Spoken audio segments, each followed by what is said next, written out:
He observed the first man-made fire, but from that point everything seemed to accelerate. It felt as though his sense of time had shattered, as humanoid beings swiftly formed civilizations, tribes, and early states. These beings mastered magic, contending with other species for survival on the continent. They fought fiercely, invoking the names of their gods, and continued until only victors remained.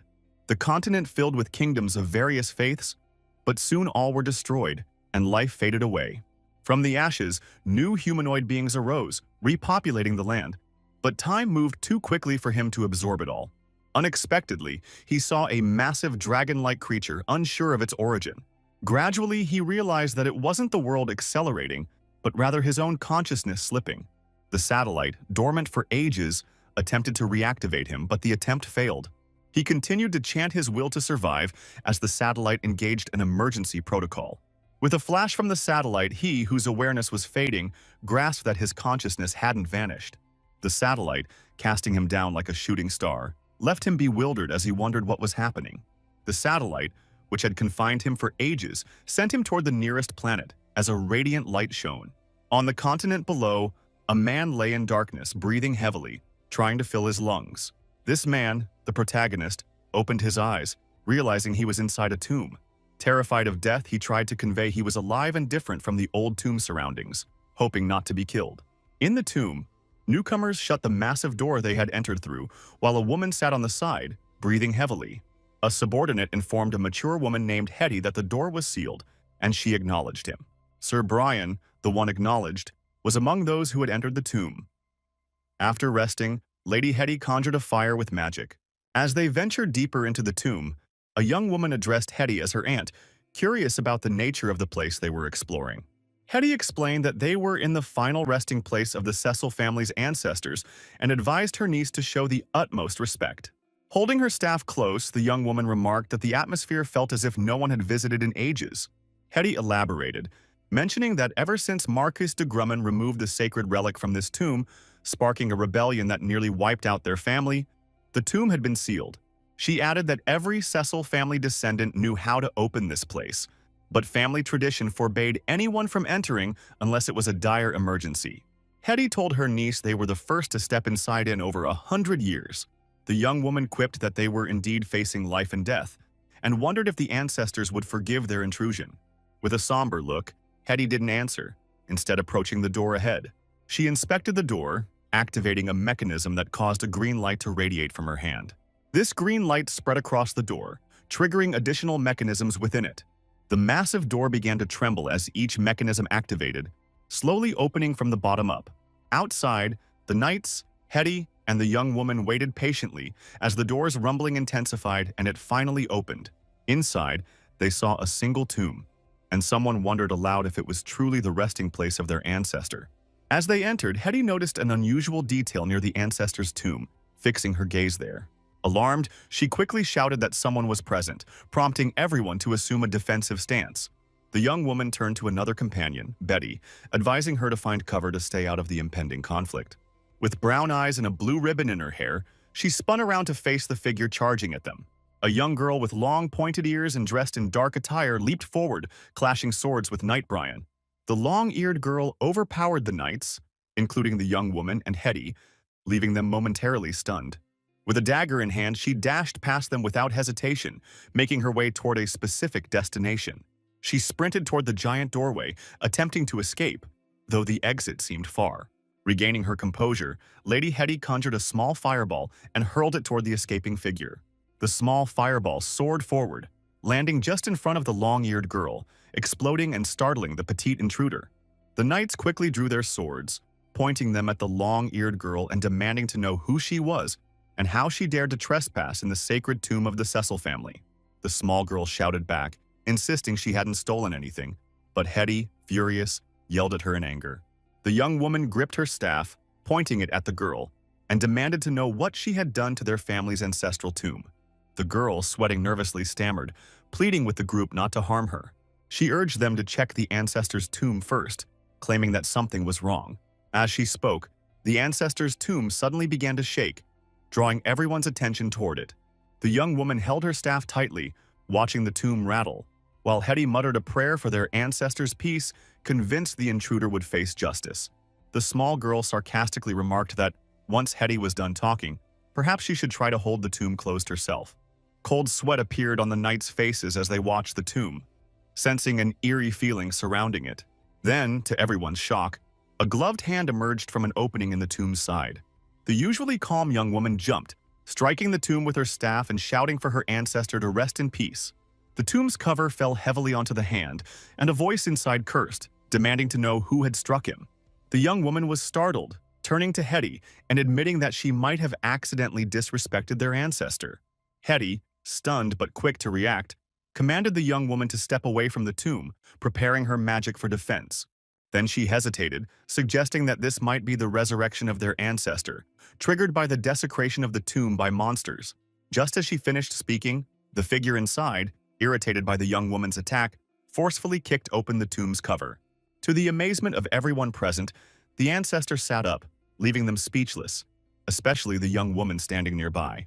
The small girl, still on the ground with a sword held to her neck, muttered in fear that their ancestor had truly risen. This resurrected ancestor was, in fact, the protagonist, who had just taken over the body of the Cecil family's forefather. He looked at his trembling hand in frustration. He then glared at the young woman beside him, who was visibly shaking, recognizing her as the one who had attacked him. The protagonist asked if she was the one who had hit his hand, and the young woman, tearfully frightened, apologized. Before he could respond further, the young woman leapt away from the tomb, hiding behind Hetty. Shielding the terrified young woman, Hetty turned to the protagonist and questioned if he remembered who he was. The protagonist, growing serious, began to ponder his identity, though he was aware he had taken over the body of the Cecil family's ancestor. The protagonist, stunned by his own existence, began to question his identity when suddenly a flood of memories surged into his mind. These were the memories of the body he now inhabited, revealing to him who he truly was. Touching his forehead, he replied to Hetty that he was Gawain Cecil, founder of the Kingdom of Ansu. Relieved, Hetty sighed, realizing that their ancestor had not lost his original identity, while the young lady continued to hide behind her. Still holding his forehead in confusion, the protagonist asked Hetty what year it was. The young woman, still hiding, informed him that it was the year 735 of the Ansu calendar, meaning he had been asleep for over 700 years. Introducing herself as Hetty, she presented the young woman as Rebecca, pleading for forgiveness for her youthful ignorance. Sitting in the tomb, the protagonist was astonished at the thought of having great-great-great-granddaughters. Struggling to accept this reality, he asked them for assistance as he attempted to rise from the tomb. Lady Rebecca eagerly stepped forward, offering her hands to help him out of the coffin. The protagonist was left speechless by her enthusiasm as she took his hand, helping him from the coffin. Hetty, slightly sweating, worried about Rebecca's carefree attitude, thinking she acted recklessly in the ancestor's presence. Examining his clothes, the protagonist inquired about the material that had lasted 700 years, and Rebecca happily explained it was elven-made lunar trail fabric. Feeling the fabric, the protagonist marveled at the advanced craftsmanship, though Rebecca didn't fully understand his fascination. She admired the depth of his knowledge, watching him contemplate something with a serious expression. Inwardly, the protagonist thought about how he, unlike other heroes in stories who became gods, was simply content to walk among the living once more. He carefully stepped down from the low steps of the tomb, supported by Lady Rebecca as he moved forward. Noticing a girl with long ears seated on the ground, surrounded by swords, he asked what was happening. The small girl, with tears in her eyes, pitifully explained that she had only sought refuge before things took a wrong turn.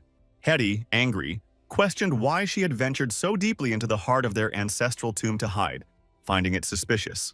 Suspecting ulterior motives, Hetty pointed at her, telling the protagonist she was the one who had disturbed his rest. The girl trembled, fearful, as the protagonist asked if she was indeed the one who had awakened him, flexing his hand in thought. The small girl quickly protested, insisting she hadn't done anything harmful. She had only hidden in the ancestor's chamber but hadn't disturbed him directly. Before she could continue, the protagonist summarized the situation and expressed his thanks for her unintended help in waking him. Silence filled the room as everyone stared at the protagonist in shock, especially Hetty, who had expected him to punish the girl.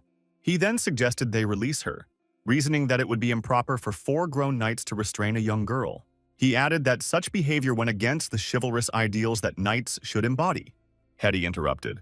reminding him that it was still wrong for the girl to have intruded upon his tomb. As silence settled, Hetty tried to explain her suspicions, feeling that the girl had a hidden reason for entering the ancestor's chamber. However, the protagonist assured her it was best to let the girl go, as he saw no harm in her actions and felt gratitude for being awakened. The girl, surprised, agreed, asserting that as the eldest he should honor his word and not change his mind. Unbothered by her comment, the protagonist casually asked her name. Standing confidently, she introduced herself with a smile, placing a hand on her hip and saying her name was Amber. The protagonist, thoughtfully stroking his chin, took in her appearance, studying her features carefully. After a moment, he remarked that she did resemble an elf from the forest, likely of wood elf heritage. Before he could continue, Hetty interjected, reminding him that it wasn't the time for casual chatter, especially with their current danger. And Rebecca agreed. Supporting his chin with one hand, the protagonist acknowledged Hetty's concern and asked her to explain the situation, sensing her anxiety. Hetty recounted that they had been ambushed by monsters and had fought valiantly at the citadel before narrowly escaping. The protagonist sighed, realizing that awakening to such a dire situation was far from ideal, and noted that the monster invasion made venturing outside a perilous option. However, uncertain about a few details, he asked Hetty what exactly these monsters were. Hetty speculated that they might be demon subspaces, but noted that demons had not been seen in ages, leaving the source of their sudden abundance a mystery. The protagonist was taken aback when Rebecca asked if he couldn't defeat the monsters given his legendary strength. Rebecca's eyes sparkled as she praised him, calling him the mightiest knight in Anzu and across the northern lands. Gawain Cecil, as a renowned hero, was known as a foundational legend who had saved countless lives during the Empire's collapse. Searching his memories, the protagonist was astounded to realize that Gawain was indeed a legendary figure in history. Despite his brief but glorious life, Gawain set out early, quickly rising to become the youngest of the elite horsemen of his era. But such brilliance came at a cost, like a flame that burned too intensely, and he ultimately gave his life in a final battle against the dark forces. Now, by some strange fate, the protagonist found himself possessing the body of this unparalleled hero. Rebecca looked at him with hopeful eyes, and even Hetty, usually composed and mature, seemed to watch him with anticipation. However, they were gazing at him, the protagonist, not truly Gawain Cecil. He explained that after such a long sleep, he wasn't entirely sure of his current strength.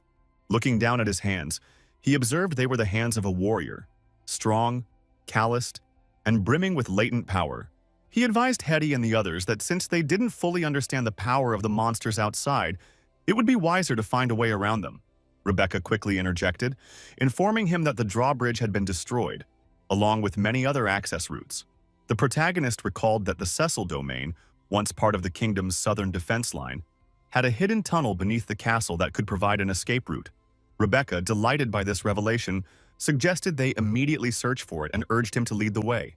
He coughed, admitting that while he knew of the passage, there was a small problem.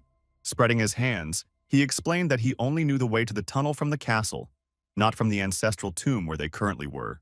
Surprised, Rebecca questioned how he could be unfamiliar with the tomb's layout after having been there for so long, leaving everyone speechless. With a darkened expression, the protagonist speculated if Rebecca might have sustained a head injury while fighting monsters, patiently reminding her that, as he had been dead, he had no idea what his tomb looked like.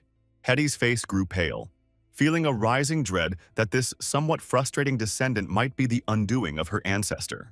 She sighed, calmly pointing out that retracing their steps was impossible, as the monsters had overrun that route. The protagonist agreed they needed an alternative escape, combing through his inherited memories despite the 700-year gap. He noted that, while the foundations should still be intact, the secret entrance should remain as it was, making it a viable option. He reached out to a nearby soldier, requesting to borrow his sword for a moment. After receiving the sword, the protagonist sketched a rough layout on the ground, hurriedly drawing, yet managing to depict the castle sections with impressive clarity. Rebecca studied the protagonist's sketch with interest, noting that while the wine cellar and granary were still there, she hadn't known of a third area. With a chuckle, the protagonist clarified that it wasn't a typical room, but rather a hidden compartment cleverly concealed between walls and support beams. He explained that the Cecil pioneers had designed it for wartime purposes, as a hidden evacuation route and supply channel in case of a siege. Giving Rebecca an odd look, he asked if she truly didn't know about this, as it was knowledge traditionally passed down through the Cecil family. Rebecca looked down, flustered, and at a loss for words, clearly embarrassed by her lack of knowledge. Hetty, biting her lip with a troubled expression, admitted to the protagonist that they had failed to meet his expectations due to numerous hardships they had faced.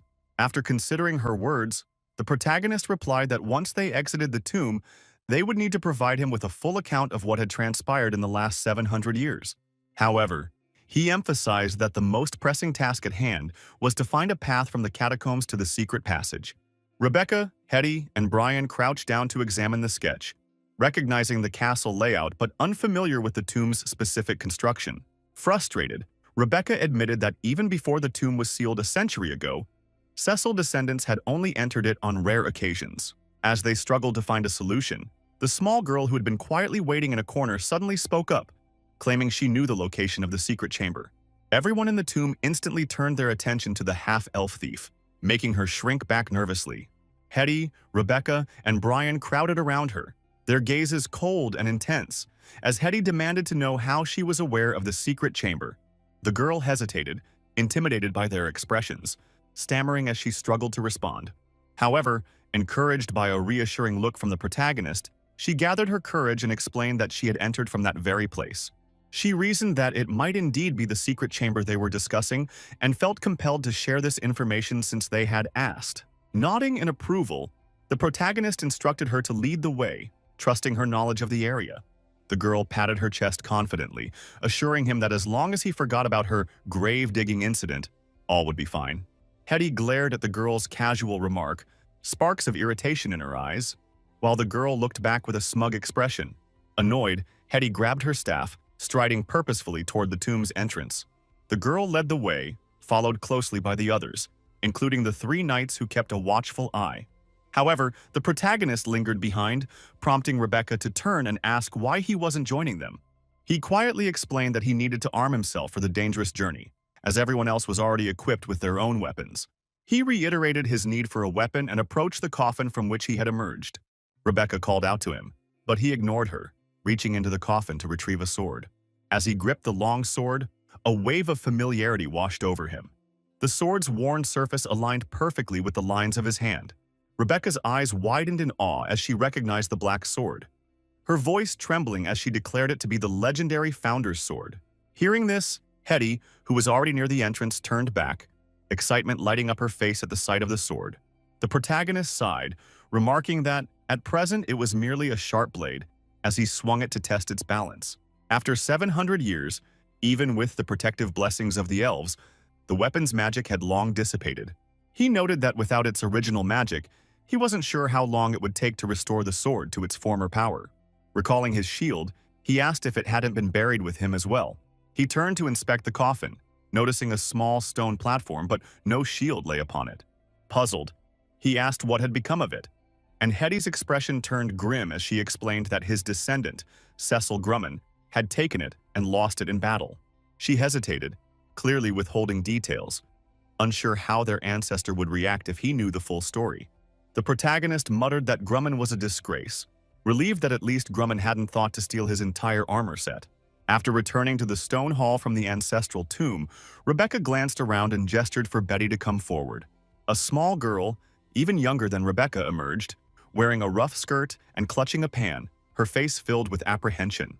Rebecca introduced Betty to the protagonist, explaining that she was a maid left behind by the first rescue party, who had allowed her to join them. Rebecca then began to introduce the protagonist to Betty, who looked up at him with a mixture of awe and anxiety when suddenly a noise interrupted them. A faint rumble from above cut off Rebecca's introduction, and everyone fell silent, straining to understand what was happening. The trembling grew stronger, causing everyone inside to lose their balance, and Rebecca and the others looked around in alarm. The protagonist realized that talking time was over. They had to escape, or risk being crushed if the stone ceiling collapsed. Gripping his sword tightly, he turned to the small girl, instructing her to lead the way without delay. Lowly, the skilled shadow user, master manipulator, and grave-digging enthusiast, offered a bit of her wisdom. The passage is right there. This door is just an illusion. With the right focus, you could even open the royal treasury, she said confidently. With a bit of shadow magic, an understanding of ancient seals, and a touch of luck, Lowly deftly broke the seal on the Cecil clan's ancestor tomb. A hidden passageway appeared before them, One even Hetty and Rebecca, descendants of the Cecil clan, had never known about, leaving everyone amazed. Perhaps celery was unheard of in this world, but for Loli, opening ancient tombs didn't even require such a thing. Everyone followed Loli into the passage, its walls made of stone and lined with spirit-suppressing bricks. Hetty questioned if Loli was really just a thief. Loli nonchalantly replied that she was just a small-time bandit, trying to survive by taking whatever she could. Leading the way, she added that, as a descendant of the forest elves, she respected the spirits of ancestors and would never do something as low as grave robbing. The protagonist shot her a scornful look, asking why, then, she was so skilled at breaking into graves. With a shrug, Loli explained that lockpicking and seal-breaking were basic skills for her people. It wasn't her fault she was especially good at them. Rebecca, walking in the middle of the group, suddenly asked if Loli was a resident of Cecil territory. Loli furrowed her brows thoughtfully before replying that she had been in Cecil territory for years, but had never applied for full citizenship. According to Cecil territory law, anyone who had lived there for over 3 years and paid their taxes on time was considered a citizen. Loli then turned to Rebecca, asking if these conditions were enough to make her a resident of the Cecil family's domain. Rebecca shook her head, stating that without an application, Loli couldn't be counted as a resident. Loli dragged out her words, asking why she even wanted to know. With a serious expression, Rebecca explained that, as the Lady of Cecil territory, it was her duty to protect everyone in her land. Delighted, Loli teased that Rebecca should have mentioned this sooner, to which Rebecca replied, deadpan, that it was too late now. The protagonist glanced between Rebecca and Loli, shaking his head. Despite waking up in chaos, he admitted that being alive was better than lying in a coffin. He turned back to Hetty, who was walking quietly behind him, a granddaughter from countless generations after him. She had stolen several glances his way but stayed silent, so he invited her to ask any questions she had. After hesitating, Hetty spoke up, admitting that she still struggled to believe he was truly alive and asking if he was really who he claimed to be. The protagonist affirmed that he was indeed Gawain Cecil, founder of Anzu, but acknowledged that simply stating it didn't prove much. Any historian could recite the same story. Seeing her uncertainty, he asked if she was seeking confirmation of his authenticity. She looked at him apologetically, asking his forgiveness for doubting him. Hetty stated that it was really something. Although she has heard stories of resurrection from the dead, it was another story to see it with 2 eyes. She have heard that Holy Night and Silver Moon elves can rely on holy light and mystical art to persevere them from death for decades. However, she have never heard of a human knight coming back to life, talk more of someone who died 700 years ago resurrecting. Although the protagonist had some idea of what happened but pretended he didn't know, telling her that he himself didn't know how, the protagonist stated that perhaps it had something to do with the elemental blessing he received when he was pioneering, which might have changed his constitution. Although Hetty still had some doubt, but there was nothing she could do about it but to believe what he said, so she replied in a questioning tone if that was how it happened. Then she turned to the path ahead. She stated that there was airflow with a low voice and looked vigilantly at the front. The protagonist also looked ahead and nodded in reply, grasping the sword in his hand tightly, as a vague feeling of uneasiness heightened his guard. Hetty stated that the magic felt different, and they were probably close to the entrance, but there was some strange magic reaction in the front. She alerted everyone that they were close to the entrance of the secret chamber, and everyone became on guard. Knight Brian, who was walking with Loli Girl at the front of the pack, seems to have sensed something and reminded everyone to be alert. Unsheathing his steel broadsword, he casually brushed his other hand along the blade, and the blade was illuminated with a bright light. Then he told the 3 guard to guide the rear. Though the passageway was long, it was soon led to its end. Byron asked the Loli Girl which way it was when a crossroad with a more open space appeared up ahead. This was the intersection of the tomb and the castle's underground system. It was also the center of the network of ancient hidden passageway. Loli Girl pointed to one of the path at the crossroad and stated that she came from that place, but it's probably might have been occupied by a monster now. She told them the secret chamber leads to a well outside the castle, but it wouldn't be safe to go outside since monsters was roaming around. The protagonist looked at Hetty and questioned which road leads to the west, and that was the route he saw in his memory. Hetty drew a simple magic symbol in the air, and the symbol turned into a glowing ribbon. This glowing magic ribbon was blue in color. Then Hetty sent it off to look for the way leading to the west. The blue magic glow floated around before weaving and pointing to a certain direction on the passageway. The protagonist exclaims that it was over at the side. When he finished speaking, his voice fell and he suddenly sensed danger coming. His sense was very sharp as he stopped speaking due to the danger coming from and unknown direction. Before he could even give it a thought, his seasoned body had already reacted to the force coming towards him. The others were all shocked when they heard the loud sound. Hetty stood there looking at the protagonist, while Betty bits her lips as though she could be frightened to tears at any time. The protagonist raised the sword of Pioneer in a parring motion, and he immediately felt shock through the sword as though he was hit by hammer. His body shook, but he steadied himself. Rebecca exclaimed immediately upon seeing the three monsters and shouted to the protagonist that those were the monsters they were speaking about. Three swaying figures came walking out from one of the dark tunnels at the crossroad. Their bodies were made of mud like amorphous substance. At nearly 3 meters tall, the monsters were like shriveled and deformed giants put together, using the dark art of the necromancers and warlock. Hetty raised her staff and stamped it on the ground, casting out a weak buff of clarity which lowered the effect of the fear the monster had inflicted on everyone. Hetty used a powerful purification magic on them so that they won't be affected by the monsters, and she also told them to stay calm. The protagonist, who had already recovered from the shock of his first encounter with this non-fumer muscle, questioned what this monster was. The mud-like substance undulated and bubbled on the surface of their bodies, and occasionally exposed the red skeleton underneath. The three monsters had already launched their attack again. They were making murmuring sound as though they were talking in their sleep. One of the monsters conjured a dark energy that condensed into an arrow in front of him, and in the next moment it flew straight for Lowly Girl, who was standing at the front of the group, and she cried out immediately. She shrunk back into the shadow behind Knight Byron, who raised his sword up as he got ready for battle. Lolly Girl appeared in another shadow 10 meters away, and Byron let out a roar and went forth to take on one of the incoming monsters. The protagonist shouted while swinging his sword, telling Hetty and Rebecca to take the monster that shoots the arrow and Amber to protect the spellcaster. With a swing of his long sword, he boldly rushed forward. He had never wielded a sword to battle before, talk more of see any non-human monster either. Despite having gone through transmigration and resurrection, this was the first time he has set foot upon the soil of this other world. In that moment, he had absolutely no clue what he could do with the remnant fighting ability in this body. He cursed as he thought that this was just an aberration. 700 years ago, that Gawain Cecil could take on 100 of them single-handed. But now he was questioning if he could take on 3 of them. He still doesn't believe he could only take down 3. Fate had not left him in a circumstance for him to make his own choice, so he had to move on. Grasping the long saw tightly as he rushed toward the strange, fierce-looking monster, the blade swung and drew an arc in the air, slashing the body of the monster into 2. Sure enough, he was able to call upon Gawain Cecil abilities.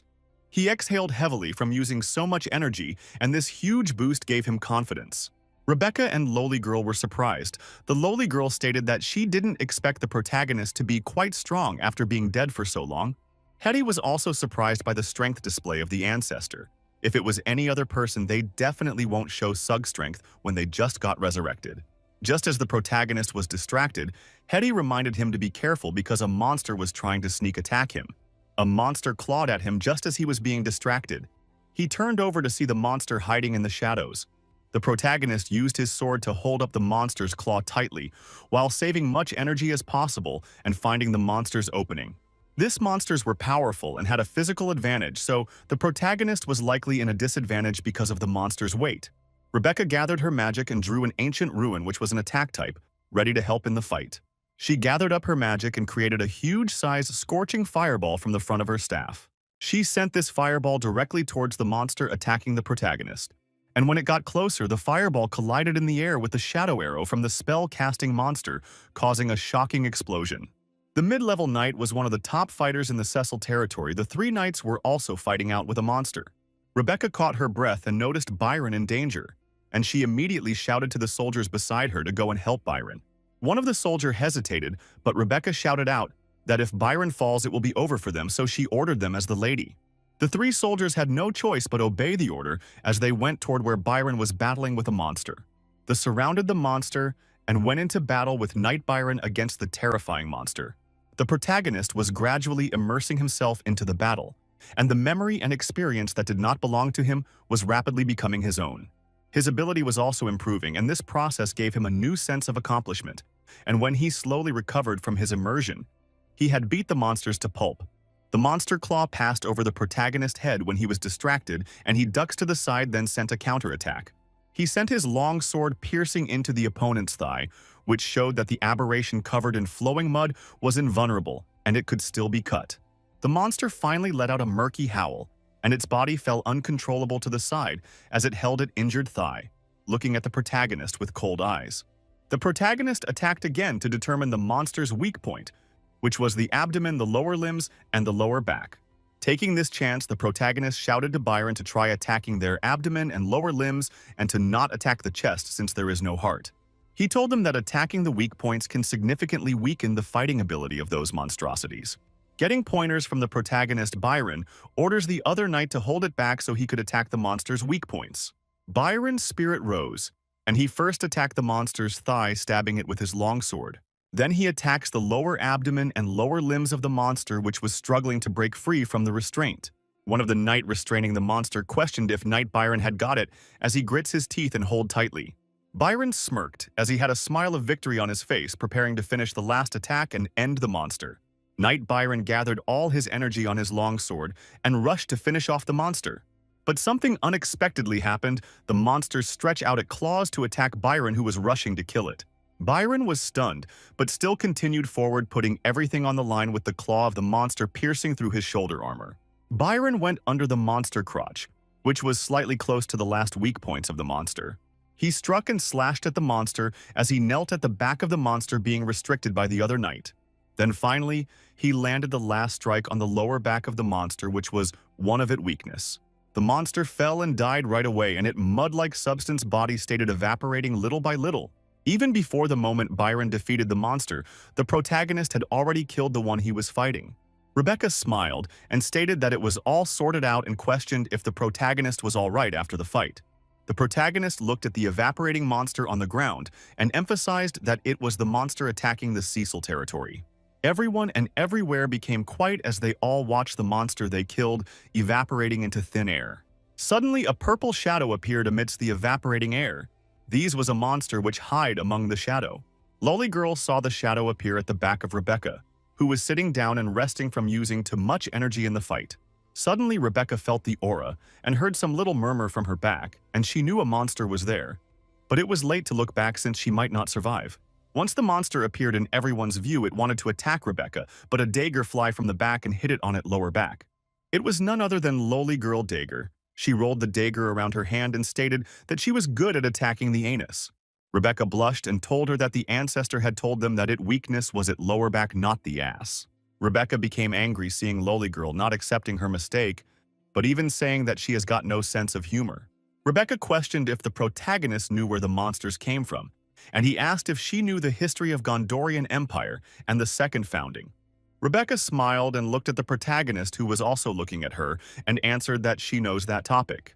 Then she stated reading out the history of Gondorian Empire and the second founding, which was the most powerful empire 700 years ago, but it also caused the Dark Tide catastrophe.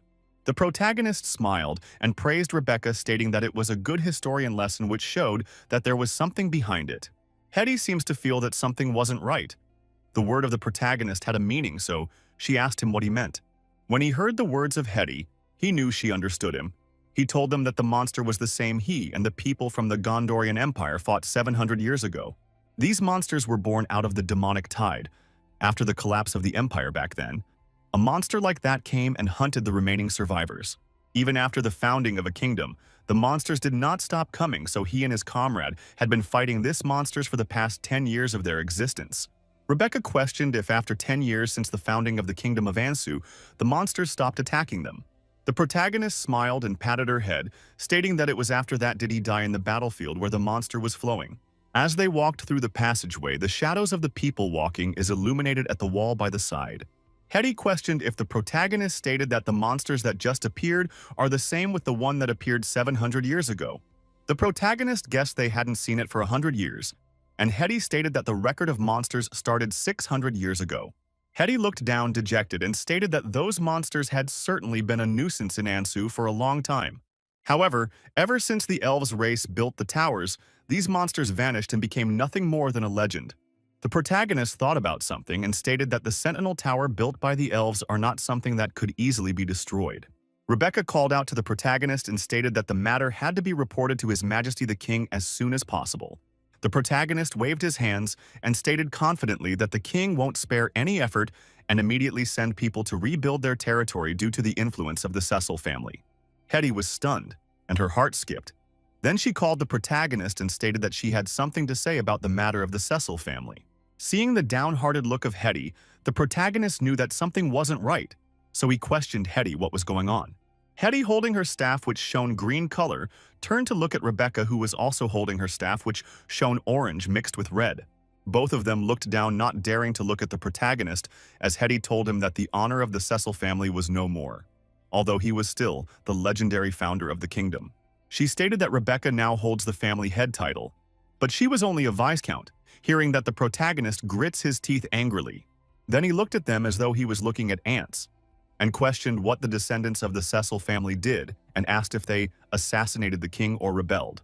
Hetty didn't look happy as she told the protagonist that so many things had happened in the past 700 years.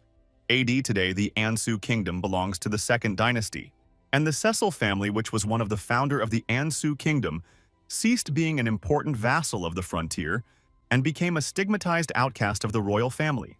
Rebecca told the protagonist that 100 years ago, the last king of Ansu who had no heir died, leaving the kingdom in turmoil. The royal family with others fought for the throne. She stated that, in fact, that it was Marquis Grumman who was behind all this, and because he didn't have the support of his family, he turned his attention to his ancestor. The protagonist held his head, feeling annoyed, as he stated that it was these same Marquis Grumman that took his shield. Rebecca smiled and stated that he was right about Marquis Grumman being the one who took his shield and from there lost it. Marquis Grumman then imprisoned the then Grand Duke of the Cecil family and took that ancestor relic from the tomb in the name of the successor and then proclaimed his support for Prince Tosh. The two people the Marquis Grumman supported died, and then he formed an alliance with one of the king's uncle. Then Duke of the North found a youth and claimed him to be the king's son. The North Grand Duke then used the youth as a leverage in the civil war, which ended in the misty moon of 636 in Ansu, and after the second dynasty of Ansu was established. Lowly Girl interjected that the farce lasted only a year, but it caused a complete restructuring of the kingdom, leaving no one on the continent unaware of the history. They further told the protagonist that the last person to ascend to the throne was a bastard, known privately as the Bastard Prince of War. The civil war involved many families except for the ones who jumped ship to support others, and there was no one better than Marquis Grumman for that. From then on, the Cecil family was left in ruins. Although the last vestiges of the family lineage were preserved, the Cecil family now only exist in name. The protagonist hit the wall continuously and stated that it was a disgrace, a dishonor, and Grumman even lost his shield. He stated that nevertheless, looking back in the past won't help, as these monsters are a major threat to them. The city of Saint Sunil might ignore them, but not the monsters. The protagonist looked ahead as he stated that for this reason the Saint Sunil must also value them who had survived the calamity. Rebecca was so happy that she exclaimed when she saw the exit to the secret chamber. Climbing up the stair, the root of the tree could be seen under the stairs, which seemed big. When they got outside, they all felt alive because of the gentle breeze. A huge tree can be seen standing amidst the mountain and forest, and the passage was hidden under it. The protagonist looked at the sky and the sun he had not seen for a very long time, including when he was in the space. Everyone smiled and laughed. Hetty and Rebecca jested while Betty looks around as though it was the first time seeing the amazing world. As for Lowly Girl, she didn't even care. The protagonist, who was still looking at the sky, realized something very important. He looked at the luminary in the sky. Then he exclaimed that the huge ball on the sky that was even as big as Earth was not the sun but just looks alike. This was the sunrise, but it was completely different from the one on Earth where the protagonist came from. And this is because of the relatively low luminous and thermal efficiency of the star here, and the close proximity of the planet to it. That is why a massive sun appears. Perhaps it is not a star at all, but an emitting beam of light and heat. Alternatively, it could be something less scientific, but something more magical and enigmatic. Perhaps the planet is not orbiting the sun, but is instead orbiting a gas giant as a satellite. Just then, Hetty interrupted his thoughts. Hetty called the protagonist, and he turns to look at her. He questioned why she called him, who was busy thinking about the weird sun. Hetty stated that he was lost in his thoughts, but first of all, they need to get out of there. It wasn't safe. The protagonist smiled and stated that first, they should check out the high ground to verify the situation in the vicinity. As they walked, the protagonist looked at the huge cliff in front of him and stated that all he knew was the topography of 700 years ago, which may not be useful today. One of the knight lead the way in the front, and the protagonist and the ladies were in the middle, and Byron and the other knight guided the back. As they walked, the protagonist continuously looked at the sun in the sky. He just couldn't get used to seeing such a huge sun after crossing. Rebecca was confused and questioned why the protagonist has been staring at the sun. She asked if there was a problem. Lowly Girl crossed her hand to her back as she smiled and stated that since the protagonist had slept for 700 years without seeing the sun, it was his first time seeing it for a while. Rebecca was annoyed and shouted that she didn't ask Lowly Girl. The protagonist's suspicion was cleared when he heard that the huge ball in the sky was also known as the sun. Just as he was looking, he saw a star that has been given a lot of symbolic meaning in religious and magical rituals. The protagonist looked at the shining star and stated that it was probably the star of this stellar system. Then they continued climbing up the mountain, walking toward the cliff to see the situation of the Cecil territory. When they got to the place, they all looked at the once glorious family being burned to crisp and emitting demonic energy floating to the cloud. Monstrous figure can be seen walking inside a Cecil family territory. They were too many of them looking for something to devour. The once glorious Cecil territory had turned into ruins. It was devoid of life and the building had been destroyed. Nothing was left.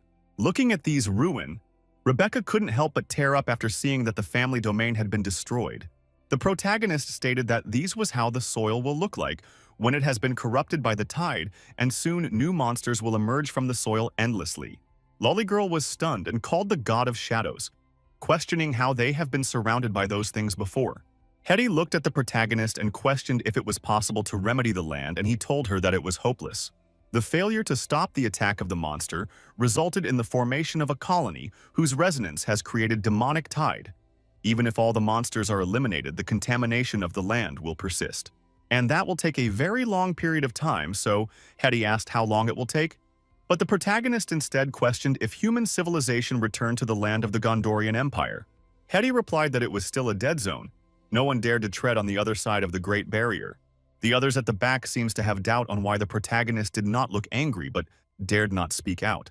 The protagonist did not know of their suspicion and stated that it would seem like the corruption of the Cecil family land would have lasted at least 700 years.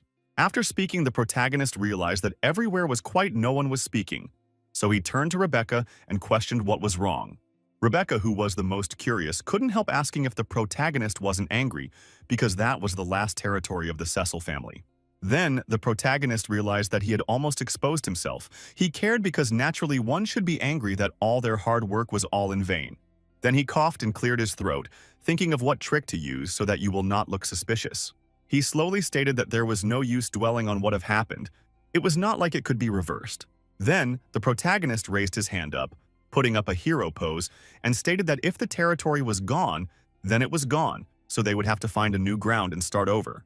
After hearing his word, all of them admired him, especially Rebecca, while the others were confused on what he meant. Lowly Girl thought that it was as expected of a legendary ancestor, his perspective and heart, we are really different. Although the protagonist was legendary, but still nowadays all the land is partitioned, so she was questioning where the protagonist would go. The protagonist stated that there was nothing more to see here, so it was time for them to plan their journey, finding a town first, and then reunite with the other people. He believed it was a knight named Philip that led the other group to escape, so he asked if they agreed on a location to rendezvous. Rebecca took out a map and told him that they had agreed to meet on the northern town of Tanzanian. She spread the map on the ground and pointed at the place where Tanzanian was. Then she showed the protagonist the route. She stated that the Tanzanian was attacked by monsters, so they will continue north on the main road of the kingdom, so the protagonist agreed. Suddenly, an accident happened.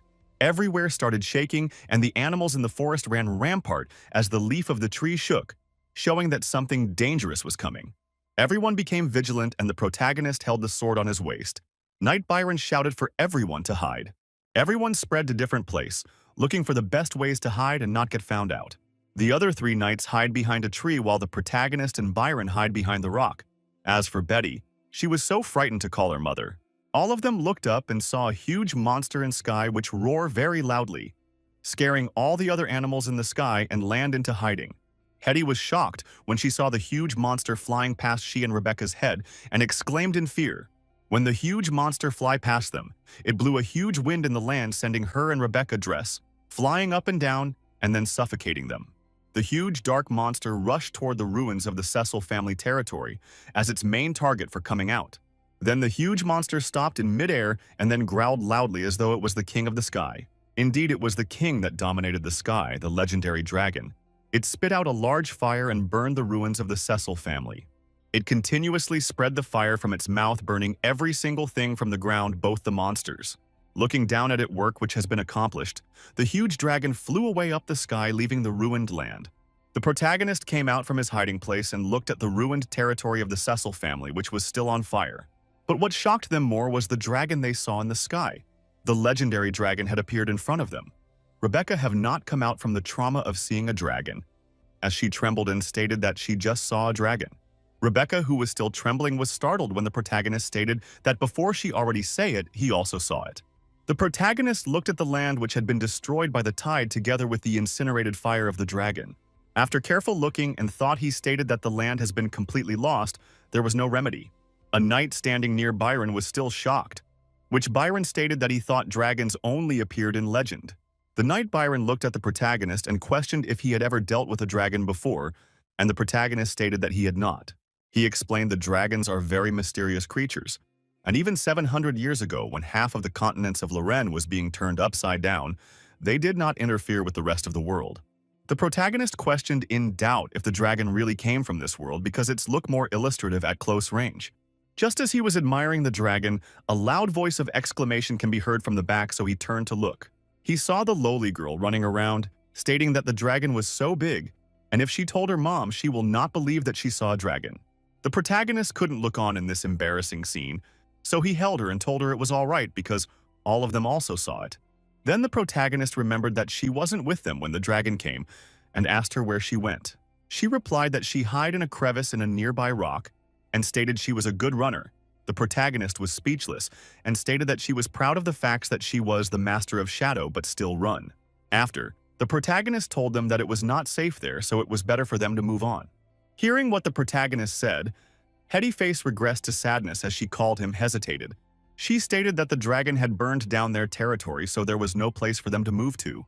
The protagonist replied that it was their ruin and monster that the dragon burnt, and the Cecil domain was already destroyed before it came.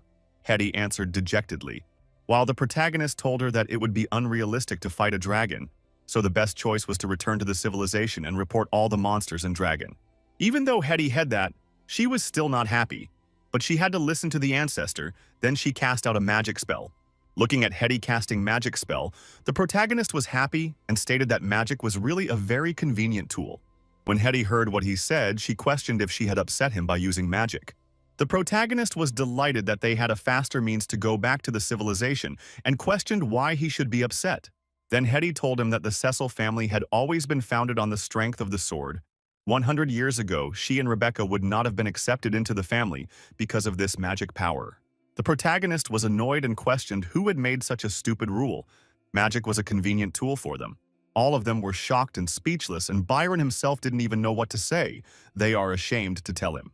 Then Rebecca mustered up her strength and pointed at him, indicating that the one who made the rule was he himself. Lowly Girl was also speechless, but just signed because she knew that the protagonist might have forgotten what he did. The protagonist himself remembered the night when he was drunk with his friend and said the stupid rule knights are better than mages.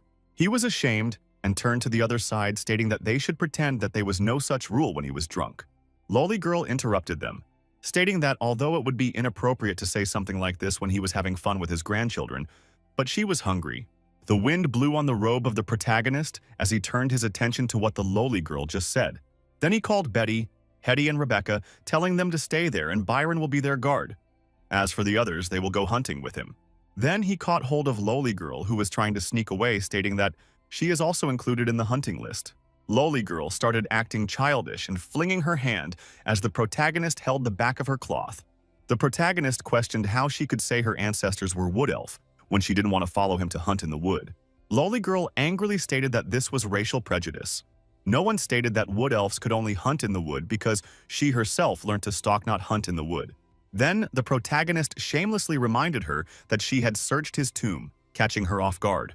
Then the Lowly Girl immediately calmed down and became obedient, answering affirmatively to the protagonist. Hetty and Rebecca sat down as Knight Byron and Betty went close to the forest to get some woods and set fire. Sitting quietly, Rebecca didn't know what else to do, so she decided to light up the wood and set fire. She gathered some fire in her hands, but soon it went out of control, growing large and larger, and these startled Rebecca and Hetty. Even Betty was scared. When Hetty saw that it was going out of hand, she gathered her magic and started soothing Rebecca fire magic. She concentrated the huge fire into a small fire and light the wood up while telling Rebecca it was all right. Hetty then turned to Rebecca, who was looking down, and told her not to be so easily embarrassed, and when she had to apologize, she shouldn't look down. As the heir of the Cecil family, she should be strong. Rebecca felt embarrassed and apologized to Hetty. Though Rebecca apologized, Hetty was still not happy. She frowned after remembering something Rebecca had done. Hetty sadly told Rebecca that her action today might have made the ancestor disappointed, although he did not show it. Rebecca was so anxious when she had heard Hetty's word, so she questioned what she should do. Hetty looked at Betty, who was getting more firewoods, and then looked around then towards the woods. Hetty looked down, dejected, and stated that there was nothing they could do since their family had fallen from grace. Rebecca looked down and pouted after hearing Hetty's word. She was right. There were nothing now, and the family glory don't exist again. Suddenly, she thought of something and came to a conclusion. She had been thinking about this particular thing for some while now. Hetty saw her expression and knew she was up to some unthinkable thing.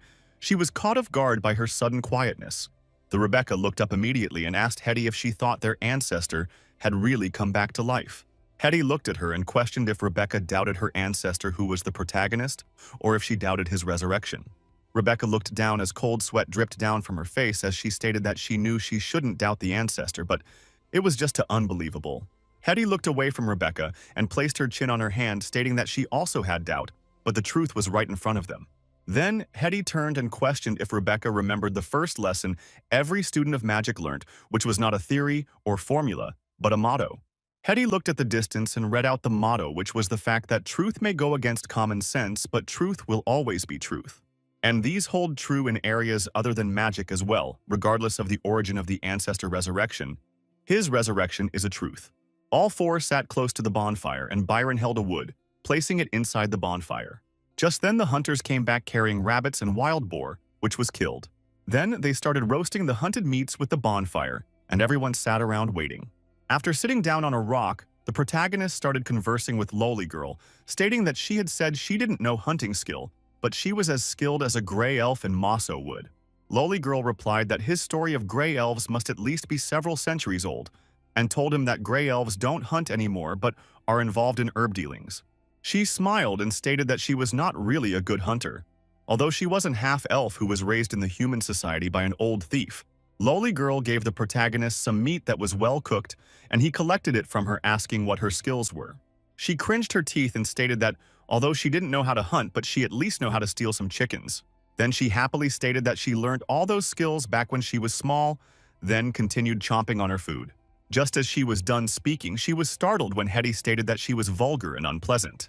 Lowly Girl agreed that she was vulgar and a thief, who can occasionally take few coins from passerby, unlike noble men who live in castles and have money to take out from their pocket. Hearing that, Byron, who was originally not at her back, appeared and swung his sword near her neck, scaring her out of her wit. The protagonist looked at the scared Lowly and wondered how she managed not to get beaten to death with that mouth of hers. The protagonist smiled and emphasized that she must learn how to be a good fugitive. Lowly Girl, who was sitting on the ground, was in tears because of being targeted by everyone. She was quite miserable. But then her eyes lit up, and her eyes moved when the protagonist stated that it was enough of the jest. He stated that it was time to put aside the class struggles, as they are now on the same boat. First, they needed to restore their strength. The mage also need time to meditate to restore their mana. Then, after that, they can leave before noon. They had already spent one night underground and can't afford to waste the rest of the day. Then Rebecca raised her hand and waved at Betty, telling her to come over at their side and have something to eat. She told Betty to put down the pan on her hand because she wouldn't need it anymore. Betty looked up and stared at Rebecca, not saying a single word, so no one knew if she was listening to Rebecca. She looked at her mistress Rebecca, then at the pan in her hand as though in hesitation. The protagonist was a little curious, so he questioned why she kept holding the pan. Betty cringed her neck and stated that Madame Hanson told her she would be responsible for frying sausage and bread with the pan. The protagonist sighed and looked at the young lady with freckles on her face. Hetty cleared his doubt, telling him that Madame Hanson was in charge of the kitchen in the castle. Then she whispered to him that Madame Hanson had died back when the monster invaded the Cecil domain. The protagonist walked towards Betty and placed his hand on the top of her shoulder. He comforted her by emphasizing that the pan was hers and would be hers from then on. Then he told her that since it would be hers from then on, she could put it aside for a few minutes and go and eat. Seeing the protagonist comfort her, Hetty and Rebecca also looked at her and smiled, indicating that indeed the pan was hers. Knight Byron laughed out happily and Lowly Girl also smiled. Everyone had a happy look on their faces. Looking at the happy and smiling face of everyone, Betty knew she was not alone, and her spirit lifted. A nameless forest appeared right in front. In this undeveloped region far from civilization, nameless places like this were common. Walking through the forest, the protagonist's strong physical capability and all his innate qualities enabled him to easily survive in the wilderness. Hetty and Betty are the most who suffered because they had weak constitution, but Rebecca's performance was surprising. The protagonist complimented her, stating that her physical fitness was strong and no worse than a soldier. She explained that when she was young, she used to run around like a boy, and her father thought she could be a knight. Just then, Byron took out his sword and a blue lump appeared on it. Then he stated that there were magical beasts in the forest but not clearly strong. The lump of blue substance slowly became transparent at the tip of the sword and gradually dissipated in the air. The center of the forest definitely should have a natural magical concentration of dark energy, although it would seem to be a very weak one. Lowly Girl bent down and looked at the grass on the ground, stating that the magical beast must be weak. She continued speaking, saying that since there was no visible variation in the surrounding vegetables, it means that the level of concentration does not ever affect the wildlife. The protagonist looked at the two wilderness survival experts with a bit of surprise and stated that they seemed to have a real knowledge about wilderness. Rebecca smiled and stated that before serving her father, Knight Byron used to be a mercenary. Knight Byron was proud of this but still acted modest and spoke calmly, saying that it was in the past. Lowly Girl, who was listening to the conversation, mocked Byron, stating that everyone also had a past. As they were talking, they already walked some distance towards the deeper forest. The surrounding trees were becoming denser, and the ray of light became sparser. Lowly Girl's eyes flickered in alert. She asked if everyone felt that it was getting cold. Hetty became serious and raised her staff, stamping it forcefully on the ground. She started chanting a mouthful of hard-to-pronounce incantation, casting the detection spell. Betty's eyes widened in horror and she almost screamed out, but the protagonist stopped her. There were some white mist ghosts standing and watching the protagonist and the others. Hetty gritted her teeth and stated that the shadow in front was the mist wraith. Rebecca was slightly scared and questioned when they had gotten surrounded by those mist wraiths. Hetty became alert and questioned how something like the mist wraith appeared there. The protagonist already knew what the mist wraith was and told everyone to be quiet. He pulled out his sword of pioneers but had yet to launch any attack. Just as he searched for a thin section, a laughter sounded and he swung his sword in the direction. The protagonist shouted for them to set fire on the misty one before it reforms. The illusory image split into half by the protagonist did not vanish, but started to form itself again. Realizing that the mist had its own consciousness, Hetty informed them of it. Rebecca's attack was much simpler. Fireballs of all sizes were sent flying towards the mist, causing explosions. The protagonist told her not to use Fireball but to use a wide-range attack spell. But Rebecca yelled out that she could only use the Fireball magic spell at the moment. The protagonist was startled and exclaimed what she meant in shock. Hetty told him that Rebecca had only learnt Fireball and it took her 5 years to do so. Rebecca flushed red in the face, frustrated by her ineptitude in magic. Then she started chanting a wide-range spell with all her might. She gathered the powerful magic energy, almost using up every effort in order to shape it. Then with a wave of her staff, the fireball of wash basin size flew towards the densest part in the mist, causing an explosion.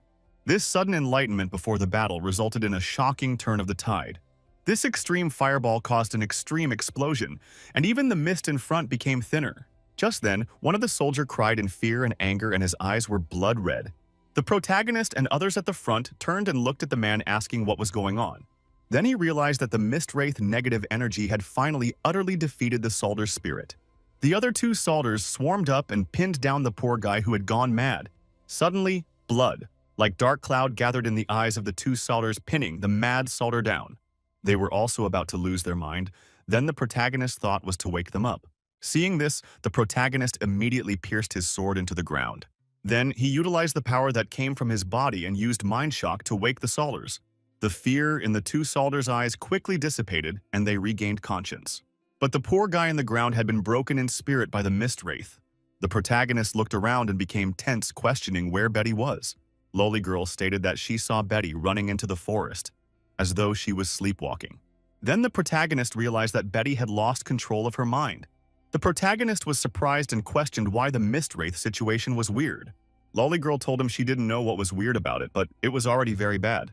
The mist wraith became spamming more ghosts again as though nothing happened. The protagonist logically stated that even if it was powerful, it should at least be weakened a little.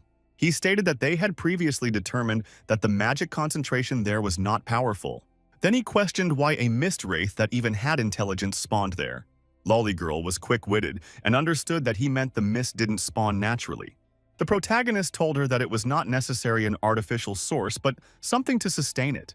He emphasized that the thing sustaining it was nearby, but hidden from their sense and invisible. Lowly Girl stated that Hetty had already used detection spell to check. Then her eyes widened as she suddenly thought that it might not be on the plane they were in. Before her words fell, the protagonist saw her suddenly jump backward and disappeared. Lowly Girl was jumping and shifting from surface to surface. After some time, she disappeared completely.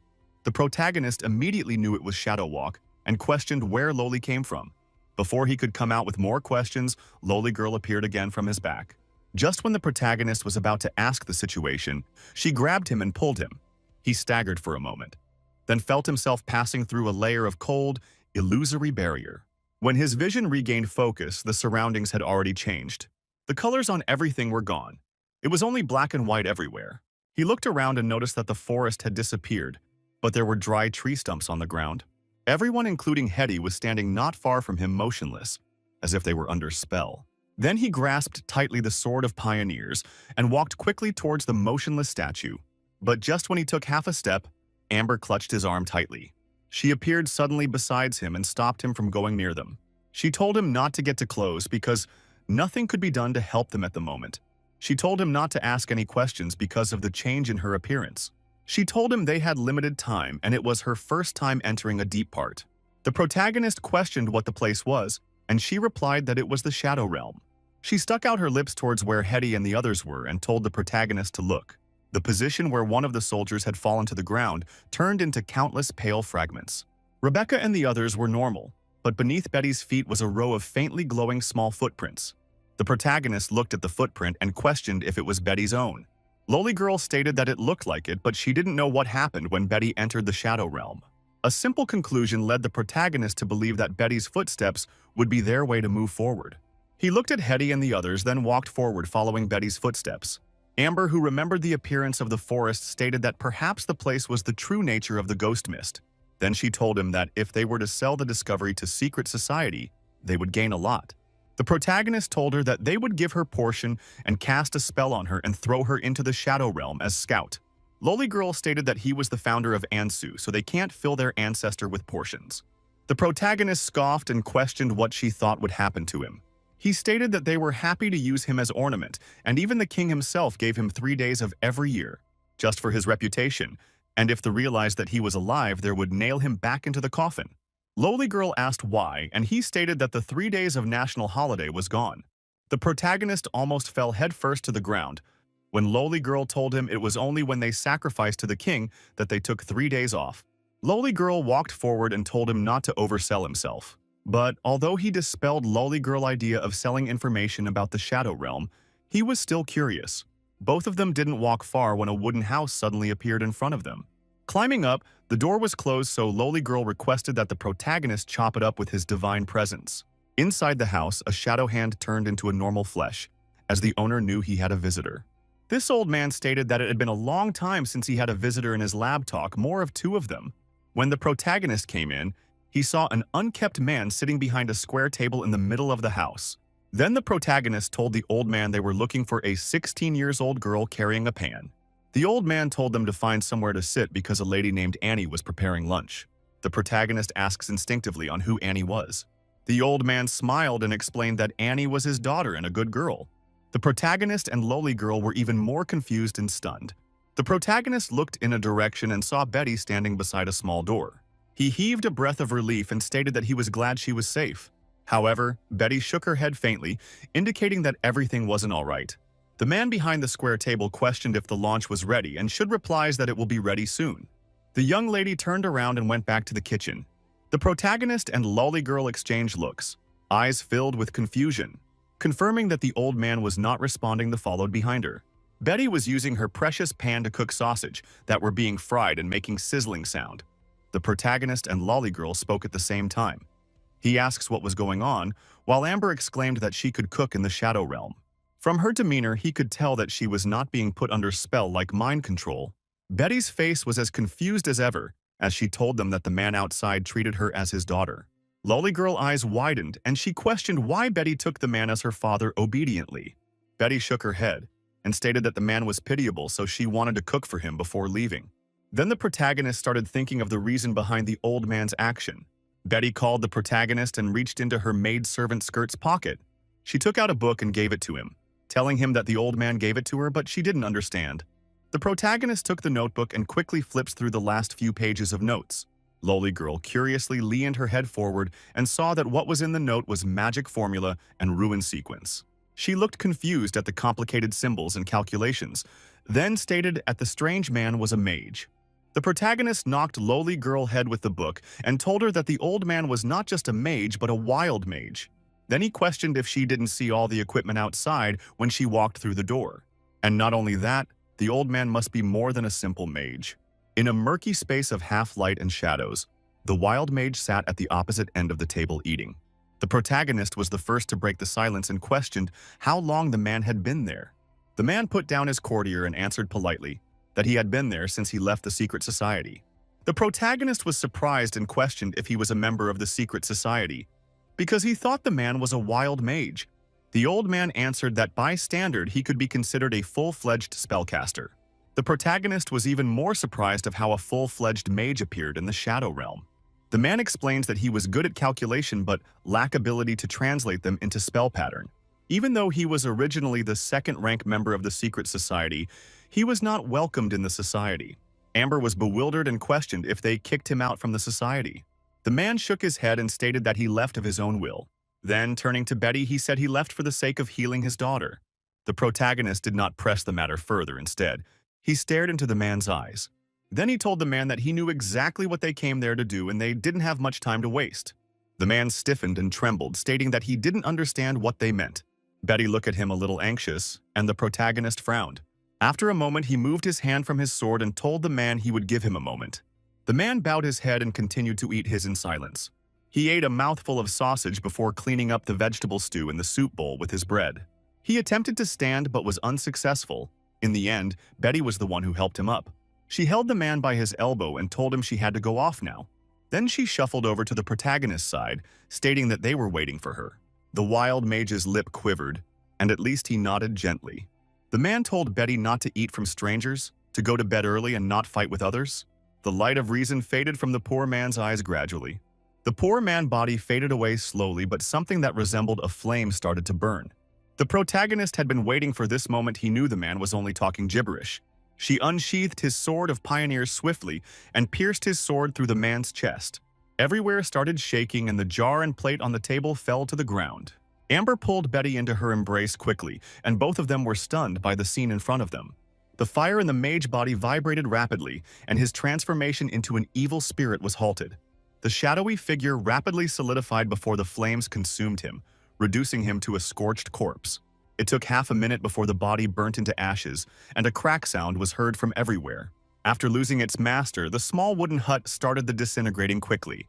Dragging Amber Girl and Betty, the protagonist fled the house hastily. The moment they were outside, the entire hut crashed down.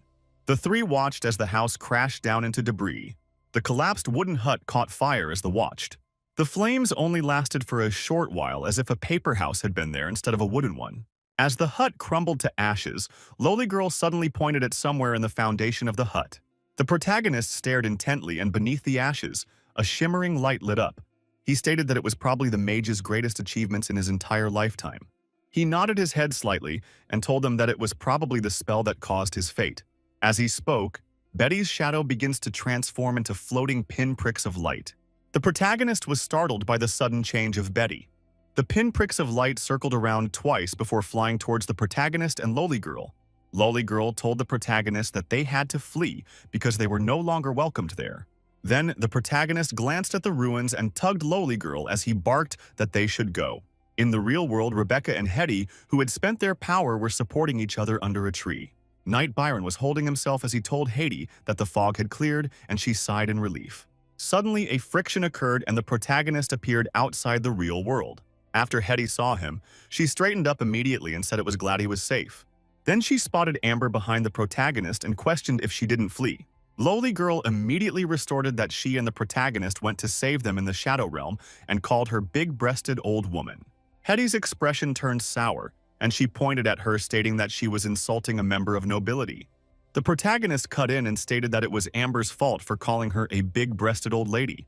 Everyone present fell silent, and Hetty was the most embarrassed. Rebecca raised a timid hand and questioned if the protagonist had pardoned Amber for the sole positive things she said. Hearing what Rebecca said, Hetty looked like she had nothing to live for, while the protagonist broke out in cold sweat. Then Hetty questioned how the protagonist managed to get into the Shadow Realm. After listening to the story, Hetty stated that shadow walking skill can only be used by high-level shadow mage or god's heritage. She questioned how she managed to do it, and Lowly Girl told her that she was the chosen of gods of shadow. Hetty told her it was not possible, because a god-chosen being cannot be slapped on the ground by Byron's ordinary sword. The protagonist cuts in and told Hetty to forget it and stop asking Amber questions. He told them he promised not to look into it, so when Amber wants to tell them, she will do so. Then he looked at the soldier's body on the ground and stated that they should first bury the dead. The protagonist stated that the soldier had put a brave fight and should be buried a warrior. But the two soldiers who survived were shocked. Looking at them, the protagonist was confused and questioned if he said anything wrong. Knight Byron walked over and told him the soldier was a serf, so he could not be buried as a warrior.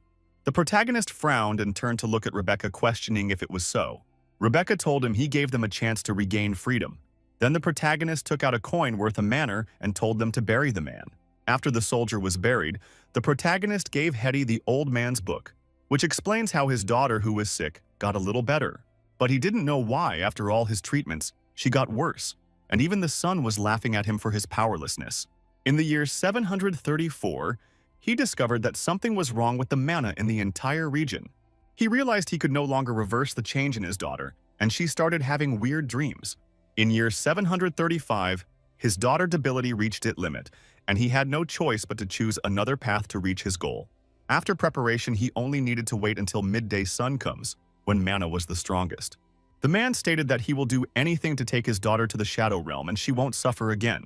Hetty was about to close the book when the protagonist pointed at a corner, stating that there were still wait some words. The man said that the mana was out of control and the sun was red, which showed that he mistook it for a red sun. The old man seemed to come up with an insane idea of transforming both he and his daughter into shadow form. And the results led to a massive fire that happened 5 months ago, and the formation of the Wraith Mist. The protagonist interrupted Hetty suddenly, telling her that it was not the important part.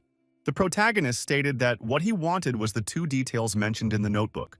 It was about the dark red pattern on the surface of the sun and the large-scale red spots eruption. In addition, the old man mentioned a surge in mana. As a mage, Hetty and Rebecca could sense that. Rebecca agrees there was a surge of mana in their domain, but she felt that mana surge was normal. Hetty stated that the frequency of mana surge in recent times had increased, but not at the alarming level. The protagonist mentioned that in Gondor 1736, a large dark red pattern on the sun was reported from all over the empire. In the year 1738, they detected the largest red spot eruption, and almost half of the sun was covered with red spots. According to the records, almost a third of the babies born that day possessed innate elements affinity. There was a shortage of resonance stones in every newborn inspection bureau that day. The court of scholars thus declared that day the dawn of magic, but in that same year something happened. The largest mana repository in the imperial capital exploded due to sudden appearance of chaotic mana inside the nexus. And in Gondor year 1740, the mana tide erupted and the most powerful human empire in history perished in a month. Rebecca stated in fear that if those monsters did not come from Gondor Wasteland and were created naturally within the clan. Hetty completed her words for her, which meant that a new mana tide had begun. Amber was the first to break the silence, stating that they might be overreacting a little. She stated that it was just a diary, and the protagonist agreed that they might be overreacting. Lolly Girl breathed a sigh of relief and stated that he had been dead for long, so his brain was still stuck at that period. Then she turned and said she knew the protagonist might have been traumatized due to the experience back then. Rebecca smacked her staff onto Lowly Girl's head and told her to mind her manners. The protagonist stated that no matter what the truth was, they had to report it to the king and see how much he believed. But the first thing to do was set up a foothold in the world. Even though the Cecil family had declined, it was much better. They thus made their way to the main road safely, and even met a small caravan of traveling merchants. After handing them an adequate amount of money, which was done by Hetty, the crew finally put their worries of having to travel over hill and dale on foot. Lowly Girl smiled and stated that gold was the best business negotiator. The protagonist asked where the closest town was, and Hetty told him it was Tanza, which will take 7 days. Rebecca told him that Tanza was a new town more or less born from the immigration of the Cecil. Tanza was a very large town. It was one of the most populated towns in the south. Towards the east of the town is a mine, and the mine is the town's most important economic resource. While talking about the town, the caravan man informed them that they had arrived. The protagonist questioned if the Tanza had rules, and Hetty stated that those walking on either side are serfs and slaves. There are also poor freemen from the surrounding areas who are not allowed to use the road because they can't donate for maintenance. And even the clothes of the poor freemen were blank in themes of comparison. Those walking at the center are proper citizens, and they could afford the tax required to maintain the road. When Hetty saw the protagonist's face, she questioned if there was any problem, and he said it was nothing. As a person who crossed, he was repulsed by those things, but it was not time for him to correct it, simply because he didn't know the world yet, so he had to learn about it first. The protagonist asked the plan, and Hetty said she would contact the Lord of Tanza so he could contact Philip. The next matter was to decide their settlement, so that it will be necessary for Rebecca to gain audience with the king, and she would be able to explain everything in person, so the protagonist agreed. Then suddenly Amber spoke from the back, stating that she was back from scouting. Rebecca was dumbfounded and asked when she left. Lowly Girl told her it was when they entered Tanza. But instead of asking on Rebecca and Hetty were suspicious of her. Lowly Girl told them not to act like that because she went to scout by the protagonist order. She told them that Philip and the others were at Andrew's house and everywhere in the city Lord house was in lockdown. The protagonist told her to just say it if she was scared and to stop making excuse. Then he stated that it was good they were fine, because with more manpower the better the future. Walking toward Andrew's house, Hetty asked how they should introduce the protagonist, and he told them it was what they agreed earlier. After entering and sitting, the protagonist stated that there could be less discreet here. But Hetty hesitated and called the protagonist, and he answered. She asked if the presence of Amber, who was stealing, was appropriate there. Amber was startled when the protagonist called their name loudly. Now looking at the things on the table, spoons, plates, gold, and hairpin, they were speechless. It was now that they found on a pat-down of a sneaky thief. The protagonist tried calming himself down by saying that Amber was an important witness of his resurrection. And beside, if they rid themselves of her, it will be their own undoing. The attendant pushed open the large oak door, and a thin, tall man came walking into the room. Then he greeted Rebecca and Hetty, stating that he was sorry for being late. Then he started rambling on how the bad news in Cecil Domain had spread throughout his territory. The protagonist was speechless and questioned if he had to use the same tone as Andrew. Rebecca questioned if nobles at that time didn't do the same, and he stated that they were not, because he was from Earth. Hetty stood up and told Andrew that they understood that he was really busy. But she reminded him that Rebecca's title was Viscountess, not Miss. She told him that Rebecca inherited the title from her family, and Rebecca thanks him for his hospitality. Viscount Andrew raised her hand up and kisses it, stating that it was his pleasure. He said that he deeply regretted what happened in the Cecil family, but was glad she was safe. Rebecca asked how Philip and the others were doing after a granted asylum. Viscount Andrew told them he took care of them, and none had died from freezing or starvation. Hearing what Viscount Andrew said, Rebecca breathes out in relief. The protagonist told him they would express their gratitude, but the priority was the disaster itself. Andrew stated that he has been curious on who the protagonist was. Then Hetty told him that the protagonist was the forefather of the Cecil family, Gawain Cecil. The protagonist was speechless by the title given to him and thought that the person who gave that name was an edgelord. Lord Andrew doubted, but Rebecca questioned why Hetty would lie of such things. The protagonist dropped his long sword of pioneer to the table. The protagonist asked why they would put on ancient costume and carry sword when they were facing disaster. The tide of monsters and elements destroyed a viscounty, and a dragon even appeared above them. He pushed the sword to Andrew and told him to ask elven craftsmen to verify the authenticity of the sword. He told Andrew he could also bring the portrait of the founding prince out and compare with him. Although he might have slept for 700 years, but his appearance had not changed. If possible, Andrew could seek 11 mercenaries who participated in the second expansion operation. Viscount Andrew waved his hands and stated that it was not necessary. Andrew stated that since he was a hero, it was possible to sleep for 700 days before resurrection. But then he remembered something and asked if the protagonist said they saw a dragon. The protagonist answered affirmatively, saying that he had no clue where it came from, but it went northwest. Andrew's mind ran rampart as he thought of all the problems mentioned and questioned what was happening in their world. Hetty stated that their business was to pass information about what happened to the king as soon as possible. Andrew told them he had sent a messenger to report the news of the attack on the Cecil domain to the king. Hetty stated that it was not enough and Rebecca had to meet the king in person. Andrew questioned what they needed and asked if it was horse, supplies, or guards. Rebecca answered that they needed all of them, from when they will return from the palace and find a new territory. Andrew stated that it was a matter of facts, and he was about to discuss the issue with them. He stated that he was just a mere viscount and was already trying to help his neighbor. Rebecca told him that Sir Philip brought a batch of gold and the money should be enough. Viscount Andrew looked shrewd and stated that he knew about the gold and silver. He told them he did not take advantage of them, but used the gold to treat and prepare food for them. But he looks directly at Rebecca and said that the gold was barely enough. But he would continue to help the refugees as much as possible. He simply wanted to make sure they would be able to pay for their debts. After saying that, Viscount Andrew continued sipping his tea everywhere, and everyone became quiet and no one can refuse what he said. Rebecca gained her confidence and stated that the Cecil family had the ability to repay the debt. She stated that as long as she was the heir and still there, the people's loan will always be a loan belonging to her family. Before she could say more, the protagonist interrupted her, telling her to calm down. The protagonist turned to Andrew and told him they should look at the bigger picture. Andrew smiled and politely apologized, stating that he was indeed a little greedy.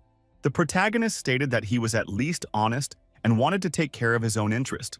Then he recounted what happened, stating that the Manatide era had appeared again. And of course, after talking about morality, they still need to consider practical issues. Andrew was worried that the Cecil family would bring him loss, but the protagonist told him the family will bring him benefit. Andrew listened to the protagonist talk and told him to carry on. The protagonist slammed the table and told Andrew he could be his greatest asset.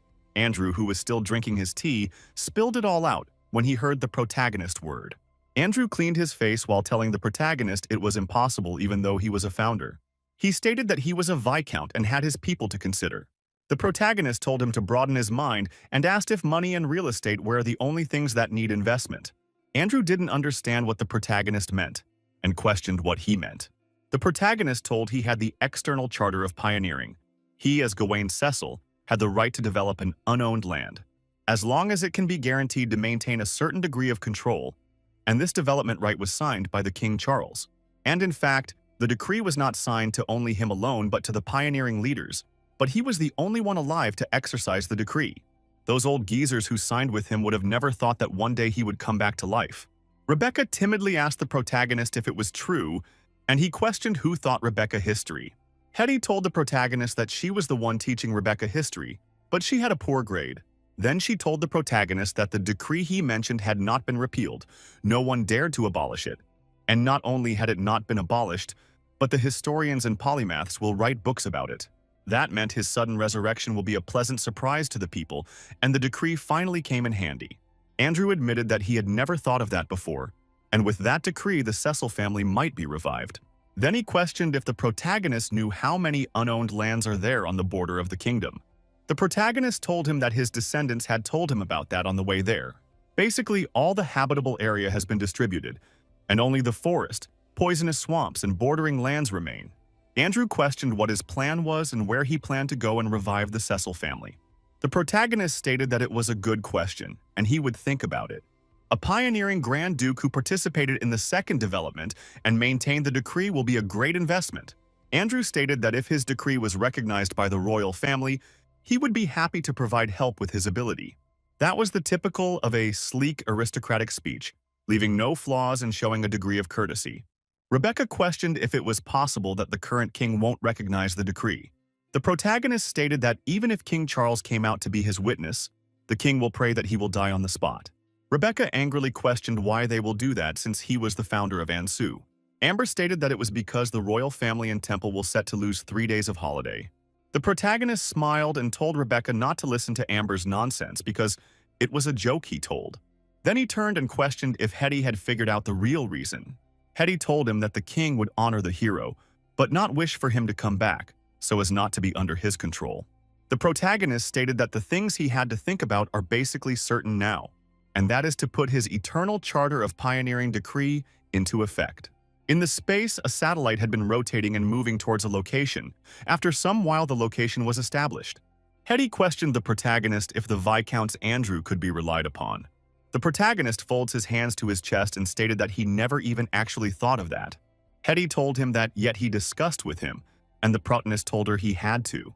He turned and looked at Hetty, stating that they had need of Andrew now. As for whether he was reliable or not, they didn't have any other options.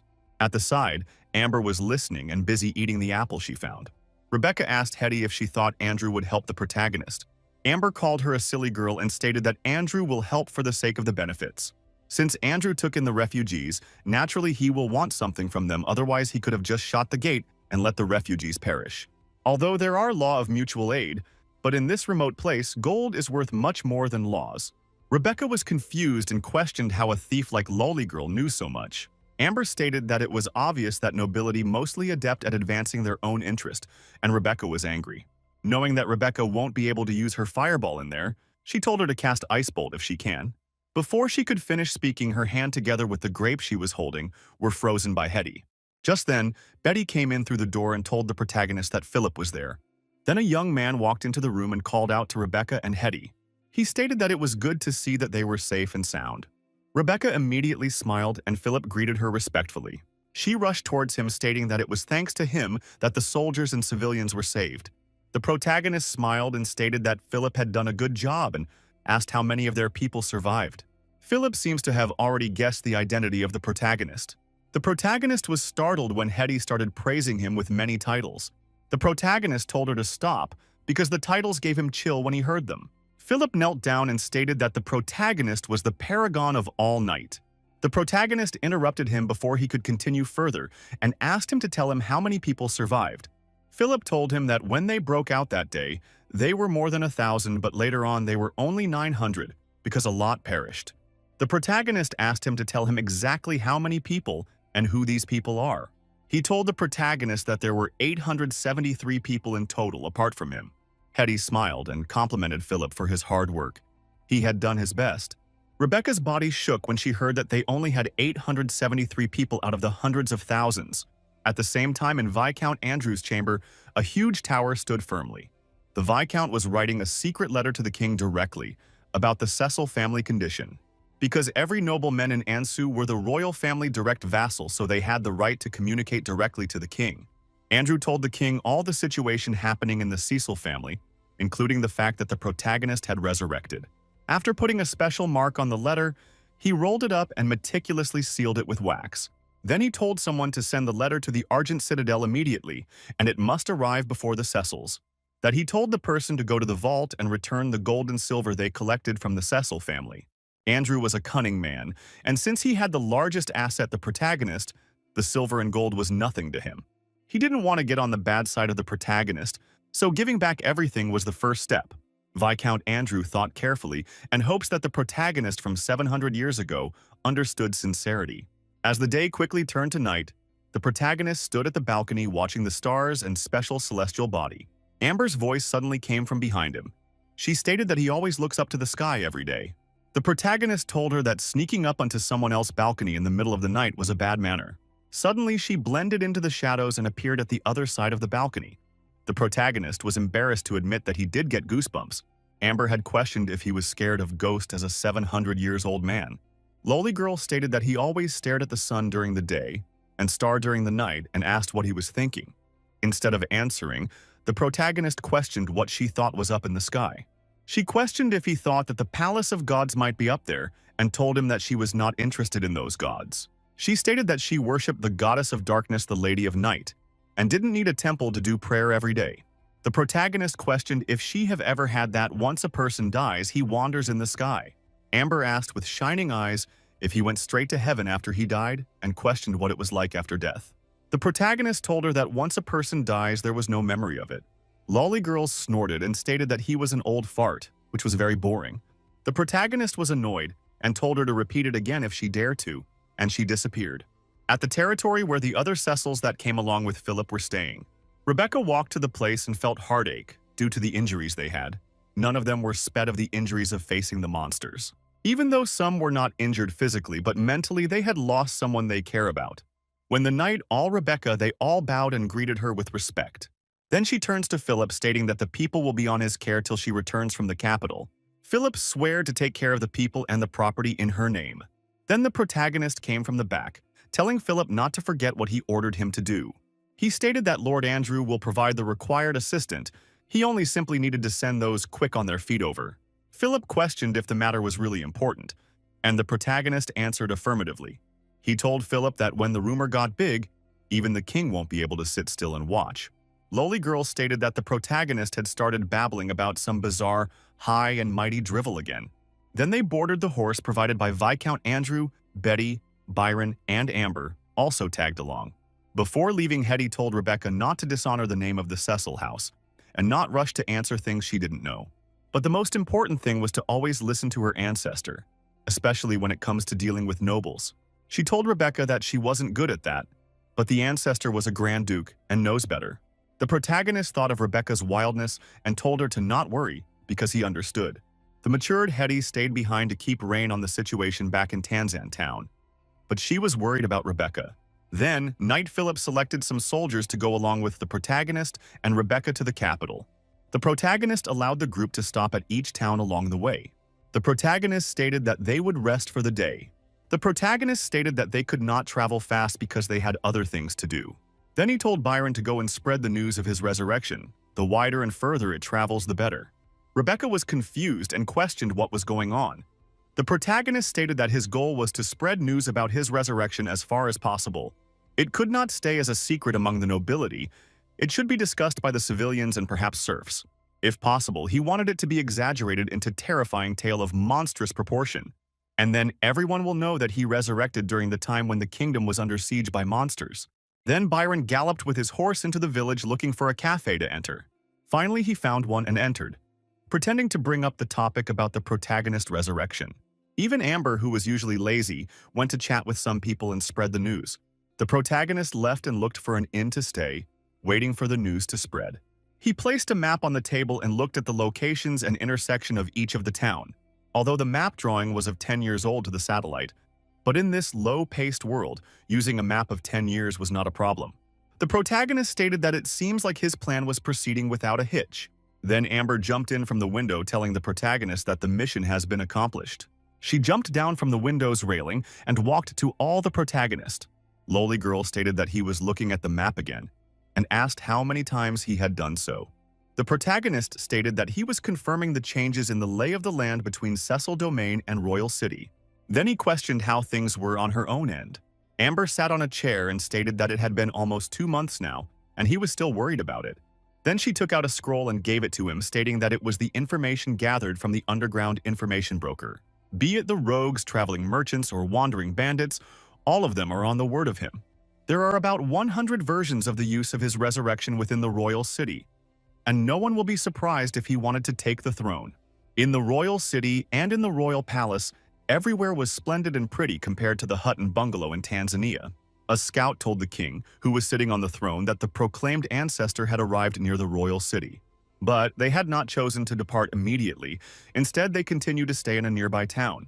The king calmly told the scout that he understood and he may leave. Then he touched the ring on his hand, stating that the protagonist sure is taking his time to travel to the royal city. His advisor by the side told the king he was afraid the protagonist had other motive for doing so.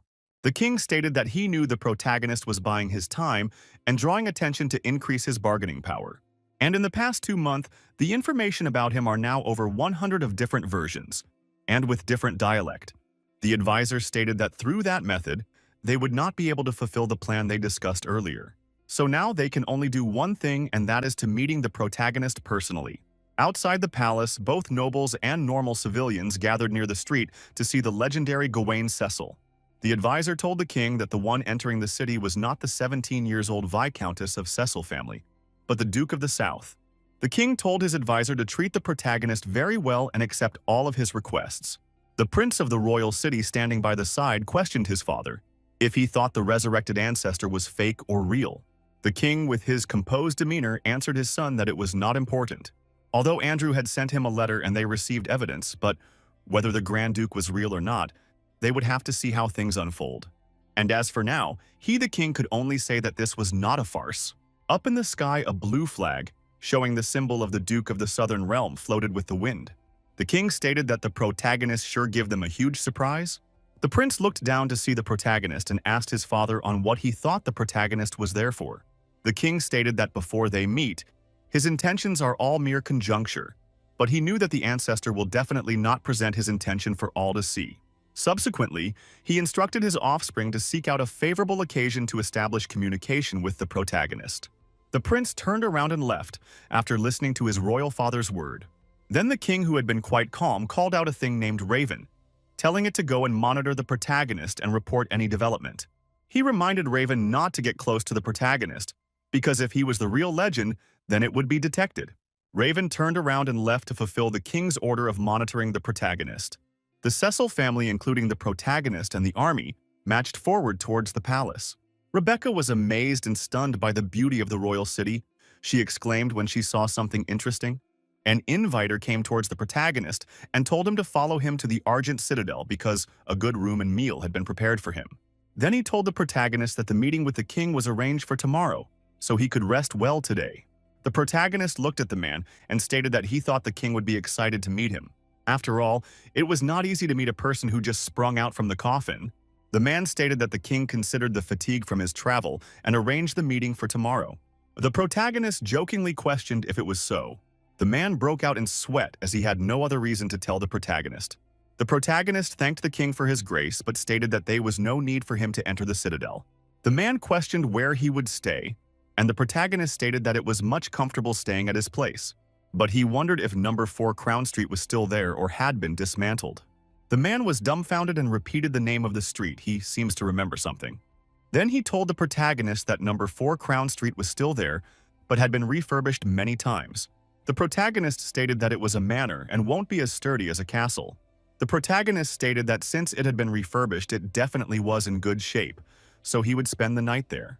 The protagonist stated that he knew it had been reclaimed by the royal family, but he just wanted to stay there, since no one stayed there for 100 years. The man agreed that until now, no one had earned the right to inherit the house. The protagonist stated that since no one inherited it, there would be no problem for him to reside in his own house for a night.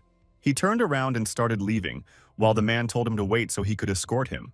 The protagonist rejected his idea and called Rebecca, who was still looking around, for them to go.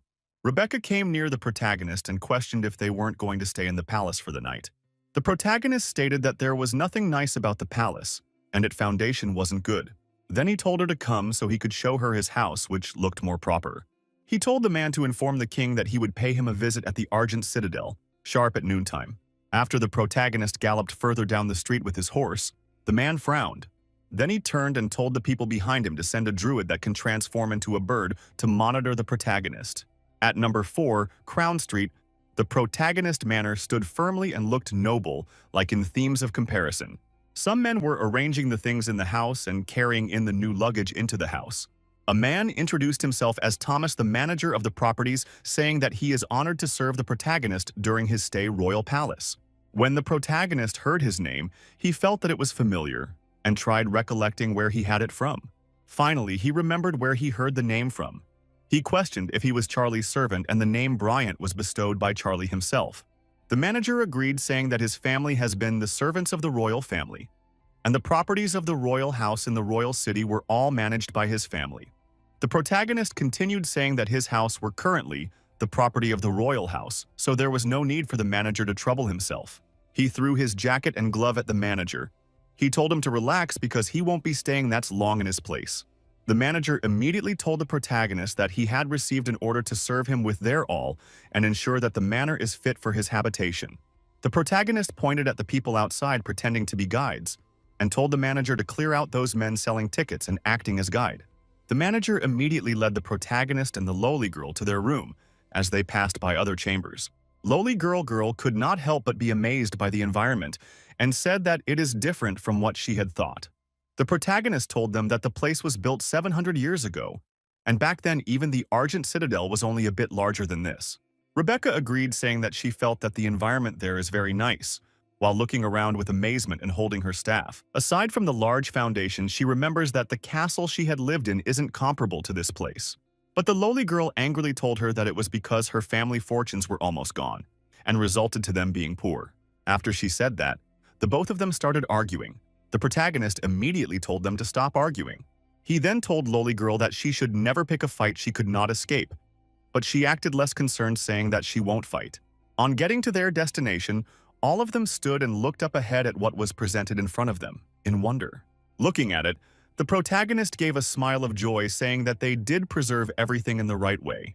He continued saying that he won the axe presented there from Charlie in a swordmanship duel. He continued saying that the axe is not something great, whether as a weapon or any other thing, but it was just on dwarven axe. The protagonist also explained the axe, saying that it had large strength, and most human soldier wield the axe in each hand as if it was nothing. Rebecca, who was right beside the protagonist, asked if he was referring to the founder King Charlie. He stated that there was nobody else but him who could be called King Charlie after years, up till now. He continues saying that Charlie he mentioned could only be one person, which is that King Charlie. The lowly girl asked if he insisted on coming to that place because he wants to take everything on the house back. She stated that his descendants have almost run his house into the ground, and he didn't get any chance to retrieve anything. The protagonist could not help but turn and asked her where she got the idea from, but she told him not to be shy, because it was a normal idea. She also stated that the protagonist didn't need to worry about carrying anything and could leave it to her. And coupled with her abilities, it could only take 3 moving trips for her to clean the entire places of the items. But the protagonist told her to save it, because if he really wanted to take everything, he wouldn't need her help on doing so. Lowly Girl told the protagonist that she noticed most of the stuff wasn't worth it, because most of them were replicas and only the axe and vase are real. But the protagonist stopped her by telling her that the vase she felt is real must also be a replica too. Hearing what the protagonist said, she asked him why he dragged her there, because she was not a household client or a soldier, but just a passing thief. The protagonist stated that she was the one who tried to rob his grave, which is against the law. And secondly, he took notice of her strong ability not as a passing thief, but as an infiltrator. He stated that they were in the royal city and there were probably many eyes on the place, and on each and every one of them. And Byron is a knight who's only strong at head-on combat. Rebecca only knows how to cast fireballs, and he hasn't fully recovered his strength. So he needs a skilled master of shadow at his disposal. After saying that, the protagonist asked if she's satisfied. When the protagonist called her by her name, Amber was surprised and became speechless at the same time, not knowing how to react. She timidly scratched her face a little and told the protagonist that if he put it that way, then she would gladly help him. But he had to praise her more by calling her, killing Master of Shadows, a couple of more times, then she might not charge him. The protagonist turned to Rebecca, telling her to cast a fireball that is able to smash Amber's face without actually killing her. Manager Thomas came to the protagonist and told him that there was a guest from the royal palace, while witnessing the 2 girls fighting. He continued informing the protagonist that Prince Edmund was paying him a visit any moment from now. Not long after Manager Thomas told the protagonist that the prince was visiting him, the prince arrived at the protagonist's place. The prince asked the protagonist if he was enjoying his stay, and if he was not enjoying it, he could inform Stuart Thomas. But the protagonist told him not to worry because there was nothing more comfortable than him living in his own home. He stated that they preserved the place because it looked identical to 700 years ago, and there even reconstructed his favorite tea spot. The prince told him that maintaining a hero's residence is akin to protecting their royal family honor. But the protagonist told him that he might be dead for 700 years, but he was only 35 when he died, which was not much older than the prince. He stated that before, they were more straightforward, but today people need half-a-day pomp and circumstance before anything is started. The prince told the protagonist that his royal father thought that he would be hard to talk to. Amber stood at the corner listening to what the protagonist was saying to the prince, with a smile on her face. The protagonist, on the other hand, told the prince that he would go straight to the point, also questioning if the prince was there to scope things. The protagonist stated that the reason the king sent the prince was to seek out what he wants after rising from his grave. But the prince told him that it was not his father's intention, but his own, because he is intrigued by the intention of the protagonist's visit. The prince questioned if the protagonist was at the royal family because of the benefits of House Cecil. Immediately, the protagonist agreed, saying that he was there for the benefits of House Cecil, but the key point was, which part? And from his point of view, there are many things he could ask for, most directly the hereditary dukedom and the southern domain. The prince told him that his descendants inherited his title, but as there ran afoul the kingdom laws, they were unable to retain their titles and holding. But the protagonist told him that if they were to go by the word of the law, his descendants can only fully inherit his title and holding after his death. And when he was alive, only his eldest son had the right to a noble rank below his, and is only limited to the exercise of legal authority. The prince was stunned and didn't say anything after hearing the protagonist's word. Amber stated that the protagonist was even more shameless than she is. The prince stated that when the laws were created, no one considered that he would come back to life. The protagonist stated that if he were to discuss the matter of Cecil House inheritance using the law, there are just too many loopholes, although no one asked for laws of inheritance to revolve around him being dead or not. The prince sighs and stated that it was all right and he understands. The prince stated that the protagonist mentioned people if 709 years ago being straightforward, but now he felt that he was harder than his debate tutor. He protagonist stated that he did not only live through the savage times, but also the pinnacle of Gondor's glory, so they should not be looked down on. When they were barbaric, they drank blood, and when they were cultured, they could name a wine 36 times, each name with a quarterson tied to it. The prince asked if they could talk in detail about what the protagonist and his father will discuss at noon tomorrow. Then, the both of them toasted in silence and savored the red wine. After some while, the prince walked towards the entrance of the door, leaving the building. Rebecca told him she thought it would be hard to deal with royals. Then the protagonist stated that it would not be hard for him to do so. He told her that the prince's behavior was opposite to what he showed them. He did his homework before coming over. The protagonist patted Rebecca's head because he knew she did not understand the two-faced human behavior. The prince first came as though to visit a noble lord's. Then he noticed his behavior and how he spoke and quickly became easygoing and humorous. And that made the protagonist willing to talk with him. That itself showed the greatest ability of the prince. When the protagonist saw the confused look in Rebecca's face, he told her to stick to studying the 4-spell chant. Rebecca teared up and asked the protagonist if she was a little too dumb in that aspect of speaking with royals. The protagonist patted her head and stated that everyone had something they are good at, and there was no point of forcing it. The protagonist stated that, to be honest, he had little love for such intrigues. Raven watched as the protagonist told Rebecca he preferred the bunch back then when they threw caution to the wind as they fought for survival. In a classic room, everything seems blank with no shining color. The protagonist opened the door and came into the simple dressed room. Then he looked at the desk in front of him with doubt. They seemed to be a square line showing that something was inside. The protagonist seems to know everything about the desk and subconsciously pressed a button under the desk. Then the desk creaked and opened, showing a small box inside the secret layer of the desk. When he opened the box, some crystals and a rune formula was inside. He thanked goodness that it was still there. The rune item was circle in shape, with some strange weird language and symbols written on it. The protagonist picked it up and exclaimed that he had gotten the key. Suddenly, his mind alerted him of danger and he instinctively reacted. He draws out his long sword of pioneer and questioned who was there. A shadowy figure appeared at the other end of the room, stating that the acuity and reaction were familiar. Then the figure spoke calmly that it was him. These was a female with a vial closing half her face. Lowly Girl jumped out shouting that she finally got the thief. The lady was startled and reacted fast. She waved her hand and smacked Lowly Girl away. Lowly Girl smashed on the wall while the lady with a vial questioned what just happened. The protagonist raised his sword up, stating that if he was not wrong, the one the woman smacked on the wall was his guard. She apologized and stated that her method of appearance was ill-advised and questioned if he really wanted to fight her. She stated that for people like them, they would put half the city on alert if they were to fight. The protagonist didn't look flustered. Instead, he agreed that it would be better if the city was in alert. The lady knew that if she kept pushing further, the protagonist might really fight with her. The lady stated that there was no need to cause a commotion and cross-sword with a legendary level opponent. The lady respectfully stated that the Mithril Bank sends it regard to the protagonist. She introduced herself as Mylitha Ponia, a VIP handler in charge of his deposit in the Mithril Bank. The protagonist felt that the name sounded weird, like a unicorn, as he thought of one. The lady was confused while the protagonist corrected himself, stating that it was a mispronunciation of calling her pony. Then the protagonist questioned what her purpose of coming in the night and even through a window was. The lady stated that many eyes were watching him and the top-level item he left behind, so they had to do everything in secrecy. The protagonist suddenly became very serious and questioned what he had deposited back then. The lady raised her hand and questioned if he had forgotten because he slept for too long. The protagonist could not actually remember that part of his memory, so he questioned if he could withdraw it, and the lady agreed.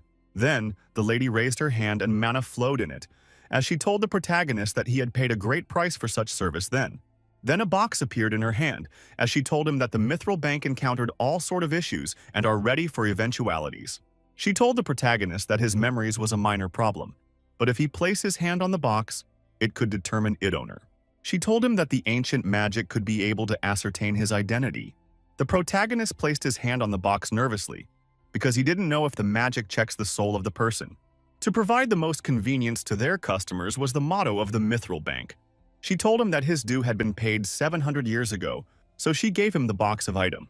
The protagonist collected and opened the box, seeing a crystal that looks familiar to him inside it. The protagonist was not stupid, and questioned why she chose to visit him by these time and asked if it was part of the agreement. The lady disagreed and stated that it was because they had to ascertain the veracity of his resurrection. The lady stated that the price of logging in the capital was expensive, but she would waiver it for him since he was VIP. The protagonist told her that the price of grain the capital was expensive and his foodie guard was injured by her, but he would waiver it. The lady took out a ring and gave it to him, stating that the transaction had been completed, and as VIP member he would receive a gift. The protagonist collected the ring and questioned what it was. She told him it was a mithril ring, and every VIP who completed a mission gets it.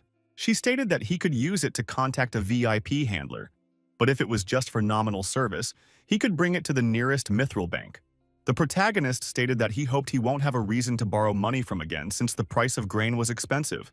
A voice sounded in the room stating that sometimes unexpected things happens, so he would be welcomed one day as their customer. After the voice faded, the protagonist walked towards the window where the lady left from. The protagonist was shocked and startled when Amber appeared in front of him, stating that she just saw a thief. The protagonist's mind reacted quick as he could and smacked Amber away. Amber smashed on the wall again. After suffering from being smacked by the lady, she was smacked again by the protagonist. She felt despair and turned with the bruise on her face, questioning why with a pitiful look. The protagonist questioned how he would have known she would suddenly come from the window instead of the door. She stated that she was a thief, so it was against her job to go through the door, and he didn't even talk about injury fee. The protagonist stated that he didn't have money now and would pay her once he have them. Amber retorted that he was the one who said it.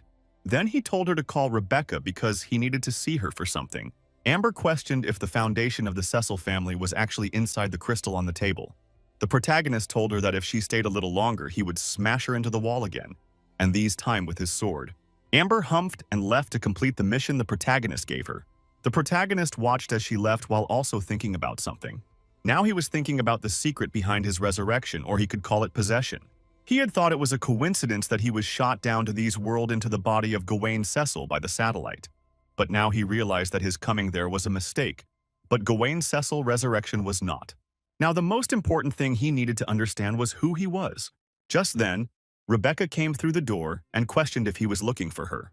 Then the protagonist turned to Amber and told her to guard the door, and if anyone comes in, her pay will be forfeit. Amber was annoyed and retorted that it wasn't as though he had paid her before. Then she jumped outside through the window, and the protagonist questioned why she had to follow there. The protagonist stated that Amber was indeed not wrong, but he had something to tell Rebecca. Then he turned to her and stated that what he wanted to say was not about the division of inheritance. Rebecca looked at the item in the protagonist's hand and questioned what it was. The protagonist looked closely at the item and answered that it was a key, and wanted to continue speaking when he was interrupted by Amber. Amber screamed out thief and stated that she had caught him again. Both the protagonist and Rebecca looked at each other and prepared for battle. What they waited for did not come. Instead, it was Amber dragging a man in black into the room. The man in black seems to be unconscious as he didn't react when Amber was dragging him. The protagonist was puzzled and questioned how she captured him. He asked if she subdued him in combat. Amber suspected that the protagonist thought she did something bad to the man and asked why he had that look. Amber stated that she might be weak in head-on combat, but was strong when it comes to shadows. She told them that the man was showing his shadow step when she kicked him out. Rebecca bends down and checked the man's pulse. while asking if the man was not gone for good. The protagonist stated that they would either be reduced to a bumbling fool or die. Suddenly, the man moved around and frowned from the pain. Then he opened his eyes in confusion and exclaimed when he saw the protagonist and the others. The protagonist grabbed the man's cloth and started questioning who he was, why he came there, and who sent him. The man turned and saw Amber, who was having evil thought on how to interrogate him. Rebecca asked what she was stealing in the dungeon where she learned to interrogate, and she told her that she took some disposed items. The man was surprised when the protagonist removed his hand from his cloth. The protagonist told them that the man was a royal shadow guard among elites, and Amber can brag of capturing one for years. The protagonist questioned if the royal shadow guard had been reduced to just sneaking around after some years. The man was puzzled while the protagonist asked him if he wanted to know how he could tell. He slapped him and told him that he was the first trainer of the royal shadow guard. He created and named their version of training. Amber questioned how a knight like him taught people how to infiltrate others. The protagonist told Amber he trained them on the matter regarding physical abilities and dual-wielding sword. She asked why they need to be trained in dual-wielding sword technique, and he told her it was to take out all witnesses. He told them that for an infiltrator of Ansu, being detected while infiltrating was the true start of the mission. Looking at the man, the protagonist stated that it seems like the man didn't complete the training program. The man was shocked when he discovered that the protagonist was the one who made the hellish training. The protagonist asked if Francis L. was the one who sent him. The protagonist knew that the king was not stupid to let people assassinate him, so it was only for monitoring. Then the protagonist stated that the king should have reminded him to keep a distance from him. Then his eyes turned cold as he stared at the man sent to monitor him. He stated that even if the family had declined, he himself had not declined, so he asked if it was due to overconfidence or violation of order. The man turned his face to the side and stated that he had failed his duties, so he would pay with his life. The protagonist slapped his cheeks and called him a fool. He questioned if all of them had fallen to that state because time had been long, and asked the man what the duties of Shadow Guard was. He told the guard that his duty is to protect the people, the king, the land, and to fight evildoers plotting to turn the kingdom upside down. If he was an opposing person, he would have considered the man brave, but the man was at the founder's home trying to kill himself. The protagonist stated that he wasn't calculative enough to vent his anger on a junior, so he told the man to leave. The man questioned if the protagonist was sure to let him go. The protagonist stated that he could not kill the servant of Francis II in his place, nor does he want to take him to the Argent Citadel in front of everyone. The protagonist stated that although he would have loved to do so, but his days of willfulness had gone, so he had to let the man go. He stated that he had no intention of telling anyone what happened there that day, so whatever he reported was up to him. The man bowed respectfully and thanked the protagonist for letting him go. After thanking the protagonist, the man disappeared into the shadows in front of them. The protagonist placed his hands on his waist and stated that the man was yet another window walker. Rebecca moved closer and questioned if he really planned to let the man go. The protagonist turned and told Rebecca that he was indeed letting the man go. Then he told her that if she wanted to obtain greater benefits, she must cast her gaze further apace. There were two results of letting the man go. That is, if the king forget about the matter, or let him be a disloyal guard. The opposite of loyalty is disloyalty, and there is truth in the word. Rebecca asked if the protagonist was treating the king as his enemy. He told her that it had not gotten to the point of being enemies, but he had to be cautious because this was the second dynasty. He stated that Cecil House might be part of the founding family, but they're still part of the previous dynasty. When Amber heard that, she didn't understand a single thing of what he said, but only to be cautious. As King Francis II must make consideration, and this consideration have made it necessary for him to be cautious. Rebecca stupidly questioned if he wants to pick a fight with the king. He told her he didn't want to pick a fight with the king, but to cause trouble. The protagonist told them to forget the matter and focus on what they were doing.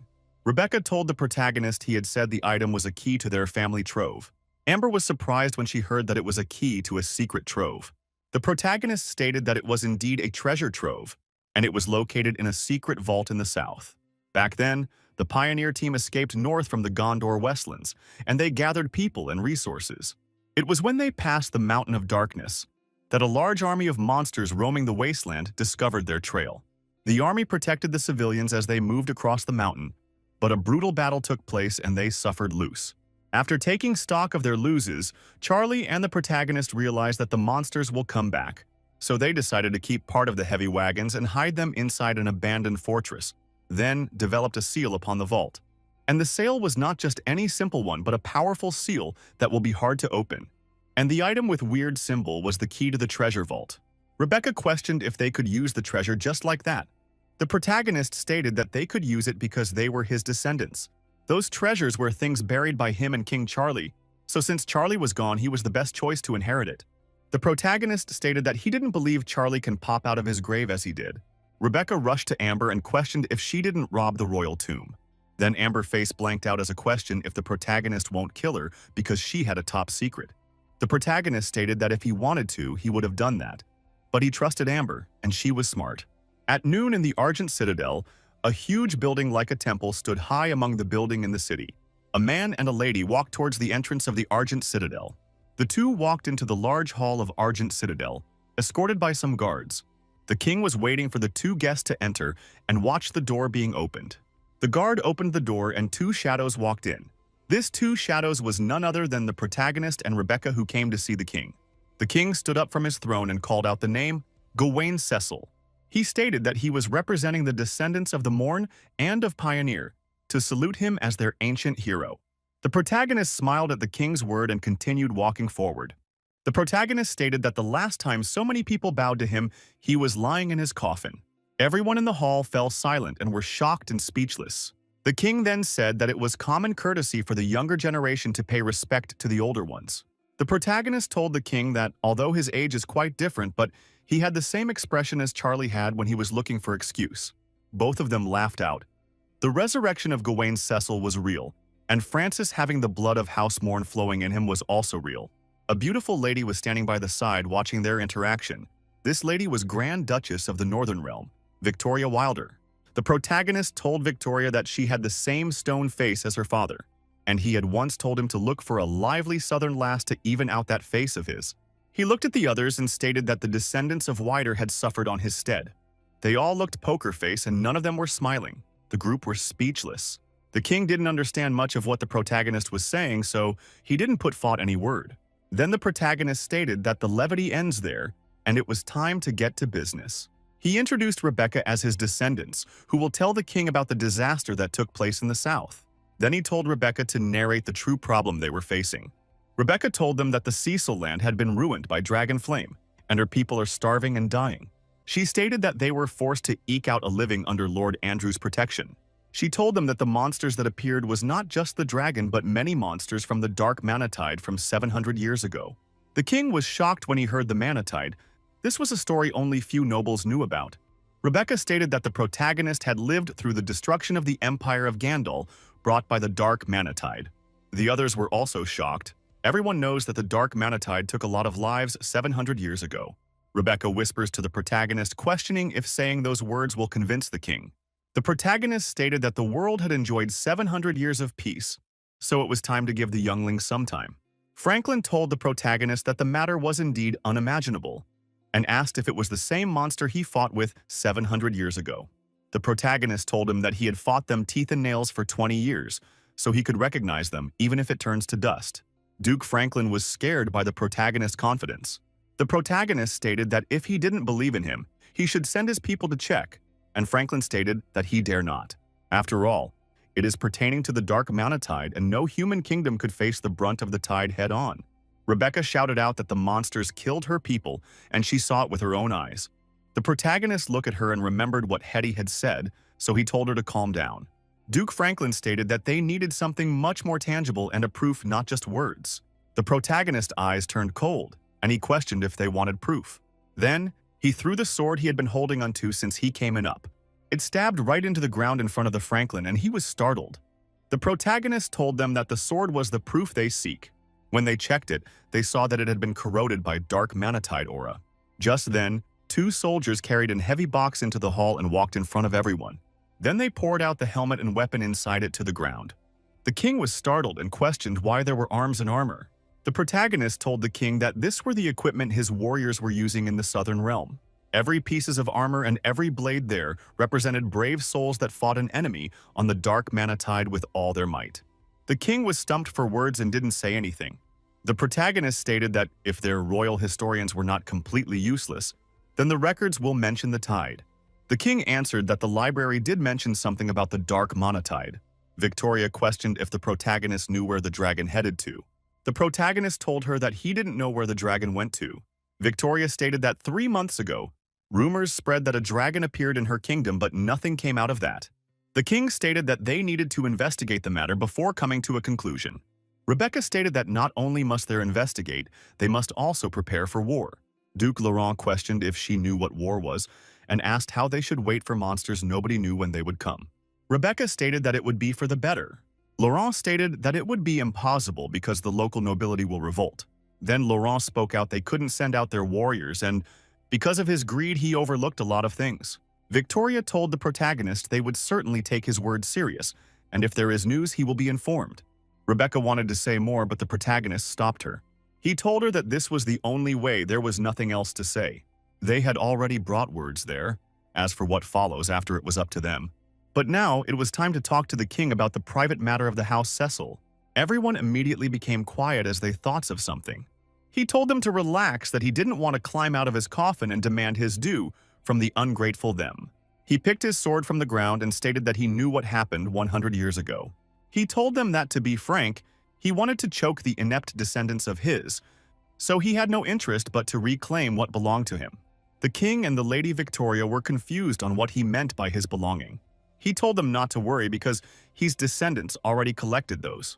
What he referred to as a part that cannot be inherited, which was his pioneering right. They were all shocked when they had that. Minister Alfred questioned which land he plans to develop since the others had been occupied. The protagonist knew this would happen, so he told them it was the Mountain of Darkness. The king told him that the place was connected to the Gandor wasteland and borders the Typhoon Empire. The protagonist stated that he may not be adept as they were in terms of political sparring and intrigues, but when it came to facing the perils of nature, none of them can beat him. The king was confused and questioned what the protagonist meant to say. The protagonist repeated his word that he wanted the Mountain of Darkness.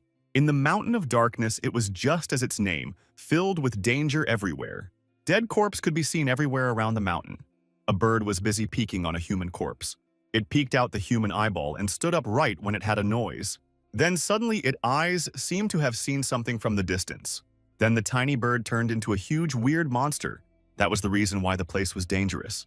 Recalling the fearful monsters in the Mountain of Darkness, the king broke out in sweat. Everyone were already sitting in order to discuss the matter regarding the decree. The king looked at the protagonist and asked if he was sure he wanted to take the Mountain of Darkness. The protagonist looked calmly and even had a smile on his face as he told the king he really wanted the land. The two handmen of the king told him to see the protagonist off since he was the one who made the request. The others were also gossiping, stating that the protagonist had not fully woken up from his slumber yet. The two handmen of the king told him that it was an opportunity to send the protagonist farther from the royal city. The king was finally persuaded and swiftly collected the stamp of royal and raised it up. Then he loudly stamped the royal seal on the document. Then he rolled the document up and gave it to the protagonist, telling him he was done. Leaving the palace, the protagonist opened the document to see. The protagonist was still looking at the seal stamp of royal on the document. Andrew told the protagonist to pardon his bluntness and stated that he was afraid the spot he chose was unsuitable. Unclean wind blow every Brumaire, and the serf and civilians will have no way to fight against the beast in the mountain. The protagonist stated that the unclean wind can be warded using poultice and magic. He stated that they would be able to stand on their own as long as they live through the year first. Andrew stated that he respected his decision, but he should remember their initial agreement. The protagonist stated that the Cecil house will never forget the debt. The protagonist suggested to give 1 or 2 of the antiques as security, and Andrew was confused. Rebecca was excited when she heard the protagonist word, while Hetty was speechless of Rebecca's behavior. Andrew stated that he trusted the founding hero's credibility and questioned when the protagonist planned to depart. The protagonist told him the sooner the better as he mounted his horse. The Viscount Andrew then told the protagonist to excuse him and continue his journey. Then the protagonist called Rebecca, and she answered him. He told her he wanted her to do a census, grouping the population by family name. Then she would need another independent list showing their skill. Both Rebecca and Hetty were confused on what serial number and census was. Both were stunned when the protagonist asked if they had never done census before. Rebecca stated that Hetty was in charge of everything within the castle. The protagonist was shocked when he found out they were ruling by mood swing. Hetty questioned if he and the king used that method to calculate population then. The protagonist remembered when Charlie called him and told him his maths was awesome. Now he realized that Charlie was ruling by mood swing and on whims. The protagonist stated that if it was 700 years ago, things should change now. The protagonist questioned why they had not made any improvement at all after 700 years. Both the ladies ran away with speed to do the census ordered by the protagonist. The protagonist stated that they would depart once their provisions and supplies are ready. Then they galloped and left for the Mountain of Darkness. As they walked, they saw little birds in their nest on a tree watching them. The soldiers were already getting tired and swayed time after time. They traveled over hills and even walked through some rivers. The protagonist was leading in the front while Hetty was at the side. They all continued galloping forward with their horse through the river. Hetty stated that it seems like they had become pioneers in history tomes. The protagonist smiled and stated that they are pioneers. Hetty stated that she meant the Great Reclamation 700 years ago. He told her to have confidence because every time they step into the unknown, that itself is a great journey. He told her that each endeavor was equally great, and they are about to do the same thing as the ancient ones, and perhaps they might even build a new age, a new world rule. Amber, who was sitting in a moving caravan, stated then the protagonist was right. The protagonist laughed out when Amber told others to give him a round of applause. Soon the group got to the Mountain of Darkness. Hetty questioned if he was sure of what he wanted to do. The protagonist stated that he was going to retake his inheritance. At another place, a woman in all white stood in front of a portrait. This woman was Lady Victoria, who just spoke together with the protagonist in the palace. A dark female wearing all black told Lady Victoria she looked tired. Lady Victoria stated that the founding duke had been really resurrected, and she is afraid the king will become even more disobedient from then on. Lady Victoria stated that what she wanted was Ansu Kingdom property, not power. Then she told Maki, the dark girl, to take down Lord Cecil's portrait. After all, hanging a portrait of a living person isn't appropriate. In the Mountain of Darkness, some shadows could be seen walking through. A slash was made and some grass were ripped off the road. The protagonist and his companion were looking at the forest surrounding as they passed. Amber stated that the lineup was small because they are treasure hunting in a dangerous place. The protagonist stated that it was dangerous, but most mutant monsters rely on the chaotic mana to survive. And so the northern side they came from was safe for now. When they reached a place, the protagonist told Rebecca to use her fireball. She immediately activated and gathered her fireball, exploding the ground. A huge hole was made and they all entered to see a vault in front. Rebecca and Amber exclaimed when they saw the huge door. Byron raised his hands to his head to see the size of the door. Right close to the vault was a sword embedded in the ground for years. The protagonist walks close to the sword and held the handle. The protagonist knelt down, and Rebecca questioned what was going on. Holding the sword, the protagonist thought of many things. His face turned cold. He closed his eyes and thought of the war and death that appeared. That day, the people fought very hard with the monsters. But not everyone was able to get up after the war. 16th Company Care lays there in eternal rest. He told Byron that this place was the place they were in charge as rearguards during the crossing of the Whitewater River. They were unable to break through and had to retreat there. It was a pity the Manatide raged on, and he was unable to retake the area while he was still alive. By the time the Manatide receded by itself, no one remembered these place. He told them to follow him, and he would take them to have a look and see what their ancestors left behind. Then he opened the vault and they all walked into it. Amber asked if there was any ancient magical monster from some other dimension or magic traps there. The protagonist told her she was a grave robber and was afraid of a 1,000-years-old ancient facility. Amber told him it was different because no one knows what will pop out from the ancient facility. The protagonist told her he was still just a person after coming back to life and was sorry to disappoint her. Right in front of them, a door appeared at the other end of the passage. This door was created with a very strong steel, a rare one. Amber exclaimed and questioned if what she saw was an entire slab of violet steel. The protagonist told her to take whatever crazy ideas she had off her mind, and for her to wait for him to pay her salary. Amber called him a stingy old coot. She was still leaning on the door when the protagonist activated it. The door to the treasury opened and was as big as a palace door. The protagonist told them to come into the treasury. Then he used the magic aegis of gentle wind, while Amber was a relentless person. She was busy trying hard with her dagger to scrap out pieces of violet steel, but instead, her dagger bent. Inside the vault, the first thing clear to see was the golden batch of money. Everywhere around had gold in some steel-locked box. Rebecca and Amber, who had not seen such quantity of money, lay on it. The protagonist used his sword to open one of the boxes. He picked up a crystal and told them that it was the most valuable thing there. The crystal was imbued with low-level barrier and explosion magic. It was unbelievably an advanced weapon. Rebecca and Amber rushed from where the weir and lay on the crystal, stating that they were rich. Byron was surprised that such riches lay silently on the border of the kingdom without anyone knowing. Rebecca stated that with the money they can pay off their debt and get other things. The protagonist stated that they could not use the money directly. If they took a coin of 700 years ago to business, fools can tell they're struck gold. Rebecca questioned what they should do since they were in dire need of money. The protagonist stated that they needed to melt the antique down and turn them into bullion, or Ansu coin. Amber stated that the coin are 700 years old antique. The protagonist agreed and told them they were only going to melt a small portion to ease their more pressing need. Amber started pouring the gold on her body, stating that they were rich.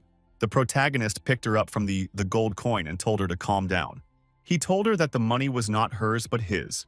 Plus, when compared to the future, this treasure trove was nothing. The future. Everyone started thinking about how the future will be. Amber sat on a hill watching the preparation done by the people down. The people were busy making tent and taking care of some cardboard. All the properties they brought when they came was laid on the ground. The protagonist walks to Het and told her he had something to tell her. He told her to look at the people working there. Instead of focusing and completing their job, they were busy boasting. Hetty was surprised and didn't know what to say about it.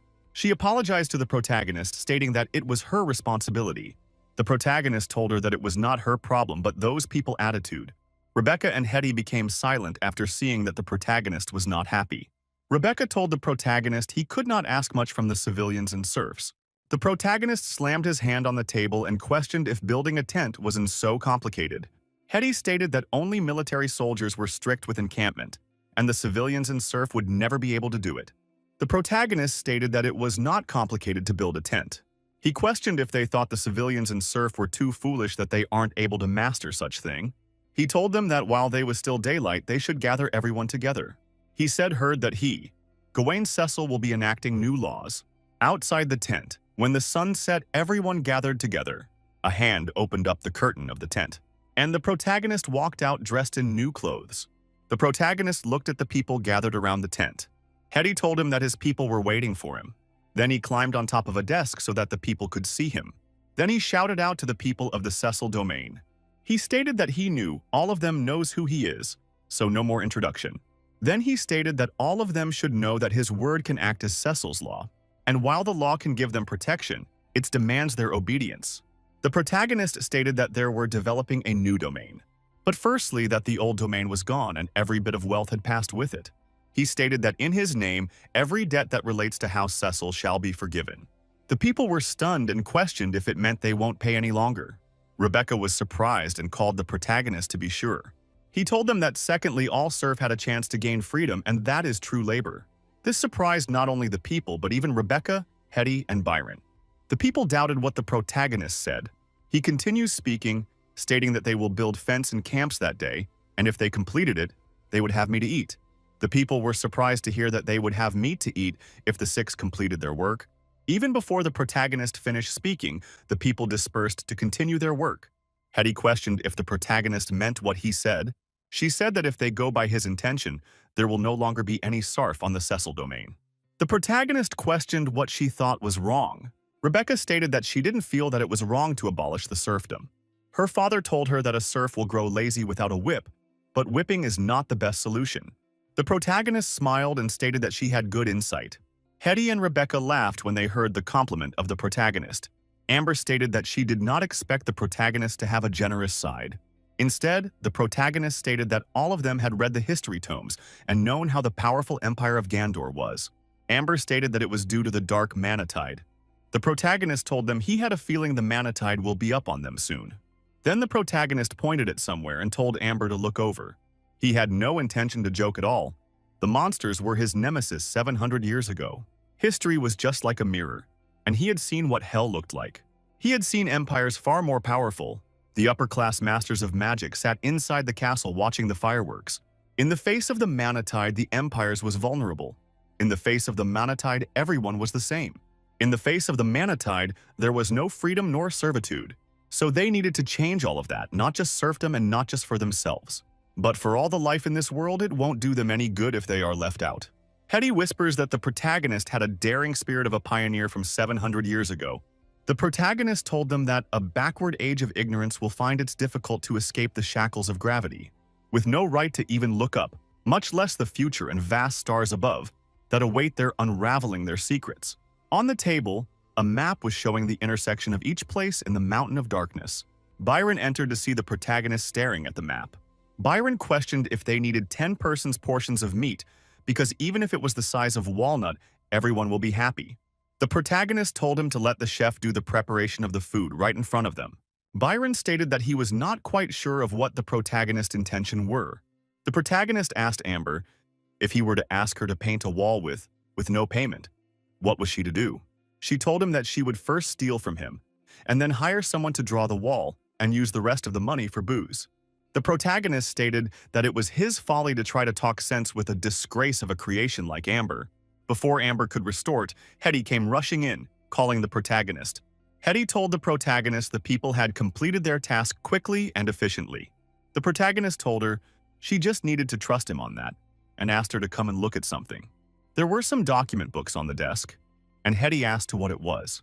He told her it was something the Gandor Empire lacked during their days. Amber questioned if all the pioneers were monsters in the art. He told her that the pioneers then could draw a map of a kingdom with closed eyes. The protagonist questions in his mind when the production of ballpoint pen would start, since the quail was a pain to write with. Outside, the civilians, serf and slaves, were all working hard in order to earn some meat to eat. Hetty watched and stated that she had never seen such a scene of labor before. As she stood there watching, some men passing by told her that it was work hour time, and even smiled, telling her to make way for them so they could continue. Hetty smiled and shifted for them to pass by. Just by ensuring that their team had meat in their meal, their enthusiasm and efficiency has become beyond belief. The men moved the wood to the riverside and used it to build some easy sailing boats.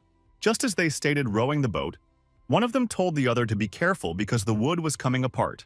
Then the rope used to tie the wood together cutted, immediately after he finished speaking. Before the man could do anything, a magical water hand appeared in front of him. The hand then held together the woods that wanted to separate. One of them pointed at the land, stating that it was Lady Hetty. She was the one helping them. Hetty gathered her magic power and mended the woods together. Then she helped them push the wood boat a little farther into the river. The two on the boat thanked Hetty and she smiled at them. She was startled when someone spoke from the back, stating that magic was very convenient. Then her leg slipped from the land and she almost fell to the ground. The person told her to be careful and caught her hand, drawing her back. When she turned back, it was the ancestor. She apologized for not realizing he was standing behind her. The protagonist told her that her skill wasn't half bad, and she started that she was not particularly gifted in the arcane. She also told the protagonist Rebecca could only master Fireball because she was not that particularly talented. But in fact, Rebecca was a very hard-working child. But there was no helping it. The limitation of one's talent is a limitation. Rebecca can only strengthen basic level spell, like the Fireball. But her situation was actually very common. Their ability to create magic models cannot catch up to their theocratical standard, so they can only be low-level mage for the rest of their lives. The protagonist looked at her and stated that she was wrong. He told her that he had sent someone to Tanza, and when the convoy arrived, she would build her magic experimentation chamber. The protagonist told her he had taken a few mithril out of the vault, enough to get her a set of basic equipment. Hetty stated that she understood, and will see to the imprint of the runic structure diagram he requested. At the other side, Rebecca was eating bun and whistling some music as the civilian followed her. But as for Amber, the lass was busy sleeping on the desk filled with crystal stone. The protagonist came into the room and picked up a crystal stone. He then looked at the silly Amber who was snoring while sleeping. The protagonist picked up Amber with one hand and held a crystal stone with the other hand. Amber was shaken by the protagonist who questioned if that was how she stood guard. Amber finally woke up from her stupor and told the protagonist that he had scared her into thinking that an earthquake was happening. The protagonist raised a paper up and said that she drooled on it, and she replied that no one had control of such thing. Then she stated that he was still drawing the weird picture again, and he answered that it was the plan, laws, and construction plans. After looking at it, she stated that she didn't understand. Then the protagonist told her it was upside down. She then changed her words, saying that she had never seen a diagram like that before, and they were hard to understand. The protagonist told her it was the reason she needed to study so she should go and learn from Rebecca or Hetty. Then she stated that she didn't like dealing with nobles, but the protagonist told her he was a noble. She told the protagonist he didn't act like a noble. and he told her she didn't act like an elf too.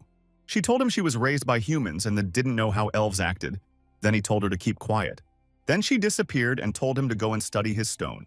Outside, many tents had been mounted on the Darkness Mountain. The protagonist looked at the crystal stone and broke it into pieces. Then he picked up a small knife and cut open his finger with it. Then he held the big crystal on his hand and dripped the blood on the other hand on it.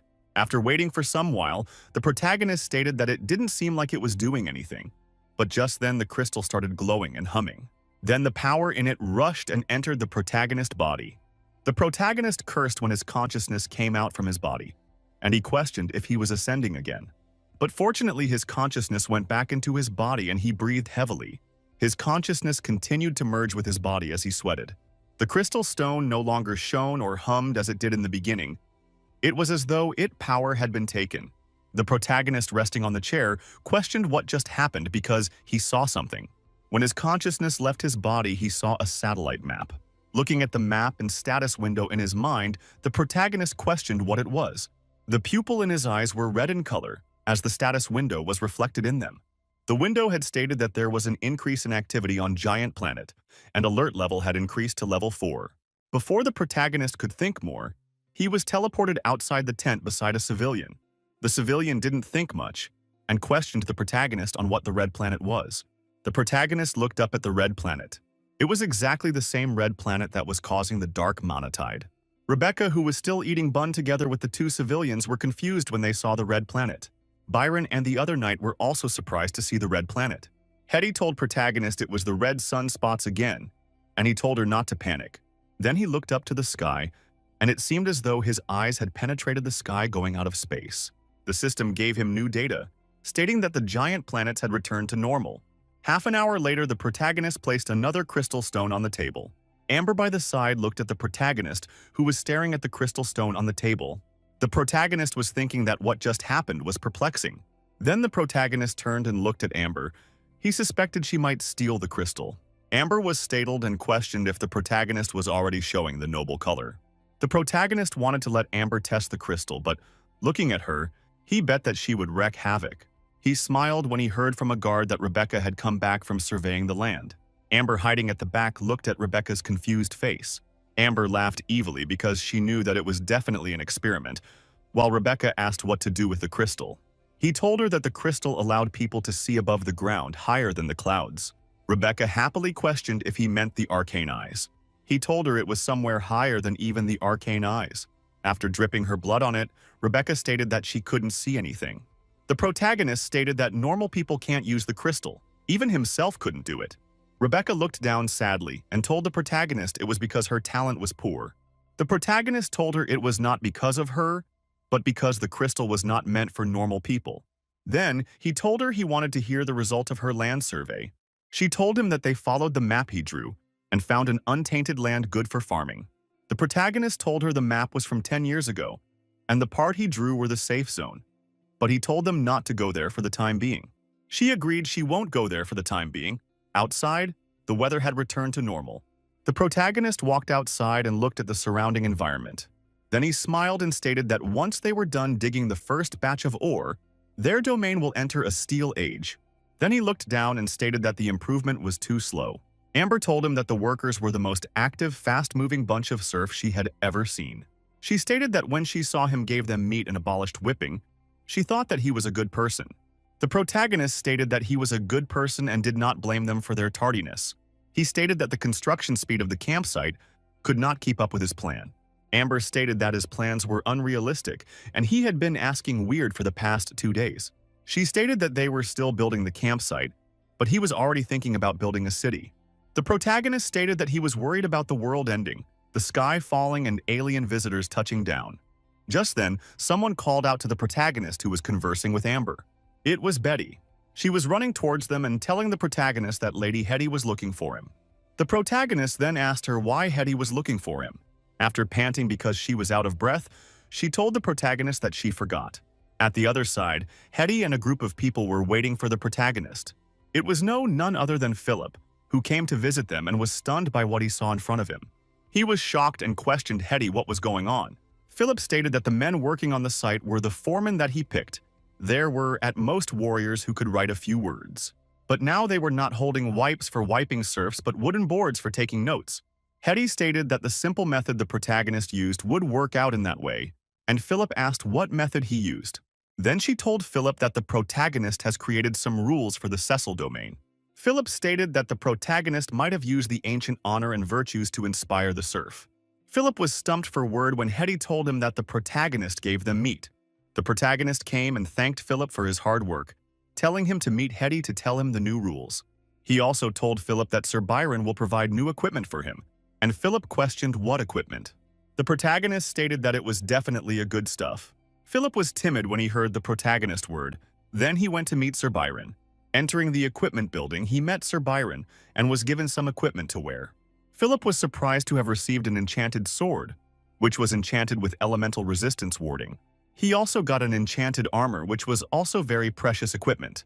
Not to mention that the military that the protagonist formed are using crystal from 709 years ago. As for Amber, she was busy using the so-called ancient crystal to play around while listening to the murmuring. At the other side, Philip was using the equipment he got to envy others. When Amber saw that, she mistakenly threw her crystal into the river.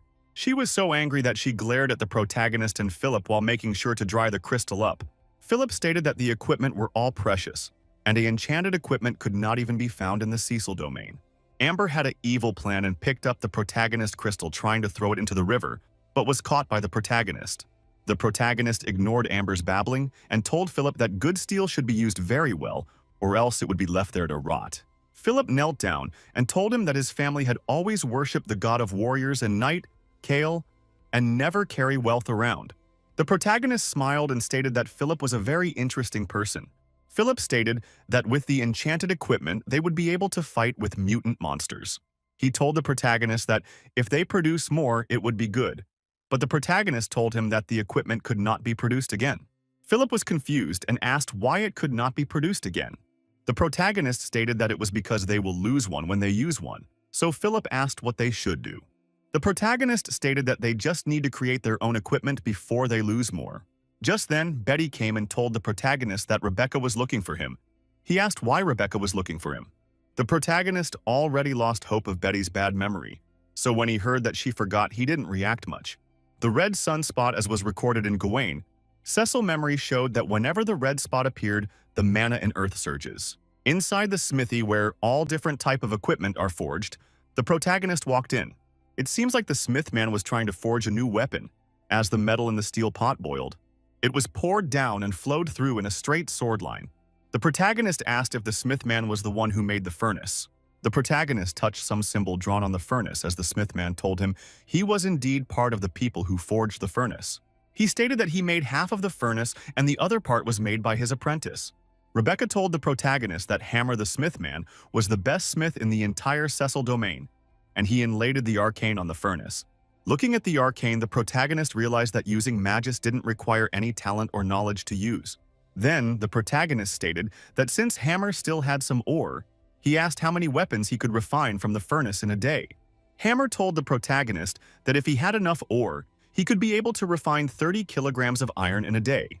But the man was shocked when he heard the protagonist say it was little, so he asked why he thought so. The protagonist told him not to be afraid, that he was the lord that protected him, not a bandit that will kill. Hammer answered affirmatively, but was still nervous about what the protagonist would say. Hammer told the protagonist that 30 kilograms was already the limit they could produce every day, although his furnace looked big outside, but was narrow inside. Plus, every time they finished work, they had to let the furnace rest for an hour. To let the ruin rest, they had to chill the furnace. And with all that going on, 30 kilograms of iron was the limit for the day. The protagonist questioned if he just stated that he needed to let the runes cool down. Hammer stated that especially the fire rune, if it keep in contact with fire for too long, it would break, and that would result in the furnace being crippled. The protagonist asked what if they made the furnace big. Hammer told him it won't do because the runes can only bring so much heat. So the protagonist asked if the thing restricting the production of more iron was the runes, and Hammer answered affirmatively.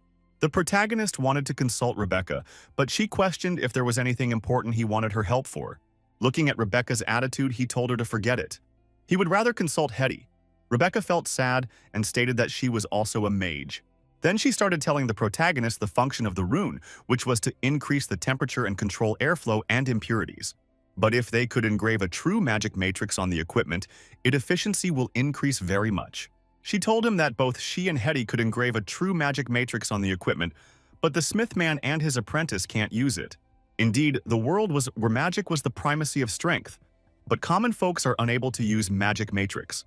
The magic matrix needed an energy source and a driver that can manipulate magic. Then he suddenly thought of something and stated that he got an idea. The protagonist questioned if they needed to engrave all the energy supply potion of magical matrix into the furnace. Rebecca stated that dismantling a magic matrix and using it part by part, she asked the protagonist if it would even work. The protagonist stated that it was just an idea he thought of. He will talk to Hetty about it since she's much an expertise.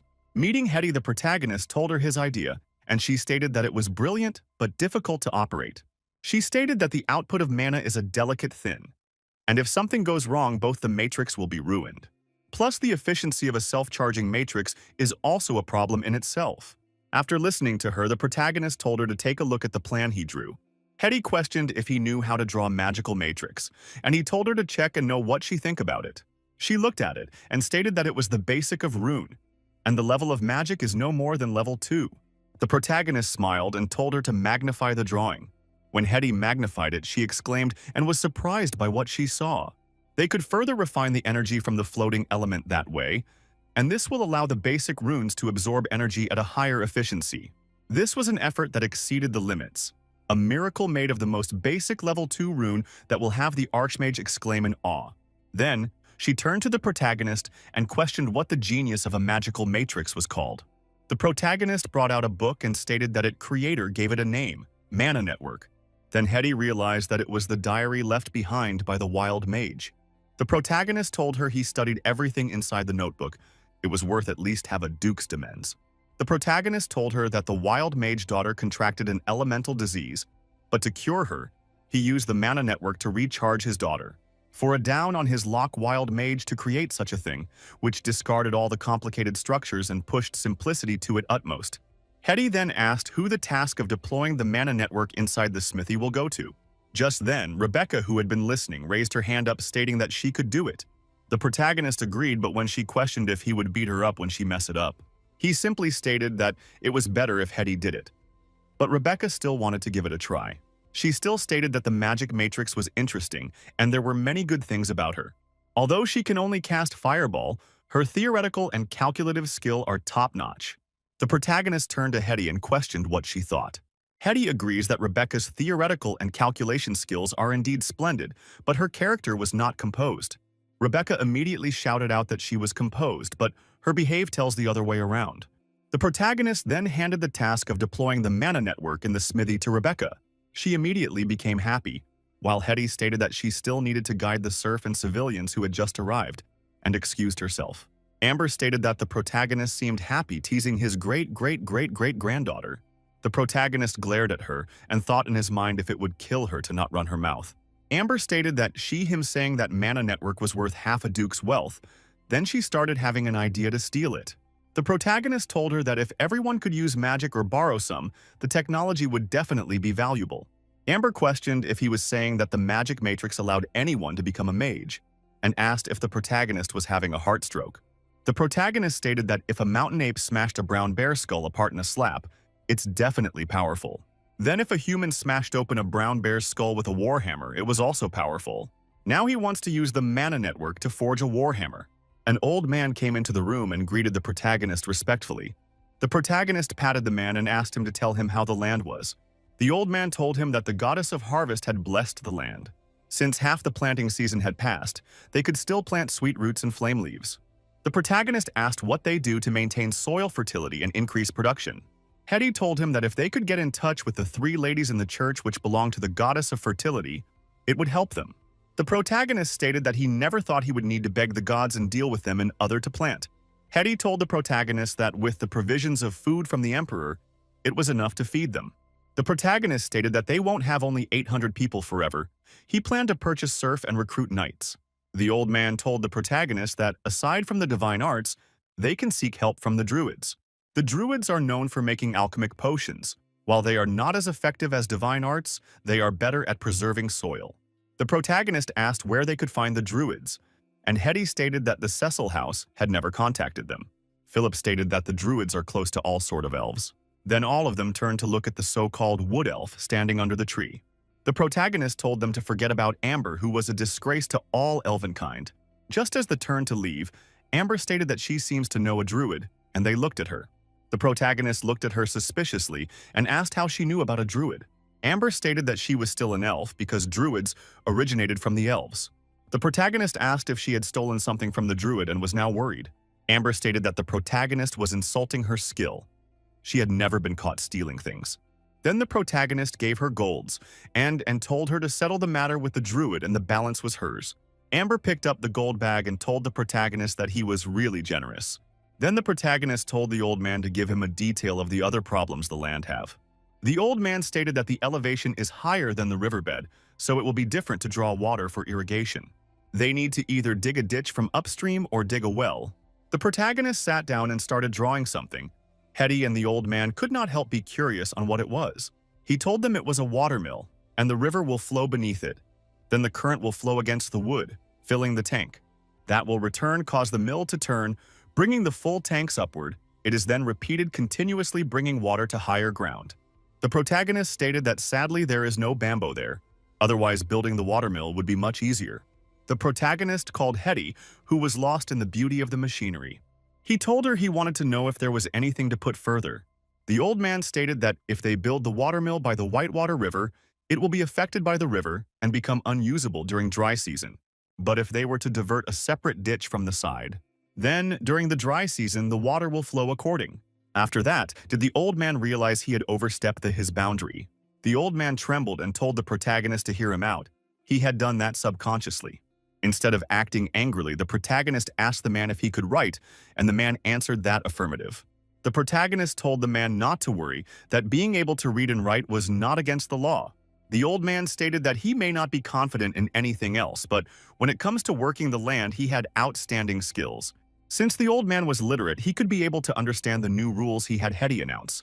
Then the protagonist asked if he would be able to measure the land and track production if he gave him a form. The old man was surprised and asked if the protagonist was telling him to be a supervisor. The protagonist smiled and told him he was not just only going to be a supervisor. He plans to let the old man manage the entire food production of the reclamation project.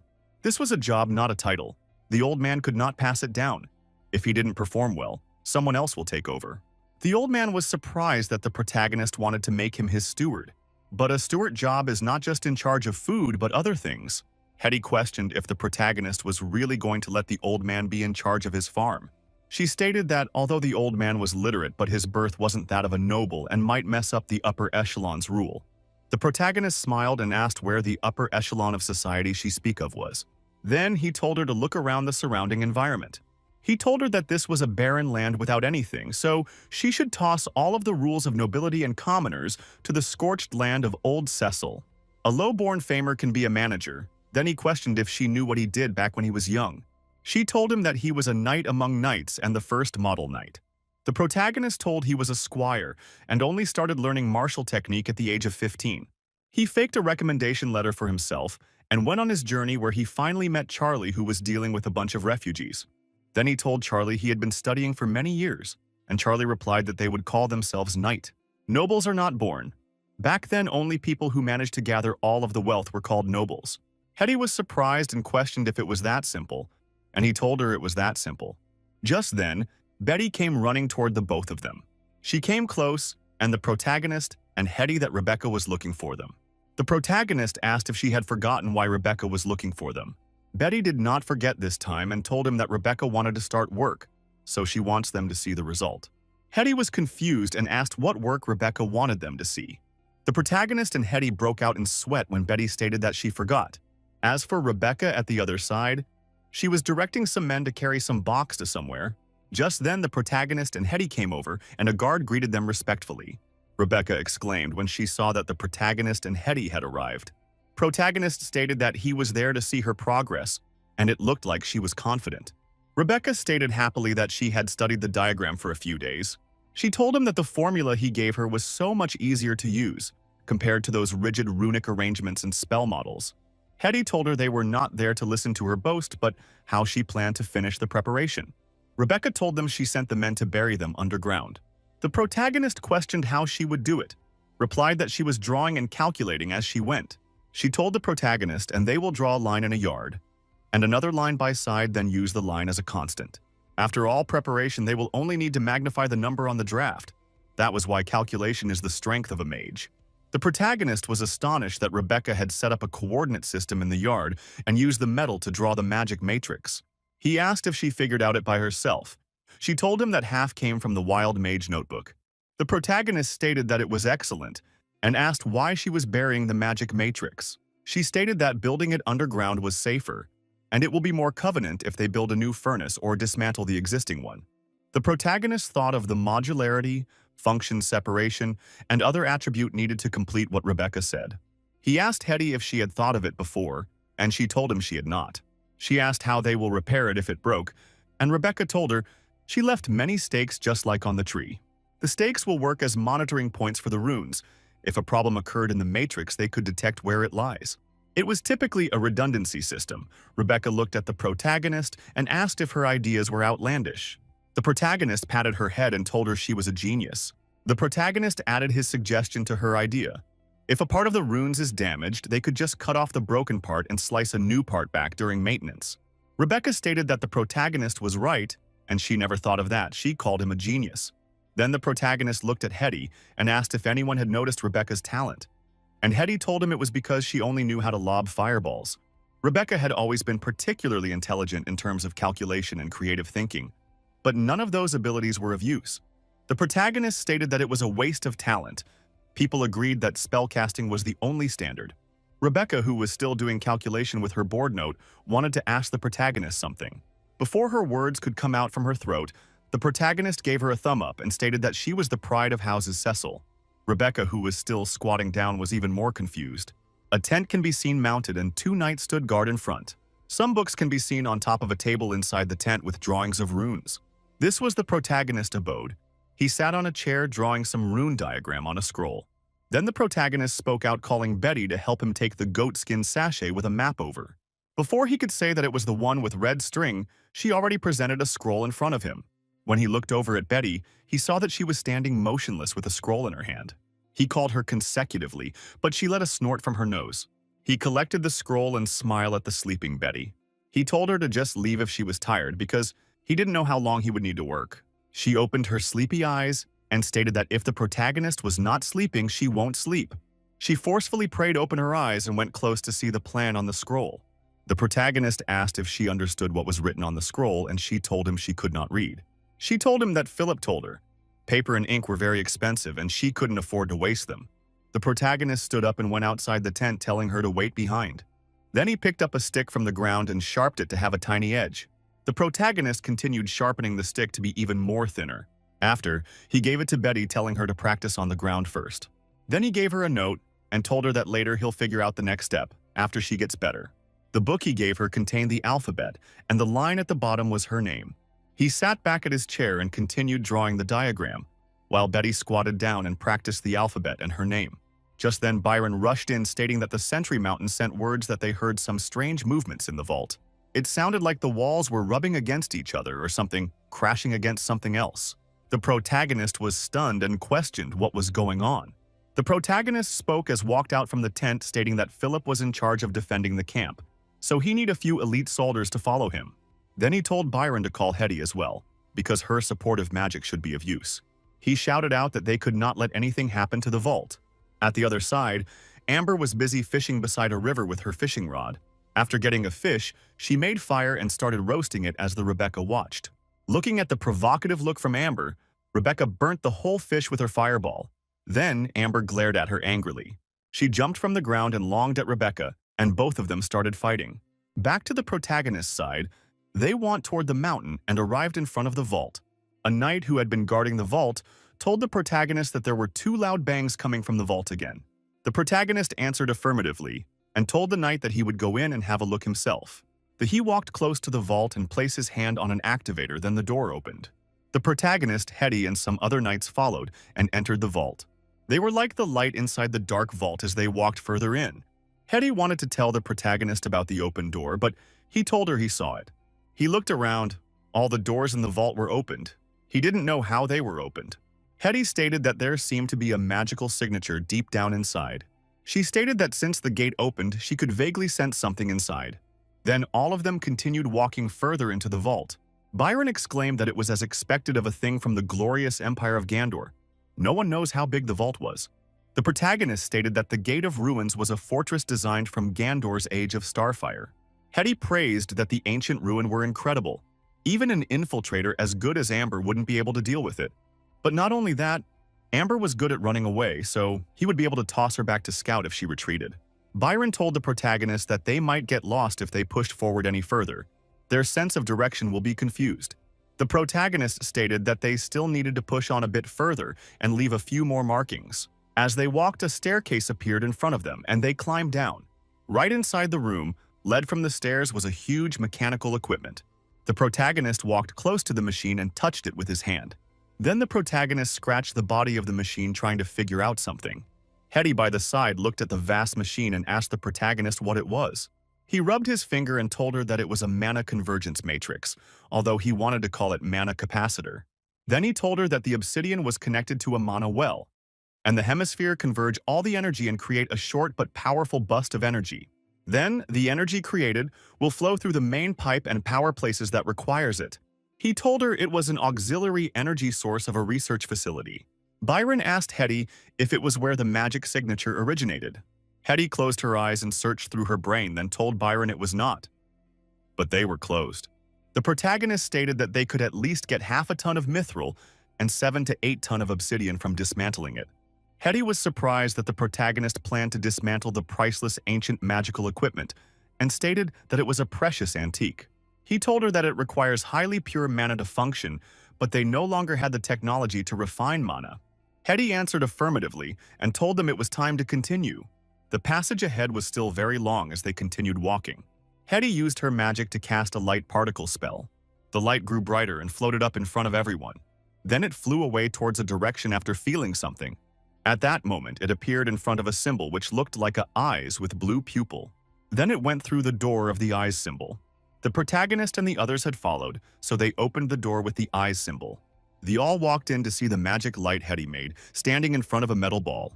This metal ball was placed in the center of the room, indicating how precious it was. Hetty told the protagonist that the magical signature came from the ball of metal and asked if it was made by the Gandor Empire. The protagonist stared at the metal ball for some while and told her it didn't seem like. Rather than being created by Gandor, it was more like the Gandor Empire were studying it. Byron was surprised and asked if the entire facility was created to study the metal ball, then questioned why Gandor Empire will spend so much efforts to study the ball. Then he turned to the protagonist and asked what they should do about the metal ball. Later on, the team expanded some effort and carried the metal ball outside. Rebecca stared at it first, then knocked it and kicked it with her leg, then pointed at it, telling the protagonist that it was solid. The protagonist stated that indeed it was solid but unbelievably light. Then Rebecca asked if they should cut it open. The protagonist told her not for now, since the Gandorian did not destroy its outer layer but studied it. Then he told Rebecca he had something else he wanted her to do. Rebecca was happy as she told him she was free. He told her to use the metal ball as a formula to smelt the rocks into cement. Just then, yet again, Betty rushed towards the protagonist and the Rebecca. She shouted out that Amber came back from her journey. She told them that Amber, who went out to get a druid, came back with a dirty old man. The metal ball was ignored by the protagonist and others as they went to find Amber. Entering the house, an old man with a long beard holding a large bowl used as a cup was sitting down. The protagonist was seizing the man up, thinking in his mind that Amber was quite capable. Amber stated that the masons and carpenter were already living in Wooding House, but the protagonist was living in a tent. The white-beard man asked Amber if she was sure that the man sitting in front of him was Gawain Cecil. Amber told the old man that she personally excavated the protagonist's tomb, so it was real. But then the white-beard man said something that made her question if he wasn't a druid. Before the man could speak, the protagonist welcomed him into the domain of House Cecil. The man spoke in a flattering way, stating that he was honored to be able to serve him and his holdings. The protagonist and the man spoke at the same time. He asked about the druid, the man asked about the antique. The protagonist was confused when the man mentioned antique, while the man was wondering who the protagonist was calling a druid. Knowing that she had caused trouble, Amber bends her head down to avoid the eye of the two. The protagonist and the Whitebeard asked if she cared to give them an explanation. Amber told the old man it was a misunderstanding, that the protagonist was the 700-year-old antique she dug up. The protagonist held her ear and asked where the druid was. She told him the man was the druid she sought. The Whitebeard then puffed in anger, stating that when they were coming he felt that something sounded fishy from Amber. The protagonist felt that he had grown old by 100 years and asked the man if he meant he wasn't a druid. The Whitebeard old man spread his hand and stated that he was not. Yet he could be. The seed on the man's palm grew into a youngling plant. The protagonist stated that starting from that day, the man will be the Cecil family druid and will be compensated. The old man stated that he was also good at barbecuing and asked if the protagonist wanted to hire him as a chef.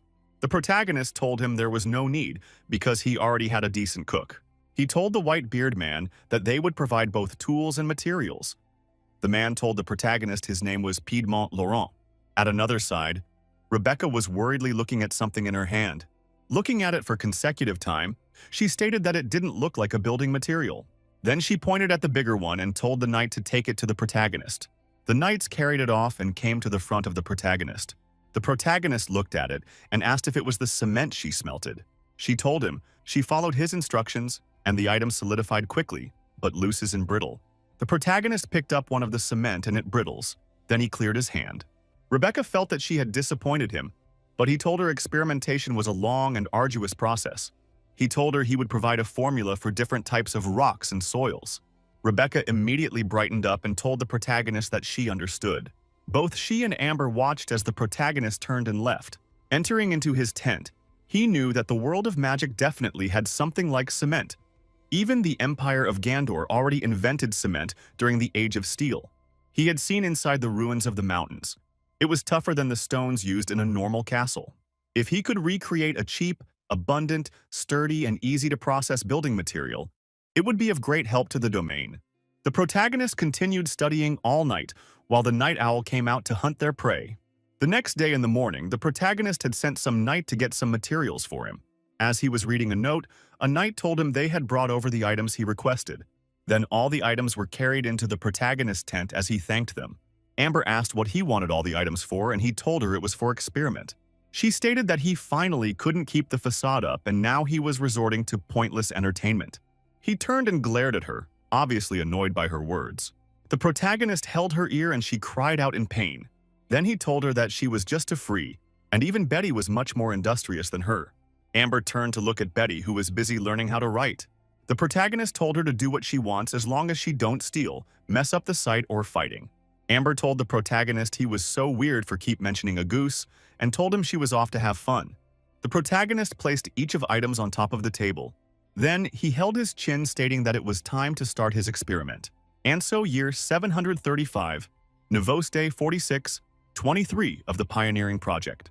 He found out that even using both the traditional and hacky experimental gunpowder formula didn't work. There was not a single one that could ignite quickly or release a burst of heat in a short time. The hacky formula could only cause it to burn quietly in the air, and the flames were dim and weak, no better than burning chaff. So speaking of which, that experiment failed. And so year 753, Novoste 45, day 22. Of pioneering, he used chemistry formula. There was no electrical current in the wire. Electromagnetic induction confirmed not working. He had confirmed that there was a north-south polarity with magnetic as the same on Earth. So the problem is the electromagnetic itself. Heady lightning bolt spell cannot provide a steady source of safe electric current, and her thunder palm almost struck Amber's hair. And so year 735. The experimentation was still going on. Hetty had never heard of coal, and the same goes for the druid. The experimentation of steam engines requires a large number of combustibles before they can set up the experiment. But the good news was that they can still create charcoal. The Typhoon Empire created a type of burnable rock, but it was not coal. It seemed to be a type of seawater sediment. He went up and asked if there was a person who could help arrange the entire elemental table. Everyone remained silent. Even the usually braggy Amber didn't speak. Yet there was none who could help him. This was a more typical headache for him. He quietly went back into his tent to continue his experiment. Although this was a magic world, but many of the material properties are different from Earth. But even if he was unable to determine the speed of light, the process of light's transmission was the same as on Earth. Creating a telescope wasn't a problem. It was the cheapest form of eagle eyes. In that way, although there were many things that cannot be created, but there are even more things that can be done. After some more experiment, the protagonist lay on the table to rest. But the light candle was still burning. Beside his table was the experimented cement Rebecca had showed him. But this time, the protagonist made further experiment on it, and it looked even more solid than before. Flashback. When Amber had came back from looking for a druid, the protagonist asked her how she got involved with him. Amber, who was leisurely eating, told the protagonist that the white-beard man was a grave robber like her. But she also told the protagonist that Piedmont wasn't suitable for grave robbing. Mainly because when he robbed someone's grave, there were some 200 people there to sweep the tomb. Back to normal, the knight were changing shift on who to guard the metal ball. The knight who just came stated that there seemed to be no use of them guarding the metal ball, and the other told him to shut up. The other guard told him the metal ball was the property of the Duke, and he was ordered to protect it. The knight with brown hair stated that he never thought he would wear something like the unique armor set equipment in his life thanks to the Duke. Just as the two were jesting about the equipment, the metal ball at their back seemed to make a sound. The brown-haired knight was shocked, as cold sweat slides down his face. The brown-haired knight drew his sword and turned around stating that something just happened. Some other knights who heard the commotion ran over, questioning what was wrong. The black-haired knight called the brown-haired knight Locke. When Locke looked at his armor, he saw that some unknown blue aura was permeating it. Before long, it started happening to the other knight as well, and they started falling back. Before they could back away, the black-haired knight who was just speaking with Locke started floating. He exclaimed out of fear as his armor was stuck onto the metal ball, and so the others. Only Locke was fortunate. He ran as the others told him to summon the Duke because there was something wrong with the metal ball. Just as Locke almost escaped, his movement stalled. He cursed as he felt a magnetic field drawing him back. With no time to spare, he was drawn back by the force and stuck on the metal ball.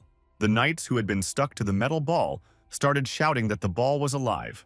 The other knights watching were stunned and confused, but still rushed to report.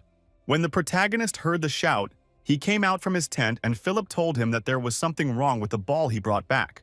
As the protagonist and Philip were running towards the place, Amber appeared out from the shadow world. The protagonist saw her complaining that she was stuck in there. She looked at the protagonist pitifully and told him to help her. The protagonist helped her out and asked how a shadow master like her got stuck inside her shadow step. Amber stated that it was just because she woke in a hurry and asked him what happened. The protagonist told her that there was something wrong with the metal ball he brought back. She wanted to go back to sleep, but the protagonist carried her with one hand and ran off with Philip. Reaching there, he saw Hetty standing and asked how the situation was and if there was any casualties. She replied that there were no casualties, but 2 militias and a soldier are stuck on the metal ball. The protagonist asked if they were pulled in like how magnetic draw in metal. Hetty answered affirmatively, but stated that the militias on sentry duty found their magical equipment losing power and then pulled in. The protagonist told Amber they would go and take a look, but for her to leave all the metals on her behind. Amber questioned why she had to do that when they were night around. The protagonist stated that she won't get paid, so she succumbed and putted away all the metal. The protagonist reminded her to put her coin pouch, and she disagreed. The protagonist stared at her coldly, and she had no other choice. She told the knight that her coin had been counted and not even one should go missing. The knight swore that he would protect the property entrusted to him, and Amber told him not to say it so loud. Hetty wanted to follow, but the protagonist told her to stay and guard there. Hetty told him to be careful, and he thought in his mind that she was a great wife material. Just then, as he was still thinking of how he would ask Hetty about her marriage matter, Amber with her poker face told him it was time to go. The two walked towards the metal ball to find a solution. The druid was convincing the 2 knights on the metal ball that it was their misfortune that caused that. The protagonist came behind him and asked when the druids had a ritual of luck. Then he turned to the knight and asked who the first trapped person was. The black-haired knight told the protagonist he was the first to get sucked in, while the other knight told the protagonist he was sucked in when he wanted to investigate. The protagonist asked the druid to check if it was a normal magnetism. The druid told him that the soldier's armor had been solidified and they are completely immobilized. The protagonist stated that it sounds like some magic effect while bringing a metal close to the metal ball. He turned and told Amber to try and go into the shadow realm and see if she could dispel it. Amber immediately rushed into the shadow realm, while the protagonist planned to move the metal ball. He placed his hand on the metal ball and pushed with all his might. All the veins on his body moved as it could show how heavy the metal ball was.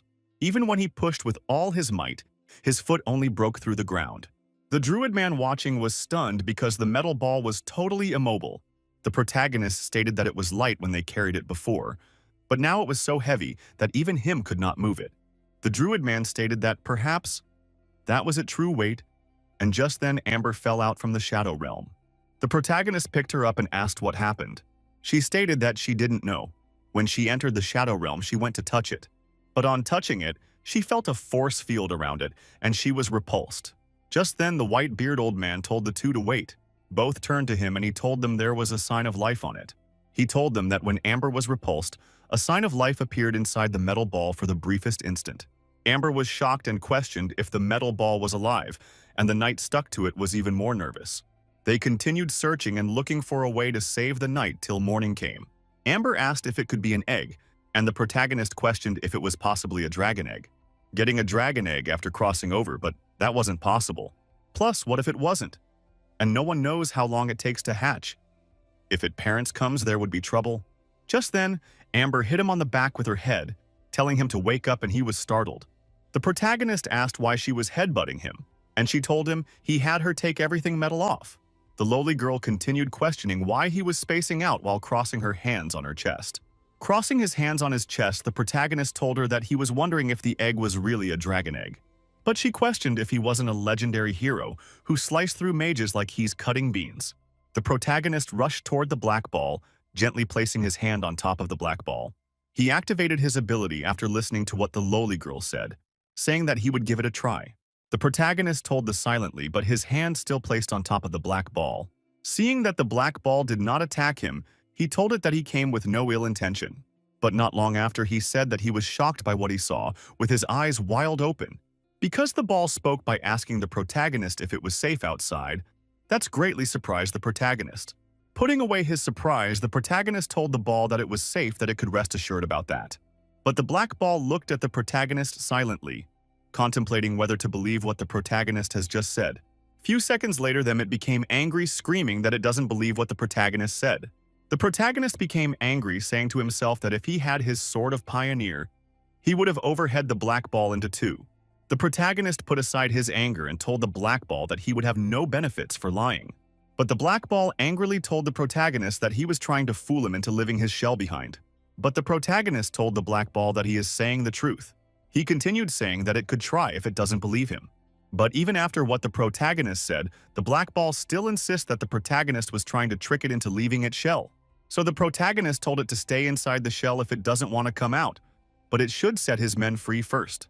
He continued questioning the black ball if it knew that its shell has trapped 3 people inside it. The black ball, realizing that its shell has trapped people, it blamed his senses for being affected by his shell. Soon after, some people were thrown out of the black ball shell, as some of them fell to the ground. Immediately, they were free. The men stood up and started running away from the black ball. But the lowly girl, after seeing that their men has been freed, she told the protagonist that it was a good opportunity to see what else the black ball has. The protagonist, understanding what she meant, closed his eyes and activated his ability, entering it divine sense. The protagonist looked straight at the black ball and asked it why it pulled in those armor and weapons. But the black ball questioned if there was a problem in finding something to protect itself. The protagonist, listening to what Black Ball said, immediately tried to explain that humans are not dangerous. But Black Ball became angry, pushing the protagonist out of its senses while telling the protagonist to quit trying to trick it. The protagonist, after being pushed out of the divine sense, gently pulled his hand away from it. Seeing what happened, the protagonist could not believe he lost to a ball, and wondered if it really is a dragon egg. As the protagonist was in deep thought, he noticed the lowly girl acting so sneaky towards him. He asked if she is all right, but she told him that she saw his face change, so she thought he was going to self-destruct. The protagonist told her that he established communication with the ball, and it has a mind of its own. But the lowly girl, who had something in mind, thanked God that the protagonist did not find anything suspicious.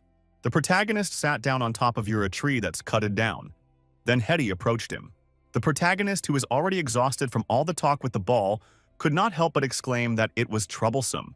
Hetty, now standing beside him, asked him what he wants to do with the ball, which is also called Stone Sphere. He told her that he will try to establish trust with it, so she should move all the guards away, making it think no one would experimenting with it. He then stood up and told her that it was already late, so she should go back and have some rest, while yawning. He heads toward his tent. He moved aside the cotton and entered to have a rest before the next day arrives. But suddenly he saw a stone that has a blue shining color on it, and it was packed inside a wood box uncovered. Picking up one of the stone, he realized that it is the failed products of Rebecca cement smelting. He immediately closed his eyes, trying to sense what was inside the stone. And just as he had thoughts, the little light coming out of the stone, a mana crystals, and has magic reaction. He left the stone for the next day so that he could rest for that night. So the next day, he went toward a shop and gently opened the shop with his hand. Entering inside, he told Hetty that he had discovered something new, so she should have a look. The protagonist immediately poured out all the mana crystals he had extracted out of the stone and to the table. He continued telling her that he found something interesting inside the mana crystal he has just pulled onto the table. She immediately agreed, saying that she could sense it because it had a magic reaction inside of it. The protagonist agreed, then asked her if her crystal resonator could determine the mana crystal structure. She activated her ability, telling the protagonist that she will infuse it with mana to see what would happen. After the checkup, she told the protagonist that it can absorb mana from external sources, convert the mana into a stable form inside it. The protagonist finally came to a conclusion that it is a man-made crystal that stores mana inside it. The protagonist picked up one of the crystal while saying that they are constantly glowing, so he asked what their self-deterioration rate is.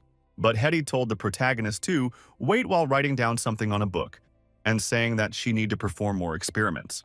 She brought out a ruby vessel and told the protagonist to place the mana crystal inside it so that she could try drawing it mana out. The protagonist agreed, saying that the mana crystal not only needs the ability for input and storage, but also needs an output. Hetty moved her magic power toward the mana crystal, trying to extract the mana inside it. But the mana crystal inside the ruby vessel slowly started to disperse, leaving the vessel empty. Hetty was surprised after seeing the mana crystal dispersed inside the ruby vessel, and also confused at the same time. Watching all this happen, the protagonist concluded that their experiments seems to be a failure. But before he could continue, Hetty exclaimed that the experiment is successful. The protagonist questioned if the matrix was strong when it drew out the crystals disintegrated, but she told him it wasn't. Because the crystal has an innate flaw, so the matrix could not be strong when the crystal disintegrated. The protagonist, who had no idea what she was talking about, asked her to explain what the innate flaw means. Hetty explained that since time of old, mana crystals have only been obtainable from nature, because it could be curved in different shape, and some people use it as a light lamp or mirror. And those man-made crystals have always been auxiliary magical items, or even reduced to decoration in the nobility castles. But although the natural crystal dissipates at a shocking speed, the mana released can be used by mage. She continued, telling him that the mana crystal he brought is not the same as the natural crystal of old times, because when the mana was extracted, the mana inside the crystal became a mess of waste energy which was of no use. The protagonist turned around and looked at the matrix on the wall, which seems to be related to the natural crystal. Hetty told the protagonist that it is the matrix that controls a crystal's self-destruction right. She continued, saying that when a crystal is damaged on the battlefield, that is the only time the matrix is needed. But seeing the protagonist in deep thought, she questioned if he was thinking exactly what she is thinking. The protagonist confirmed what she was thinking about by telling her about the glory of art. He continued by suggesting that they trigger an explosion right inside at the crystal, and Hetty agreed. The protagonist started imagining what would happen in the future if he used the crystals on battlefield. He continued that it is a sword and shield that protects the people and the land, and also the silver lining after the failure of creating gunpowder. Hetty, on the other hand, not knowing what the protagonist was thinking about, said that he looks very happy. He agreed, saying that he's very angry, questioning whether she knows it will be of great use to them in the future. She agreed, saying that if it was properly processed, it could be an explosive-type magical tool. The protagonist, who was living, told her that he would ask Rebecca how she managed to create those mana crystals. But, as he was about to leave the door, Hetty stopped him to tell him something. She told him that Rebecca is a very hard-working child, but she had never been praised much since she was young. The protagonist are within, he will praise her properly, and he would also call the crystal Rebecca if she can recreate them. Hetty cannot help but say that she actually meant that he should not overdo the praises, but before she could say it, the protagonist already left. The protagonist, who already left, works in the midst of other villagers around the time heading toward Rebecca's location. He continued. After getting to Rebecca's working place, he looked around to find where she is. On the other hand, Rebecca is telling how they should perform their work, also telling them their punishment if their work is not done properly. The protagonist, hiding behind a wall, listened to how she leads all the workers on how they should do their job properly. He could not help but say that she is really a very hard-working child, but he would like to see the new furnace first. He started heading towards the building where the furnace is kept, so that he will see the new products Rebecca had made. After seeing the furnace, he prays it inward because the improvement is great. Whether it is the result or the machine itself, they were perfect. What Rebecca saw the protagonist, she rushed toward him, and he told her that he was looking for her as he praised her. A continued saying that if she hadn't created it well, he wouldn't have left things behind in order to meet her. He told her that she should have some confidence, reminding her that he had told her she is the pride of House Cecil. Rebecca, who was not praised since young, seeing that the protagonist praised her, she became so excited. Unable to control her excitement, she lost control over her strength, resulting to her breaking the building roof. After breaking the roof and flying out, the worker immediately went up the roof and started rebuilding it. Rebecca finally returned. She stared at the protagonist, innocently asking if he needs any other thing. The protagonist turned to Rebecca's new iron project and questioned what it is for. She told him she had designed an activation equipment for the common and to turn the furnace on or off. As she spoke, she walked to the project, pressing her leg on its side iron and telling the protagonist that it is on button. Soon after, the new furnace project turned on, and on it is a curved design. And then the other side of the new furnace project shined yellow and orange, showing that the turn-on is successful. Rebecca also went on to press another side button on the new furnace project, telling the protagonist that that is the off button. Like before, the furnace machine switched curved design on its outer layer. After showing the protagon as what she had built, she asked him what he thinks, and if it was simple enough. Not giving the protagonist an opportunity to speak, she told him she already gave it a name, which is Runic Trigger. The protagonist clubbed at what she said as they returned back to the workers' tent. Inside the tent, she asked the protagonist if he was going to use the crystal for explosives. The protagonist agreed, and telling her that he had named it Rebekite since she managed to create it. But she became shy and told him that only great people put their names on what they built. But the protagonist continued, saying that she built those crystals and that makes her a great person. But seeing her smiling like a fool, he told her to stop snickering like a fool because he wants to know how those crystals came about. She told him she followed the formula he gave her, but when she tries to replicate the process, she failed a few times.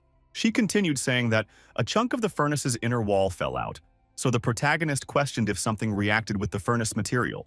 She told him that the furnace is mixed with quartz sand and limestone from the mountains of darkness. But the protagonist questioned what sort of reaction happened during the process. But Rebecca told the protagonist that she was too happy when producing the crystal and didn't give much thoughts to the material used. The protagonist brought an ink and pepper, writing down all the materials used, also saying that it requires a lot of experiments. He suddenly posed and asked Rebecca if a normal person could make that mana crystal. Rebecca was surprised, not expecting the protagonist to ask her that question. She agreed, saying that there could build it.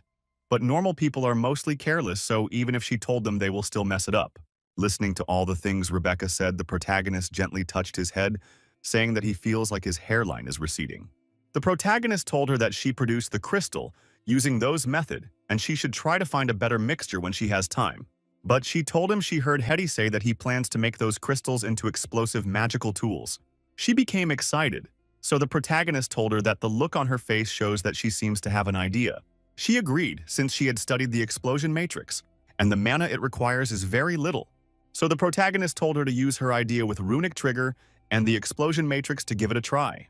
She suddenly asked the protagonist if he had thought of a name for the explosive device, and the protagonist told her he would name it Art, so she questioned him if it has anything to do with art.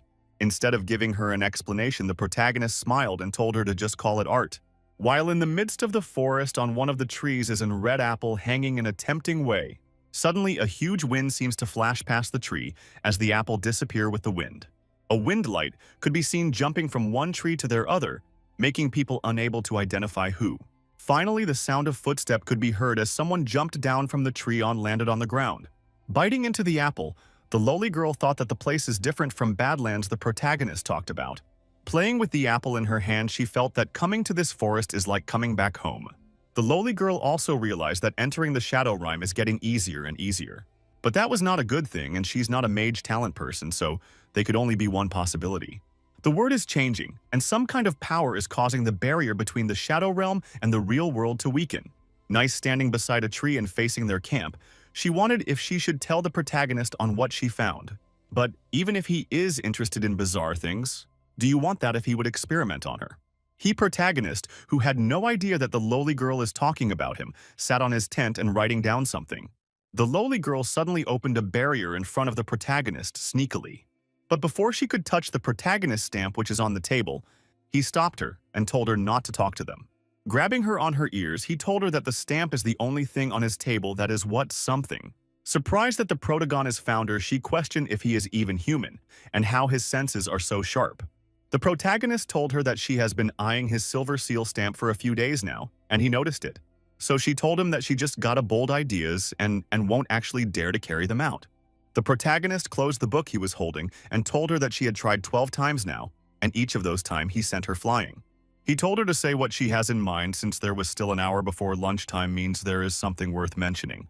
He continues saying that he's using her lunch break as a clock so she should hurry up and say what is troubling her. She told him that it has been getting easier to enter the Shadow Realm and she found it out 2 days ago. The protagonist was surprised when he had what she said, but she asked him why he was just standing like that. So the protagonist told her that he didn't expect that she will talk serious business with him for the first time. The protagonist continued saying that the first time they met, he remembered her saying that it was the first time she went deep. But the lowly girl told the protagonist that that time she was spouting nonsense, and that time it wasn't easy to enter the Shadow Realm. The protagonist, hearing the hands they have to drink half a bottle of Shadow Portion, so she was dead drunk when he met her. But she told the protagonist that she is serious because she could accurately tell the Shadow Realm is closing in on the real world. The protagonist then questioned what would happen if those two collides, but she told him that she doesn't know and it won't be anything good. The protagonist could not help but ask if he was just a convenient trash can to vent her negative emotion to, but she acted unconcerned. Before leaving, she turned and told him she just wanted someone to talk to about that matter. And for how to deal with it, that was the protagonist's problem.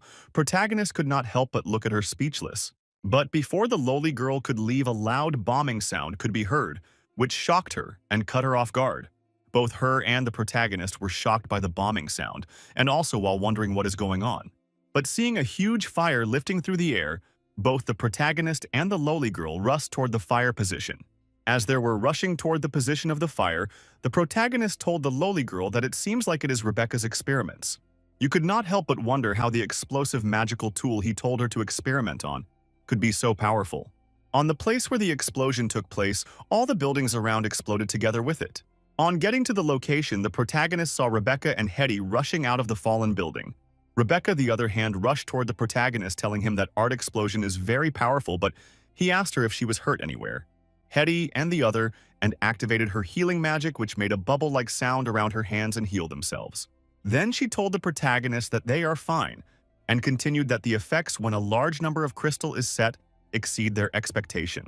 Splashed is flashed the remaining healing potion on Rebecca's face, saying that she placed 2 experiment samples caused twice the amount of crystal at the same time. But the bet I made a rejoice, telling the protagon, is that twice the amount, twice the art, would increase the amount of fun for the experiment. Seeing her act like this and say all this, the protagonist could not help but shake his head, saying that she won't be able to escape a beating from Hetty. Rebecca, seeing the protagonist close his mouth with one of his hand, asked why he was looking at her like that, but he asked her if she could take a beating.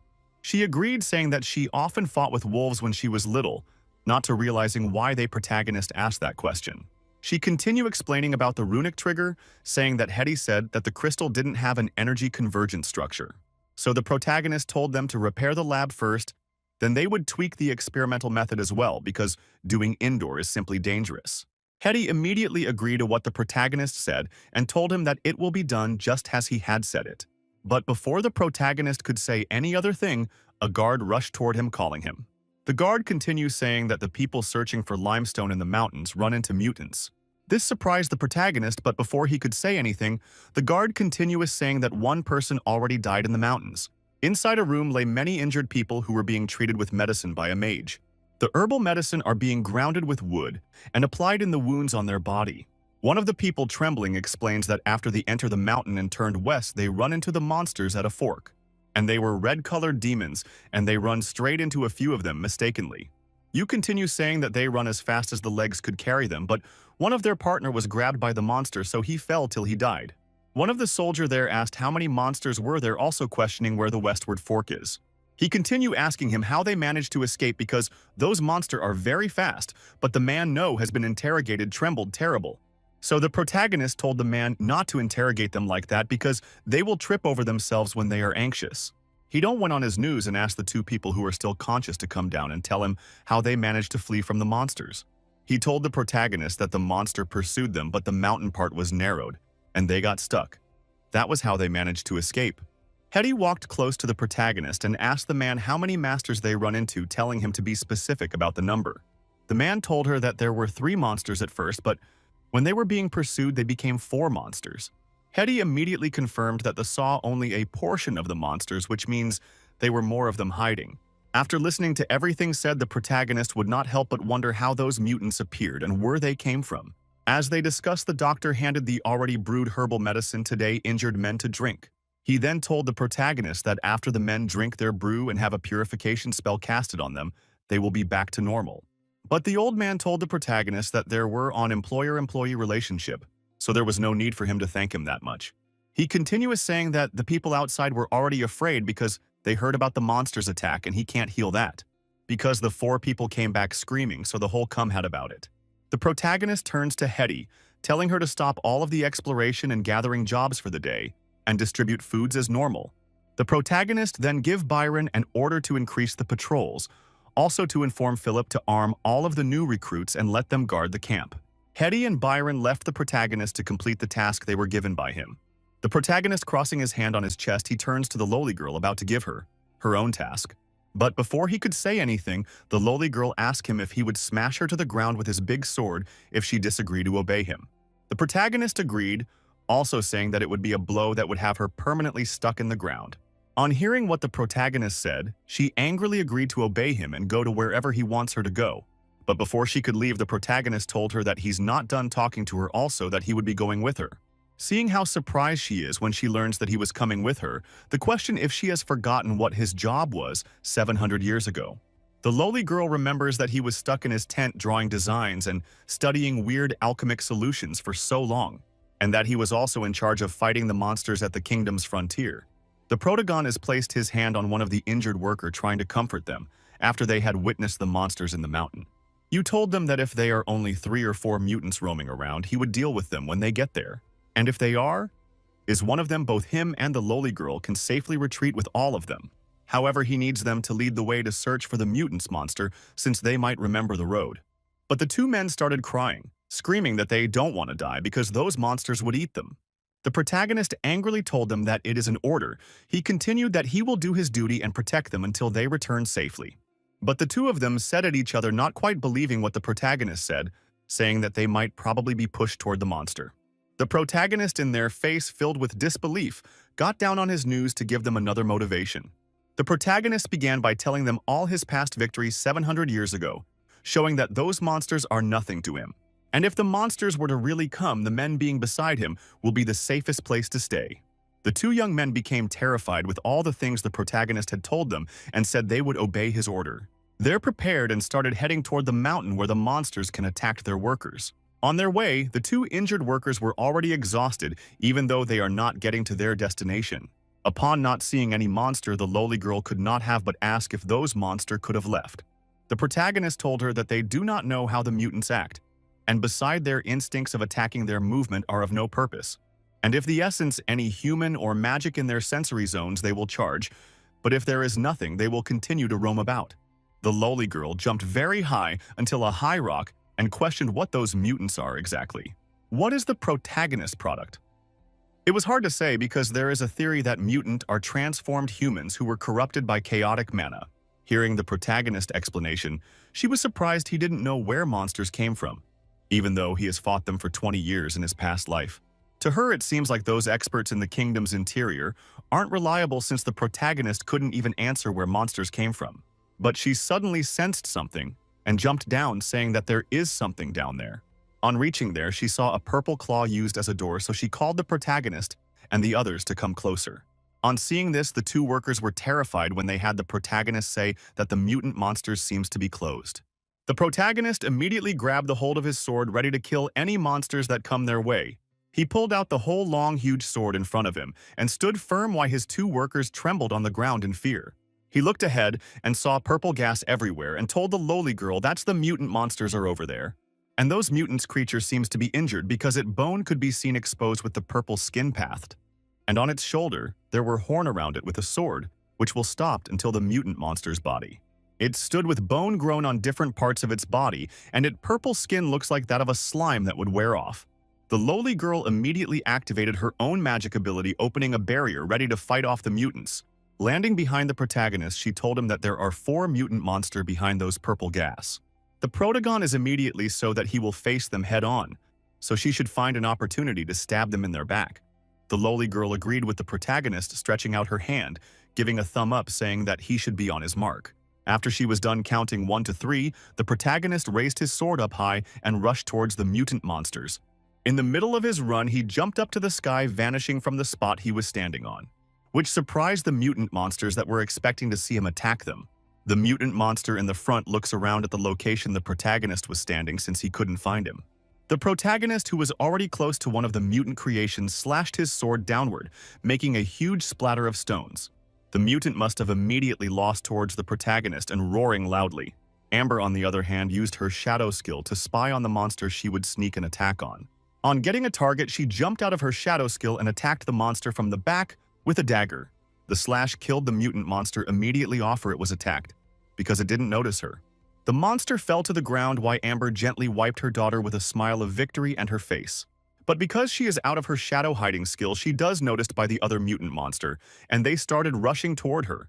She immediately activated her shadow skill again and jumped into it to hide herself from the monsters.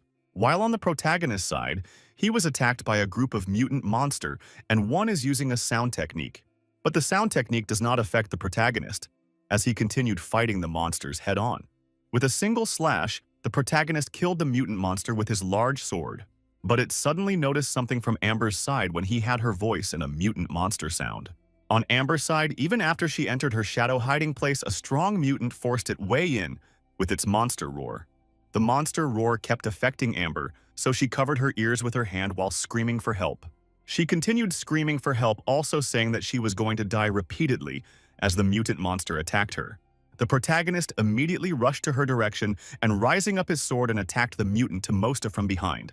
Amber, who is still kneeling on the ground in fear, failed to notice that the mutant monster is already cleaved into 2. When she finally noticed the dead mutant monster, she immediately relaxed to the ground, trying to calm her fear. She could not help but say that she still needed to improve her ability for running away, while wiping off the sweat on her head.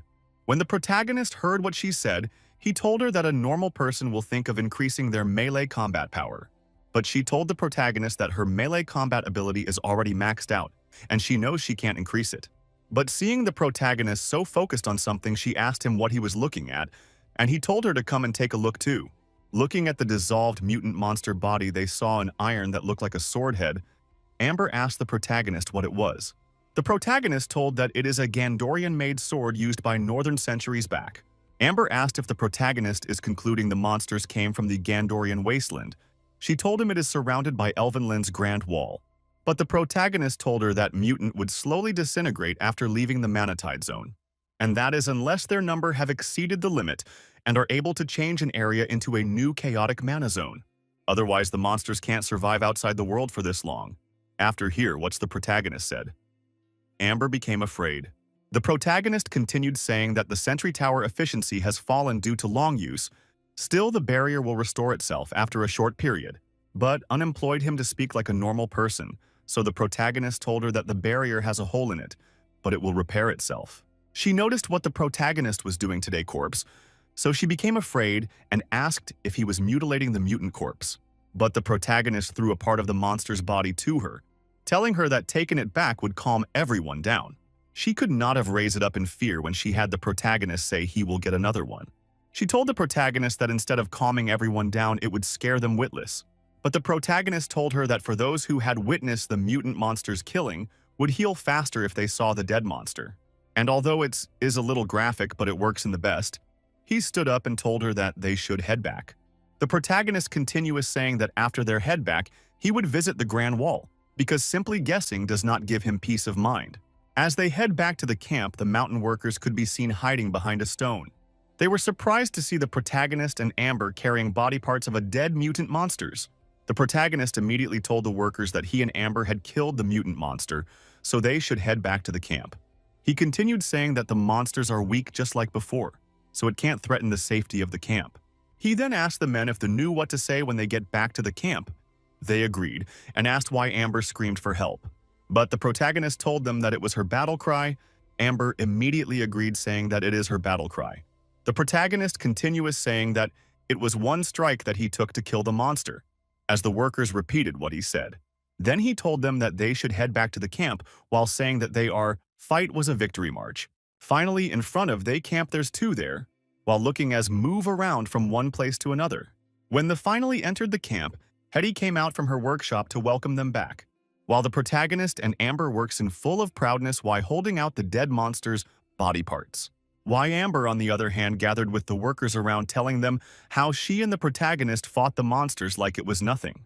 The protagonist went toward Hetty and asked her if she knew any supportive magic like a magic screening barrier, and she told him that she had learned all the spells that are beneath the intermediate level, so he told her to follow him to the mountain. She asked him if the monsters wearing destroyed, also saying that she saw the trophies he brought back. The protagonist told her that he suspects there is a problem with the Grand Wall, and there are more mutants roaming than the one they saw. She rushed toward her things, saying that she would change into a short robe, then they will depart immediately. While Amber begged to finish her story about the fight to the people, soon they were standing on top of the mountain. As they work, Amber asked the protagonist if he knew that there are many more monsters, and asked if he saw them. The protagonist told her that once the monsters' number exceed a certain threshold, there would bring with them the Manatide's corruption. She asked if the monsters didn't sense any life, would they stand aimlessly, and the protagonist agreed. Hetty told the protagonist to have a look at the mountain because there is something strange on the mountain pass towards the south side. She immediately points at a particular part of the mountain where black smoke is coming out from. Soon it got bigger, and small black smoke increased greatly and flies toward them. The protagonist told Hetty to use mana screening barrier immediately. Hetty immediately activated her mana screening ability and used it to protect herself, the protagonist, and Amber. The protagonist told that it felt familiar, and she told him that when the old Cecil domain was destroyed a few months ago, that aura was present. At the downside of the mountain were filled with mutant monsters who had sensed a life on top of the mountain and were coming out. Suddenly, a stone fell from the top of the mountain and fell on one of the monsters' head. It roared angrily and raised his head up to see where the stone fell from. Raising its head up together with the other mutant monster, they saw three figures standing on top of the mountain. When Amber saw the mutant monsters at the downside of the mountain, she told the protagonist that she don't want her salary anymore and was going home. Amber to the protagon is that it wasn't the worst-case scenario, because the swarm could overrun the camp 3 times over. The protagonist told her not to be afraid that the fog on the ground will cause How to feel an oppressive sensation. But their number is less than that. No, she told him that although their number are no much, but they were only 800 people in the camp, but 700 can't even fight. The protagonist told her that he feared they would increase like the one in the past pops out of thin air. But this ones, they are not naturally growing. Hetty told the protagonist that the monsters were moving north toward the mountains and will arrive at the campsite sooner. When Amber heard what Hetty said, she immediately raised up her hand, saying that she had a plan on how to deal with the monsters. She told the protagonist that she will stick and take one out, then he would jump down like a god and take down the remaining 999 with a single swing. Then his great-granddaughter will cast a few arcane blots to add to the grandeur of the scene. She continued saying that he could continue to be a lord and focus on his agriculture, while she would find a tavern to spin tales. But before she could finish what she was saying, the protagonist and Hetty already started living, so she called them, telling them she was not done talking. All of them were heading toward the northern side, which was their campsite, to stop the monsters. After getting to a particular height, and the protagonist said that there could be able to see the highlands of the south of the Mountains of Darkness. But Hetty told him she had only heard of the ground wall from the tomes, but the protagonist only said exciting times those days. Continue telling her not to worry, because the barrier is still there as they look at the scenario.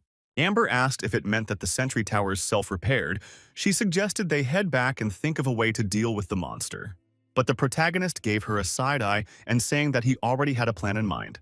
Amber asked if he was planning to charge at them and wipe them all out, questioning if he was that strong. He told her that he had calculated the mountain parts and the speed of the monster, so they still have 2 days to deploy their defenses. The protagonist told them that they would collapse the cliffs to the east and to the north with explosions. Amber asked the protagonist in shock that he was planning to use his great-great-granddaughter to use and fight off the mutant monster. The protagonist agreed, saying that he will use those crystals as an explosion to carry out his plan, and that explosion crystals is known other than Rebecca, the crystal that Rebecca made. All of them came back to the campsite to have a meeting on how to deal with the mutant monsters. The protagonist told the soldier that there would be more mutants numbering nearing thousands, heading towards their camp. One of the mages stood up and told the protagonist that he quit and they can also keep his wages. The protagonist asked why he is reacting the same way as Amber. He continued that he can speak his price once he was done talking. Byron told the protagonist that a proper soldier with enchanted equipment may stand a chance against the mutants head-on, but for their people it would be hard. The protagonist agreed, saying that it is why he didn't plan to face those monsters head-on. Rebecca immediately stood up and asked the protagonist if they were going to abandoning the campsite. But the protagonist disagreed, saying that they were not abandoning the camp, at least not on their current situation. He continued that the monster will need 2 days to reach a position where they will be able to detect the camp, but he needs a large amount of Rebecca. Rebecca immediately agreed, saying that those crystals can be useful. She continued, saying that if they stick them in between rock and carve an explosion matrix beneath them, they can bring down an entire cliff wall. But Byron asked if that can really kill the monsters because they are extremely hard to deal with. The protagonist told Byron that he had faced the mutant in combat before, so he should know they are not invincible. He then turned to Rebecca, saying she might be done with the combination of the runic trigger and trap. Rebecca agreed, saying that it was easy, and is the simplest trigger that only needs a few stacked up rocks. When the protagonist heard what Rebecca said, he could not help but say in his mind that she is very talented. At the northern cliff wall, the workers the protagonist brought were trying to find crystals and telling them they don't have much time. One of the workers brought out a crystals from the cliff wall. It is meant for creating weapons, and the protagonist is their protector against the monster. The workers soon received another order to check if the crystals are glowing or not, because the ones that aren't glowing are useless. And if they mess up there, the entire Cecil domain will be done for, so they should remember that it is their home. Amber finally came back from where she was sent and told the protagonist that she is back. She also told the protagonist that the monsters are very close, about half a day's time, and the protagonist said it was about time. Amber told the protagonist that she took the risk and left the Shadow Realm for the briefest moment to draw them back to the right path. She continued to say she might as well gamble with the protagonist, and who knows, she might actually survive. Hetty immediately activated her ability, trying to help the workers detect where some crystals are, and each place her hand points at, it could show circle line, which means it detected a crystals. Amber could not help but say that no one would believe her if she told them Hetty is a low-level mage who can't even cast a proper ice bolt. At the southwest side of the mountain pass, the workers were busy digging the ground in to build a tent. One of the soldiers joined the group as he dug the ground with his shovel to help the workers. But what he saw surprised him, because when digging he found a black object buried on the ground. When he brought it out, he could not help but ask Knight Byron if that was unchivalrous. But when Sir Byron heard what his junior said, he asked him if he was talking about laying traps. Not allowing the young man to answer, he continued asking him what he thinks chivalry is. Philip answered that a chivalric knight should face the enemy in proper melee combat and arm himself with courage to protect the people and the land. And if they win, they would return in glory, but if they fail, they shall perish on the battlefield. The knight surprised and speechless at the same time when he saw Philip stand as if he was giving announcement. He could not help but tell Philip that he is talking like those old scripture thumpers. He continued to tell him not to forget the laying of these traps is by his grace's order. Philip then told Byron that that is the reason he doesn't get the plan. The commander touched his jaw and said that the total fits with the notion of chivalry, just like the counter-cavalry formation on the battlefield. Only the strongest of foes would walk out of it alive. And if he were to fight those who cannot even get past that, then it an affront to chivalry. Philip the conclude that the traps are used to weed out the weak from the strong, and Knight Byron agreed. But when he saw that Knight Byron had left, he crossed his hand on his chest, saying that Byron was purely talking nonsense. Knight Byron, on the other hand, is giving the workers instruction on how to do about with the traps set for the mutants. He told them to not touch the trigger. Rebecca, who was also helping, agreed but questioned it. It can really work. Knight Byron told her that it works, telling her not to underestimate a mercenary's wisdom and a knight justice. She immediately agreed. telling him that she would get someone to fetch the broken metal so that they can bury it inside the trap. Byron, listening to everything that Rebecca said, he immediately praised her by saying that she's a genius. Philip, who was helping the worker, could not help but shake head while listening to Rebecca's conversation with Byron. A few hours later, the new Cecil campsite was finally made with all the hidden trap. Amber appeared beside the protagonist and told him that the mutant are approaching the first trapped zone north of the mountains. The protagonist told her that once the mutant sense a living being an active mana, it would transform from its sluggish nature to bin rampage. He continued asking Rebecca if she was nervous, and she said she was a little. She continued that it was weird, because she wasn't nervous at all when she fought them the other time. The protagonist told her that it is because she wasn't given time to feel nervous, but this time she knows they are coming. And waiting is the scariest thing in the world. But he comforted her by telling her to trust in the power of the crystal that is her handwork. But Rebecca told the protagonist that she has never been reliable before in her whole life, sadly. The protagonist has no way to comfort her, so he told her not to say it out loud because it could hurt morale. On the mountaintop, a figure could be seen holding a spear that has green glowing light from afar. Not long after Amber joined the figure who turned out to Hetty. Looking down, Amber told Hetty that the mutant was finally there. At the bottom of the mountain, a stomping sound could be heard, as purple and pink gas float in the air. Finally, the mutant monster army were slowly heading toward the direction of the campsite. Hetty immediately activated her aura concealment to conceal her and Amber's position. The green glowing light shines brighter as the mutant's monster passed by the two women without noticing them. Amber looked at the mutants and grabbed Hetty's hand and told her that the monster are already close. But Hetty told her it was not yet time because the more they bury, the less pressure the others will face, so they have to wait. Amber agreed, saying she would wait for Hetty's signal. The moment she triggered the explosion, she would pull her into the Shadow Realm. Hetty activated her ability and directed it toward the sky as it glowed enchantedly to attract the mutants. The mutant monsters looked at the top of the mountain when they noticed where the light was coming from. All the mutant monsters started rushing to the direction the light comes from while making their monster roar. Hetty and Amber stood on top of the mountain and watched the mutants trying to climb up the mountain. The mutants, on the other hand, try to climb up the mountain while climbing on top of each other. Hetty immediately formed a formation activating her ability, while Amber sits beside her doing nothing. When the formation is finally performed and ready, she casted it upon the mutants monster. Soon, Amber activated her shadow skill. She and Hetty immediately disappeared into thin air. The formation lined up on the wall, while the mutants monsters tried climbing up the mountain and stepping on each other. One of the mutant monster had already gotten to one of the enchantment as it tried to crawl past it. Immediately, the mutant body touched the formation. It's immediately exploded, causing the other formation to explode at the same time. Most of the mutant monster were killed by the explosion. Why they once that are still alive fed on, they are dead mates. Mana. Shortly after the explosion, another explosion could be had as all the traps became fully exposed. The protagonist, on the other hand, stood a little bit far from the battlefield and watched how the explosion went off.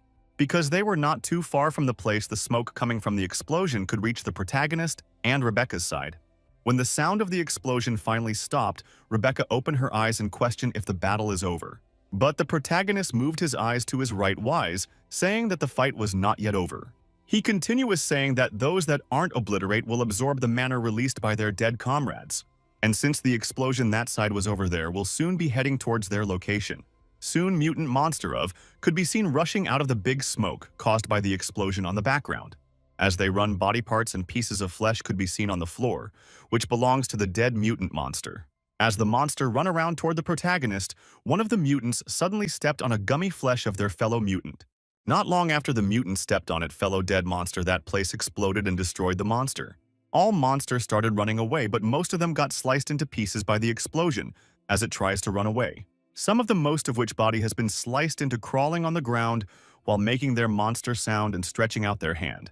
Most of the soldiers that were with the protagonist saw this and became disgusted and terrified. They stared at the monster which body has been sliced, but it was still alive. Their eyes could not help but shake. The protagonist realized that blowing the mutants up, although it felt good, but if the target is a swamp of fools, eat effect will be greatly affected, and it won't help in raising his men morale. The horrifying scene would only scare them instead.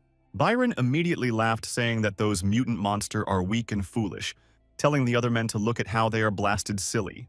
He continued saying that a good part of them even got stumped to death by their own kind before they could even crawl over. He began saying that he wondered how they got scared by those silly mutants while asking what Philip thinks. But inside, he was praying that Philip could help him complete what he was going to say in order to raise the men morale. Philip immediately said that Knight should not laugh at the weak. Their current story state is only because of the wisdom of the protagonist.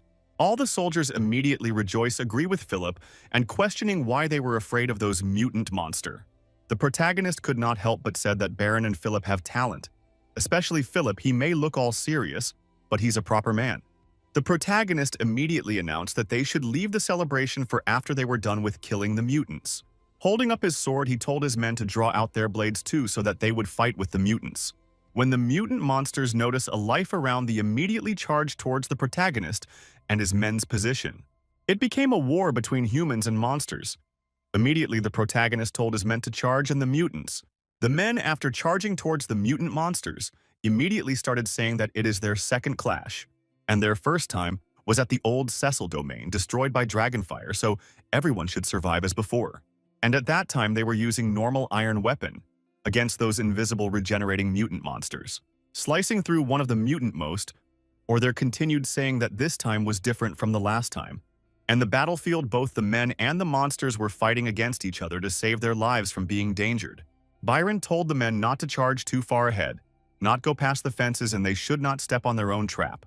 One of the mutant monster whose body was chopped off but the head is still moving, got killed soon after being noticed.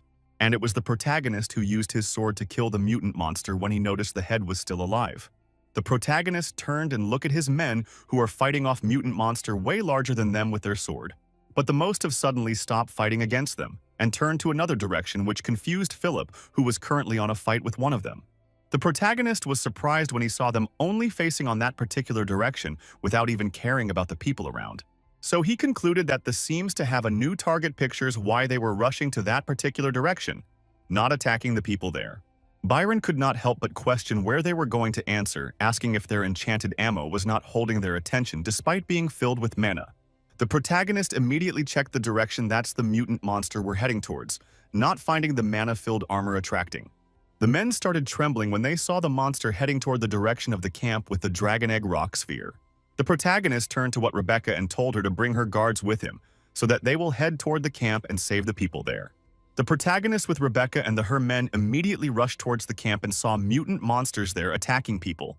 As the men were trying to fight off the master, even though they know they can't, both the protagonist and them noticed something behind them. It's turned out to be the Dragon Egg rock sphere. That start complaining, asking what those most are that were trying to attack it. The protagonist was surprised to see that the Dragon Egg rock sphere could speak, but heard the cries of the men on the camp. One of the mutant must to sneak an attack on one of the campmen who was so scared to even fight for himself and only stared at the monster in fear. But before the mutant I could attack him, a figure suddenly jumped towards their direction in a flash of an eye. It turned out to be the protagonist who jumped up high in the air to attack the monster from behind when it didn't notice. His sliced the monster into two as if he was chopping woods with his sword, which glowed a fire-like light. But his eyes were filled with anger as the aura around him changed into a dangerous aura, while the purple blood of the mutants splashed around him. The protagonist told the Dragon Egg that there are monsters outside, so it started complaining that they were no use in hiding in a flimsy tent. But the protagonist ignored the Dragon Egg and continued attacking the mutant monster still rushing towards the camp. With each swing of his sword, a mutant monster would drop to the ground dead, as you stood magnificently on the top. But before the protagonist could continue fighting with other mutants around, an explosion went off behind him. Rebecca immediately told the protagonist that he should allow her to hold back the mutant monsters for him, while activating her fire ability. The protagonist watched her cast fire repeated name at the mutant monsters. He could not help but say that her fireballs is abnormal. As the soldiers fight the mutant monster, it's rushed toward the Dragon Egg, but the Dragon Egg kept running on, screaming that it was going to die. It continued running around and jumping from one place to another in order to avoid the mutant monsters that we are trying to attack it. But since it has been flying around in the air, it became exhausted, saying that it can't fly anymore from exhaustion. It fell from the sky to the ground and smashed one of the mutant most of standing in the ground under it, into pieces. The protagonist was shocked, speechless, when he saw the Dragon Egg smash one of the mutant monsters to death. And the Dragon Egg was also surprised to see that its shell is strong enough to kill a mutant monster with just smashing them. It immediately jumped up to the sky again when he saw that other mutant monster we are coming after him. It continued smashing them. Seeing this, the protagonist conclude that he doesn't need to rush into saving the dragon egg, because even if the world end, the lunatic egg would be fine. On the battlefield, only one of the mutant monster was remaining. It stood up even though some part of its body had been torn apart. But before it could attack any other person, it was sliced into 2 pieces, and it gave it last monster roar. It turned out that it was Philip who had lies dating to 2, and his word was still in the position even though the monsters is already torn apart. After killing the last monster on the battlefield, he stood up with sweat dripping down from his face. He held onto his sword firmly, announcing that it was the last mutant monster on the battlefield. All the soldiers' sons down to rest, while some help each other.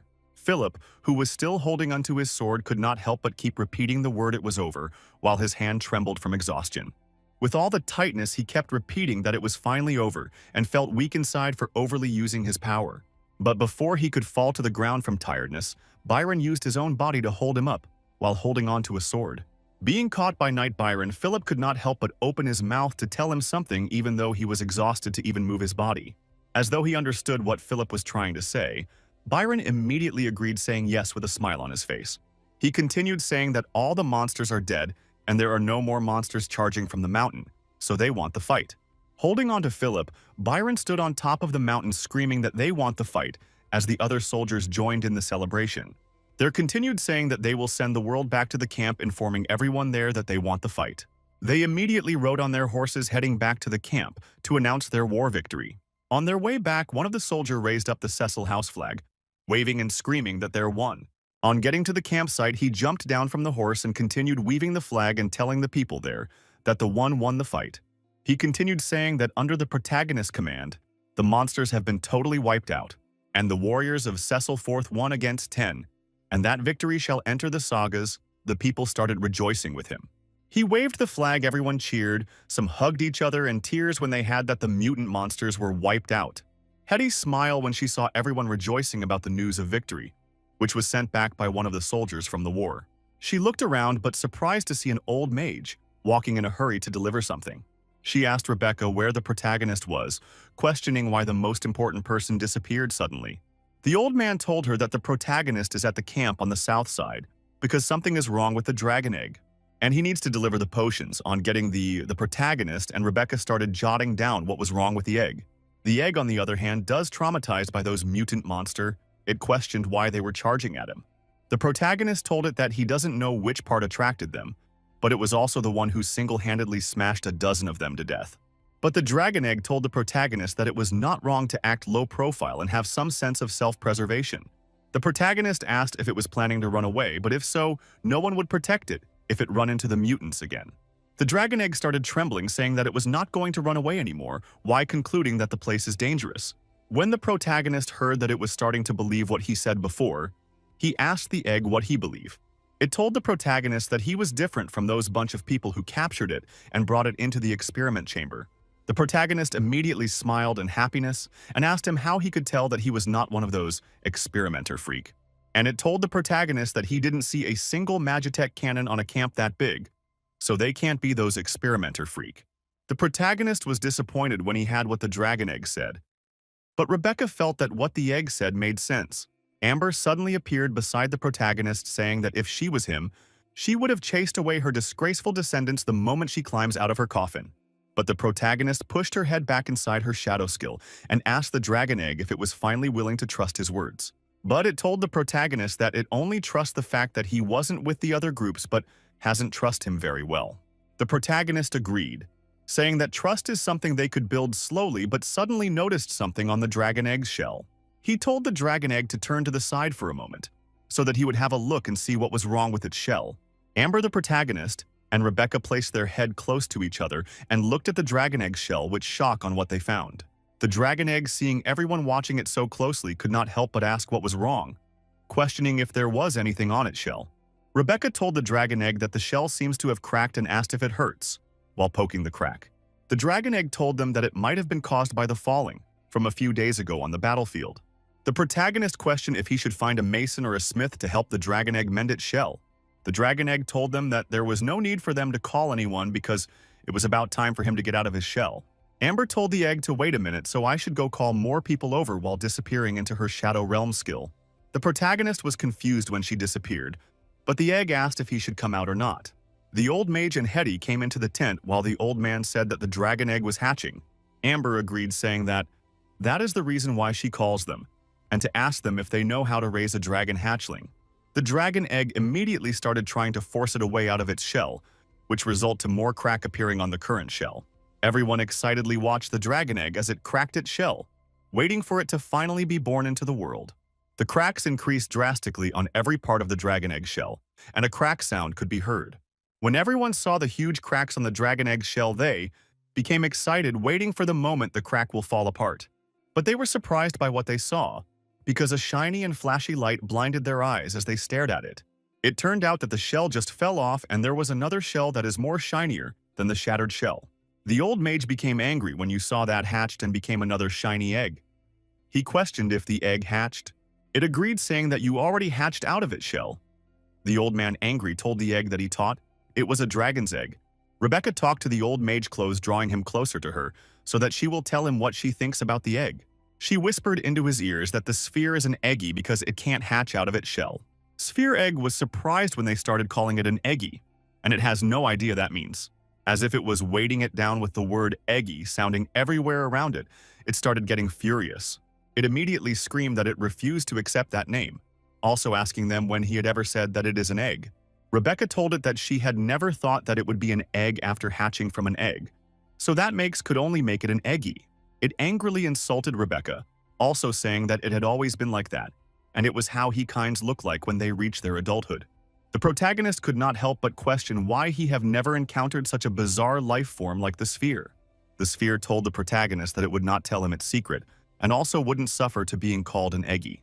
Hetty knocked on the sphere shell and asked if it has its own name since it doesn't want to be called an eggy. It agreed, immediately saying that it has a name that it was called before when it was with his kinds. But after thinking for so long, he couldn't remember what they had been calling him or what the experimenter freak also called it. It turned and told the protagonist and the others that it has forgotten the name it was called in the past. The protagonist angrily pointed at the sphere and asked it what he was supposed to call it if it doesn't remember anything, asking whether it was Nicholas Egg. When the sphere had the name the protagonist decided to call it, it told the protagonist that the name isn't bad and sounded nice. The protagonist could not help but say that speaking with this guy inside the tent would kill him 3 times faster, and he still had many other things to deal with outside. He told the sphere to stay inside the tent, and he still had things to deal with since there I just went through a monster's assault. The sphere agreed, challenged the protagonist to go do his business while he will stay alone in the tent, which gets it totally egg-hosted. As they left the tent to go and deal with the aftermath from the war, Hetty turned back to look at the sphere. She could not help but stop the protagonist and asked him if they were going to leave the sphere just like that inside the tent. The protagonist asked if she wants to bring it to the lab and open it up to study it, but she immediately sealed her lips. She could not help but think in her mind, saying that she doesn't want to open it up as the protagonist said, but at least you wants to drill a hole and see what inside it. The protagonist told her that the sphere has the intent ability to control metals and mana, so they can't forcefully control it, but has to start with a corporation. But of course they had to heighten their guards, replacing the militias with their household guards, so that the guards could report immediately if something happens without fighting it, because it could take out a mutant with a single blow. Hetty could not help but ask if the protagonist thinks the sphere is a magical creation of the Empire of Gandor. The protagonist agreed with what she said, even though the Empire of Gandor isn't omnipotent, because even the Arcanists and Puppet Meisters of the Age of Starfire could never create a magical being of such intelligence. He immediately told Rebecca to forget about the magical experts in artificial intelligence. He continued saying that artificial beings of such intelligence has never appeared in any of the kingdoms or races across their continent. But he was interrupted by the old mage, who kept exclaiming why the egg wasn't a dragon. Not noticing the protagonist, the old man kept screaming angrily, "Why was the egg not a dragon?" repeatedly. Amber asked him why he was so hung up about the sphere not being a dragon egg. The old man told her that if it was a dragon egg, that means that a dragon would hatch out of the egg. He asked if she knew how much money she would make by just taking its shed scales or drawing a bit of blood. The protagonist appeared behind him, and that his line of thought is enough to get him hung 40 times, so he should just tell him about their wounded soldiers. He told the protagonist that he doesn't have to worry about the wounded because he has sent his best batch of potions there. He continued telling the protagonist that he thought that even though his plan worked, he would end up with a bunch of dead soldiers. The protagonist told him that he underestimated Gandorian equipment, and soldiers from that age are very hard to kill. The old man told the protagonist that he heard most of the armor and combat crystals are damaged in the battle. Soon he would be left with nothing. The protagonist told the old man that he should not worry because they have better weapons. And to top it all, they even have an even better train of thought. He smirked while pointing at his head. Amber suddenly appeared beside the protagonist and asked if he meant those exploding crystals he used to make the traps. The protagonist agreed to what she said, immediately saying that she was getting his point while carrying her up. Amber told the protagonist that those crystals are powerful but are very restricted in their usage and lack a safe way to detonate them. She continued saying that when Hetty detonated them, it almost scared her to death. Say complained and insulted Hetty. When Hetty heard what Amber said, she asked if it was her that Amber is calling a big-chested but brainless person. Amber was surprised to see that Hetty was behind her and had everything she said behind her back to the protagonist. As they were arguing with each other, the old mage was busy thinking of hatching a dragon egg, while Rebecca listened to the girl argument. The protagonist, on the other hand, was in deep thoughts thinking about what Amber had said about the explosion crystal. He concluded that any new things are bound to have flaws in them that they had not noticed. And now that they have dealt with the mutants, it's time to focus on those flaws of the explosive crystals. That the other side, a skeleton is nailed on a wood with a nail on its forehead. All the skeleton nude on the wood has nails on the forehead, and the shape of their bone is different from that of a human.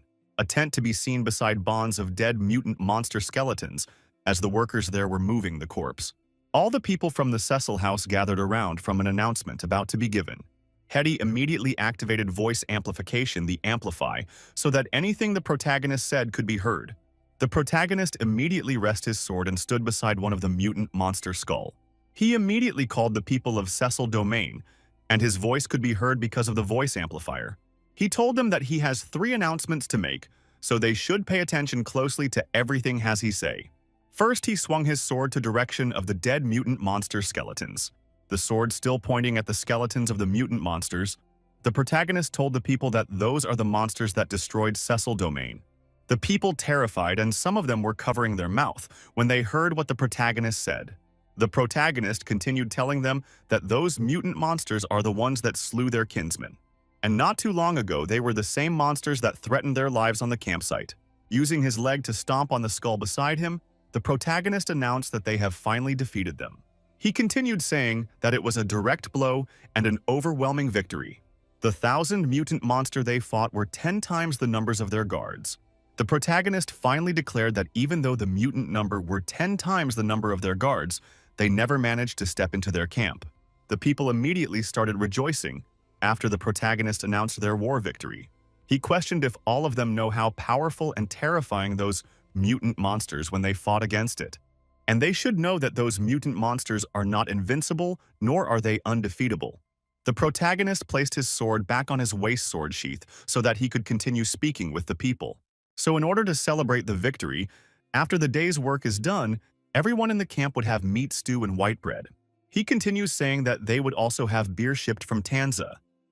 Everyone in the camp started rejoicing. Secondly, he would like to thank every single person who contributed to the defense of the campsite. When they heard this, the people were confused and started questioning what the protagonist was talking about and why he was thanking them.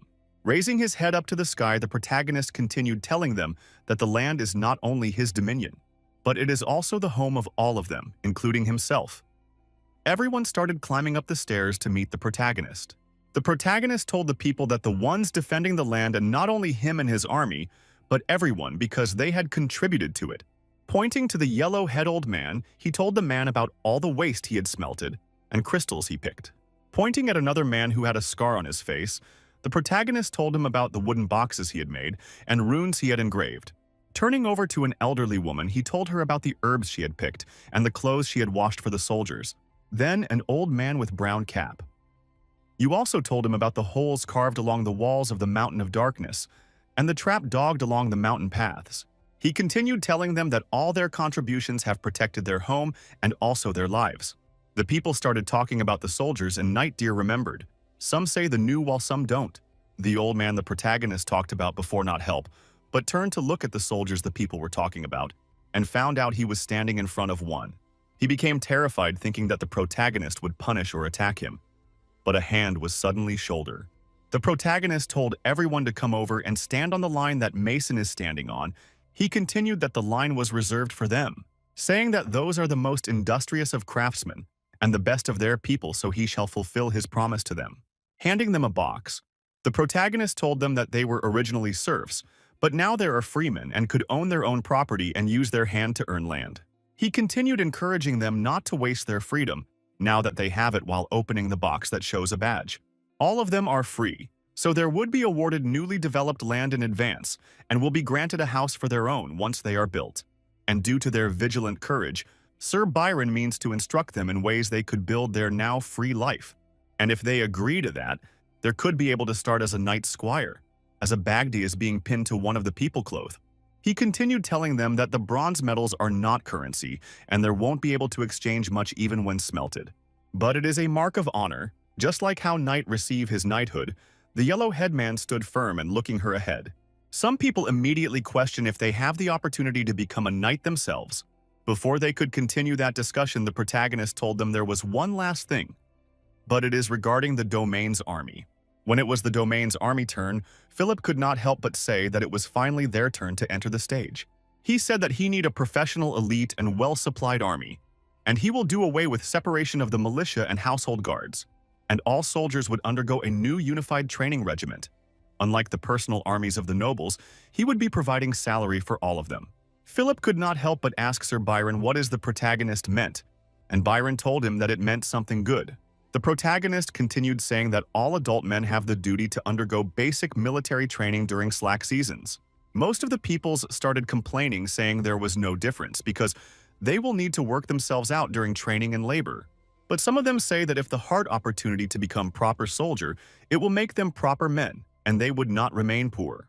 Seeing everyone complaining with some willing to comply, Hetty could not help but look at the protagonist, trying to ask him what they should do. The protagonist told her that military reforms are not something that can be accomplished in 1 or 2 days, but it is something that he must do in those 2 days. Hetty agrees to what the protagonist said and told as long as he had plans for it, then they could do it. The protagonist suddenly raised up his hand toward the direction of all the people, telling them that for now, they have to do one thing, which was for them to celebrate the great victory from the war against the Cecil Domain and mutant monsters. On a tent were many people sitting inside waiting for the meeting to begin, also waiting for the panganist.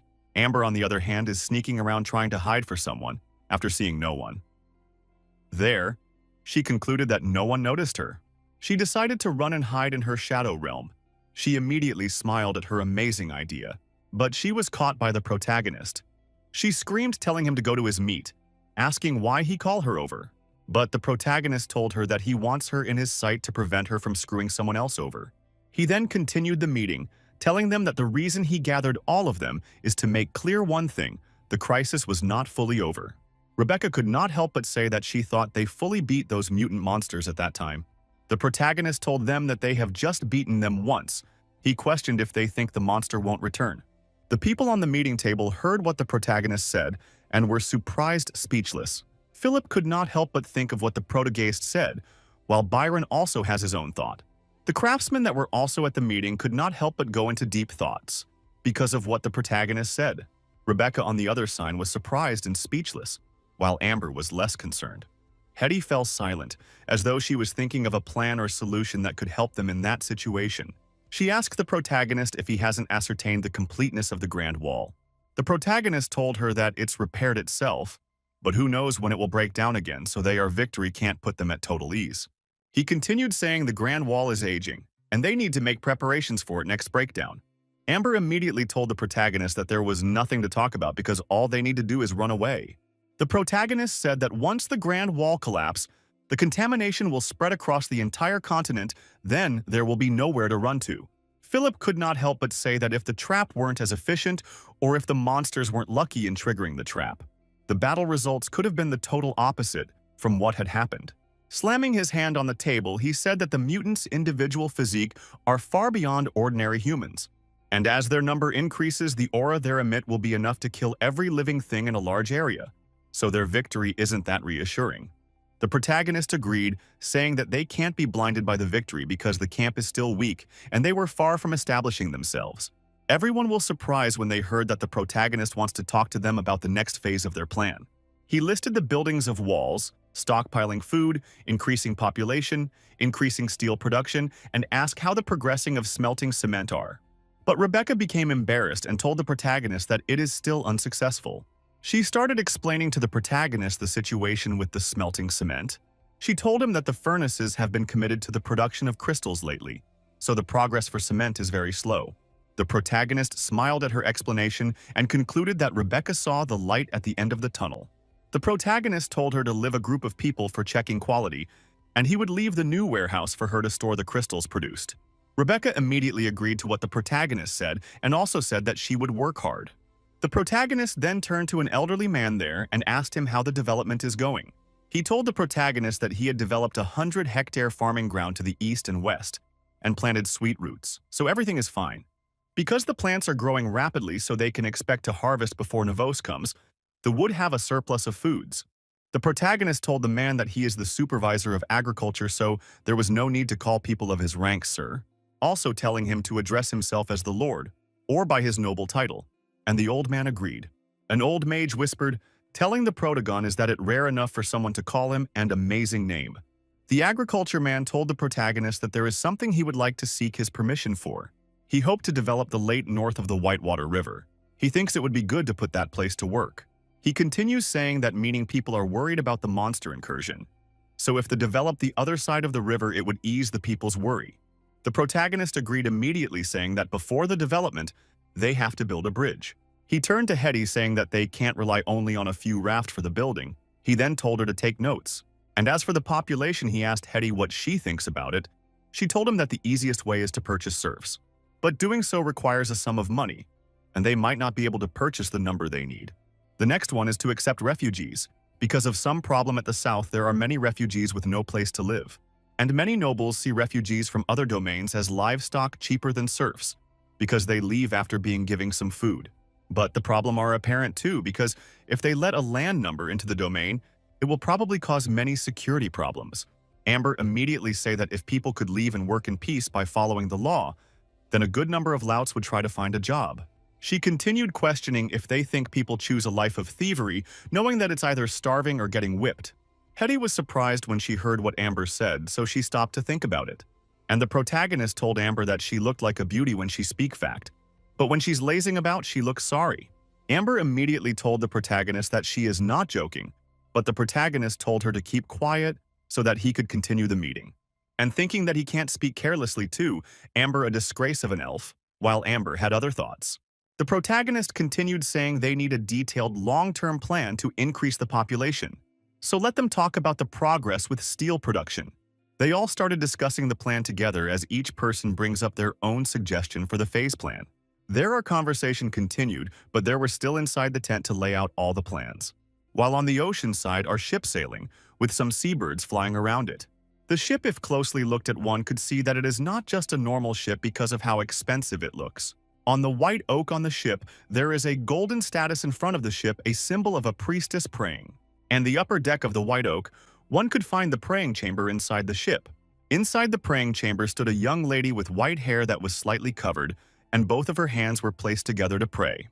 But there was a knock on the door, so she opened her beautiful eyes when she was called, "Your Majesty." The person who knocked told her that they have arrived at Tanza. He asked if there should dock to meet Lord Andrew. But she told him to just send an envoy. She continued saying that she can't stay there and must rush today, Cecil Domain. She told the person that there is something the Lord wants her to see. With her eyes closed, she was still standing and facing the colorful door, while praying, filling the environment with righteousness. When they got to their destination, the ship finally stopped sailing, and a soldier got down from it. He gave a scroll to another soldier, telling him to report it to his lord. The Duke. The man obeyed. He rushed to the tent. The protagonist and the others were having a meeting, screaming urgent report. Entering inside the tent, he told the protagonist that the support sent by the Anso royal family is about to arrive. But the protagonist only looked at the person, while Amber and Rebecca were confused when they had what's the person said. The protagonist could not help but say that the letter is finally there, while opening it to read the message written on the letter. He then told them that they should go and make the necessary preparation to go and welcome the Anso royal family. On their way to the ship, the protagonist could not help but think that those 100 craftsmen are like a timely rain. and settling their obvious use to construction of the domain would probably raise the spirit of the people who experienced war. The protagonist, together with Amber, Hetty, and Rebecca, heads toward the ship, while the workers deer watched it happen. So Philip told the people who gathered to return to their works because there is nothing for them to see. But the protagonist told him that it's fine, he should let them watch because they need some off time to relax. Philip immediately agreed, saying he would listen to the protagonist while placing his hand on his chest. Amber started complaining and asking when those people would arrive, because he felt like the cobwebs are growing. So the protagonist told her that the spider would have a godlike speed. Number immediately say that talking to the protagonist is boring. She continued asking if the protagonist have heard that the person leading the entourage is a shiny one, so she's wondering what she looks like.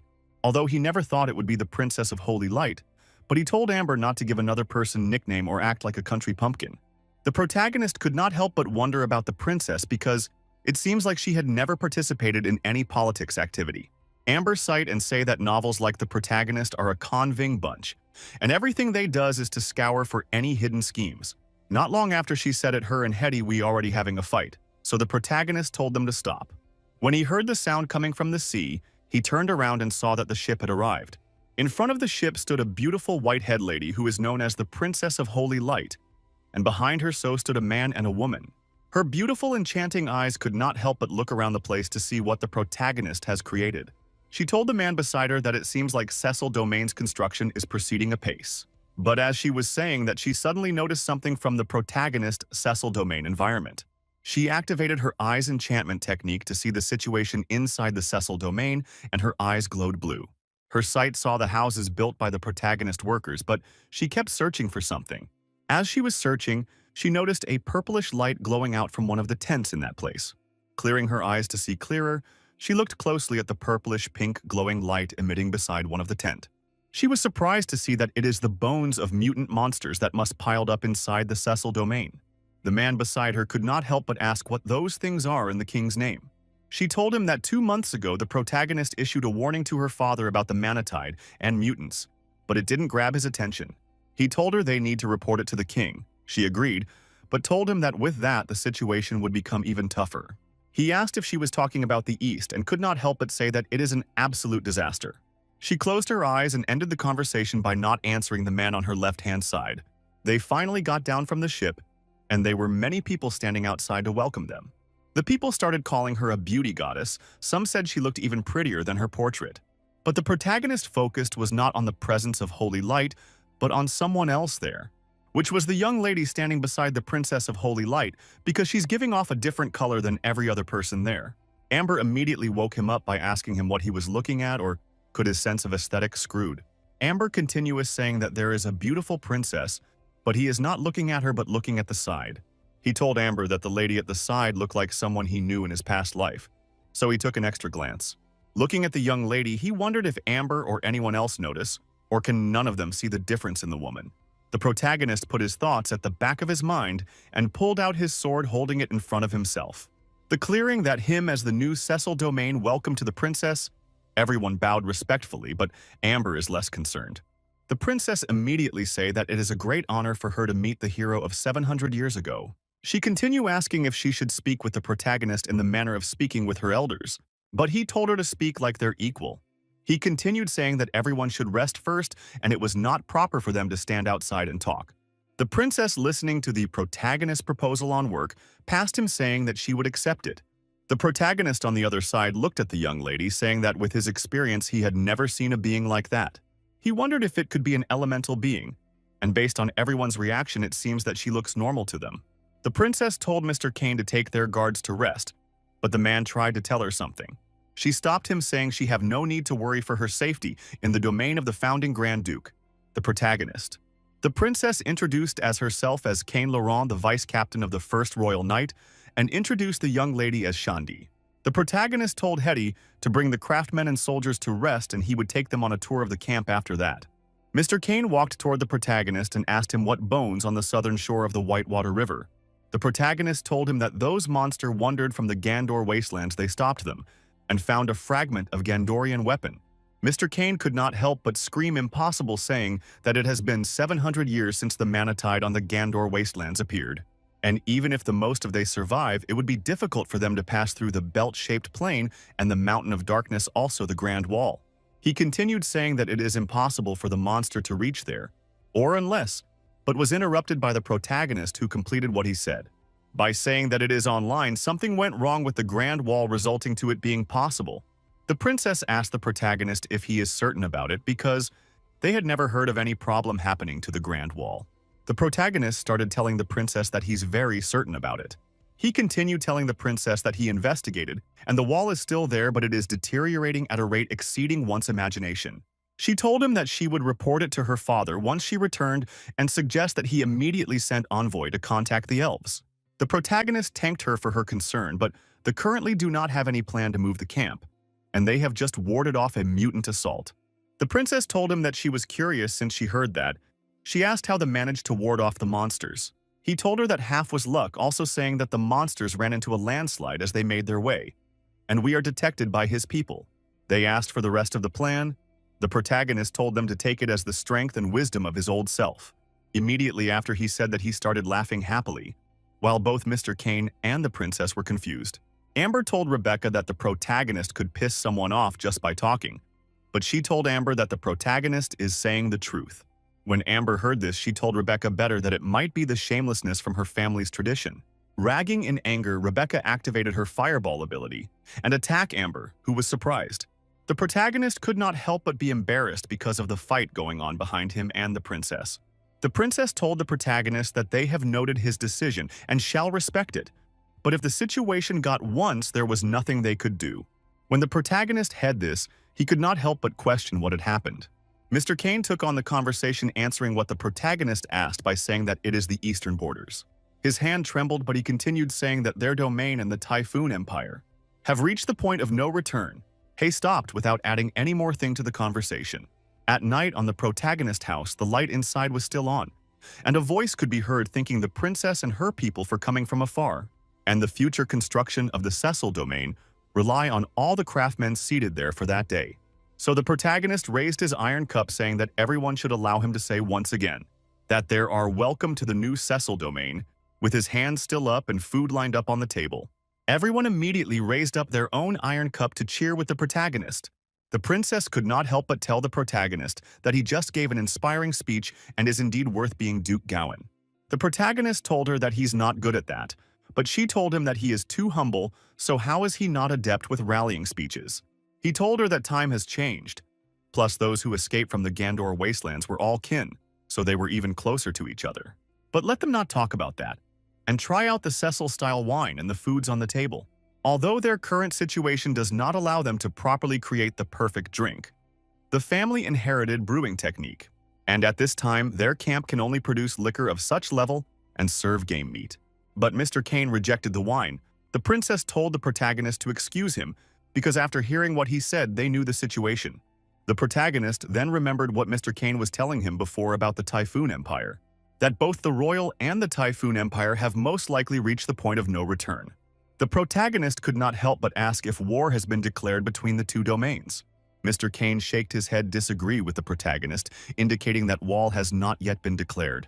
But who knows if between 1 year the war they talked about would be finally declared. Because the relation on both sides is so bad that it is at tethering on the age of war, perhaps it will be within 1 year. Rebecca immediately said that they still need to face the Manatide. If the Manatide erupts, does Typhoon really think they'll escape it? The princess told everyone that in fact her father has already sent a warning to Typhoon, warning them at a change is taking place in the Gandor wasteland. He advised them to put down their hatred and face the crisis together. But Typhoon unilaterally cut off the conversation, reinforcing their unit by 30,000. After that, there was no contact of them. Rebecca immediately said that it was not right, but the protagonist told her that it is random and understandable reaction. Because while should Typhoon believe when Anso says the Manatide is coming, to him they would wish for the Manatide to erupt in the middle of Anso. Amber could not help but ask if Typhoon thinks that the Manatide will only target Anso, question if they are not worried about their safety. The protagonist told them to think of it, if they thought of the existence of mutants before seeing them by themselves. So in Typhoon's eyes, they only see Anso's warning as an excuse to delay and prepare for war. He do not help but say that it has been 700 years, but humans are still a short-sighted race, and their mind are molded by potential benefits. And to ensure their lifestyle and wealth, they would even abandon the southern area. The fear of death has long disappeared in their eyes. The princess placed her hands together and prayed that God of the Holy Light would forgive all the ignorant people.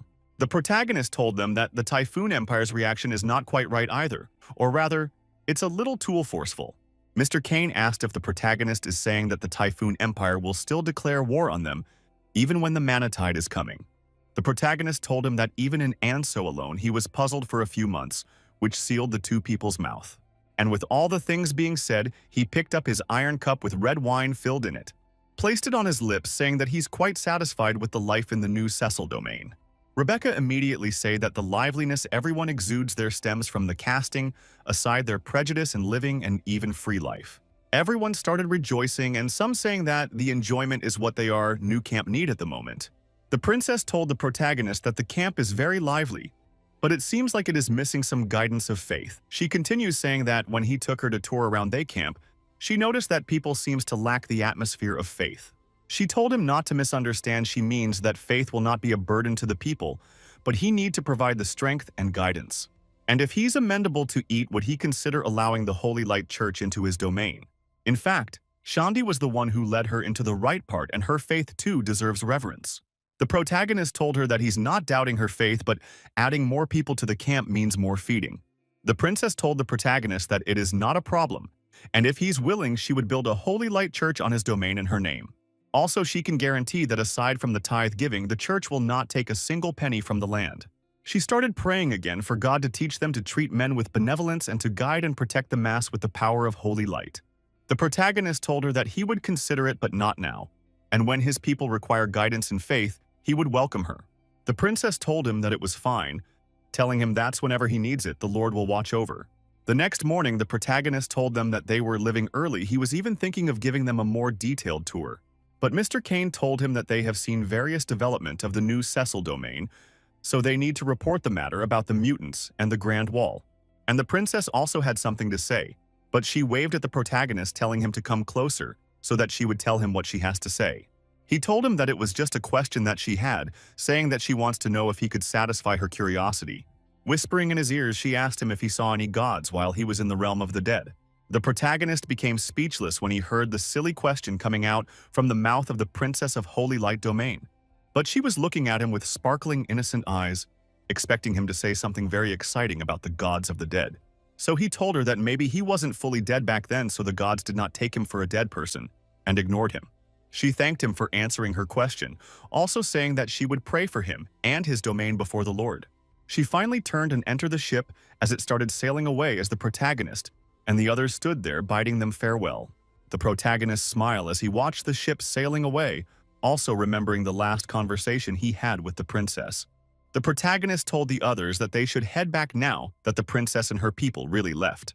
He turned to Hetty, saying that she has been meaning to ask him something since last night, right? So she should go ahead and say what she wants to know. She called him, but stopped, and started wondering whether to say one she wants to say or to forget about it. Hetty asked him why he refused Her Highness Veronica's aid in building a church in their domain. Because the priests of the Holy Night Chart have the ability to heal and also calm the heart of the people, and their domain needs such medical personnel. The protagonist questioned if she thinks that there are good intention behind that. But she told the protagonist that Princess Veronica is known to be honest and faithful, and she would not allow her ties to stay in her faith. But the protagonist told her that she may not do so, but it doesn't mean that others from her ties won't, like the two people she brought along. One is an inner court count of House Lauron of the East that was personally ennobled by the king, and the other is a priestess of the Grand Cathedral of Holy Light that never leaves Veronica's side. Amber said that she doesn't like the Church of the Holy Light. Rebecca asked if it is because she kept stealing stuff from them. Gandorian calendar year 1740 is when found the mutant, most of that kept regenerating itself. That time, soldiers fighting the monster wondered what it is, so that decided to run away instead of killing it.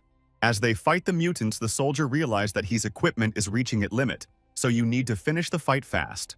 He strike the mutant monster with his long sword, preparing to repeatedly attack the mutant. But to his surprise, his sword was already at its limit and broke into in front of the mutant monster. In a moment of despair, his life flashed in his eyes. He watched the mutant in shock and fear. The mutant monster grabbed him and lifted him up with one hand, but shock was still displayed in his eyes. His screamed out in pain and for help, but the mutant monster was still holding him tightly. The protagonist turned around and saw one of their teammate being hayed by the mutant monster. He rushed toward the mutant monster while pulling out his longsword from its sheath, preparing to attack the mutant monster and save his fellow teammate who is held by a monster. When he finally got to the position of the mutant muscle, he used his soul to slice it into two. And that is the protagonist when he is young. He asked the other mates to follow him closely because they must find a way to break through the mutants. The other soldier said that he is fine, but it was hard to say for the other one lying on the floor. The protagonist told the man that he should let him take a look at the traumatized person. After taking a closed look at the person, he could not help but say that the person's situation looks very bad. The protagonist turned to Charlie to go and gather the priests, so that they can ask them what is wrong with the person on the floor. A spear could be seen thrown toward one of the mutant beasts. It immediately exploded the head of the monster, but it continues flying around and slashing the mutant most of repeatedly. The weapon finally returned back to Day Thrower, who told the protagonist that knows. This person is known other than Charlene Morn. He told the protagonist that his hands are full. The protagonist asking if he wasn't free now, but he disagreed, saying that he's interested in talking to those god brothers. He continued asking the protagonist if he saw his spear thrust a moments ago. The protagonist told him that they need to break through the place before the monsters fully regenerate. Charlene told him that those old men have been acting strangely, so you should not blame him if there's something weird that would eat them. After the old man came, opened his mouth wide and screamed out "Lord" while placing in both of his hands together. Hay continued with his eyes wide open, saying that the Lord should forgive their ignorance and foolishness. Still kneeling down in front of one of the dead mutant monster, he begged that the Lord should not forsake them. Charlene told the protagonist that all of the old man they escaped with and now acting like this, so strangely. And it is very scary to imagine. The protagonist went towards the old man, calling out to him. He continued saying that everyone there required his aid, so why wasn't he bestowing the gift of the god to them? But the man, still kneeling down and facing the sky, told the protagonist that he can't hear him. But the protagonist was confused and asked him what he can't hear. He told the protagonist that he can no longer hear the voice of the god like he usually do before, with tears streaming down his eyes. He asked if that means their divine art is useless without the voice of their god, asking what he has to do with their survival. The old man told him that he could still use his divine art, but its effort would be slightly diminished. So losing the guidance of the Lord means they were being forsaken, and there was nothing he could do. So nothing matters anymore. After hearing this, the protagonist became angry and pissed off. He angrily stretched out his hand towards the old man who was still kneeling down on the ground. Grabbing the man on his neck collar, he angrily told the man to look around him. He continued saying that when the old man was quibbling nonsense, many men has fallen around him. He asked if the man will allow them to perish like that, also saying that everyone knows that his divine hearts are critical in battle. That was why they all entrusted him with their hope, protecting him with everything they have so that he could continue healing the injured. But him, on the other hand, let them down, saying that he couldn't heal them because he couldn't hear the voice of the Lord. Charlene immediately told the protagonist to stop attacking the man with word. But the old man told him that without the grace of God, they are doomed. After hearing this, the protagonist let the go of the man. He turned around, leaving while telling the man that before talking about God, he should try being a man first. He continued asking him how a man who has forsaken their humanity desire the grace of God. The old man was surprised when he had what the protagonist said, and that got him thinking. Charlene apologized to the man, telling him that the protagonist joined them recently, and his youth makes him impulsive. But before the protagonist could leave, the old man who is behind him told him to stop. The old man asked him who he is, an accent, if you knew how stressful the texture he had made to the clergy of the Grand Cathedral. But the Protonvari told him that says he is using against him, that means he had returned to being human, so he should continue leading them out of the wasteland. But as for him, he's just a trainee knight, so there should not pay him not to mind. Back to the present. Based on Gowan Cecil's memories, the breakthrough operation was successful. Although the Manatide caused the destruction of the Empire of Gandor, the survivors programmed and formed a new nation. But what concerned him is that even though there were plenty of faith in the world, not a single clergyman could commune with their gods. And the communing with God actually refers to the murmurings a faithful devotee could hear at times when they pray, all perform holy deeds. The murmurs of a god from a mental imprint in the mind of devotees caused them to get closer towards the Spirit of God, granting them even power. Aside from the clergymen, there was no new people who could master any divine art in that year, even the newborns. But thankfully, the divine art mastered by the clergyman before the Manatide, we are still effective, preventing the collapse of the faith. The clergyman made a secret meeting and faked the divine art. In the peak of the ancestors, the god finally gave a new oracle after an attempt to commune with them. None that 700 years has passed, the friendship agreement between the countries built by Survivor is no longer there. He wondered if someone would dare to claim supremacy of their gods above, all else under such circumstances. Why did protagonist was dipping? Taut Amber stood beside him, watching him closely and wondering what he's thinking about. The protagonist told her that he was just thinking about the meaning behind Veronica's word. She told the protagonist to stop thinking, and that Veronica probably misspoke, plus you really rejected her suggestion. When did protagonist had what she say? He knows I'm thinking deeply about what she said. He then turned around facing another direction and telling Amber that what she said made sense. Amber became so excited, turned into Rebecca, and told her that even after what she said to the protagonist, he didn't get angry with her. Even in the middle of the night, he was still thinking. He could not help but wonder if he was overthinking things. Perhaps the news vorenaging abroad from the east just made him excitedly nervous. Opening one of the drawer, you could not help but say that Amber is right. There was no use overthinking things. He brought out the construction of the camp that is not fully complete, so it was far too early to build a church. The most important thing now is to complete their current projects, which was drawn in the map he spread on the table. He started calling Betty, who was sleeping on a bed beside him. She slowly opened her eyes, still sleepy. She woke up and turned to the protagonist to know why he woke her up from sleep in the middle of the night. He told her to call Rebecca and Hetty and tell them that he has something interesting for them to have a look at. Amber appeared beside the protagonist, asking him what he drew on the scroll, saying that she doesn't understand it. The protagonist told Amber that it is a power mechanism, but she was busy trying to steal the stamp on his table. He continued saying that in theory it is a mechanism that can continuously operate as long as there is an energy source. You told her that he is not done with designing it yet, but they not realize that Amber's attention was not on him but on something else. Immediately she took the stamp. The protagonist grabbed it from her, telling her not to touch. Amber asked if he meant those magical puppets driven by their mental cores. The protagonist told her it's another thing. An even more basic equipment piece in value exceed those magic puppets. But sadly it still lacks its most critical part, which is the part with boiling water. He can't recreate the steam machine invented on Earth, because the fundamental physics in that place doesn't allow for the boiling of water. In his homeland, industrial mass production destroyed the low production model of the cottage industry, and thundering machine LED humanity to move beyond the ground, entering the space age. It could move mountain and is stronger than any single human. It is much more accurate, efficient, and knows not fatigue. All those characteristics beyond are human, yet there are exemplify humanities through strength. Amber's eyes softened. The protagonist continued saying that it is the power of thoughts and creation, while looking at Amber. But the protagonist was suddenly called by someone outside the tent. Both him and Amber turned to the direction of the door. Soon after, Rebecca and Hetty came in and asking why the protagonist was looking for them. The protagonist told them to come forward and have a look at the thing that is drew on the scroll. Rebecca saw so many wheels and connection bars and asked the protagonist if it is a watermill.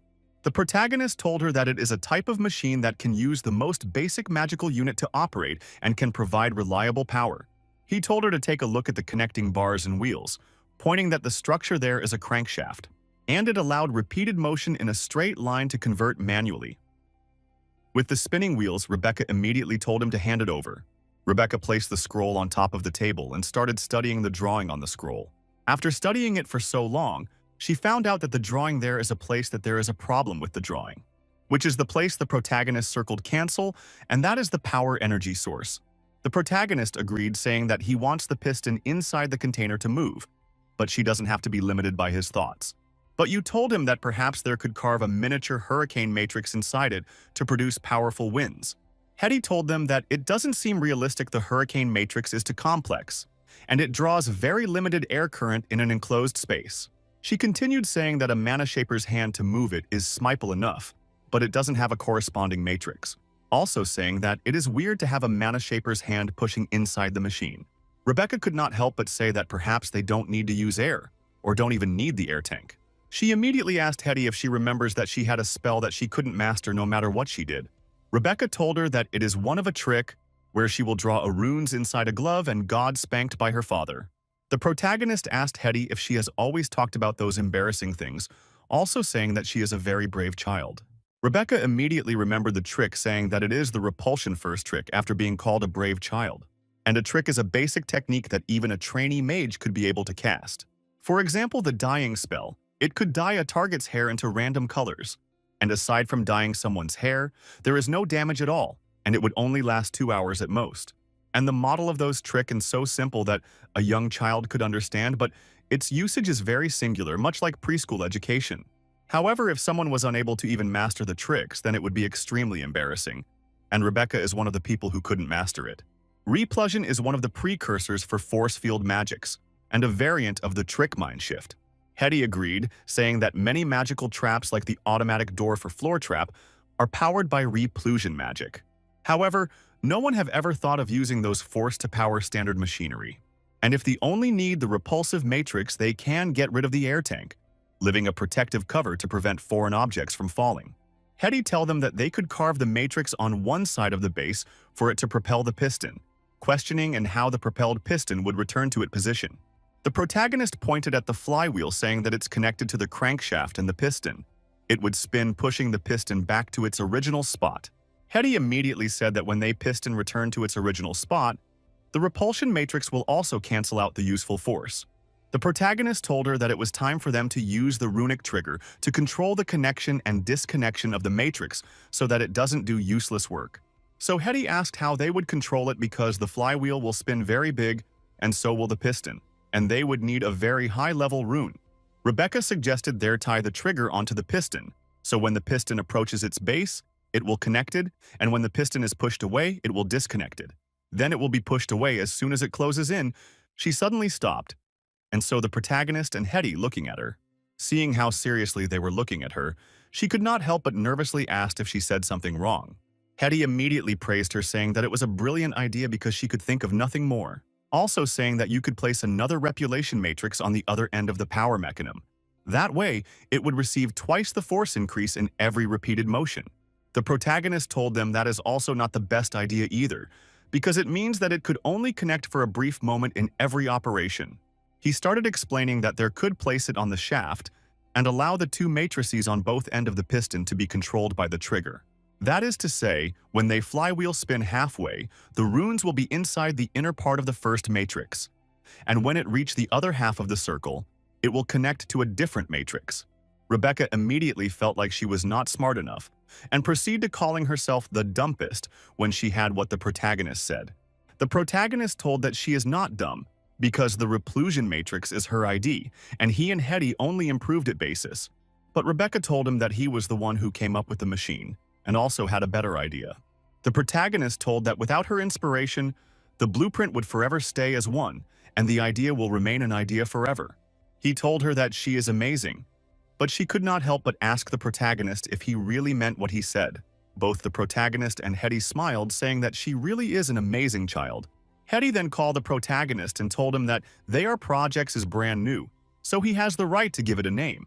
The protagonist looked at the drawing on the scroll and thinking of what to call it. Finally, he said he would call it the Mana Engine. After discussing about that, the protagonist started scrubbing another thing on a new scroll and looked very serious and focused on what he was drawing on the scroll in order to make no unnecessary mistake. As he scribbled on the scroll, he passed from time to time to check what he had drawn and what he hasn't. The three girls were in front of his table waiting to see what he had been scribbling on this scroll. Finally, he told him he was done. He called it a second-generation machine blueprint. On the scroll lay a circle machine that has fan at the top. Amber could not help but ask the protagonist what was actually inside his brain for drawing such a thing. But Rebecca raised up her staff and attacked Amber, telling her not to insult her ancestor. After fighting with Amber, Rebecca asked the protagonist what must inside his brain, the exact question Amber asked. Soon after, she asked that she bow down her and apologized to the protagonist, saying that she spoke without thinking again. Amber on the other side told the protagonist that he hasn't even finished talking about the first-generation blueprint, and he's talking about the second generation. She continued saying that whether it is the principle or structure, they don't look anything alike, and he probably had a bunch of draft in his head. The protagonist became surprised when he had Amber say what was actually in his mind, but he told her that they are just rough ideas and its principle is actually very simple. Hetty agreed, saying that it is indeed simpler and in theory very feasible, however, it won't be easy to make it. She started the problem, So the protagonist told her that they should increase its diameter and increase the distance of each repulsion point. But she told him that rather than distance in them, they should increase the anti-magic structure between the matrices to shield them from interference. The protagonist knew that the cheapest one are precious material used inside magic materials. If they were to use them, the price would be horrifying. The protagonist then told them that they should just slowly study it and consider it an accumulation of techniques. But first, they need to finish the piston-type prototype and hand them over to Hammer and his apprentices. They could be able to make them by hand. He also told them not to worry about the cost of the prototype. They agreed, and saying they would leave first. He then turned to Betty, telling her to put away those blueprints he was holding in his hand. He continued with saying that he will send a carpenter to make for her a small writing table. I need to be sent to her tent in the evening. Together with some writing materials, when she heard that, she started trembling. She immediately bowed down till her head was almost reaching to the ground and thanked the protagonist, saying that he's the greatest. Amber, who was beside the protagonist and saw all this happen, said that she found it weird. She continued questioning if the protagonist have a fetish that revolves around someone like Rebecca. Climbing on top of the table, she placed both of her hand on her waist, saying that nobles likes putting their hand on their maids. The protagonist immediately pulled her by her ears and asked her what she is talking about, while she whines in pain. The protagonist continues saying that he likes the fact that Rebecca drives to learn and improve herself, so Amber should clean her mind a little bit. But Amber, with her hand, saying that the protagonist already told her that her mind is clean most of the times. The protagonist started explaining what he meant by that when he saw that she misunderstood him. He told her that her mind is clean and empty with no knowledge or skill to speak of up there. Amber, realizing that all those while the protagonist was not praising her, she could not help but questioned him. But the protagonist told that to move out of the way. She asked if he was going to get a good grub. Then he should get some for her. He told her that he's going to speak with the big iron ball because it has copped itself up in the tent for so long, so it would be willing to speak with him. She immediately turned and started living, telling the protagonist to count her out. She wasn't going to meet the big iron ball, but the protagonist grabbed her at the back of her clothes, telling her that she was coming with him to meet the iron ball. Also saying that it was not the first time that she was saying she wasn't coming with him to meet the ball while still holding her at her clothes. But she activated her shadow skill, disappearing from the protagonist and saying that she would go and get grub from Betty so he should go by himself. Watching her disappear, the protagonist could not help but say that she called herself his bodyguard when she always leaves him behind. Inside the iron ball tent, the voice could be heard saying that it thought the protagonist had forgotten about it. It continued complaining that the one standing guard are those pig-brained soldier. The visitors is either an old man or the protagonist, or Hetty. It told the protagonist that it would have left in the morning if it wasn't for the promise it made. The protagonist told it that he came to have a proper talk, but he wants to ascertain something first. He asked the big iron ball if it was someone or sphere from another world. On hearing the protagonist question, the big iron ball fell silent, not answering the question immediately. The ball told the protagonist that it was him who brought it back, but the protagonist told the ball that that is not what he asked. The protagonist continued saying that the ball must have come from a very far place, and it could think, talk, and control magic metal. The ball told the protagonist that his ignorant. It continued asking the protagonist how many things he had seen in life. The protagonist knew that the ball is right, because only a few high nobles or great knights are giving the luxury of casting their gaze to the outside one. The rest mostly live with their eyes blinkered, but he's different because he is not blinkered. The protagonist told the ball that he had watched the world evolve for countless years, but those carbon life forms will not give birth to an alloy sphere. The protagonist stretched his hand towards the ball, but the ball panicked and asked the protagonist what he's doing. It continued saying that the protagonist is just a little too different compared to all of the other living being in that world, saying that there are some of the things that the protagonist does wants others to know, so he can only tell it. Both the protagonist and the big iron ball spell silence for a few seconds. The iron ball shaked away the sweat on its shell and told the protagonist that it doesn't want him to know its secret. But the protagonist mind and looked at it where they asking it where it came from. He continued asking how the ball ended up in that world, also questioning how long it has been there. The ball told the protagonist that it didn't know what he means, also saying that the protagonist mind is running little wild. The protagonist told it that he understand what it is doing, but the ball shape doesn't allow it to keep things under wraps. The protagonist asked if that druid, Piedmont, tell it that he was resurrected from the glorious age of the previous civilization. He continued saying that the ball's secrets may not be as important as it thinks, and it also had nowhere to go. Because on the other side of the mountain is a wasteland filled with monsters that it saw 2 days ago. And if it went north, 99% of the people there are even more stubborn, extreme, supervision, and unreasonable than he is. As for him, he wants to have a proper conversation with the ball to satisfy his curiosity and find a way to help it. And the Cecil domain is the only place it could stay, so why not be friends with them? If it head to south, he can't guarantee if it could come back alive. The protagonist was about to add more things, but the iron ball interrupted him, saying that it doesn't remember either. This surprised the protagonist. You can't believe that the big iron ball could not remember anything. It told the protagonist it could not remember where it was from or how he got there, also saying that the protagonist was right in saying that it came from a very far place. Controlling the sword beside it, it continued saying that the distance is beyond one's imagination. It told the protagonist that people developed the concept of planets and universe 1,000 years ago. Then it got straight to the point, saying that that time people studied it, also discussing if it came from other planets, and if it said that his planet distance further than a galactic unit. It had no idea how many universes stand between that world and the world it was from, and the forgetting of its memories due to the crossover.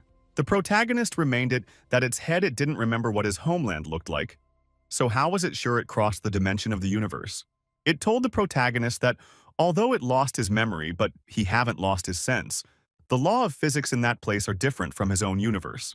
The protagonist could not help but think that having a partner who had crossed over like him is really exciting. He continued saying that even though it was just a ball while looking at the ball who used two swords to make hands for itself. The protagonist questioned if it was sure it crossed universes, or have it considered that the law of physics are perhaps unbalanced. The iron ball told the protagonist that it had already considered those things, but it impossible. The protagonist was surprised when he had the ball's explanation and how it realized that it was no longer in its universe but in another universe. It continued saying that talking to humans isn't easy at all, because it has to explain a lot of things. Everyone there is both ignorant and arrogant at the same time, forgetting about the universe. Even the gaggle won't understand what an atmosphere is.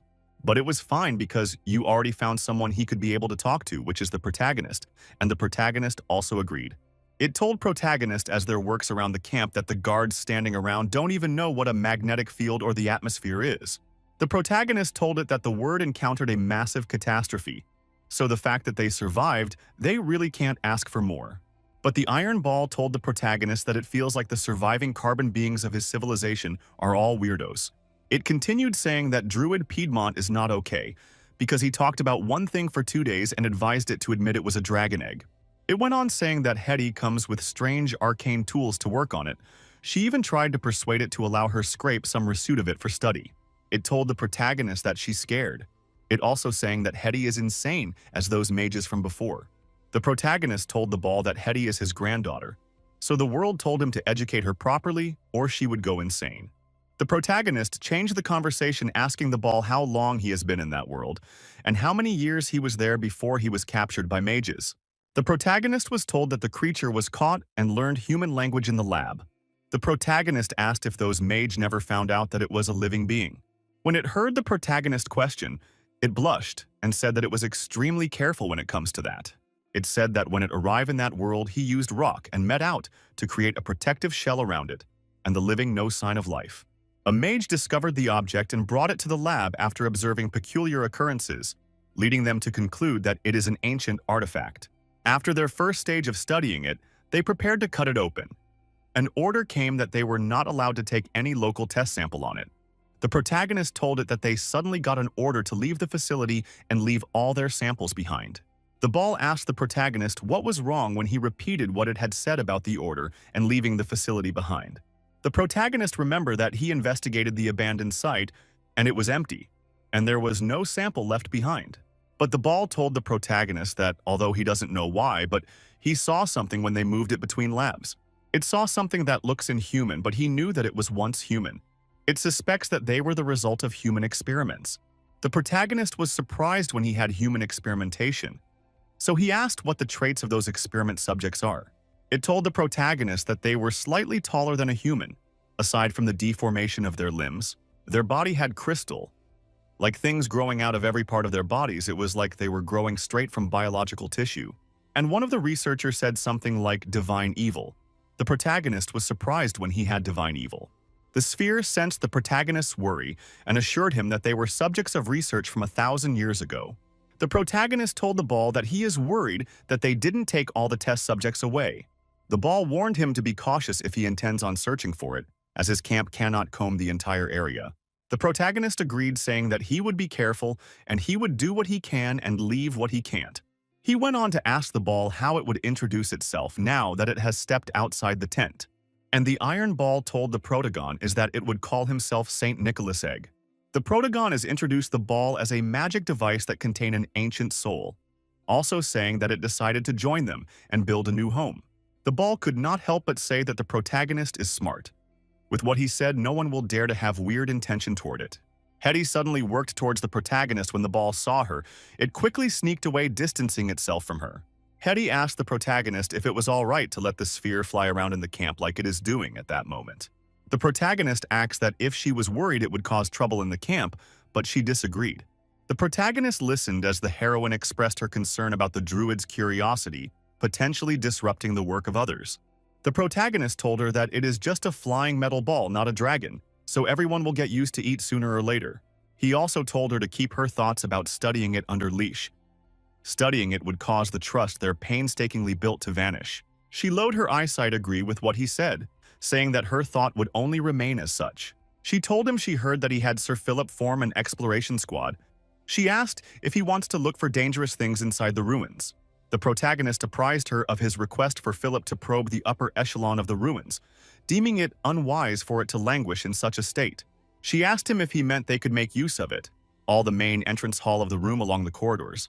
But the protagonist told her that they should talk about the document, because on the document there are 15 official craftsmen. He pulled out a document, Gianni Piero, a level 4 runesmith, and she's the highest level in the team, but it is likely a result of the king's generosity. But Hetty told the protagonist that runesmith cannot be considered a spellcaster, and the protagonist questioned if she thinks including a level 4 runesmith is insulting to their intelligence.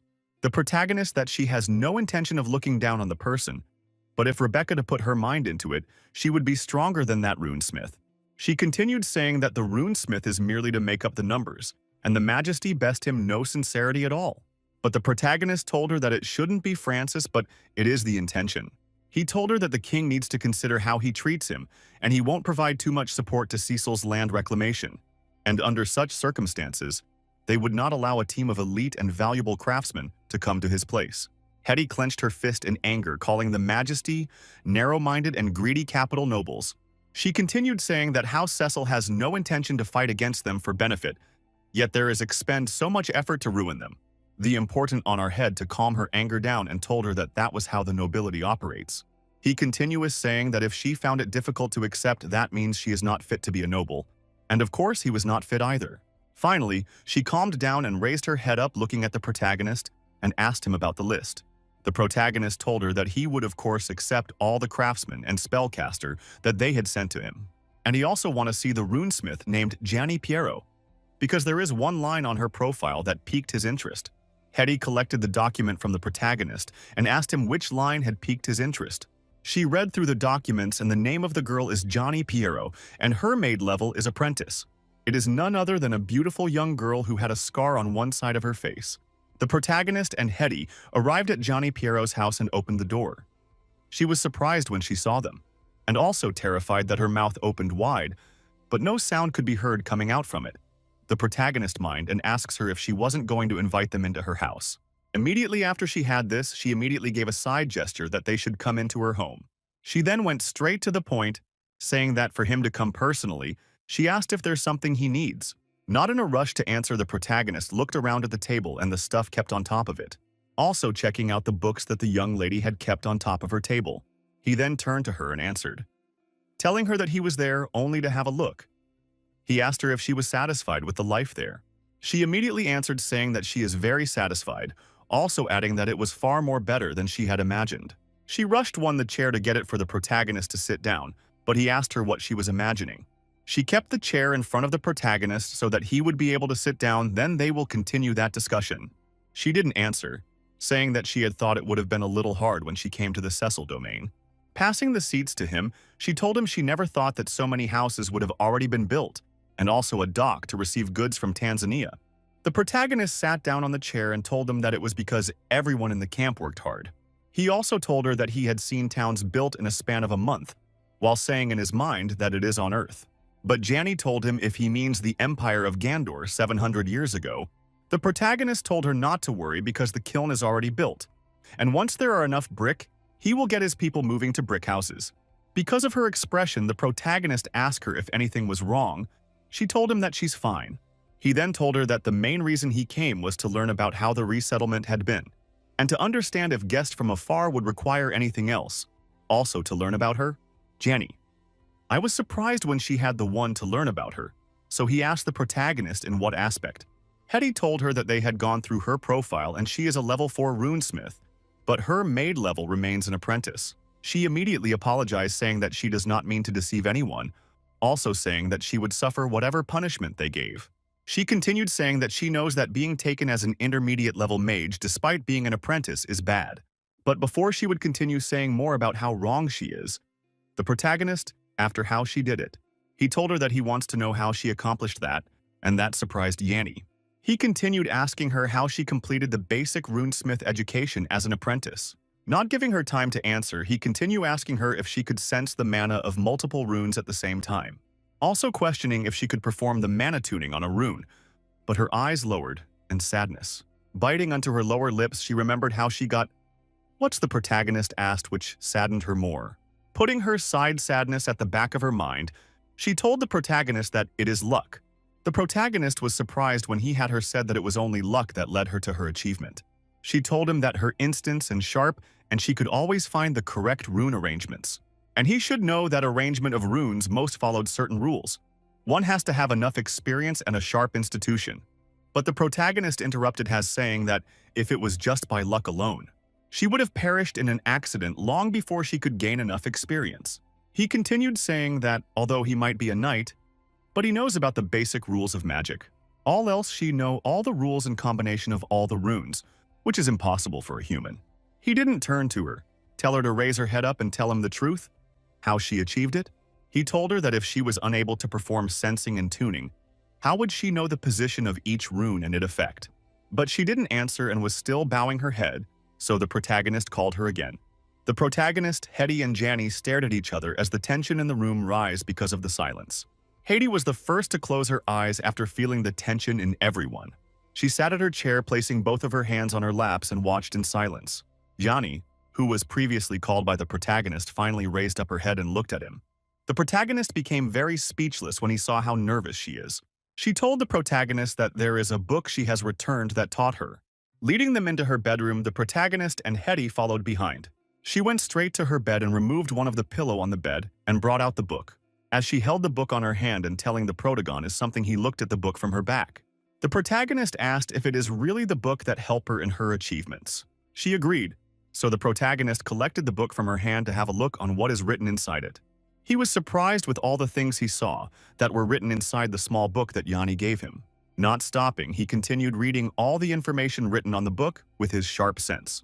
All the documented information he saw surprised him, and all the letters flashed on his brain. His eyes could sharply notice each and every letter on the information written on the book, and his hand never stopped flipping the book and getting more information.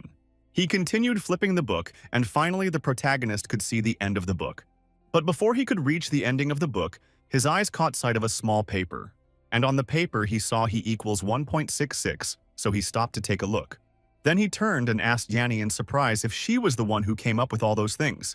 She disagreed, saying that it is not all of them, and she only wrote part of the notebook. But the rest of the notebook is a legacy of predecessors. The protagonist agreed, saying that they are at least 4 different handwriting on the notebook. He then turned to Hetty and asked her if she have the Wild Mage's notebook with her. She agreed and brought it out, saying that she was studying it theories about runes in the past 2 days. The protagonist could not help but think that the first quarter of the notebook has the same handwriting as the Wild Mage's notebook. Janny asked if the protagonist meant he knew the owner of the notebook. The protagonist told her that he had met the person before, and since she has the book, she must have also met him. She told the protagonist that it already exchanged hand 3 times by the times she got it. She excitedly asked the protagonist where the owner is, since he had met the person before. He told her that the person is dead, and the notebook he has is his only legacy, including the one she has. Yanni immediately became sad when she heard that while lowering her eyes to the ground. The protagonist told her she said the book has exchanged hand thrice, so where are the previous owner? He also asked if she could contact them, but she told him that they are all dead. The second owner died during an adventure, and the third owner, the one before her, was Mr. Ravencroyce, and he died in a mission assigned by their master. And the constant, E equals 1.66, is his legacy before he went on the mission. As for the first author of the notebook, he sold the book at a low price to an Anso mage to fund his travel. And the second owner, he left word on the notebook stating that he hoped the book would help him discover the truth of the world. But unfortunately, he died during his adventure. In the end, the notebook ended up in her master's possession. So the notebook was picked up by Mr. Ravencroyce from a pile of trash outside the Mage Tower. As for her, she only came to know Mr. Ravencroyce a few years later. She continued saying that she wasn't selected as a mage attendant when she entered the Mage Tower, while trembling. She also said that the reason why she entered the Mage Tower was because her hometown suffered famine. That time, her family were about to starve to death, so they decided to sell one of the children to a person mage in exchange for food. The drew a lots to decide, and of course she was the one selected to be sold. The passing mage took her, and the stick used to play the draw fell on the ground. Her family sold her for 2 sacks of grain to the passing mage, but she doesn't hate them. After all, it was the only way for the rest of the family to survive. That was how she separated with her family. She watched as the carriage moved further away, and she believed that everything she did was just for her family's survival. But even though it was just for her family, it still hurt so much, so she cried, because she knew she was taken to the Mage Tower as an experiment subject. But she had no idea what awaited her, and she was not alone, but was with other sold children. And every few days in the Mage Tower, a child would be taken away. Some comes back alive and some did not. But even those children who did return were manic and weakened. And even though all this happened, she had never thought of escaping the Mage Tower even once, because someone told her not to run away, or she would face consequences scarier than death. And that was the only person who made her have a little bit of hope. He was none other than Mr. Ravencroyce, who always smiled at her even though he couldn't bring her out. He would bring some hot meal and also comforts her to eat it while it is still hot. She eats the food while he stood beside her and watched her eat peacefully, and it puts a smile on his face. He would tell her to eat faster because the food won't taste good if it turns cold. But she asked Mr. Ravencroyce if it was her turn to get experimented on. He told her that it will be all right and that everything would be over soon, and she sobbed. After she finished eating, he told her to follow him. As they passed by the cells, there she could see manicked children. She walked and they made weird noise, and it made her feel nervous. They finally got in front of a huge door, and Mr. Ravencroyce told her that they have arrived. He opened the door and told his master, Willem, he have brought the text subject over, and his master told Jenny to get onto the formation that is in the middle of the chamber. She nervously looked at Mr. Ravencroyce, as if questioning if she should obey, and he nodded his head at her, indicating that she should obey the master. She walked towards the circle magic formation in the middle of the chamber. Immediately, she got into formation. It activated and surprised her. Even the master, Willem, was surprised to see that the formation activated and glowed green. As she stood in the middle of the formation, it started circling toward her, and a crackle sound could be heard. She was suddenly struck by a lightning that came out of nowhere inside the chamber. She had one side of her face and screamed out in pain, with tears dripping down from her face. The master then told Ravencroyce that he should not take her back to the dungeon but send her to the apprentice hut instead. He continued saying that it is because she is no longer a test subject, also no longer a mere object lacking a name, saying that from now the onward he would call her Piero, but she was still trembling in the ground, also reminding that he had exchanged 2 sacks of grain for her, but blood were flowing from Janny's face. That was how she grew up with Mr. Ravencroyce, who took care of her when it comes to feeding or any other thing. She told him that he doesn't need to share his food with her because he used to take care of himself too. Even though an apprentice's food isn't better by much, she told him that it still tastes pretty good. But he told her that she was joining the tower evaluation, so she should eat more to perform better. She told him that their master already knows that she's a waste of space because she had weak sense of magic, and tomorrow's evaluation probably be a show. But the young man told her that she should not worry, because even if she can't pass, their master will still allow her to live as a mage apprentice just like him. But you should remember not to drink the enchantment portion the master would give her, because it can forcefully push her into becoming a level 1 maid, but the process is extremely painful, and many people have died during the enchantment process, and even if it is successful, she will be stuck at level 1 mage. He brought out an enchantment book and told her that he wants her to continue to decipher the notebook with him. He told her that he drank the potion, and his life is at an end, but he can no longer take any step forward as a mage, and she is his last hope, and the only hope for the concept of mathematics. So let them use mathematics and logic to control those runes. Perhaps if they could do it, the master would change his opinion, and there would be more hopeful their studies. So she continued writing an enchantment on the floor, and their master, Willem, stared at her as she scribbled something on the papers laid on the floor. Without looking up, but environment, she continued writing down all the things she have learned on forming a formation. After writing everything down, she started reading each of them to know if there was any mistake in her formation. After not noticing any mistake on the formation, she whipped off the sweat on her forehead and told the master that she is done. It was now time for her to activate the formation to know if it actually works. After activating the formation, the papers that were on the floor started glowing a golden color. Bought her, and Mr. Ravenkreutz were looking at the papers and the formation with hope that it works. But they failed to notice that their master's expression is not that good. Finally, all the papers on the floor flew up into the sky, glowing a golden color, and the formation was fully activated. Janny rejoiced, screaming that it works while looking up into the sky where all the papers now lined up. She immediately turned with excitement, telling her master that the formation actually worked. But before she could continue, her master attacked her with his lightning bolt. This surprised both her and Mr. Ravenkreutz because they had no idea why he attacked her. The master then walked towards the two of them and asked Janny who taught her that technique. He stood before them and told them to speak up and tell him who taught them those things. But none of them said a word, so he immediately screamed out in anger, asking them the same question again. Janny started trembling, but answered saying that no one had taught her. But their master's eyes caught sight of the notebook beside Janny. Janny followed his line of sight and saw that he was looking at the notebook beside her. She immediately rushed toward the book to hide it before her master could take it. But her master Willem is way faster than she thought, because the book is already in his hand. When he took the book, he concluded that it is the book, the ramblings of a weak mage that bewitched the two people, and for him as the master to prevent them and anyone else from the bewitching thing. He decided to destroy it, because only after it disappeared from the world would they not get bewitched. Janny and Mr. Ravenkreutz were surprised when they heard he wants to destroy the book. The master brought his fire magic power close to the book ready to burn it, but was called by Ravenkreutz. He stood up in front of Janny ready to defend himself and Janny against his master, which surprised Janny. He told his master that it was his fault, because he was the one who had Janny try the lowly trick that sullied his tower. He continued saying that if the master seeked to punish someone, then that person should be him.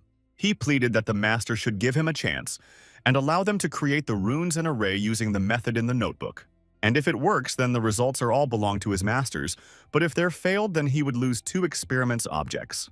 Deactivate in his ability the masters said that never expected that the book would bewitch the two of them. He threw the book at them, saying that since they are confident, they should use their way to prove to him that they can create a high-level rune. They started rejoicing, but their master agreed, but he stopped their excitement by saying that he had something to say. He told them that the research of a person incapable is ridiculous, just as a serf's trying to guess the royal menu. And them on the other side plan to use those calculation formula to predict their power, which is impossible. After listening to their master's explanation, Johnny and Ravenkreutz fell silent. But when their master started leaving, the both of them continued rejoicing. He suddenly stopped and said he forgot something, and was almost fooled by the two of them. He told them that the act of tomfoolery in the tower requires punishment. He wondered how he should punish the two people who were kneeling on the floor. And it just so happened that he is lacking some human and soul components for his experiments. Activating his thunderbolt, he told them to allow him to take some of their soul. Move on. But before the thunderbolts could strike Johnny, Ravenkreutz used his body to block the attack. Janny, who was expecting the thunderbolt, was surprised when she saw Mr. Ravenkreutz stand before her. She reached out her hands to stop him from taking the thunderbolt for her, but it was too late. Because Ravenkreutz is already standing firm, expecting the thunderbolt with no fear in his face. He was bathed with the thunderbolt, causing his body to disappear from sight. But his master did not care about his life or death, proceed to draw out some of his soul. Janny, seeing this, became scared, but their master cared less about them. Ravenkreutz, whose soul was drawn out, fell on his knees to the ground. Janny rushed to Mr. Ravenkreutz, who has fallen to the ground, with their master holding some of his soul in his hand. He left a word that one eye, 1/4 of Ravencreutz's soul and 2 of his tendons, is what he took, since he is willing to pay the price for Janny, so it was fine by him. However, he should remember that that is the first of many prices he needs to pay. And next month, he needs to send someone to redeploy the runes around a mana well that went out of control. But Janny was crying silently, since Ravencrow said that he could fit all the runes into his calculations. So he should deploy it then. Ravencrow smiled. After that day, he bandaged his right eyes. When he was leaving to redeploy the runes, Janny asked him if it all right for him to leave. But Ravencrow told her that she should remember the constant that they reached 2 days ago. She asked him if he meant the constant that affects the relation between magical materials. He agreed, saying that through many calculations they know that the anti-interference ability and stability are determined by the arrangement of its runes. But unfortunately, they never had the opportunity to validate the closest result of the constant. Opening the dungeon, he told her that it is the best opportunity for him to text it out. Withdrawing his hand for the opened dungeon, he reached out his hand and touched her on her face, and told her that he unfortunately is the best person for the experiment.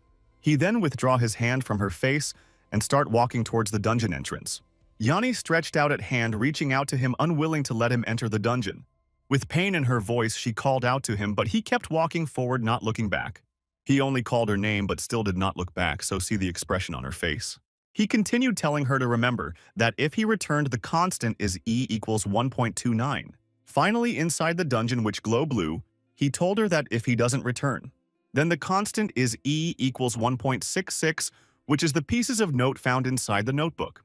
The protagonist became angry when he heard Yanni's sad story, so slammed his hand on the table. Hetty, who had noticed the protagonist's mood, called him, so that he would calm down. When the protagonist heard Hetty, he immediately tried to calm himself down. He then turned around and asked Janny what the name of her master is.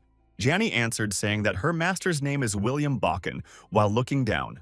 She continued saying that although he's a court mage, he's an influential figure in St. Sunil City. The protagonist repeated what she said about William Bakken being an honorable advisor of the Royal Mages Guild.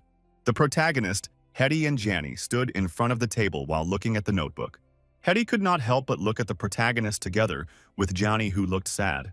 She called Janny and asked her if she continued to study the contents of the notebook. Janny told her that she pretended to give up on the theories in the notebook, but she studied them in secret. Master thinks the research was nonsense, and he totally moved away from it, so she pretended she gave up with those theories. The protagonist told her that it is reason why he would never know the existence of constant E, because he made his judgment according to his impression without even looking into detail at any of the theories in the notebook. The protagonist told her that it is the mark of her master's foolishness. Not only did he not know what he was looking down upon, but he also had no idea the mistake he made and what he had missed out upon. The protagonist continued insulting the man, saying that he had never seen or heard of such an ignorant fool before. Janny told him that when she became a proficient runesmith, how much the wondered how she was able to calibrate the runes.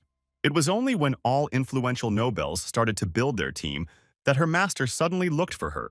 Hetty asked if it is William Bakken, who repacked an apprentice level 4 runesmith as an intermediate level professional. Janny answered, saying that he probably just wanted to get rid of Burden. After all, she's rebellious and talentless in his eyes, but reminded them that she's not the only exception, because there are hundreds of people also labeled as rebel and sent away. After all, they are people without status, a discarded burden, or people holding professional rank without the required skill. Hetty could not help but say that the nobles in the royal city are going too far. The protagonist could not help but say that him, on the other hand, is thanking all of those interfering noble houses, and also is thanking Janny's master because he would never realize what wealth they had let slip. Because rebels are what his land is at least afraid of. If it were those conservative folks with connection, he would have refused them. But Hetty told him that he doesn't need to console himself to that extent. But the protagonist asked her why she was becoming more like Rebecca. But he continued saying that she should forget about what he said and let the past be the past. And he turned to Janny, telling her that she had a new home, so she should cast aside all her previous fears and worries. He also told her that she could continue her research in the light of day and to her heart's content.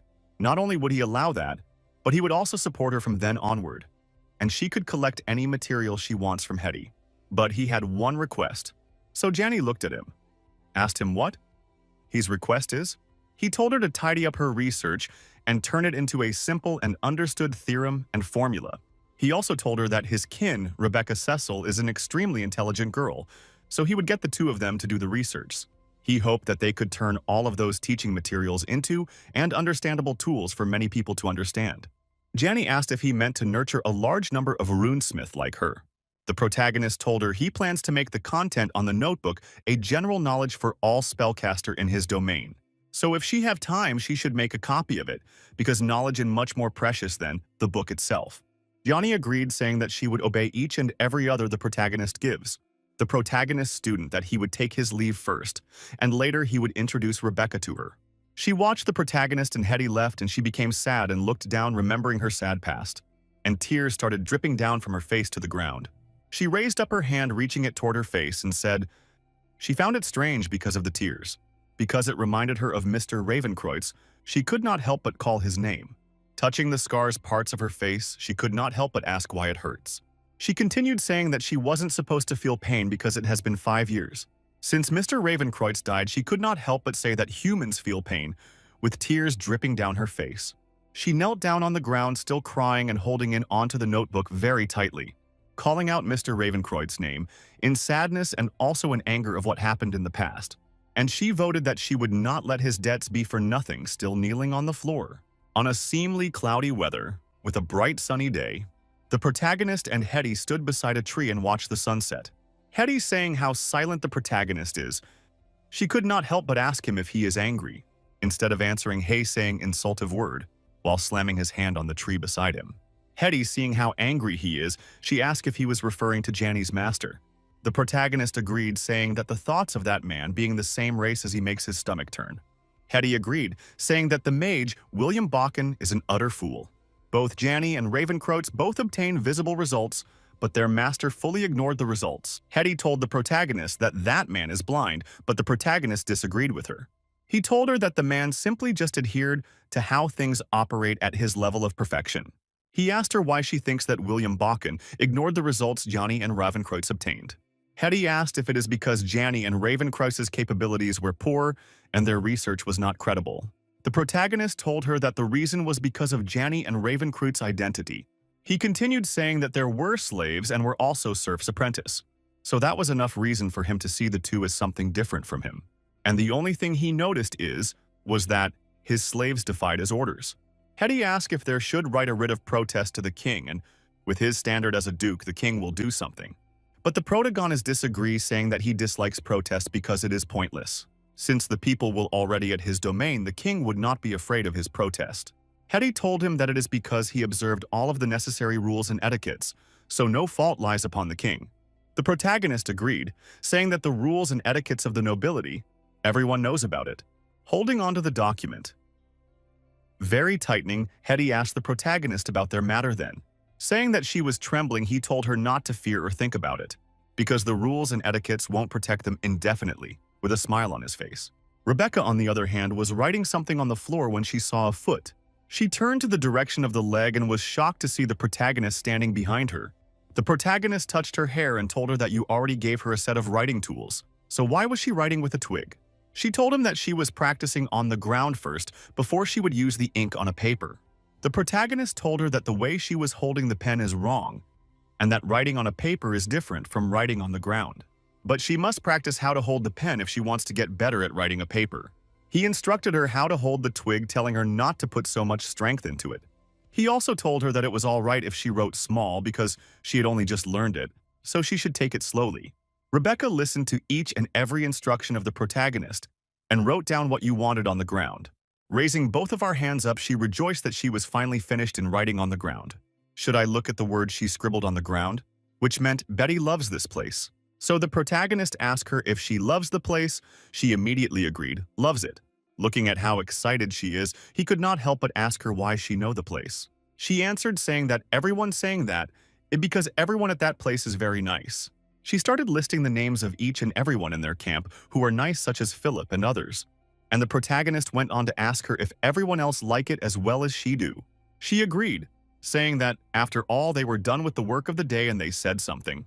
She stopped to think about how to put what they had said to the protagonist while scratching her head. She told him that they said he is powerful, honorable, noble, and a man of his word. He can also protect everyone on the battlefield. And more importantly, the protagonist had ensured that everyone is well fed. The protagonist could not help but look with emotion flashing through his eyes when he heard what she said.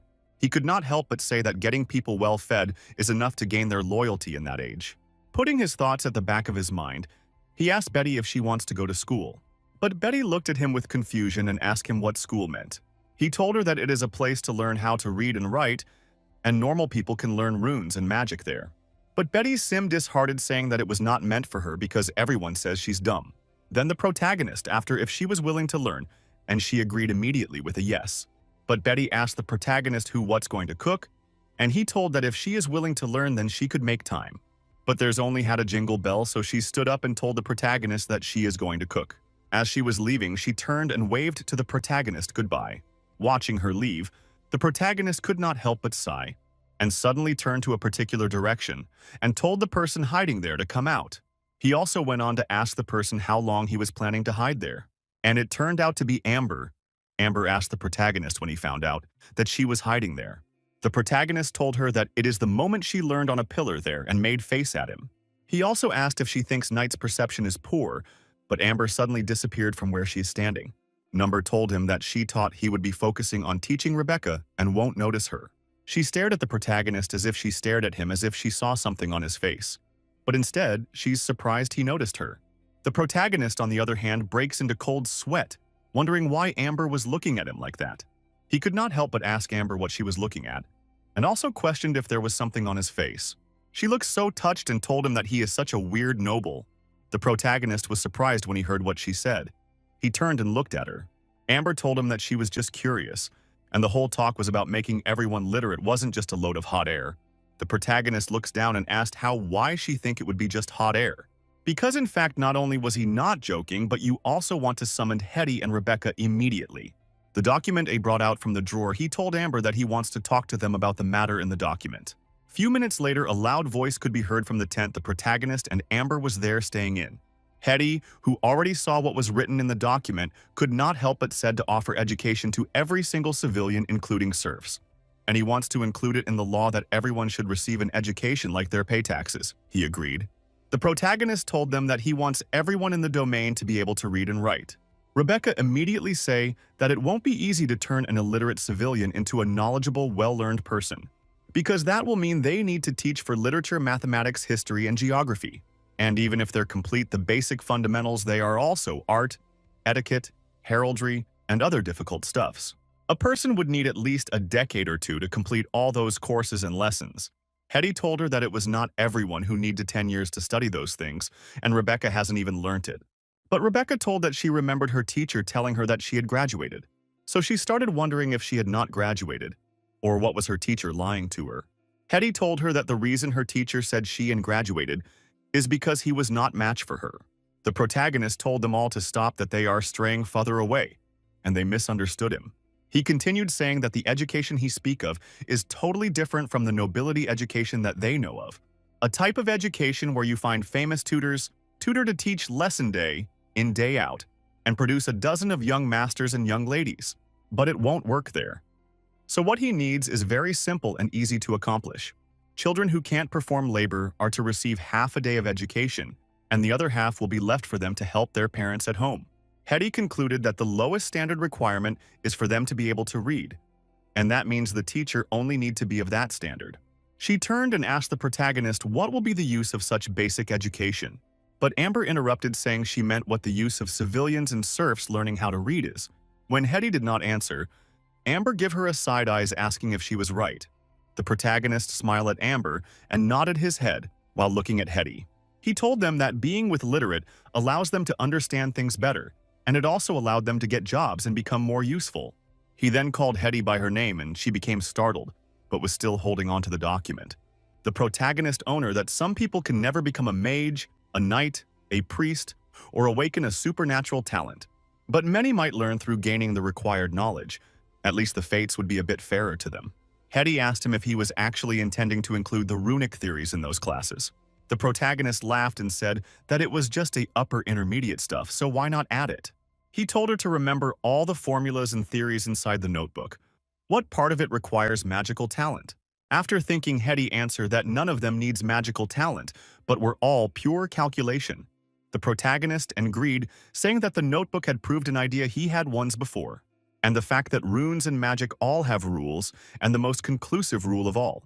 Placing his pen on head, the protagonist said that they require intelligence, and not the strength. But Hetty asked if the masses are equipped with the needed intelligence that the protagonist talked about. The protagonist told Hetty that the fact that her tone hesitated means she knows the answer.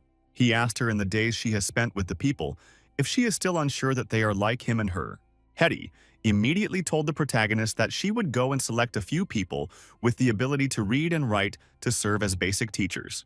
The protagonist told her that she should remember it is the most basic of reading and writing because they have to continue the construction of the domain. Hetty immediately bowed to the protagonist, telling him that she will watch everything get done. Rebecca interrupted them by asking what they were saying about the rune theories because she doesn't get it at all. The protagonist told that it is normal if she doesn't understand because she wasn't with them in the morning. The protagonist told Rebecca that he had found a new friend for her and has specialty the same as hers. But Rebecca became fired up and asked if the friend could also triple cast fireball spells like her. She's so fired up and waiting for the protagonist to answer her, but he stared at her in confusion. He immediately rejected what she said by saying he was not talking about her ability to cast a fireball spell. She broke out in cold sweats and looked behind her and saw Hetty smiling at her. The protagonist told her that the friend he spoke of isn't for her to cause trouble with, but she is there to assist with her research. He told her that's the person's name is Gianni Piero, and she is talented in the matter of mathematical calculation. Plus, she could create a runic blueprint through calculation and alone. Rebecca asked if the protagonist is saying that she researched a technique to create a runic blueprint by using calculation instead of magic. The protagonist is nodded his head saying that it is something like that. Little Bit immediately say she would like to meet her because she sounds so amazing. The protagonist told her not to delay the study of the Magitech engine and concrete. Rebecca placed her hands on her waist and immediately told the protagonist not to worry. The protagonist smiled and nodded his head because that was what he is expecting. He then turned to Amber and told her to go and call Sir Byron for him. Amber started complaining and calling the protagonist a taskmaster, but still disappeared to call Byron. Immediately, Sister Byron came. He bowed and greeted the protagonist, also saying that he was called. The protagonist asked Sir Byron if he is familiar with the serfs' markets and refugees. He told the protagonist that he is familiar with the serfs, but as for the refugees, he is neither familiar nor unfamiliar with them. The protagonist told him that he doesn't want those who have already resorted to banditry. Rather, he is looking for the innocent. Sir Byron told the protagonist that refugees aren't exactly innocent, but he understands what he meant. Whether he seek those refugees who wander the edge of town and villages, those who has not given up on seeking a living in the civilized world? The protagonist nodded his head. The protagonist stayed at Byron intensely, also listening to every single thing he said. Byron suggested that they issue a mercenary contract in Tanza, saying that they are purchasing a large number of slaves, and it won't be much more expensive than communicating a deal with the nobles. But Hetty said that it would be a monetary loss for those mercenaries if they sold slaves 30% less than the market rate. Sir Byron continued saying that they need to add an additional clause like no servitude agreement. Hetty was surprised when she heard what he said about the new agreement to be added, so she could not help but look at Rebecca. But Amber said she understands what Byron meant, and the protagonist told them that if that is the case, then the mercs would be snatching up refugees to sell as slaves. He stopped and looked at everyone around the table to know if they were listening to him. He told them that a healthy serf with a complete servitude agreement will require 20 to 30 florins. Aside from the cost of purchasing the serfs, the slave master and many other masters would collect their share for the money as well, causing the price to rise to more than 10 times the original price. But the refugees have no cost, and no one will protect them, because they have no identity, so no one will notice if they go missing or die. The protagonist told them that if those serfs were to be killed or taken away by other slave master, they won't be any compensation. Even so, there are people who send contracts out to purchase those cheap, unregistered slaves. And that is an unspoken black rules, and they actually refers to refugees. Hetty, who is hearing that for the first time, could not help but say that there was actually something like that. Sir Byron told her that not only does it exist, but it is also everywhere. Because in some black-hearted mercenary circles, those refugees are called guilders with legs. Hetty's view of mercenary was different, so Byron told her that it was long ago. He also continued saying that a mercenary's hand is destined to be stained forever, but the question is how stained it is. He then turned to the protagonist and asked him what he wants to say on the matter of the contract. But they were surprised when they had the protagonist say that he had no plan to skimp on it, because if they use even means to save some coin, the depth they will bear on their conscience won't be easy to repay. So if they need to purchase serfs, then they would use the normal process. But he has only one request, that everyone coming to his place to understand that no matter what they were in past, they will follow the law in his domain. And if Byron also have another channel, it is best if they can get news or where the refugees congregate. Byron immediately placed the sound on his chest and told the protagonist that he would obey his order. After their discussion, Rebecca, Byron, and Hetty bid farewell and started leaving to complete their current task. When did protagonist saw that they're already left? He breathing the sighs of relief, but Amber kept staring at him with his eyes closed. He asked her what she was looking at. She told the protagonist that she thought he would have been chosen the more pragmatic approach. But the protagonist told that she is calling herself a pragmatist before, and him too is a pragmatist. Well, there was something that he would not call himself because he's not a scoundrel. And he knows well the method those mercs will use to capture those refugees as slaves. And some of them would die on that spot and some families would be separated.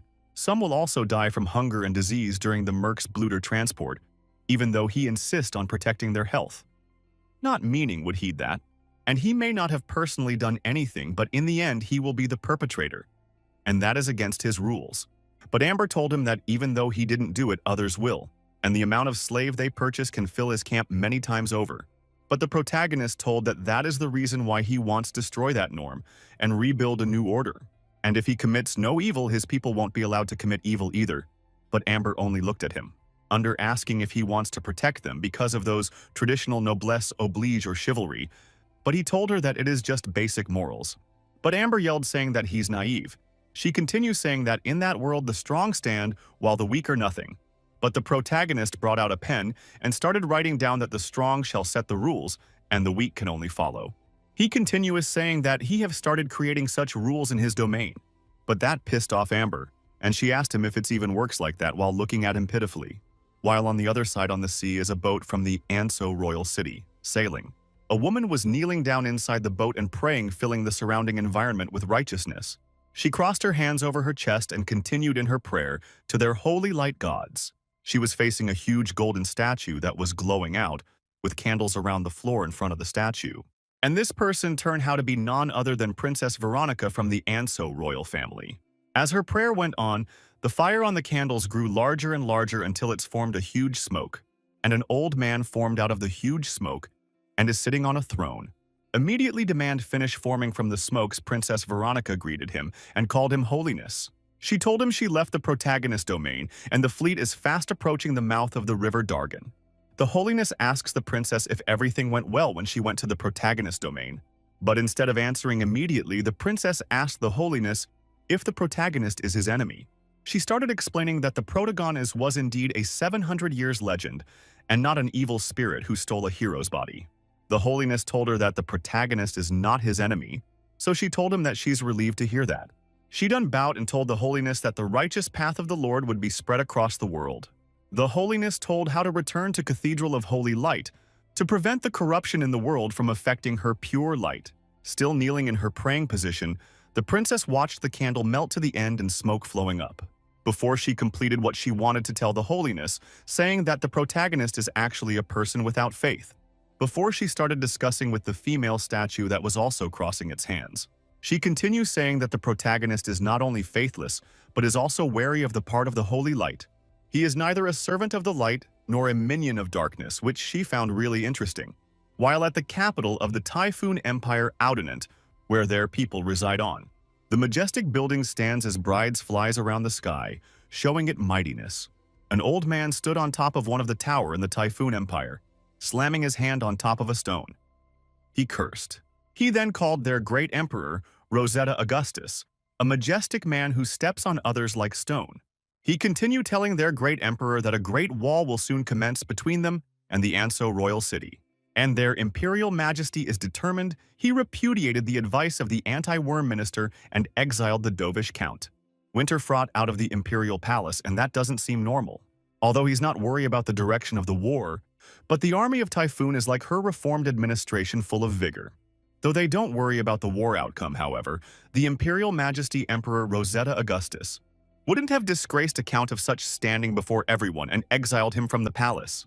But now, he believes that all those things have to do with the course that they Imperial Majesty bear. Because 200 years ago the curse appeared in the Augustus bloodline, so the Majesty and his kin can hear voice and see things normal people can't. Both the Majesty and his kin has obtained forbidden knowledge by means beyond a normal person comprehension. Eventually, what was left for them in the world will be a mad husk after their mind is dragged into the unseen and unheard realm. And apparently his Imperial Majesty has developed the signs of madness. He told one of his subordinates to prepare a carriage because he would like to meet Count Winterfort. At the other side, Nicholas Egg tells the protagonist that his methods in which people create items are beyond his imagination. The protagonist told it that it is because the law of physics is different. The protagonist also went on asking Nicholas Egg if it knew the reason why it was able to survive within the world's material structure. But the egg told the protagonist that it doesn't matter, since it can't even remember its own name. The protagonist asked the egg if it still remembers its home world, its surroundings, law of physics, and history. The egg told the protagonist that he didn't even remember what it has forgotten. That is why memory loss is terrifying. And the only thing it remembers is some basic common sense, but it belongs to another word. It continued thing that it wants to know its identity, skills, and talents, and it wants to help out in the campsite, but it doesn't have a hand. The protagonist told the egg to try and guess what it did in its past life, but it asked where it should even begin guessing from, or could it be that it didn't work or study back then? The protagonist could not help but feel blessed for being able to preserve his memories from both worlds. Nicholas Egg asked to the protagonist why he wasn't talking again, but the protagonist snapped his finger when he remembered something. He immediately grabbed Amber, who had been sneaking around him, on her collar. He told her that she could control metal and the flow magic, and he has to use those two abilities. After he lets go of her, and I asked him how he got the golden coin he's holding, because it belongs to her. As the protagonist and Nicholas Egg were busy discussing, Amber watched the protagonist nervously as he toyed with her coin. Nicholas Egg told the protagonist that it noticed the barrier from its place is gone, so it can affect the energy called magic. The protagonist asked if it is using a magnetic field to affect the flow of magic. It agreed but said that unfortunately, although it can sense magic, it can't cast spells like the mages. But the protagonist asked if it is sure that the magnetic field it spoke of is the magnetic field understood in that world. The egg agreed, saying, "The magnetic field formed by its magnetic cells is the same as the natural magnets of that world." The protagonist told it that he had done many experiments using a magnetic field, but it never affects the flow of magic. But as they were discussing the magnetic field, Amber was busy picking up the fallen coins on the floor. As they were about to continue, they heard someone calling the protagonist in a loud voice.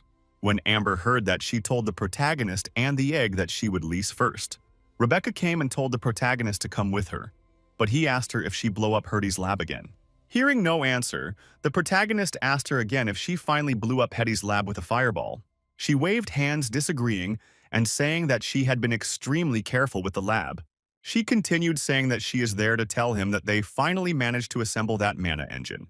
The protagonist became excited and asked Rebecca if they had tested it yet, and she told him that they haven't because they were waiting for him to test it out first. The protagonist grabbed Rebecca and the sphere while saying that they should go and take a look at the good stuff they had made. On their way to the place, Rebecca told the protagonist that Hetty already tested all of the components. When they got there, Rebecca continued saying that they were created as blueprints, and each one can achieve the expected result. So with all those things said, there shouldn't be any problems with the project. Hetty told the protagonist that Rebecca insisted on looking for him herself, but he told her that it is understandable. Looking at the project in front of him, the protagonist calmed his heart and told them to open it. Hetty activated her ability and used it to remove the cotton covering the project. After the cotton was removed from the project, the mana engine is finally shown. The protagonist became surprised to see the machine, and it looks exactly like he had drawn on a book. Hetty smiled and told the protagonist to push the lever and activate the project. But the protagonist told them that it was designed by all of them, so they should turn it on together. All of them. The protagonist, Hetty, and Rebecca placed their hand on top of the on button. Hetty could not help but feel touched with what the protagonist said. Rebecca immediately screams excitedly that they should count to 3 before turning it on. Hetty counted 3, And the protagonist said 2, and then Rebecca said the last number 1. Before they push the turn on button and it immediately turns on, in a magic formation way. They were surprised when the project worked. The egg could not help but say that it works too.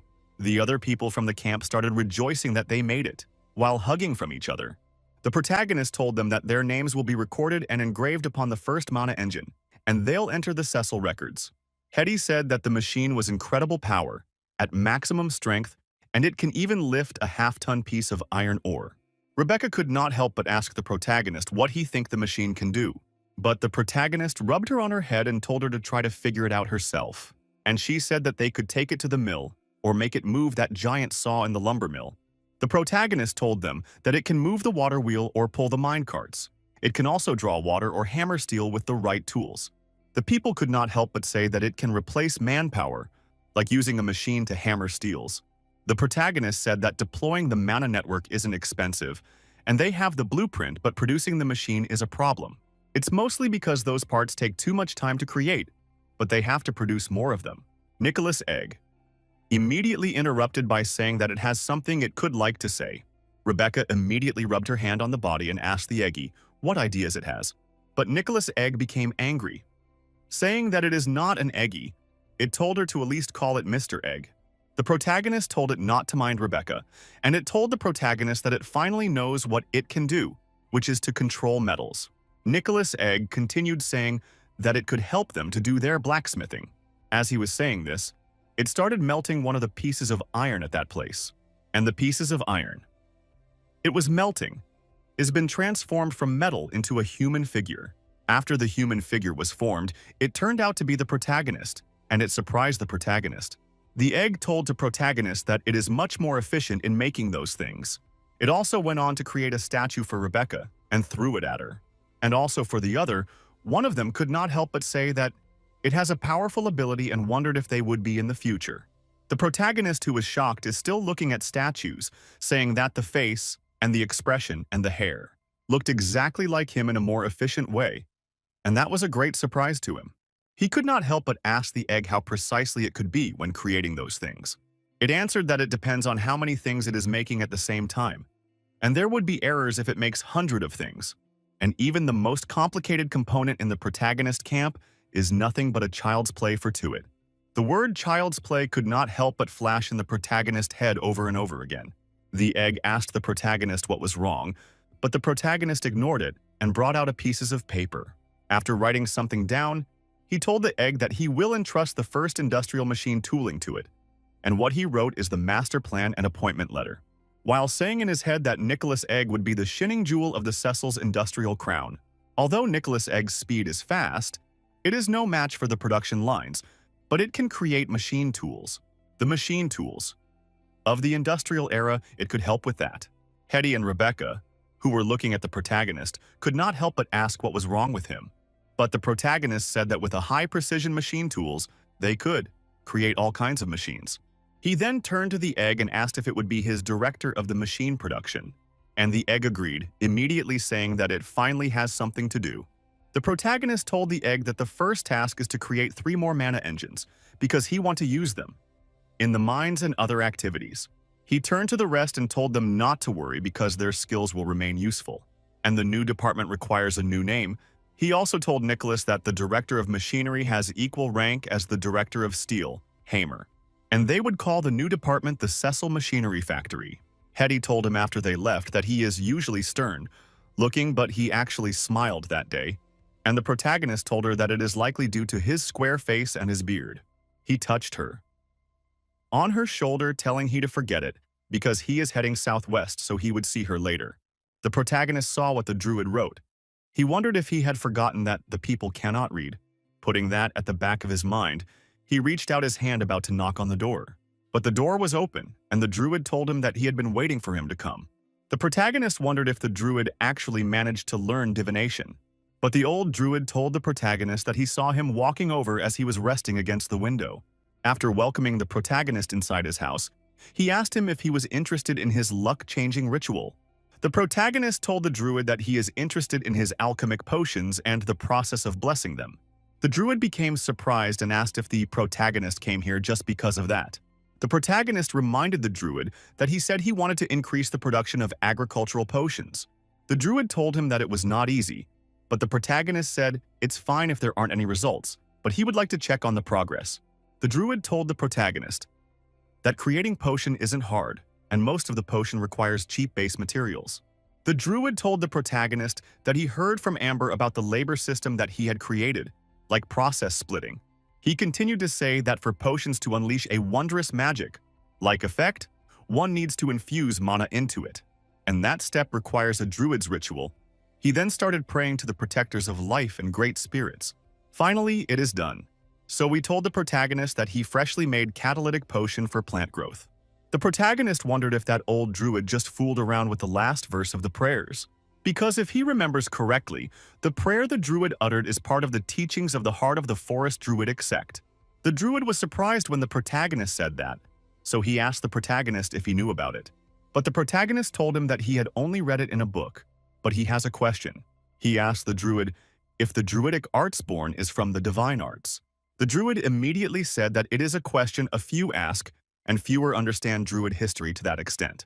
He continued saying he forgot the protagonist lived 700 years ago, so he can't use common sense to evaluate an ancient like him. He then told the protagonist that he is correct, because the druidic arts originated from the ancient divine arts of nature. In the beginning, it was purely religious. However, as time passed, many religions disappeared, and the ones that survived either became a heretical sect or transformed into other forms like the druids. The protagonist asked if he originally worshipped the spirit of nature, which lacked a specific form, and we told the protagonist that nature's gods appear in any form, and each sect believes its interpretation to be correct. And every sect follows a rule that all druids are of the same source. No matter where they came from, there are brothers and sisters. The protagonist could not help but say that the transformation from the divine art of nature into the druidic arts happened during his time. The druid agreed, because after the fall of the White Star, the sects slowly separated from each other. The protagonist then asked if the last step of blessing the potion is the remnant of the original divine arts of nature. But when the druid heard the protagonist's question, he fell into deep silence. The protagonist stated that it was the druidic arts, the most special magic in the world. 3,000 years ago, the druid were unified sect. However, due to upheaval, the monolithic sect became scattered. To this day, the magic arts still have remnants of the divine rituals, like the prayers or specific divine icons. But in reality, the divine arts portion had long lost its practical use. There were more of a cultural and spiritual legacy. The two powers were originally two entirely different things. The former came from the gods, while the latter came from the spellcaster's own strength. Then the protagonist asked why the druids were the only ones successful in transforming the divine art into magic, while the clergy of other. The druid looked at the protagonist and told him to spare him the question. It was not like the protagonist didn't know his capabilities. He told the protagonist that just learning to be a druid took his entire life, so he had no time to study other things. Then the protagonist asked him how he ended up learning how to cook, do divination, and even babysit. The protagonist stated that he also heard that some adherents of the god of holy light tried to alter the divine arts and studied the power of a mage to activate the holy light. And those people ended up being incinerated? The druid answered that it was something the Church of Holy Light purposefully propagated. The protagonist stated that a druid using magic to create miracles was fine, but the clergy of the Church of Holy Light was reduced to cinders. Standing up, he questioned what was the difference between those two instances. The druid draws his cap down and stated that it was because their god was generous. Then he opened one of his eyes and stated that the god of Holy Light was petty. The protagonist walked close to the window and stared down. Amber, who had entered the room when the two were chatting, smiled warmly. The protagonist picked her up and shook all the things she stole out, while asking the druid if their god was generous even when they missed their prayer. The druid smiled and stated that he had another explanation. The protagonist tossed Amber away through the window and told the druid that he wanted to hear his thoughts. The druid stated that he thinks it wasn't humans who stole the power of the gods, but instead, the gods cut off powers that originally belongs to humans. The protagonist looked at him intensely. If the gods really took the power of humans, it would be had to survive. The druid smiled as he sighs, telling the protagonist he said that because the domain of Cecil was far from the center of religion. He also stated that aside from the druidic divine arts, all other divine arts are kept as an absolute secret. The clergy of those churches can only perform their divine arts based on the situation prescribed in their scripture. 3,000 years ago, the Druid were clergymen, and the usage of divine arts was much different than other sects, requiring strict adherence of the rules. But after the fall of the White Star, no one could use the divine arts. Instead, magic became a method to bring back the miracles of nature that should have disappeared. He asked the protagonist why he thought it was like that, but the protagonist didn't speak. Then the Druid stated that the administrator of the Druids had probably gone offline. The protagonist then told the Druid that his thought weren't something a low-level Druid, or a half-baked antique appraiser would say. He stared at the Druid and stated that he was afraid even the scholars with their heads full of religious and magic history would have those thoughts. The Druid told the protagonist he should not have broached the topic in the first place because it was nothing but trouble. The protagonist stated that it was not like he was going to use it against him. He told the Druid that everyone had their secret, him and the Druid. Then he mentioned Amber. She immediately sank down from the window. The Druid told the protagonist that although it was nothing outlandish, but there was something he disagreed with. He told the protagonist that the history of the Druids was no secret, and neither are their divine arts nor their magic. The wisest of those knew about it, but no one spelled it out after all. They're just too far away from the ethereal god. In another side, at the Cecil domain in the surf buffer campsite, a hand can be seen scribbling some words on a huge book. It was none other than Hetty. She sat down there, stoned, and asking the name of the surf in front of her. The three surf in front answered together, stating that their name is Ullum, Holm, and Sam. Hetty felt an even more headache. That was the third Sam she had met for the day. Then she asked for their skills. Ulm stated that he was good at taking a beating. Holm said he could eat while patting his stomach. And lastly, Sam said he was strong. She told them to go in and report to the knight. And after some observation, they may live in Cecil domain. Hetty was so tired as she sighs and punched her shoulder, then closed her eyes to relax and called the next person. But she heard a rustling sound and opened her eyes. She was shocked to see that it was the protagonist who was standing in front of the desk. She wanted to stand up and greet him, but he told her to sit down. He stated that the registration work for that day was almost done and asked her how it was. Hetty's face changed as she told the protagonist that she was getting more convinced that they need the organizational management he mentioned. She never thought that form filling would be so tiring. Now she wanted nothing else but to delegate it to someone else. He told her that things would get better when more people became literate. She stated that he devised a large organizational structure for her, but over half of the position were vacant. The protagonist asked if there was only serfs and bonded laborers that registered. Hetty flipped open a file and told him that there are refugees too, a family of 3. She told him it couldn't be helped because those 3 didn't know the truth about the place they were in. The protagonist stated that he would have Sir Byron spread the word through his channel. Hetty questioned what he meant but was interrupted by a loud laughter. Byron was among some people drinking.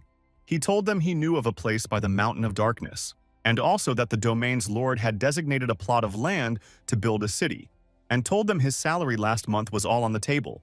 The protagonist stated that for many people on the bottom rungs of the society, news from a tavern was much more reliable than notice boards. Hetty questioned if it was the same means he spread rumors in the royal city last time. The protagonist told her it was called public opinion, and just then, a voice interjected stating that he sure loves spouting weird terminology. The protagonist dragged Amber out from the shadow realm, telling her to just move about normally. She smiled and told him that lunch was almost ready at the campsite and she was there to call him. The protagonist stated that it was as expected, that when it was food time she would appear.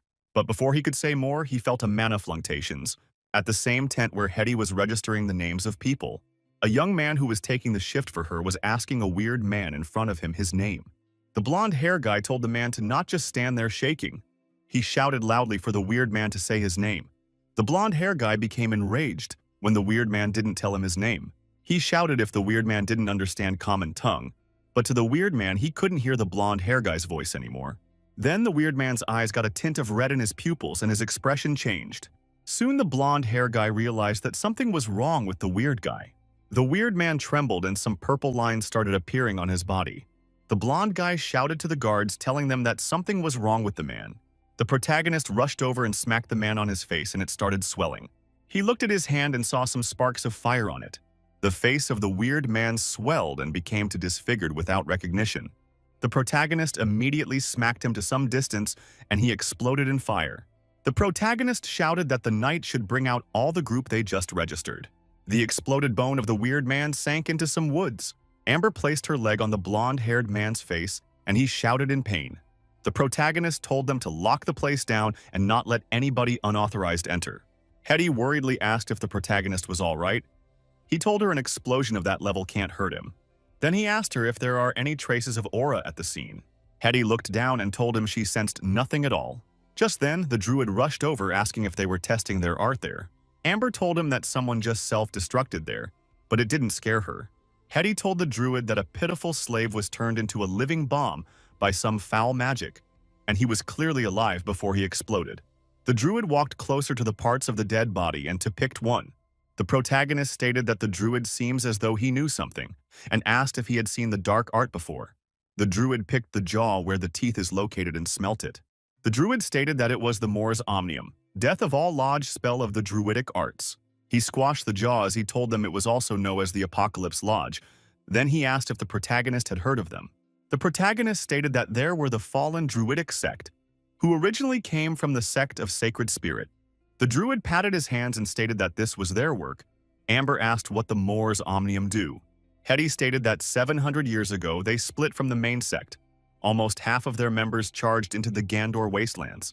The protagonist stated that when he died, the organization was small, and he thought they disappeared with the persecution and execution in the following 700 years. But quite the contrary, they survived and became even more powerful. As long as they are active, a terrifying and remorseless assault is inevitable. Amber asked how come she didn't know, and the druid stated that every time he taught her history, she fell asleep. The protagonist asked if he was able to identify trace unique to the Mors Omnium, and the druid told him it was the trace of druidic arts. He asked if the protagonist was worried that there were more living bombs among the slaves, and he nodded. The protagonist couldn't help but worry. All the people who registered gathered outside. The druid told them to keep a safe distance and approach in 5 groups as he inspected them.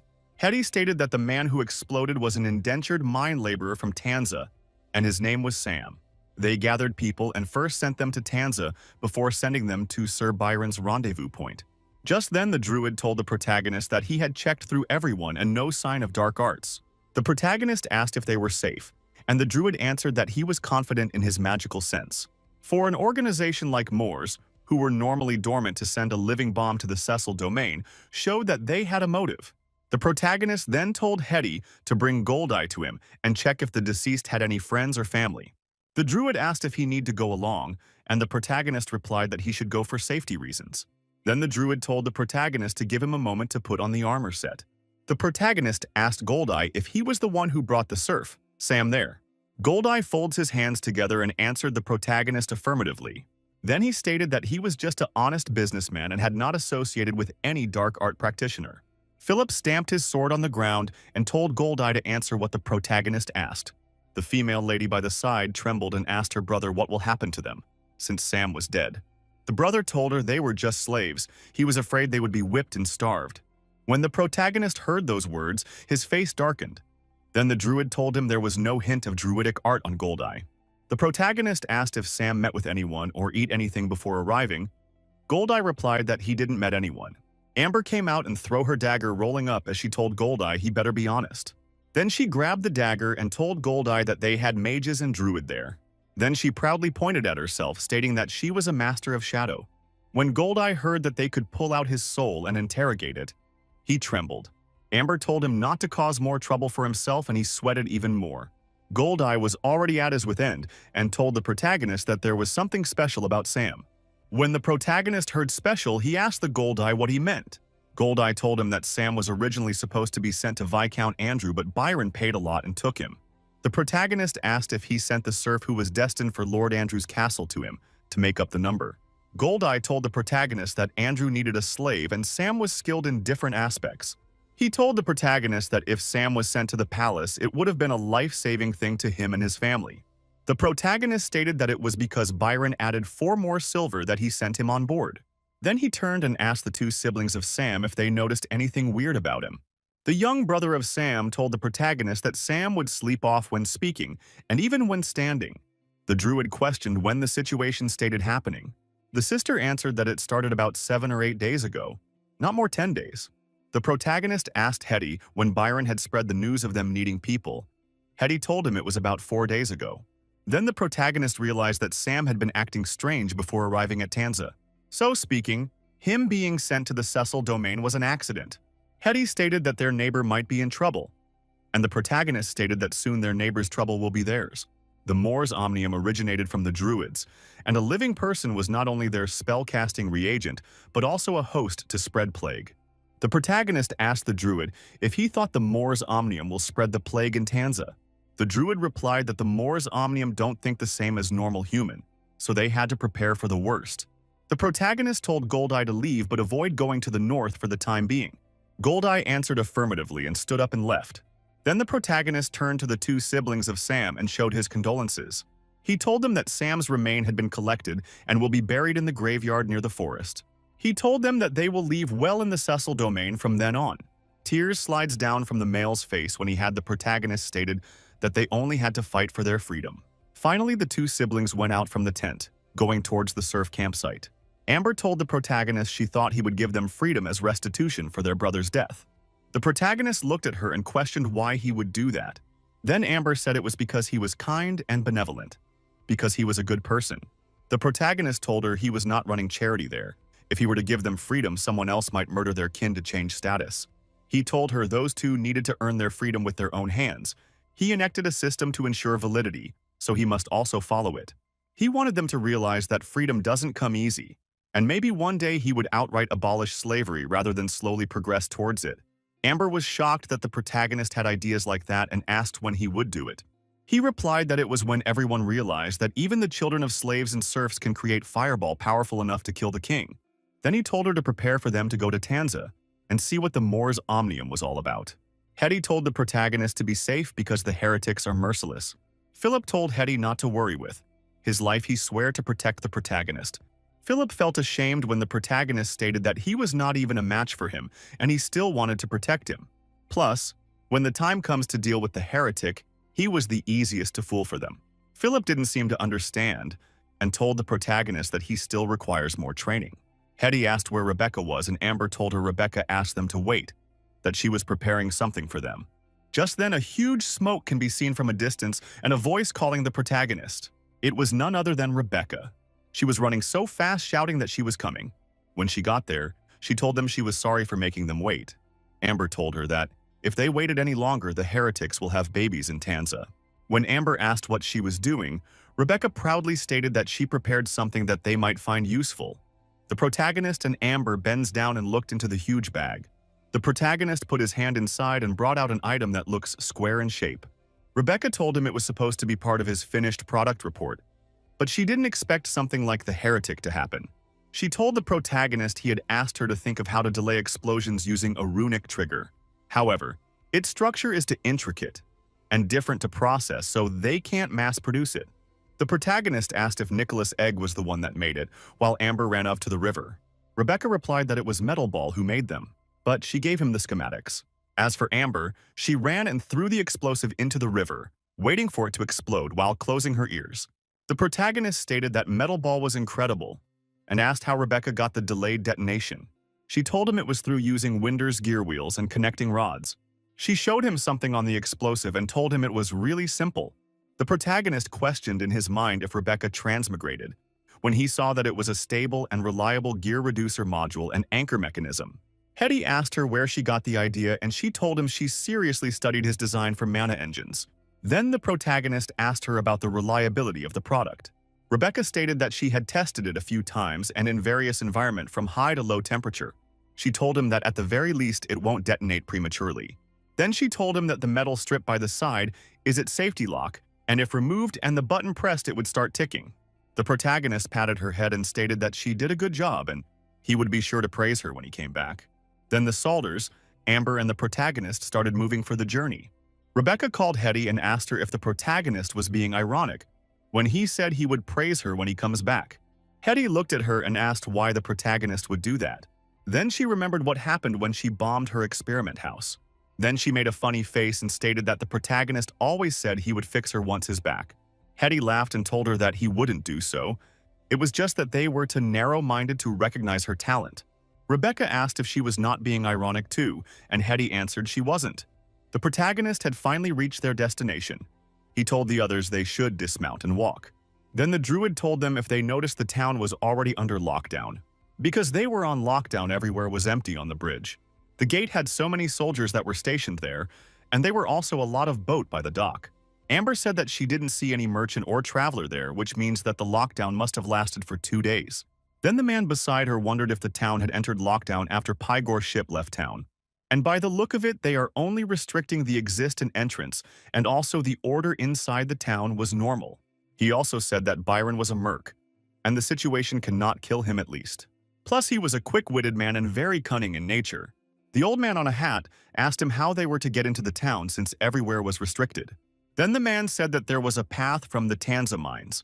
He said that they could travel from the east side of the town to its backside. Plus, they would be able to split near the castle. Suddenly, he felt that someone was listening to their conversation and then screamed out, asking who the person was. Amber told the person to show himself, because they know that he or she was there. The grass behind them rustled due to the sudden shout from them. A little kid came out from the grass. He looked tattered like a beggar. Seeing that it was a child, the man with the sword froze for a moment. Then the man told the child not to be afraid, but the child's expression was cold due to fear since he was holding a sword. The little boy ran away due to fear and left him. Then Lowly Girl told him that he had scared him away with his sword. Lowly Girl disappeared from where she was standing with her powers. She appeared right before him and then grabbed the little boy, saying that she had gotten him. The little kid's eye teared up due to fear when she found him and held him tightly with a smile on her face. The kid's face and expression turned theory when he saw the cold vibe that they were given to him. They told him that they are not good flocks and then changed their words, telling him that what he meant was that they aren't bad flocks. The guy with the sword earlier squatted down and told him that they weren't going to hurt him, and also told him that he was a knight and he was going to protect him. Their boss asked the kid if he was a child from nearby, and I asked him why he was wandering around in the forest. Seeing that he wasn't replying, Lolly Girl wondered if he was a mute. The man on a white bird held the boy's face and then instead at his mouth, trying to figure out why he wasn't talking. Then he gave them a reply, telling them that the voice tongue has been severed for at least 2 years. Our boss wondered what crime the child could have committed for them to give him such punishment. The man told them that it was done precisely and then treated using magic, and he didn't commit any crime. He was probably a personal servant. And then the boy started making gestures and little noises while pointing to something on the man's chest. The man asked him if he had seen the emblem on his chest before. And then the boy nodded his head vigorously, telling him that he had seen it. And then the boss asked him where he had seen it. The boy started making gestures trying to describe where he had seen it and then pointed towards the wood. The protagonist told them that they should follow the boy into the woods. In the carriage, they asked him what he was doing back there. They told him to go to the south for protection and also wondered if he wasn't only mute but also deaf. The protagonist told him that if he was his attendant, then he would have kicked him and then called him a brainless brat. The protagonist slowly opened the door to a room and then told the boy that he was quite energetic. Inside the room, a man blocked the sun that was reflecting on his eyes since he has been in the dark for a while. The protagonist told the man that they were still guessing about his life and death outside and didn't know that he still had the strength to curse. The man that was sitting down was shocked when he saw who was standing before him. Seeing the protagonist, the man called out his name, Lord Duke. The man stretched out his hand immediately and told the protagonist not to come closer because he had been cursed by the cultist sorcery. Due to the curse, the man had green vines spreading on his body and he was injured too. The others was speechless when they saw the state he was in. The protagonist slowly gazed at the man that lay in front of them, injured and cursed. The blonde-hair man cursed when he heard what Byron had said. Byron said that he discovered the cultist and the cultist also discovered him, so he didn't win. He asked them how they knew where he was. They told him that Doc turned into a bomb, and it sent them a signal. That's how they knew where he was. Byron told them not to waste their effort because he can feel that the cultist was powerful because his curse was corroding his flesh and body and even his spirit. The druid told him that he shouldn't make up his mind yet because his double eye version is because his eye were swollen. The druid told them that he can still be saved because it's just a neurological curse. The druid said that he might not be able to defeat the person who laid the course, but he meant to be able to cure the cause that he had left behind. The druid said that it seemed that the person that laid the curse looked down on Byron for him to use such simple curse on him. Byron confirmed that the man started to hate him when he knocked him away. The protagonist asked what is the situation in the Tanzanian town was. The town has been put under martial law and they can't get in at all. Byron said that he was about to talk about it 3 days ago because everything was normal in the town and nothing happened. except the fact that Viscount Andrew purchased a lot of slaves, which was on the news. Then he said that 3 days ago the martial law was suddenly announced in the castle, and it say that the cultist has been found sneaking into the town. Also, he mentioned that by the time he started contacting the second group of slaves, the martial law ban caused a lot of trouble. So he went to the castle to ask the Viscount Andrew to sign a charter which is completely within the rules and normal. When he walked into the castle hall, he felt like dirty atmosphere and talked with Viscount Andrew and had a secret whisper in his voice that did not belong to him. He realized that the situation was not good and prepared to make a righteous retreat like an upright knight. As a result, when they were halfway through the retreat, they were discovered by a guy in black robe. The protagonist asked him how he escaped while the white hair guy continued trying to remove the curse on him. He said that he was fighting him fairly. As a result of the fight, he was hit by the cultist magic and fell into a cave behind the castle. There was a pool in the cave, and he was able to save his life. Also, after finally drifting out of the underground passage, the exit was right next to the mill. Amber said that the good luck seems so fake. Meanwhile, the protagonist thought of the fact that there were a lot of tunnels in the underground of the south which was built by him back then. The blonde hair guy asked if they should enter the castle of Viscount Andrew, which the protagonist agreed on. He asked Byron what happened to the children after that. He said that he originally wanted to go back to the territory and report, but after he was injured by the course, she was saved by the child. He also said that he is a mood, and probably the slave of a certain chamber of commerce bus in the city. Then he told them that the little boy found him water and food, otherwise he wouldn't have lasted that long. The druid jokingly mentioned that the first thing that they had from him when they came was to curse others. Then the knight said that there was no way since the curse on him has started to get out of control. He also said that he later tried to jump into the river, but he fished him back out again, and looking at his skinny size, he didn't expect that the child was quite strong. The druid told him that the course was no longer a problem. He said that with a smile on his face. Hearing what he said, the man and the child were extremely happy, and then he ruffled his hair. After the curse was removed, the protagonist asked him if he can stand and lead the way. Then he requested for weapons and equipment because she was going back to settle the score with them. After that, he was all dressed and ready to go into fighting and lead the way for them. The boy gave out a ruffle sound with his eye wide open. Lolly Girl then asked what they should do with the kid, as she held his hair while he shook in her hands. The man asked him if he can wait there for 3 days because they have something important to do. They told him that if they returned, then he will be able to come with them. They also told him that if they don't return, then he should follow the river south since there was a shelter there for people, and then they gave him something. It was a blue clothes. He stayed at the clothes that was in his hands, the blue clothing emblem on it, and then they told him that if he shows them the emblem, then they would take him in the lonely and dense woods that was silent, the midway to a particular place, and then saw an entrance of which they were looking for. The old man with them peeped and then say that the south had a lot of weird things buried underneath it, and it was amazing. One of his colleagues popped up behind him with a scary face, and they asked him if he counted him as something buried too. The old man ignored the man, told him that it was time for him to take the reins, and then threw something in, and then told him to lead the way. One of his colleagues raised his hand saying that you want to lead the way, but then his boss cutting him off, telling him that he would lead the way. He slowly made his way down from the tree and then landed on the ground. He brought out a stone that illuminates light to flash at the part they were going to work into. Then he confirmed that one of his colleague Piedmont was correct, because a natural tunnel made into man-made tunnels runs deep.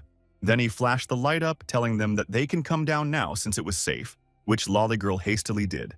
He told them that if it was one of the tunnels that was dug for war, then it will be very deep.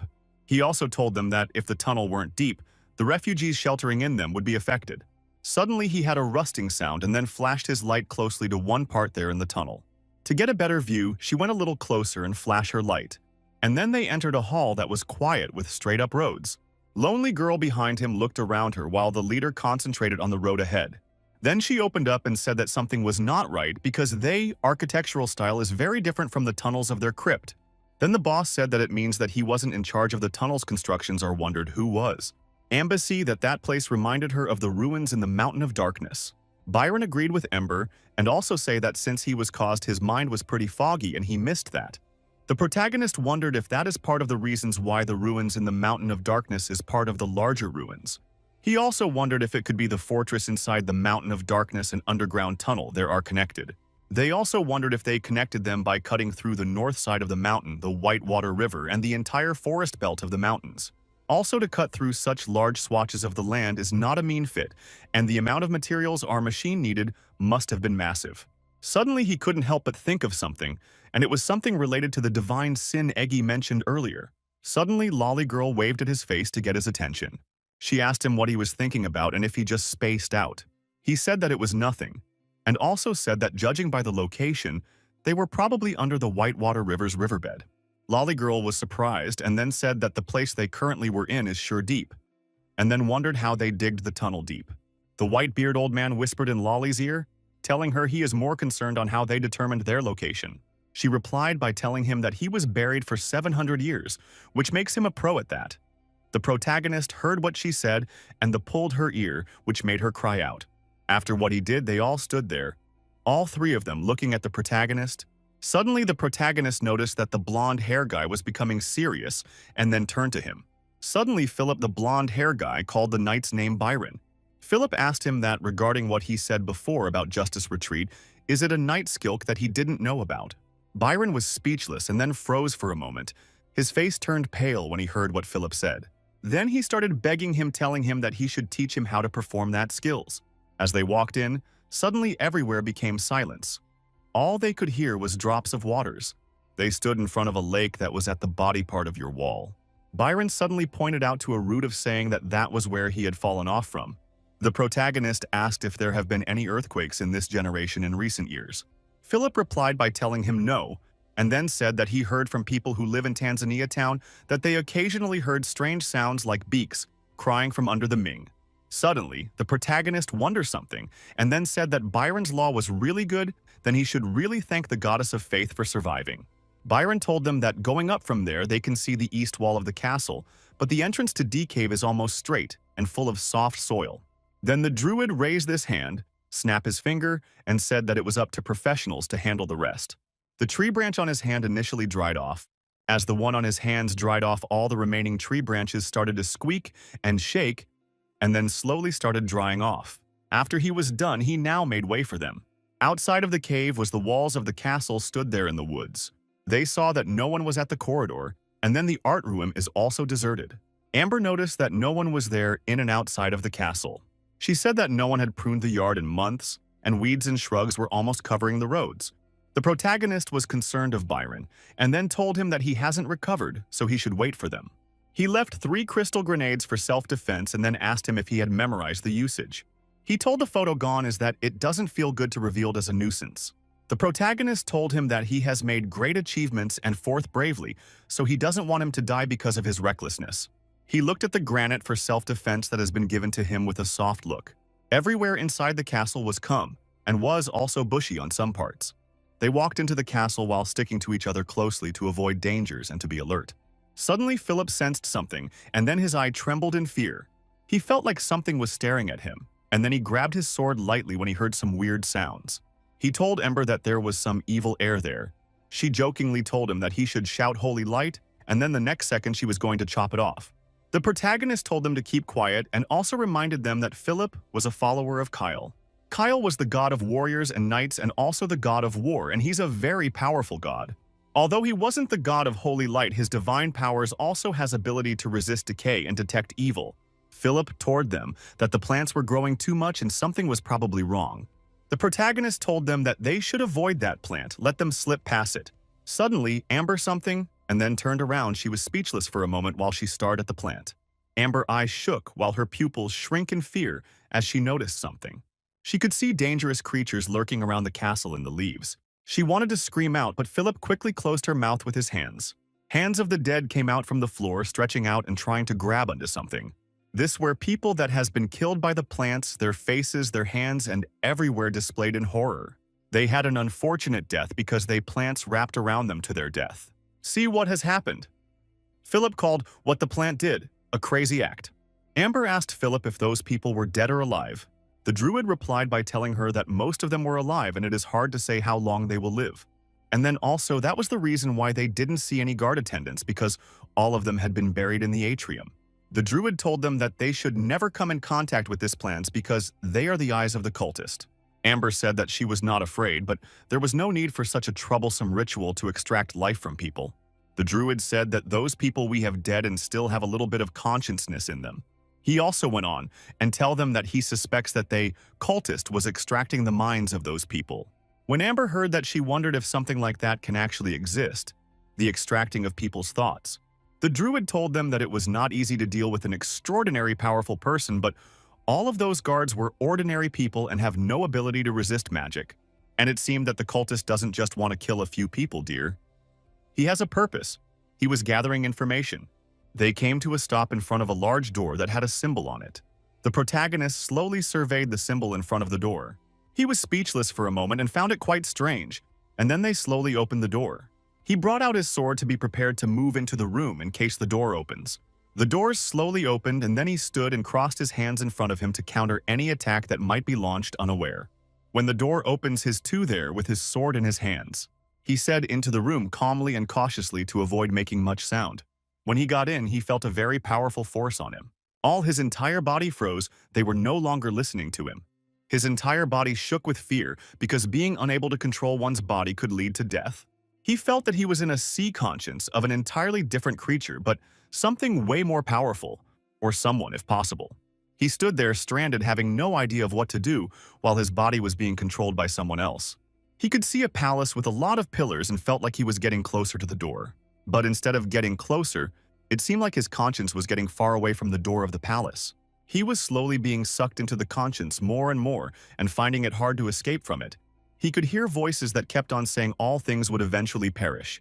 And the protagonist's subconscious instantly agreed to the fact that everything will eventually perish. Suddenly, the protagonist came back to his senses.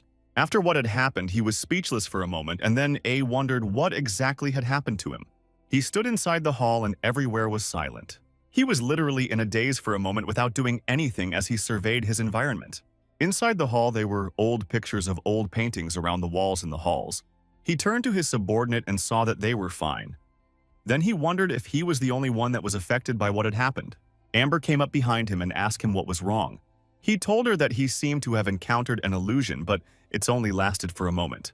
The druid told them that there was indeed magic power dissipates, and most likely the aura left by the cultist. The protagonist told them that they have to be careful because they might be a magic trap there.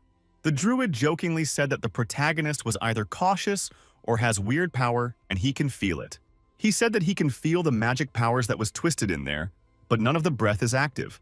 Philip decided to chant a spell while holding his sword tightly. Suddenly, his sword illuminated a golden light. Once the amount of the power needed on the sword had emerged, he opened his eye to cast the spell. With the power generated here, he was able to detect where their breath was gathering, and then he pointed towards the direction. The protagonist and Amber turned towards the direction that Philip had pointed to. Then he held his sword tightly as they all made their way towards the door. Suddenly, Amber looked today west and saw a painting there. The face on the painting had a dead pale face with no emotions on it. Amber shook her head because she was scared. Meanwhile, the protagonist looked at it like a portrait that is affected by magical environment. Then, thinking about his own portrait, he wondered why that person has not hung it yet. Then Philip said that he can't be able to sense declare aura of the cultist there. When they got to the door, they put agonist slightly pushed the door open. Inside the hall, someone was seated at a chair in the middle of the hall on an altar. Their expression turned pale for a moment when they saw the person there, and then they were sweating profusely. The protagonist's expression also switched as his gaze turned serums, staring intently at the person. The person on the seat seemed all dried up and was turning gray. He looked like someone that life has been sucked out of and all skinny. He kept on saying weird things that was not understandable. The protagonist and his subordinates slowly made their way towards the old man on the seat. They all stared at him in confusion and wondered why he was acting like that. Then Druid told them that his mind was trapped, but it's not serious. He can be able to break the spell. And he reminded them that if he was to break the spell, it might alarm the cultist, so he told him to be prepared. The protagonist nodded and also told him to go ahead with it. He pulled out something and then opened it up and poured it on his head. Suddenly, purple lightning started coming out from his head and eye. His sight started becoming a little bit clearer, and he could see the two people that were in front of him, so he stretched out his hand towards them. But seeing the person in front of him clearly, he started to panic. His pupils trembled. He screamed when he saw the person standing in front of him, and then he shouted that he was in his shadow. Suddenly, something behind them broke into pieces. A powerful, terrifying force appeared, the right above them with a scary expression. It flew in a very high speed towards them, trying to attack them. The first to go is slowly turned around while the force was fast approaching. The protagonist rushed and grabbed the man that had been rescued away from the chair and away from the place that the force tried to attack. Because of the attack, it had broken the chair that was in the middle of the hall into pieces. A shadow slowly emerged from the force and then told them that he was in their shadows. Amber attacked the invisible force with her powers. Suddenly, the being flew up, leaving a streak of purple aura away from Amber. Then the protagonist said that if a legal profession doesn't hide in the dark and throw ball lightning, it would have to run out and assassinate the knights. The protagonist asked the shadow if everything will eventually die by painting like his. Then the protagonist said that it was a legal profession that doesn't hide in the dark and throw ball lightning. Then the shadow then asked the person affected by the tri-voice. The protagonist then asked him what voice of truth he was talking about, and then asked if it was the magic he had left on the door. The protagonist explained that when they opened the door and came in, they would hear voices in their head. Then Philip agreed, saying that he did hear it. Then he said that it was unfortunate because just as he was about to chat with it, the voice disappeared. He asked the shadow if it went crazy with just one sentence that he had said. The shadow was angry. I told him that he violated the iron law of the dead because he had returned from the kingdom of the dead. The shadow then rushed towards all of them to attack them immediately. It started attacking the protagonist and his subordinates with his own subordinate. Then it started putting life into the trees around which twisted and started forming into an army. Seeing that it was an army that was being formed, the heart to prepare for the worst of it. They stood and watched as the trees that has been formed into armies rushed towards them. Each one of them started attacking. Philip held his sword while the druid also started casting some spells. Then the druid suddenly pulled out a beans plot and then threw it out. It landed right in front of the trees that were armies and then exploded. As it exploded, it created vines which then ties up the trees while the trees screamed out to be free. He screamed out, telling them that for them to destroy the trees that they should destroy the cores that was in the mass of the rotten leaves. He also reminded them that they shouldn't let the venom splash into their eyes. The protagonist kept on attacking each and every tree with a serious expression. The shadow just stood there and watched as the protagonist attacked each and every of his tree army. And with the way the protagonist was fighting, the shadow concluded that he should be able to know Gawain Cecil. As he fought, he thought of the fact that he had shouted so arrogantly few minutes ago. As a result, the shadow refused to take action and then created his armies.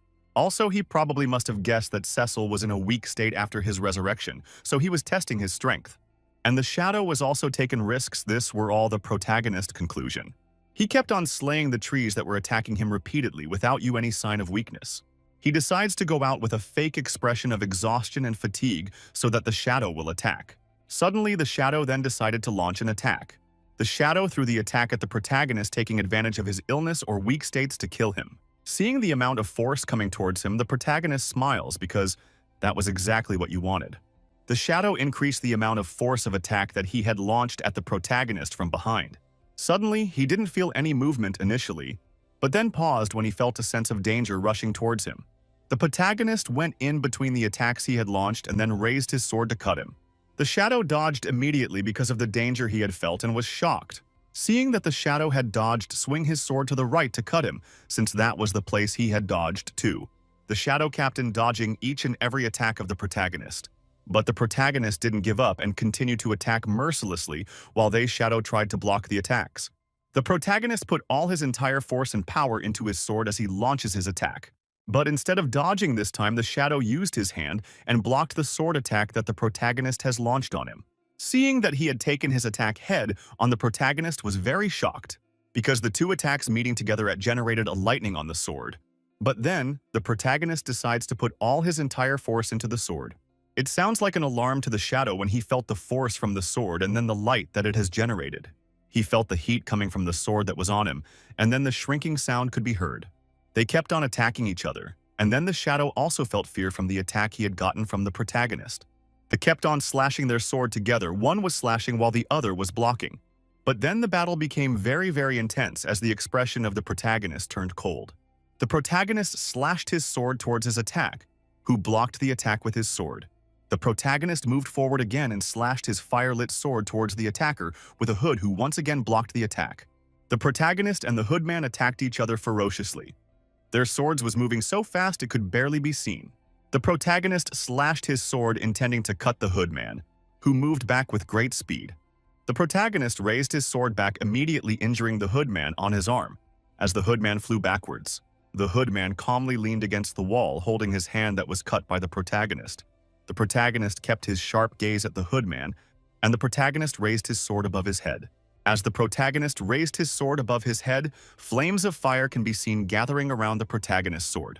The hoodman looked up, his left eye red as amber, then his two eyes lit up as he squinted with anger.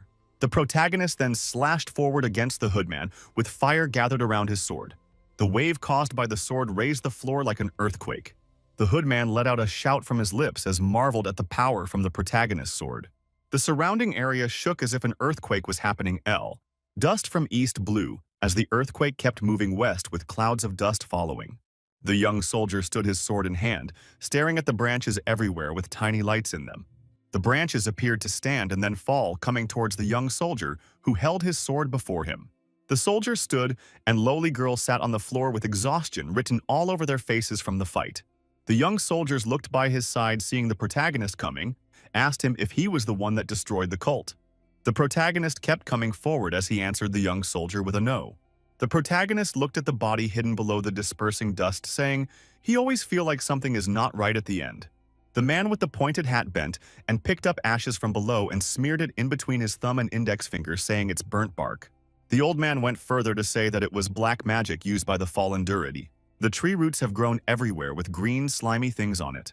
One of the tree roots started to shake as if something inside it wanted to come out, and a man burst out from it with great difficulty. The man fell to the floor as he disentangled himself from the roots. With the slimy green thing sliding from his back, he tried standing up, and with hatred he called out the name of the protagonist. The man spit out the slimy green stuff in his mouth as he promised to end the protagonist. The man thought of how strong the protagonist's sword is. The protagonist's sword destroyed his with only the hilt remaining. The man stood up with great difficulty, holding his injured hand. As he stood up to leave he saw the commander standing not far away. The commander looked at his left to see the man standing with great difficulty. The man rushed forward to attack the commander as the commander wondered how he was still alive. Taking out a bomb from his pocket, the commander released its latch.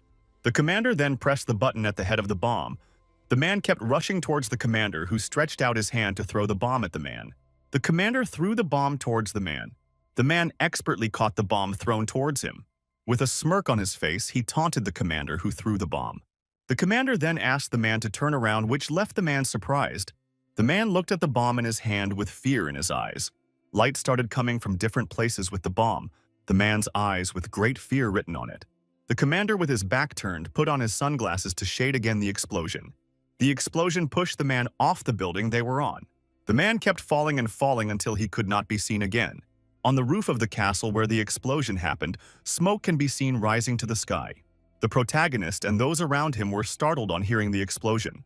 The protagonist deduced that the explosion was caused by the bomb he made, and that the direction it came from was from where the commander and his army is. He instructed those with him to go check it out. On the floor, what appears to be pieces of cloth can be seen burning. They came upon the commander leaning against the building as the protagonist asked him if the bomb blew the cultist to pieces. The commander turned on hearing the protagonist question, asking him if the hoodman was dead. The commander then spoke to the protagonist, telling him that he will tell him what he wants to hear, that the hoodman, what's on the floor, is part of Hoodman. The commander went further to narrate how the hoodman survived the explosion, escaping into the forest. The commander then told the protagonist that he would have gone after the hoodman, but he disappeared into thin air, to which the protagonist answered that he is a Durid. The man with the pointed hat then said that it was impossible to catch up with such a person. The protagonist then explained that the land is big, and their manpower won't be enough to cover it. The young soldier standing by the side then asked if it was okay to let danger wander about. The man with the hat then explained to the young soldier that, since they've been defeated, they won't show themselves anytime soon. The hoodman kept walking deep into the forest as the protagonist and his colleagues kept talking about him. The protagonist then let out a sigh from his lips. The protagonist then said that at least they were able to stop the unrest in the area they are in. The protagonist then gave his companions beside him instructions and turned to the lowly girl, telling the wood go back to the lobby. The eye of the protagonist caught a light among the debris on the floor. He turned and walked towards it. The lowly girl then shouted at the protagonist, telling him not to go further. The protagonist, not paying any heed to her, walked forward and picked up a ring still attached to the detached finger of the hoodman. The protagonist took the ring out of the detached finger, as the lowly girl came to stand beside him, looking at the ring in surprise that it's still intact. The protagonist held the ring between his thumb and index finger. Bring the ring close to him. The protagonist peered into the hole. The protagonist then inserted his hand into his pants pocket looking for something. The protagonist then brought out a similar-looking ring, at which the lowly girl behind the protagonist laughed, looking at the ring, asking the man if the ring was a symbol of love between him and the hoodman. The lowly girl continued to question the protagonist on what his relationship with the hoodman was. The protagonist then turned angrily to the lowly girl, threatening to hit her with his sword.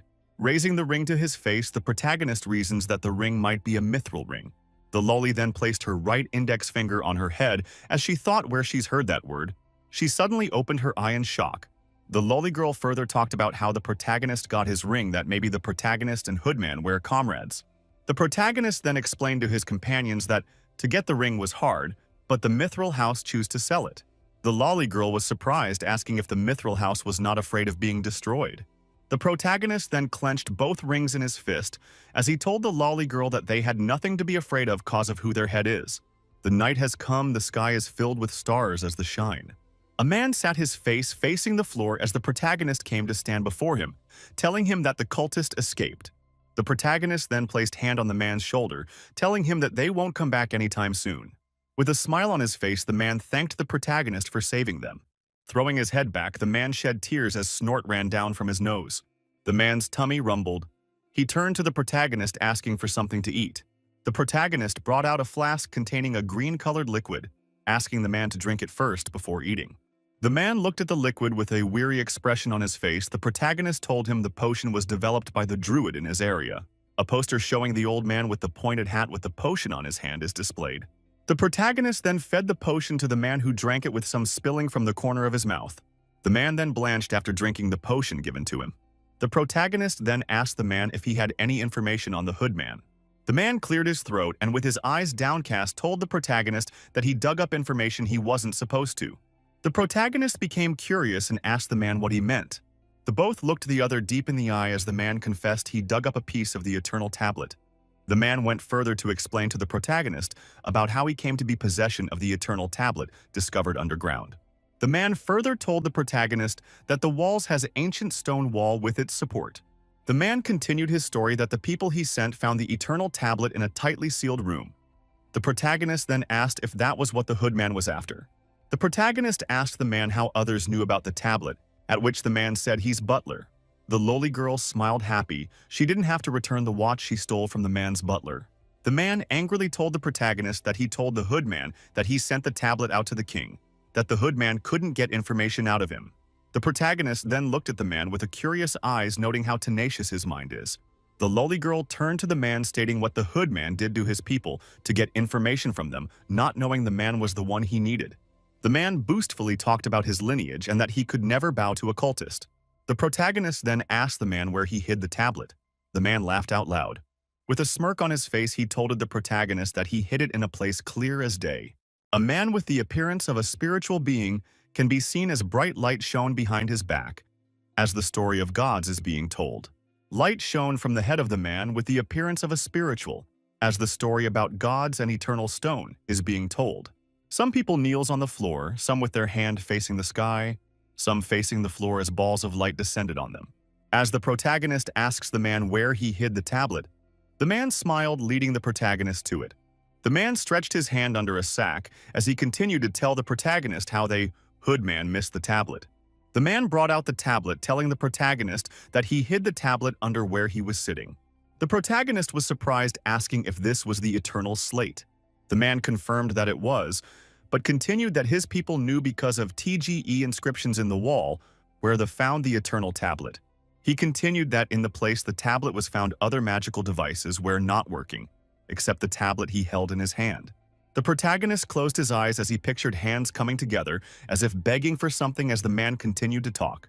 The protagonist stretched his hands towards the man, asking if he could see the tablet, to which the man handed it over to him. The protagonist held the tablet on his hand as he thought if it is actually a stone slab given its texture. The protagonist kept looking at the tablet as he noticed the side of the tablet an opening that looked like a link teeth. The protagonist held it to examine it as the man told him that if humans touch it, they get enlightenment. The protagonist asked why nothing happened when he held it. The man then explained that it goes beyond just touching it, that mental power is needed. The protagonist held the tablet as he became deep in thought on how to crack it. The protagonist then turned to look at the man as the man asked him to go with the tablet, telling the protagonist he should decide if he should keep the tablet or give it to the king.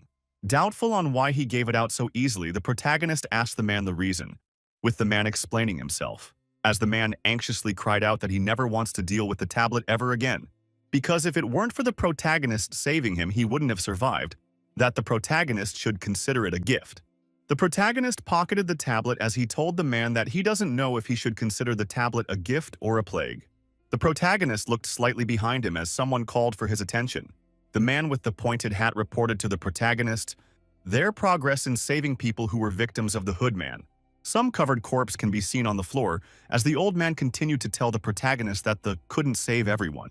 The old man tightly shut his eyes as he told the protagonist that dome of them, though alive, that their brains are dead. The protagonist asked the old man if all he said was the truth, as the man the saved sobbed at his loss.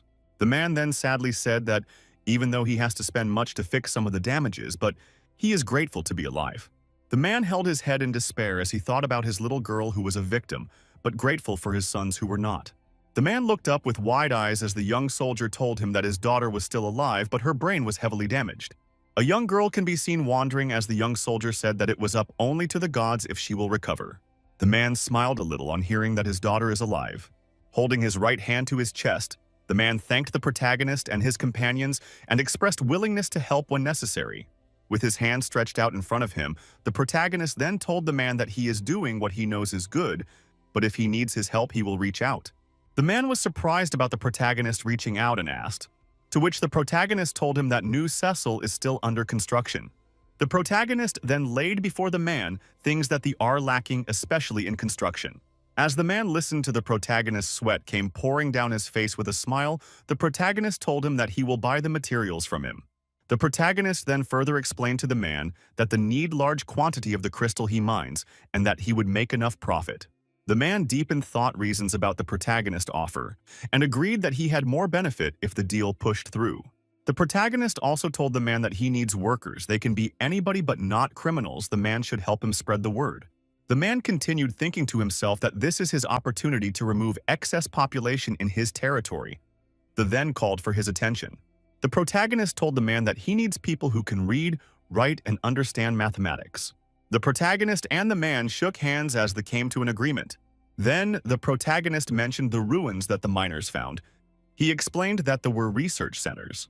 The man was surprised on hearing what the protagonist said and asked if the mechanism of the ruins still worked. A golden door can be seen with intricate designs on the doors. The eternal tablet is seen as if secured by different chains surrounding it, as the protagonist explained that there must be a reason it was left in the ruins. The man's face scrunched up in a frown as he told the protagonist that he thought his family was blessed, not knowing the sat on a volcano. The man then looked up at the protagonist, telling him that he will depend on his guidance to gather knowledge on the underground ruins. With a straight face, the protagonist asked the man if he intends to continue exploring the ruins. She should tell him whatever he finds. But it's better he doesn't. Outside, the sun is rising over the castle, casting its beautiful rays at the forest beneath. The lolly girl and the protagonist are seated on a horse leaving the Liesel territory, as the lolly girl asked the protagonist why he didn't take advantage of TGE Liesel family. But with a smile on his face, the protagonist told the lolly girl that he had already robbed them, which left the lolly girl confused. The lolly girl watched the protagonist back as he continued in front, whistling a tune. The protagonist then instructed his men on the what next to do, and that they should take the boy who saved the commander with them. With a grateful look in his eyes, the commander thanked the protagonist for his kindness. But then in dejected tone, the commander mentioned the possible origin of the boy, asking if it was okay to take him away. But the protagonist dismissed what the commander said, telling him that he has taken care of it all. A thatched house with a wheel attached to it stood beside the water, and a boy stood close to the water with fire lit up before him. The boy's ear twitched as he heard the footsteps of someone approaching. The boy turned back to see that it was the commander approaching with a smile on his face, and his face broke out into a very big smile. The boy joyfully ran towards the commander, who stood his hands in front of him. On getting near to the commander, the boy opened his hand to show the commander nuts that he picked. The lowly girl who stood beside the commander and told him that the boy likes him, hence the nuts, to which the commander was surprised. The young soldier came to stand beside the commander, telling him he remembered he never married. The young soldier jokingly told the commander that it's not a sin to be ugly, but that he can adopt the boy as his heir. What the young soldier said left them all very surprised, including the boy. The young soldier went further to state reasons he believes is why the commander should adopt the boy. The commander accepted what the young soldier said, stating that he had the same idea if he were to come back alive, which he did. The commander's eyes lit up in surprise as he heard the voice of the protagonist say that he has his approval. But the protagonist asked the commander to seek the boy's consent first to see if he agrees. The commander turned to look at the boy who was standing before him. The boy also looked up at the commander, his eyes hoping. Seeing the boy's expression, the commander tightly shut his eyes in deep thoughts. The commander looked at the boy in front of him, asking him if he heard what the protagonist said. The boy looked up at the commander in anticipation as the commander said that he was willing to adopt him. The commander stretched out his hand to the boy, asking him if he was will, as the boy stretched out his hand too towards the commander. Under the clear blue sky, the commander and the boy both shook hands, showing agreement with the new arrangement. The sky shows a beautiful golden color as dusk set in, and under this sky, a wooden building is seen. The girl with the blue ribbon excitedly called out to the protagonist as the lady in red stood behind her. The girl excitedly asked the protagonist about the bomb they made if it worked. The lady in red who stood behind her scolded the girl with the blue ribbon in her mind. The protagonist patted the girl's head, telling her that the bomb she made was very helpful. The girl with the blue ribbon was skeptical, asking the protagonist if he really used the bomb. The protagonist explained to the girl that only one of the bombs was used, but its effect was very good. The girl with the blue ribbon excitedly went inside a tent not far away. The commander and the young soldier who stood not so far away smiled on seeing the smile in the girl's face. The young soldier looked at the boy behind him, telling the commander to take his adopted son to bath him and change his cloth. The voices of the commander and the young soldier can be heard as the both shared their thoughts on the new addition to the Cecil family. A tent can be seen sitting under the evening sky. And within the tent, on top, a table, the eternal tablet, and the two rings are placed. The protagonist stood his index on his lips as he thought about the relationship between the cultist and the Mitchell house.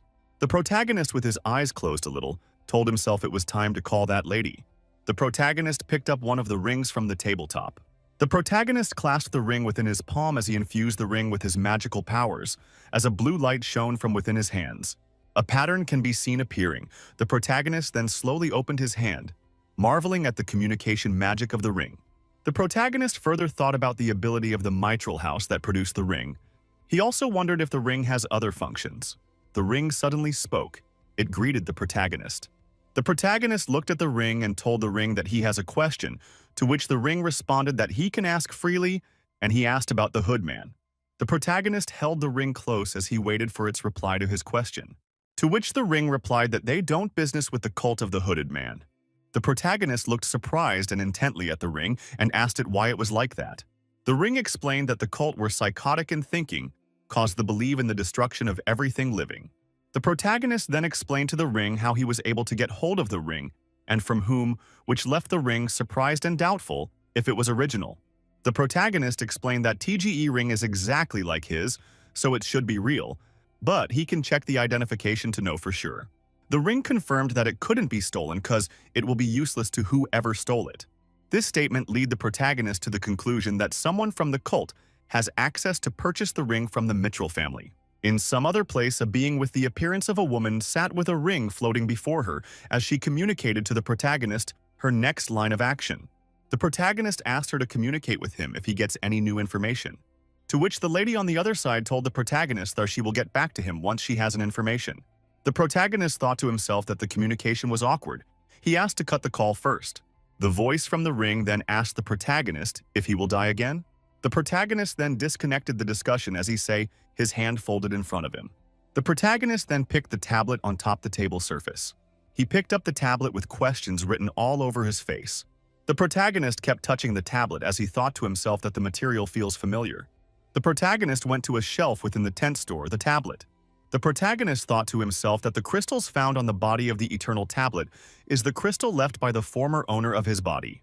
The crystal floats beside the tablet as the protagonist confirmed that the crystals in the tablet and the one beside it are the same. With his hands placed on his chin, the protagonist tried connecting how all the things he has at hand connects to the satellite that he was moved from. Bringing the tablet close to the crystals, the small stones embedded within the tablet started shining. As the protagonist moved the tablet away from the crystals, it lost its light. The protagonist supported his head on hand as he looked deeply concentrated. A small bright light can be seen appearing. The small light starts growing bigger and bigger and bigger, with it opening to what looks like a long funnel. Along that plane, a being transparent and bluish in color with a head of flame can be seen. The bluish being can be seen falling as if to pass through the mouth of the funnel, and eyes can be seen belonging to the being as the being kept falling. The eye can be seen getting bigger and bigger and bigger. As the little light that shone became so bright, the protagonist waked up with sweat running down his face. The sweat continued to pour down the protagonist's face as he contemplates what he just heard. The tablet sits on the table as the protagonist stares deeply at it. The protagonist held his head as he kept thinking in fear about what he just dreamed about. The protagonist moved to a chair as he went further thinking if what he saw in his dream was a scam or not. The sweat kept running down the protagonist's face as he kept thinking about what he just dreamt. The girl on blue ribbon who was outside the protagonist's tent sleeping was woken from her sleep by the protagonist's voice asking her to call the others for him. She immediately rushed to call the young soldier, the lady in red, and the lowly girl who all came to the protagonist. The protagonist sat his two fingers interlocking in front of him as he was far away in thought. The protagonist then pushed the eternal tablet forward, asking his companions if they remembered what that is.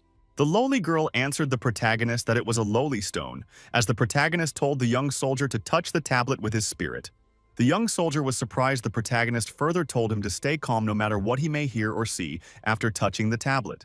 With his eyes focused on the tablet, the protagonist also told not to believe whatever him may hear about his religion cause it might be false.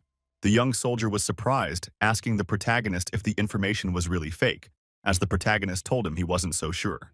The young soldier with a bit of hesitation stretched out his hand and touched the tablet.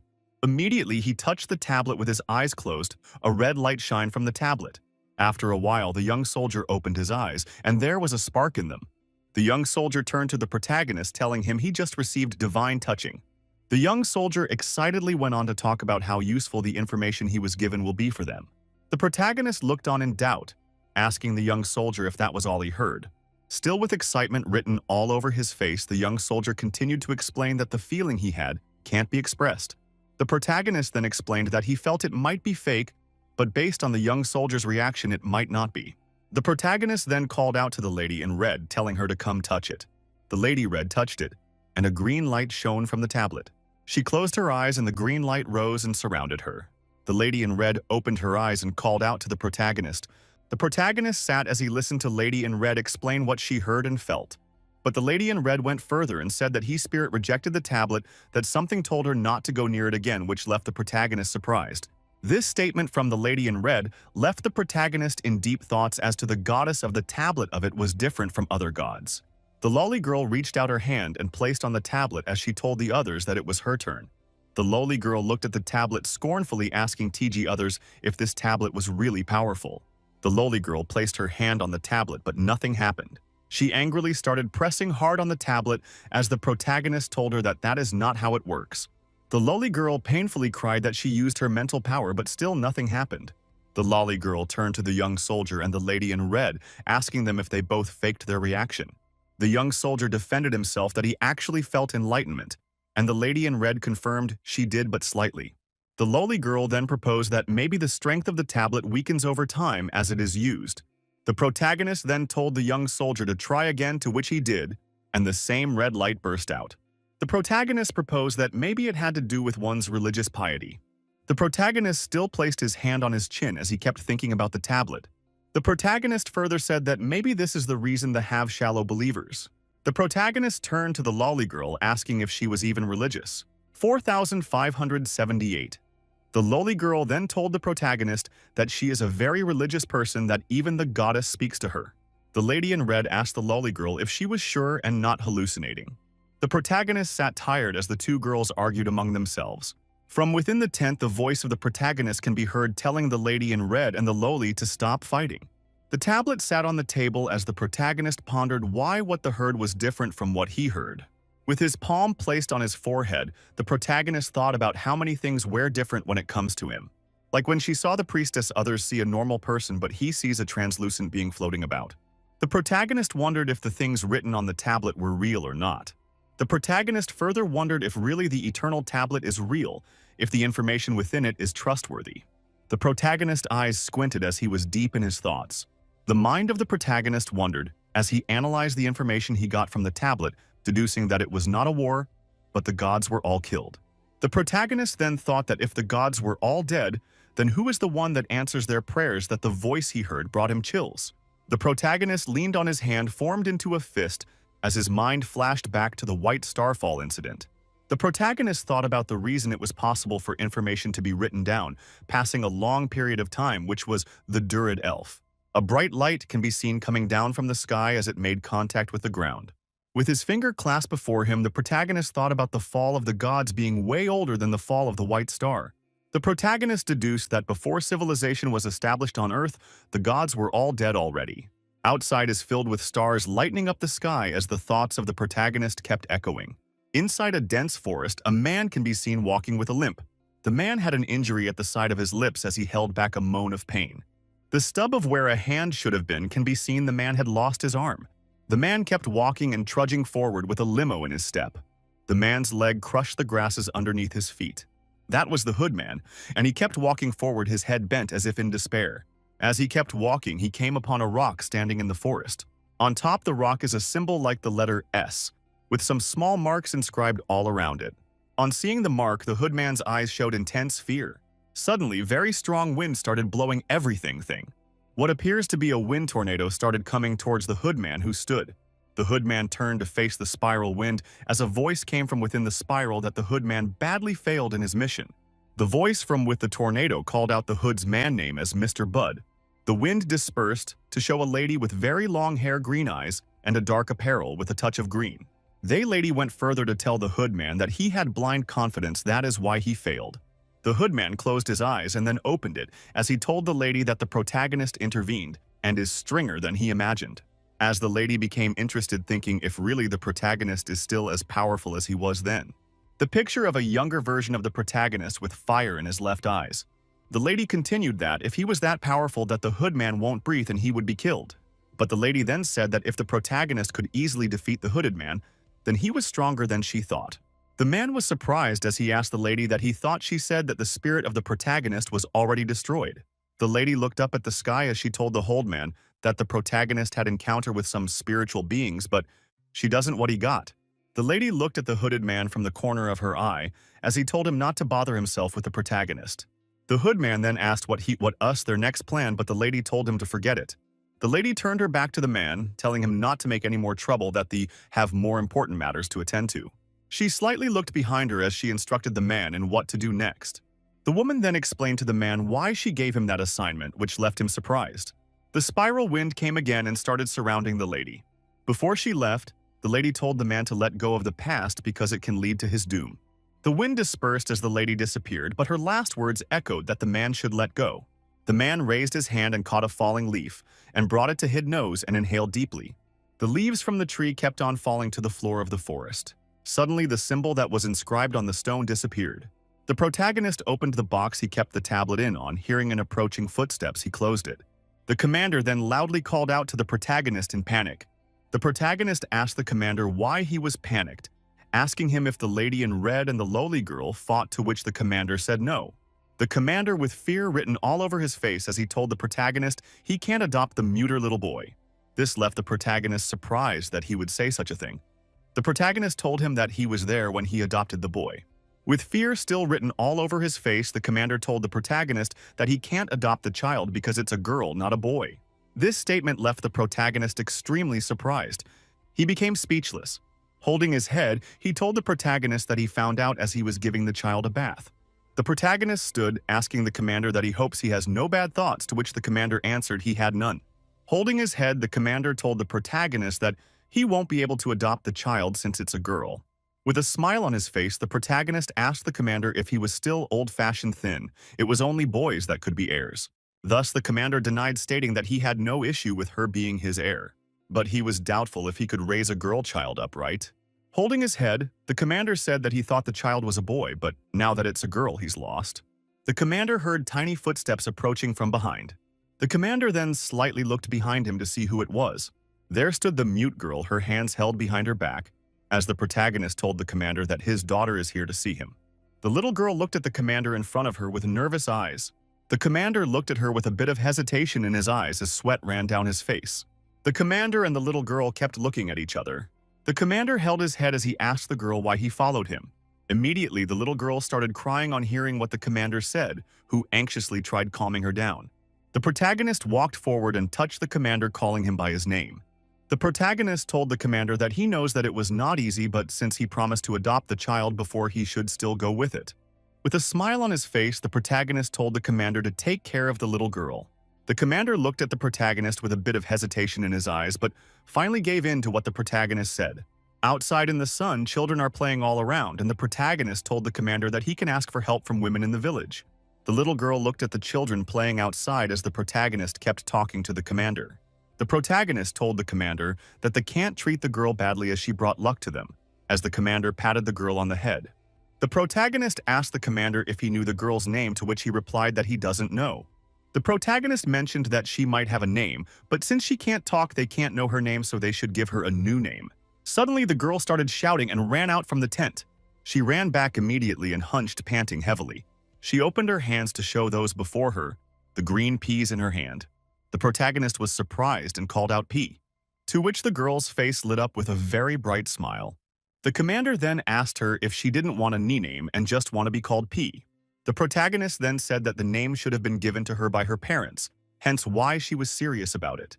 The girl still held the peas in her hand as the adults around her kept talking. The protagonist turned to the commander, telling him he should focus on his daughter and leave his former job, that he has a new one for him. The face of the commander became solemn as that of a soldier with nervousness written on his face. The protagonist, on seeing the expression on the commander's face, told him he didn't need be nervous. The protagonist walked up to a shelf and pulled out a book as he told the commander to prepare to explore the dark mountains, which left the commander surprised. The protagonist turned back to look at the commander, telling him why he was the best for the job of exploring the mountains. The protagonist then handed the envelope he took from the shelf to the commander, telling the commander safety first. The commander placed his hand on his chest as a sign of salute to the protagonist and promised not to disappoint him. A mountain can be seen with very healthy trees all around. What looks like an industry with stones in front of it can be seen. The stone is moved into the factory by means of a mechanical mover. The round ash ball can be seen at work at the factory melting the stones brought in. The protagonist stood as he analyzed the progress they've made so far and what still needed to be done.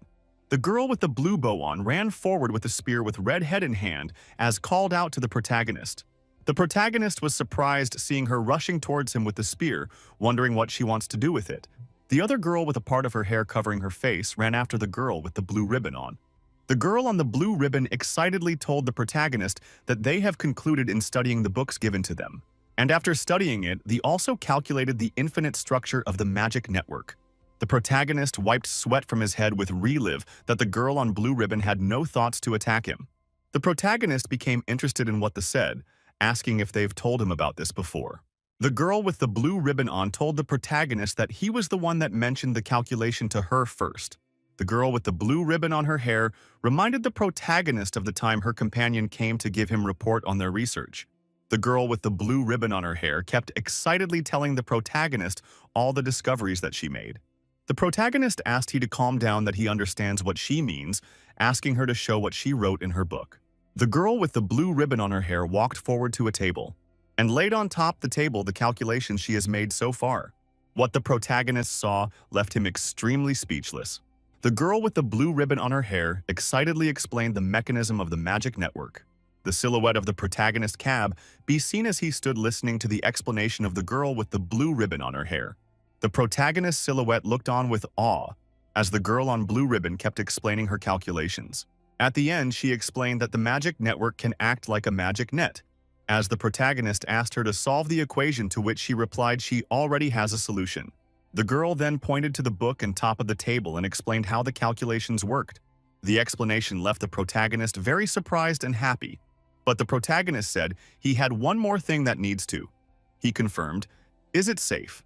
This question threw the girl with the blue ribbon on her hair off balance, as she admitted she hadn't considered it. With his hand on his chin with a look of concentration on his face, the protagonist thought about the pros and cons of the magic network. On hearing the analysis that the protagonist made, the ribbon girl became excited and praised the protagonist. The protagonist stood as he thought about how to solve the security issue of the network. The protagonist went on to explain his theory as the ribbon girl looked on in awe. The girl with the hair covering her face went further, saying that they shouldn't make the network too big and to divide it into portions. The protagonist explained that if it is done that way, that the network will be lost. The ribbon girl asked the protagonist what he meant. The protagonist asked how they are connected, to which the girl replied directly. The protagonist kept on further thinking about solutions to make to the network. The blue ribbon girl was doubtful if the protagonist idea would work if it won't reduce the power of the network, to which the protagonist allayed her fears by giving her reasons why it's okay. The protagonist then pinched the ribbon girl's cheek, crediting the discovery to her. The protagonist told the ribbon to take her time, that there is still a long way to go. The protagonist then asked the ribbon girl if she wanted a reward since she was the one that made the discovery, to which the ribbon girl requested for a new crystal for her staff. The ribbon girl showed the protagonist the staff, telling him that it was old, and the protagonist thought on how to repair it all. The protagonist then told the ribbon girl to go over to the treasure house and get a fire elemental core. The ribbon girl jumped up in joy as her companion stood quietly behind. The girl standing behind became surprised as the protagonist asked her what she also wanted, as the girl answered that she did what she had to do and doesn't expect any reward. The protagonist then told her that in his game, all contribution made by someone is highly valued. Still looking at the girl, the protagonist told her that the ribbon girl just said that the calculations was completed by her. This left the girl very surprised, as this has never been done for her. She then told the protagonist that if that is so, that she would like to have him on Hive Hey line contribution list, and that the should add Mr. Ravencase name, because he invented most of the formulas. The protagonist then closed his eyes as he thought about the girl's request. Then the voice of the protagonist can be heard telling the girl sure that he agrees. The ribbon girl raised up a bunch of books in surprise as she asked if the protagonist made all the drawings. The girl with the hair covering her face looked at the calculations in front of her with surprise. Turning to the protagonist, the girl asked if he was the one that did all these calculations, to which the protagonist said yes. Looking at the calculations in front, the girl with the scar, concluded that these calculations were advanced. She kept looking at the book with wonder as the protagonist explained the different calculations and readings he made. The scar girl then asked the protagonist if he ever came across such calculations before, to which the protagonist replied, Gangfeng Empire. The protagonist then turned his attention to the drawings held by the ribbon girl. She then told the protagonist that she have never seen that drawing before, which left the protagonist surprised. Then the protagonist started explaining to the ribbon girl what the drawing she's holding stands for. The protagonist then told the ribbon how he struggled with the magic in that drawing as she listened attentively. The protagonist then said that his head imploded because he couldn't with how big the magic was. The ribbon girl then asked the protagonist why he was showing her the drawings. Does he want the drawing to be built? The protagonist then started to explain how he thinks this can work. But the ribbon girl didn't agree with what the protagonist said, laying out reasons why she thinks his points are not okay. The protagonist smiled and then told the ribbon girl that she was right. But he went further to explain why his own point was valid too. The scare girl then asked the protagonist if he was trying to cut down cost on manufacturing it.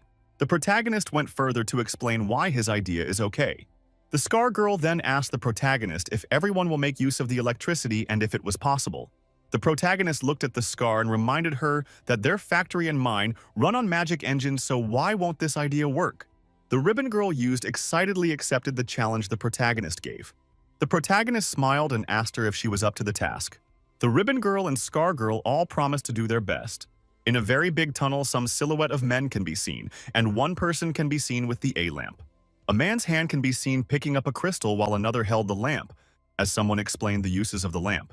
The shadows of the men can be seen on the wall as the match forward. A hand can be seen making markings on the map as the rounded a corner.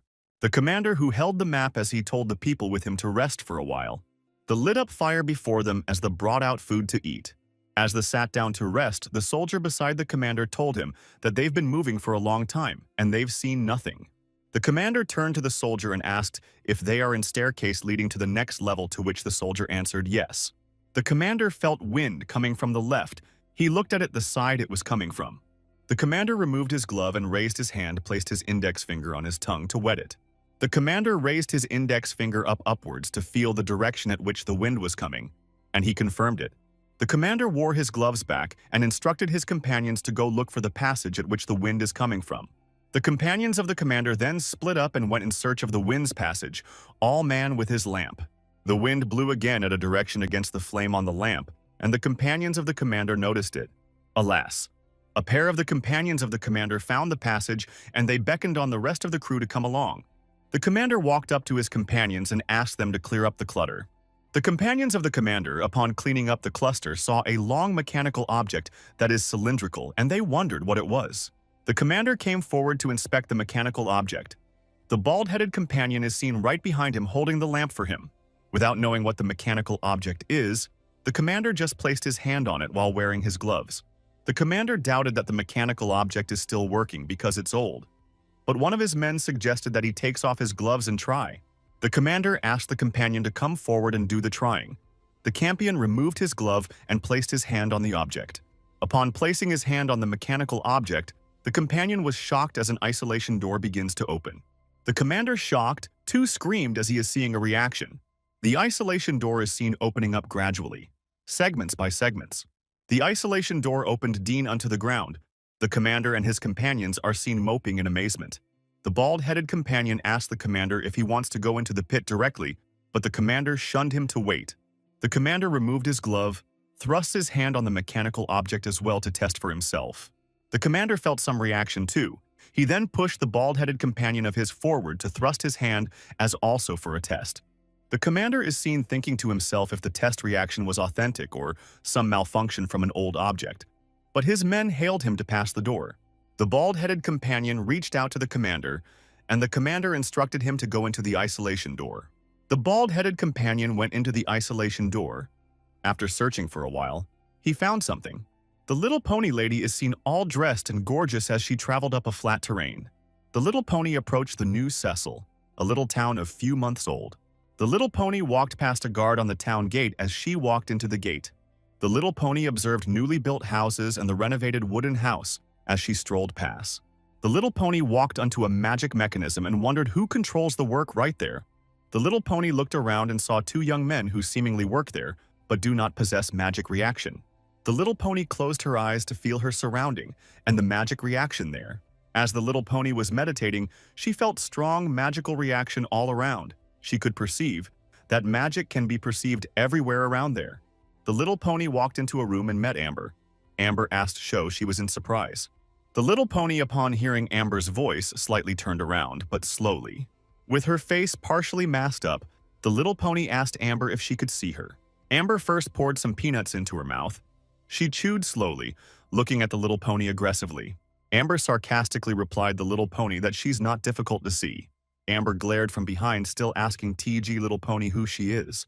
Amber questioned the little pony further if she was there to do business. The little pony asked Amber in return if she was Duke Gawain's bodyguard. The little pony then requested politely of Amber to show her the way to Duke Gawain, but Amber is reluctant about that. Amber threw more peanuts into her mouth, as she reluctantly raised her 3 fingers up to state her condition before helping little pony out. The lowly girl raised 3 of her fingers in front of her, telling the finely dressed woman to pay 3 copper coins for her to be taken to the protagonist. The finely dressed lady asked the lowly girl why the 3 copper coin, to which she answered, for travel expenses. The finely dressed bent to the height of the lowly girl, asking if would like to come work at the Witcherel Vault. Immediately, the lowly moved back and pointed at the fine lady, telling her she now remembers where she first saw the woman. The finely dressed lady then told the lowly girl that it was the protagonist that asked her to come. Why would she need travel expenses, as the lowly lamented about not having money? A tent sits in between pilled log of woods at each side with a pile of brick at the front. Inside the tent sits the protagonist, whose attention was on the books before him. The protagonist looked up as he heard his name being called out from outside the tent, telling him that the agent Little Pony was there to see him. The lady named Little Pony came inside the tent and sat down, as the protagonist expressed his surprise at seeing her, given that the roads are not good. The little pony smiled as she expressed her appreciation how good it was that the protagonist pronounced her name right. The protagonist laughed, telling her not to say the name so full or it might be pronounced wrong again. The protagonist and Little Pony sat opposite each other as the Little Pony told the protagonist that he was funny, as the protagonist equally how she saw his territory. The Lady Little Pony smiled and told the protagonist that his territory is beyond her imagination, and that he has many weird magic machines around. Then the Lady Little Pony said that what surprises her is the fact that the protagonist still lives in tent, while the villagers live in a wooden hut.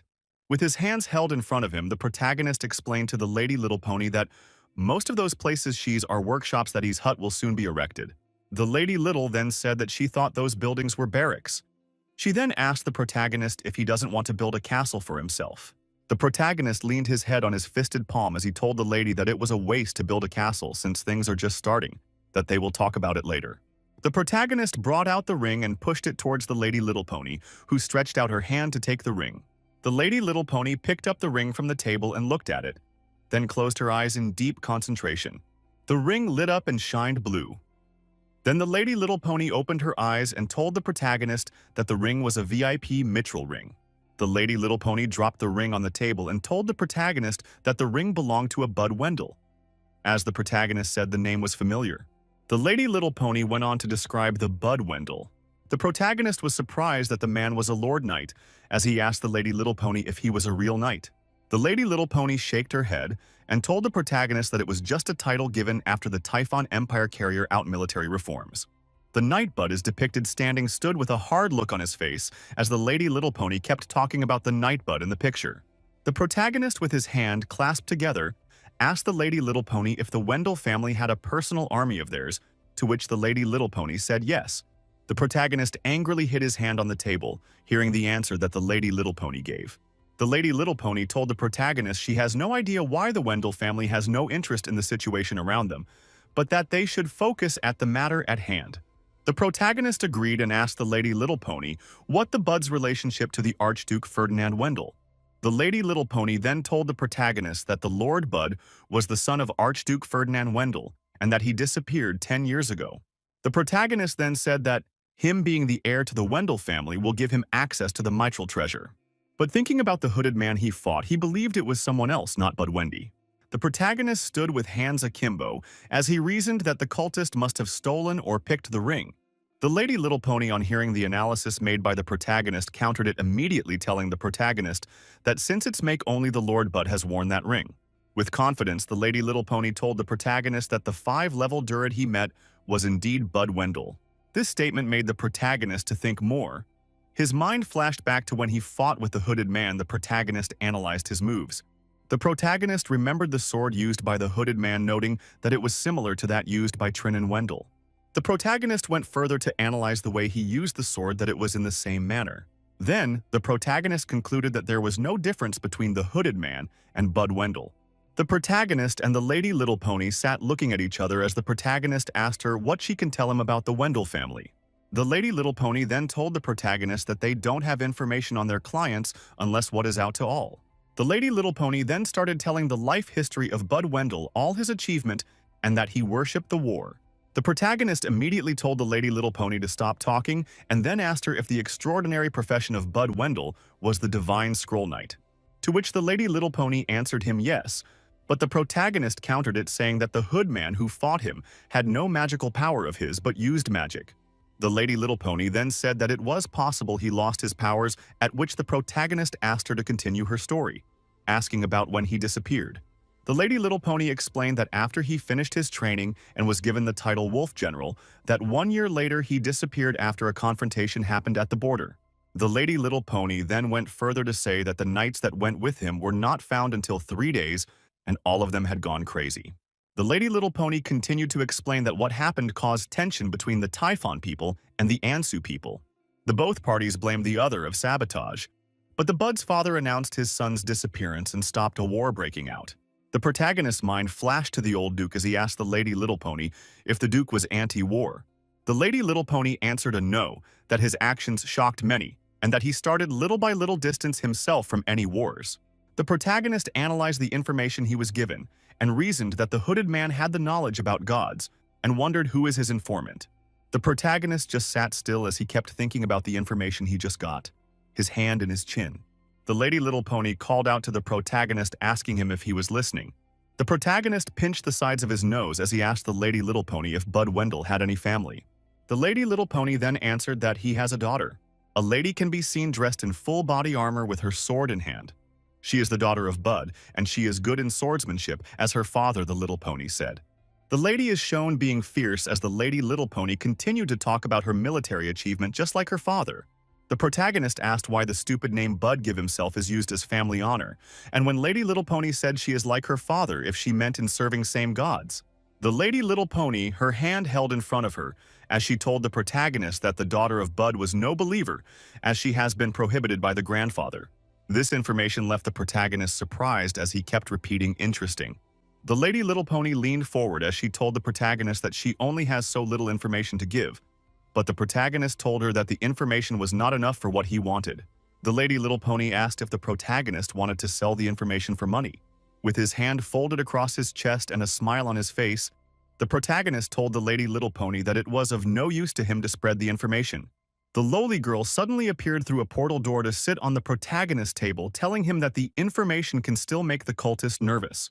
The protagonist smiled and told the lolly girl that the cultist won't care if such information is leaked cause they don't care anymore. The protagonist continued talking to the lolly girl when the Lady Little Pony cut in, asking the protagonist if he had any more questions. The protagonist replied that he had. He asked the Lady Little Pony if their mithril house really contained much treasure, to which she replied yes. The protagonist then also asked the Lady Little Pony if they had treasures they had to sell. The Lady Little Pony replied that they always had treasures to sell in their possession. The little pony went on to convince Duke Gawain of a smooth progress in transaction if a suitable owner is found, and at the right price. Duke Gawain then asked the little pony how to sell Eternal Slate. The little pony felt exhausted and disappointed, but Duke Gawain then said he was not referring to the whole slate, just bits and pieces. The little pony then wiped off her sweat and corrected the Duke's tone in the business as being poor. Duke Gawain was surprised at the little pony's response. He told her that he has died once, hence his open-mindedness. The Duke was concerned about the fragments of the Eternal Slate and asked the little pony if they were inside the mithril treasury. The little pony replied that the fragments of the Eternal Slate is in the hands of the major sect for safekeeping. The Duke argued that there should be smaller fragments outside, in the hands of kings and noble, but the little pony said she don't have control over it. Amber and the Duke withdrew a bit to discuss between them. The Duke looks disappointed, but the little pony offered another option. The Duke beamed as he lifts his head, turned over to the little pony. She continued to talk. The little pony talked about a way to get up to 2 fragments of the Eternal Slate. Sitting confidently, the little pony talked about a customer that breached their contact, whom the sects are planning to sell of his own portion of the fragments. Amber, confused and exhausted at the information she just heard, thought to herself that business people are scary. Duke Gawain turned to the little pony and asked her how to sell the potion of the Eternal Slate and price. The little pony told the Duke the exchange doesn't involve money, rather higher valuables. The Duke scowled at the little pony's response, and she continued to talk. The valuables that the little pony wanted are namely, the artificial creations that can be reproduced, like jewelries, etc., and the ancient relics of Gondor Empire fall. The little pony went ahead to mention non-man-made materials like the crystals and fragments of the Eternal Tablet. Out in the middle of the sea with heavy rain is a giant pole buried deep inside the waters. It has multiple piercings, but one metal nail on the top, 4,889. A solid stone is seen in the middle, the open sea. Waves were moving around it. A masked person within the woods cycling him. He was fully covered in a scary clothing. On the solid stone in the middle of the open sea, 3 persons are seen standing as it rained. They were all covered in the scaring clothing. They go by the name Sons of the Storm, a dark sect that used to protect humans. The Sons of the Storm watched as it rained heavily and thunder loudly, flashed lightning on the cloudy sky. One of the Sons of the Storm opened his mask, glared at the sky as he used his eyes to control the lightning. Giant beasts are seen coming up from the sea. With them are female figures that looked like black witches. On a closer look, these female figures has fiery eyes and unusual looks. They're in fact sea monsters as well. A gigantic horn is seen, suspended by ropes outside the open sea. White light was seen emerging from the sea, and a voice exclaimed that the Kraken was coming to announce its presence. Amber is seen lying down, fuming that she lost the ring she stole from the mithril house due to Little Pony's insistence to eat before she leave. The lolly girl leaned on the protagonist's table as she complained of how stingy the mithril house is, while the protagonist told her they needed them for information. The protagonist held the lowly girl by her ear, asking that she is lucky to still be alive. Then the lowly brought out a crystal and showed to the protagonist, asking what it was. The protagonist took the crystal from her, the lowly girl, and told her this must be the first batch of the storage crystals sent from Tanzania. The lowly girl was surprised. The lowly girl kept telling the protagonist that the Viscount swindled him and that the crystals were useless, to which the protagonist told her it was not so. The protagonist then told the lowly girl that the Viscount sold the crystals cheap to them at 3 silver coins, leaving the lowly girl surprised. The lowly girl kept talking to the protagonist, asking him why he bought the valueless crystal, as the both stood looking at it. The protagonist raised one of the magic crystal as he asked the lowly girl what the biggest problem of the magic crystal. The lowly girl started to explain. Lolly girl with her bent looks and eyes shining looks at the hand of the protagonist, who pulls open a drawer. The protagonist pulls out a tablet shaped like a hexagon, and the lolly girl looks on with mouth open in surprise. With the tablet in hand, the protagonist talks to the lolly girl with a smile on his face. The protagonist went on to describe the details of the tablet in his hand to the lolly girl. The lolly girl, with her pinky raised by her, raised a question to the protagonist. Listening to what the lolly girl has to say, the protagonist kept explaining the working mechanism of the machine. The lolly girl opened her mouth wide as she talked to the protagonist. The lolly girl stretched out her hand and pointed an accusing finger towards the protagonist, who looked on. The tablet, shaped like a hexagon, laid on top the table with little crystal with pointed edges beside it. The protagonist kept explaining to the lolly girl about the tablet shaped like a hexagon. Listening to what the protagonist has to say, the lolly girl replied in anger. The protagonist, with his fingers placed on his chin, considered what the girl just said. With a determined look on his face and a small smile on his lips, he continued to talk to the lolly girl. Under a beautiful blue sky with tall trees in the background was a brown tent. A soldier clothed in full body armor stood with his fist placed on his chest. Standing before the soldier is the protagonist, who had a smile on his face directed towards the soldier. 4923. The soldier, clothed in full body armor, addressed the protagonist before him. The soldier took out a folded brown paper and passed it to the protagonist. The protagonist held the folded brown paper with both hands and a smile on his face.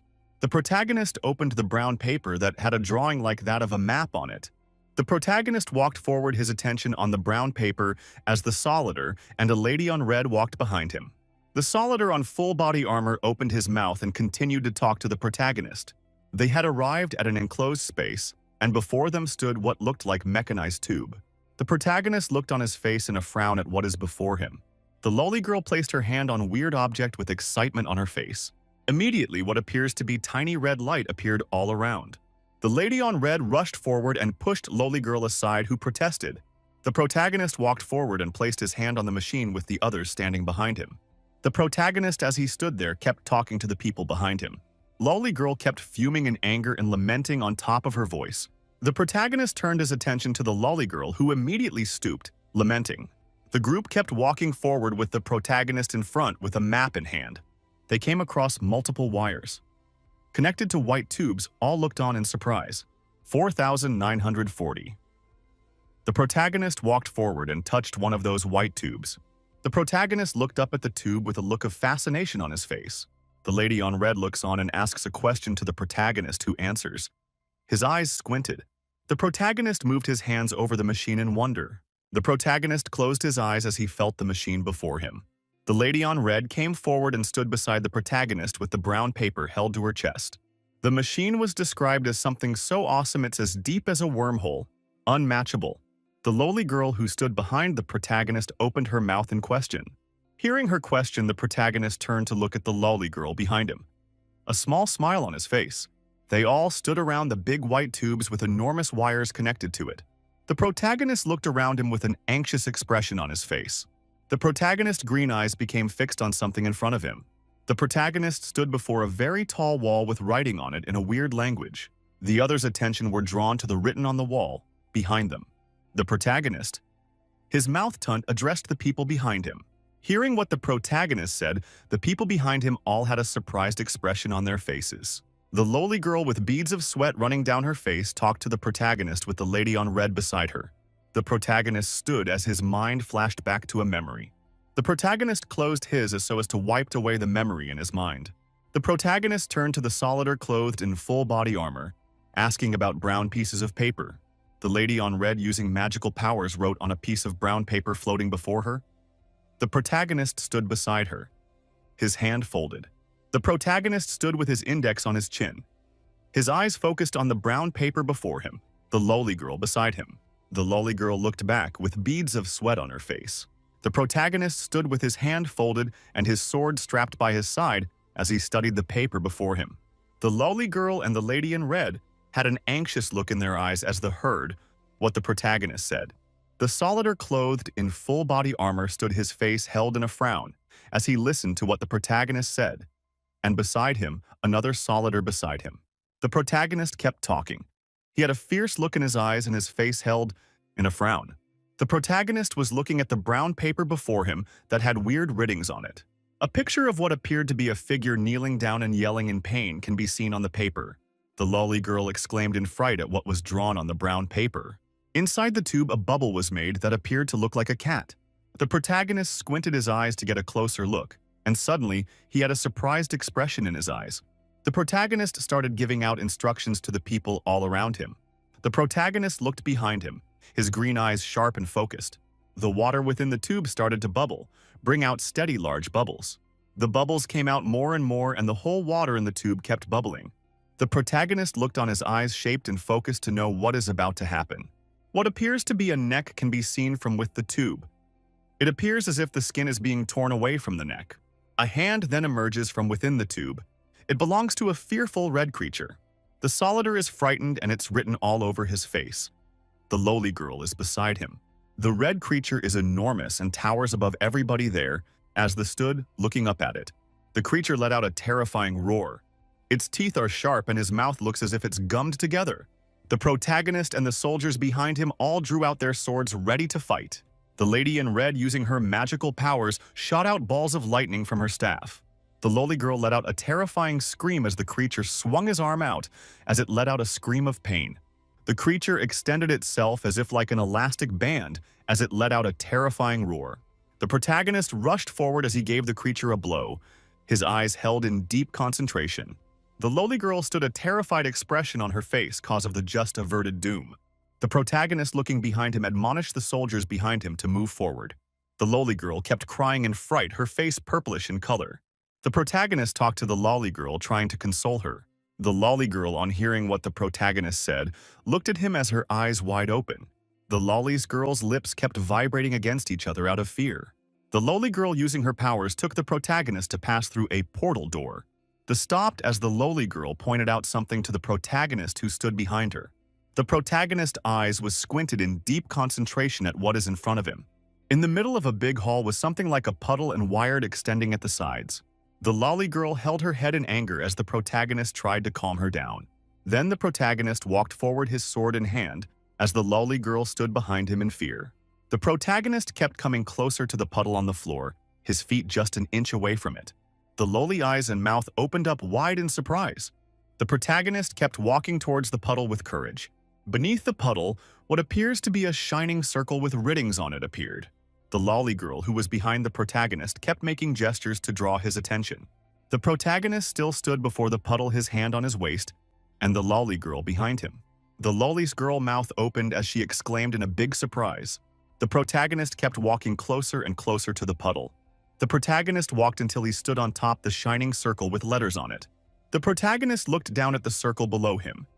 His face had a surprised expression. The protagonist stood and kept looking down at the circle with the weird letters on it. As the protagonist kept looking at it, he suddenly had a surprised look on his face. Below him was a red stone encased in a blue-colored crystal. The protagonist kept looking at this red stone encased in a blue crystal intently. The protagonist, with his hand on his lips, kept thinking what the red stone in a blue crystal stands for. The protagonist poked the crystal with his sword to make sure it's not dangerous, and then picked it up with his hands. The lowly girl was immediately agitated, telling the protagonist to drop the crystal, because they don't know what it does. The protagonist didn't drop the crystal, he kept looking at it intently. The lowly girl was shaking in fear with beads of sweat running down his face. The protagonist stood with his eyes closed, the crystal in his hand. The lowly girl, standing behind him, had a horrified expression on his face. The protagonist and the lowly girl walked out from the portal door as the protagonist kept explaining something to the lowly girl beside him. The lowly girl stood beside the protagonist, her face scrunched in deep concentration. The protagonist started making an analogy and explaining a mechanism to the lowly girl. The protagonist stood as the lowly girl beside him kept advising him. The soldier stood, his sword held firmly in his hand, and the lady in red behind him, and the monster in a puddle on the ground. The lady in red started talking to the protagonist and the lowly girl who just walked out. The lady in red kept talking to the protagonist and lowly girl as they walked forward, asking them what happened. The protagonist raised his hand with the crystal in his hand as he showed them what he got. The soldier in full body armor kept talking to the protagonist about what they encountered. They four of them stood round and beside each other as they discussed. The lady in red had a scared expression on her face as the staff on her hand fell off as the protagonist looked on. Looking at the crystal in the protagonist's hand, the lady in red covered her mouth in fear.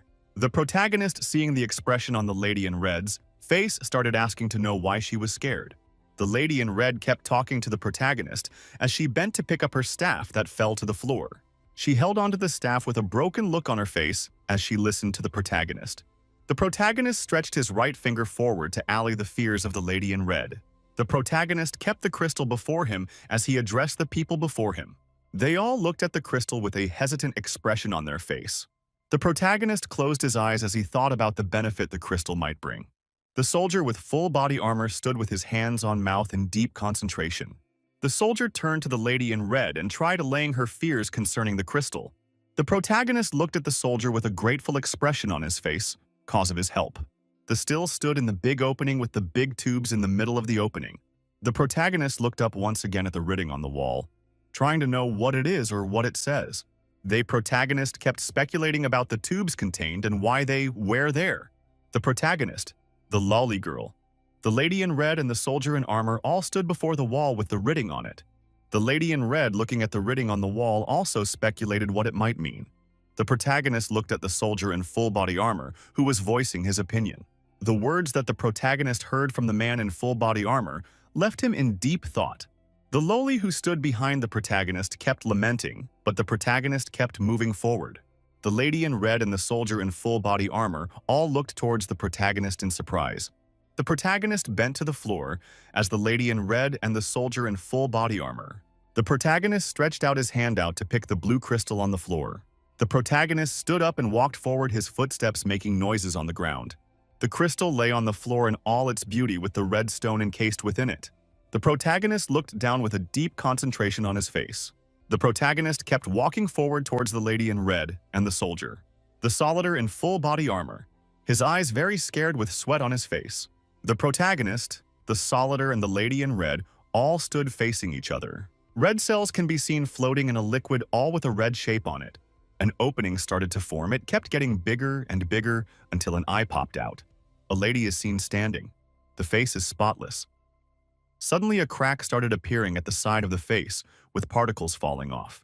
The lady in red, who was turned to stone, broke into pieces and flew away. The lady's in red eyes showed fear at what is happening, her eyes wide. The leg covered in a booth belonging to the protagonist kept coming forward. The red stone within the blue crystal started to move. It grew tentacles from its body. The eyes of the lady in red was fixed intently on the red stone within the crystal. The protagonist picked up the blue crystal and held it with the soldier and the lady on red, breaking out if their trance. The lady in red held her head as she felt dizzy from the trance she was broken from. The protagonist explained that causing one to be in a trance might be one of the powers of the crystal. The protagonist kept explaining to the lady in red and the soldier his theory, but the both had a hesitant look on their faces. The lady in red spoke up to air her view to the protagonist. She wasn't in support to keep the crystal. The lowly girl came behind the protagonist from an opened portal door as she also voiced her own. The protagonist, with his hand on his chin, considered what the lowly girl said. The protagonist with raised the stone behind him as he talked to the lowly girl.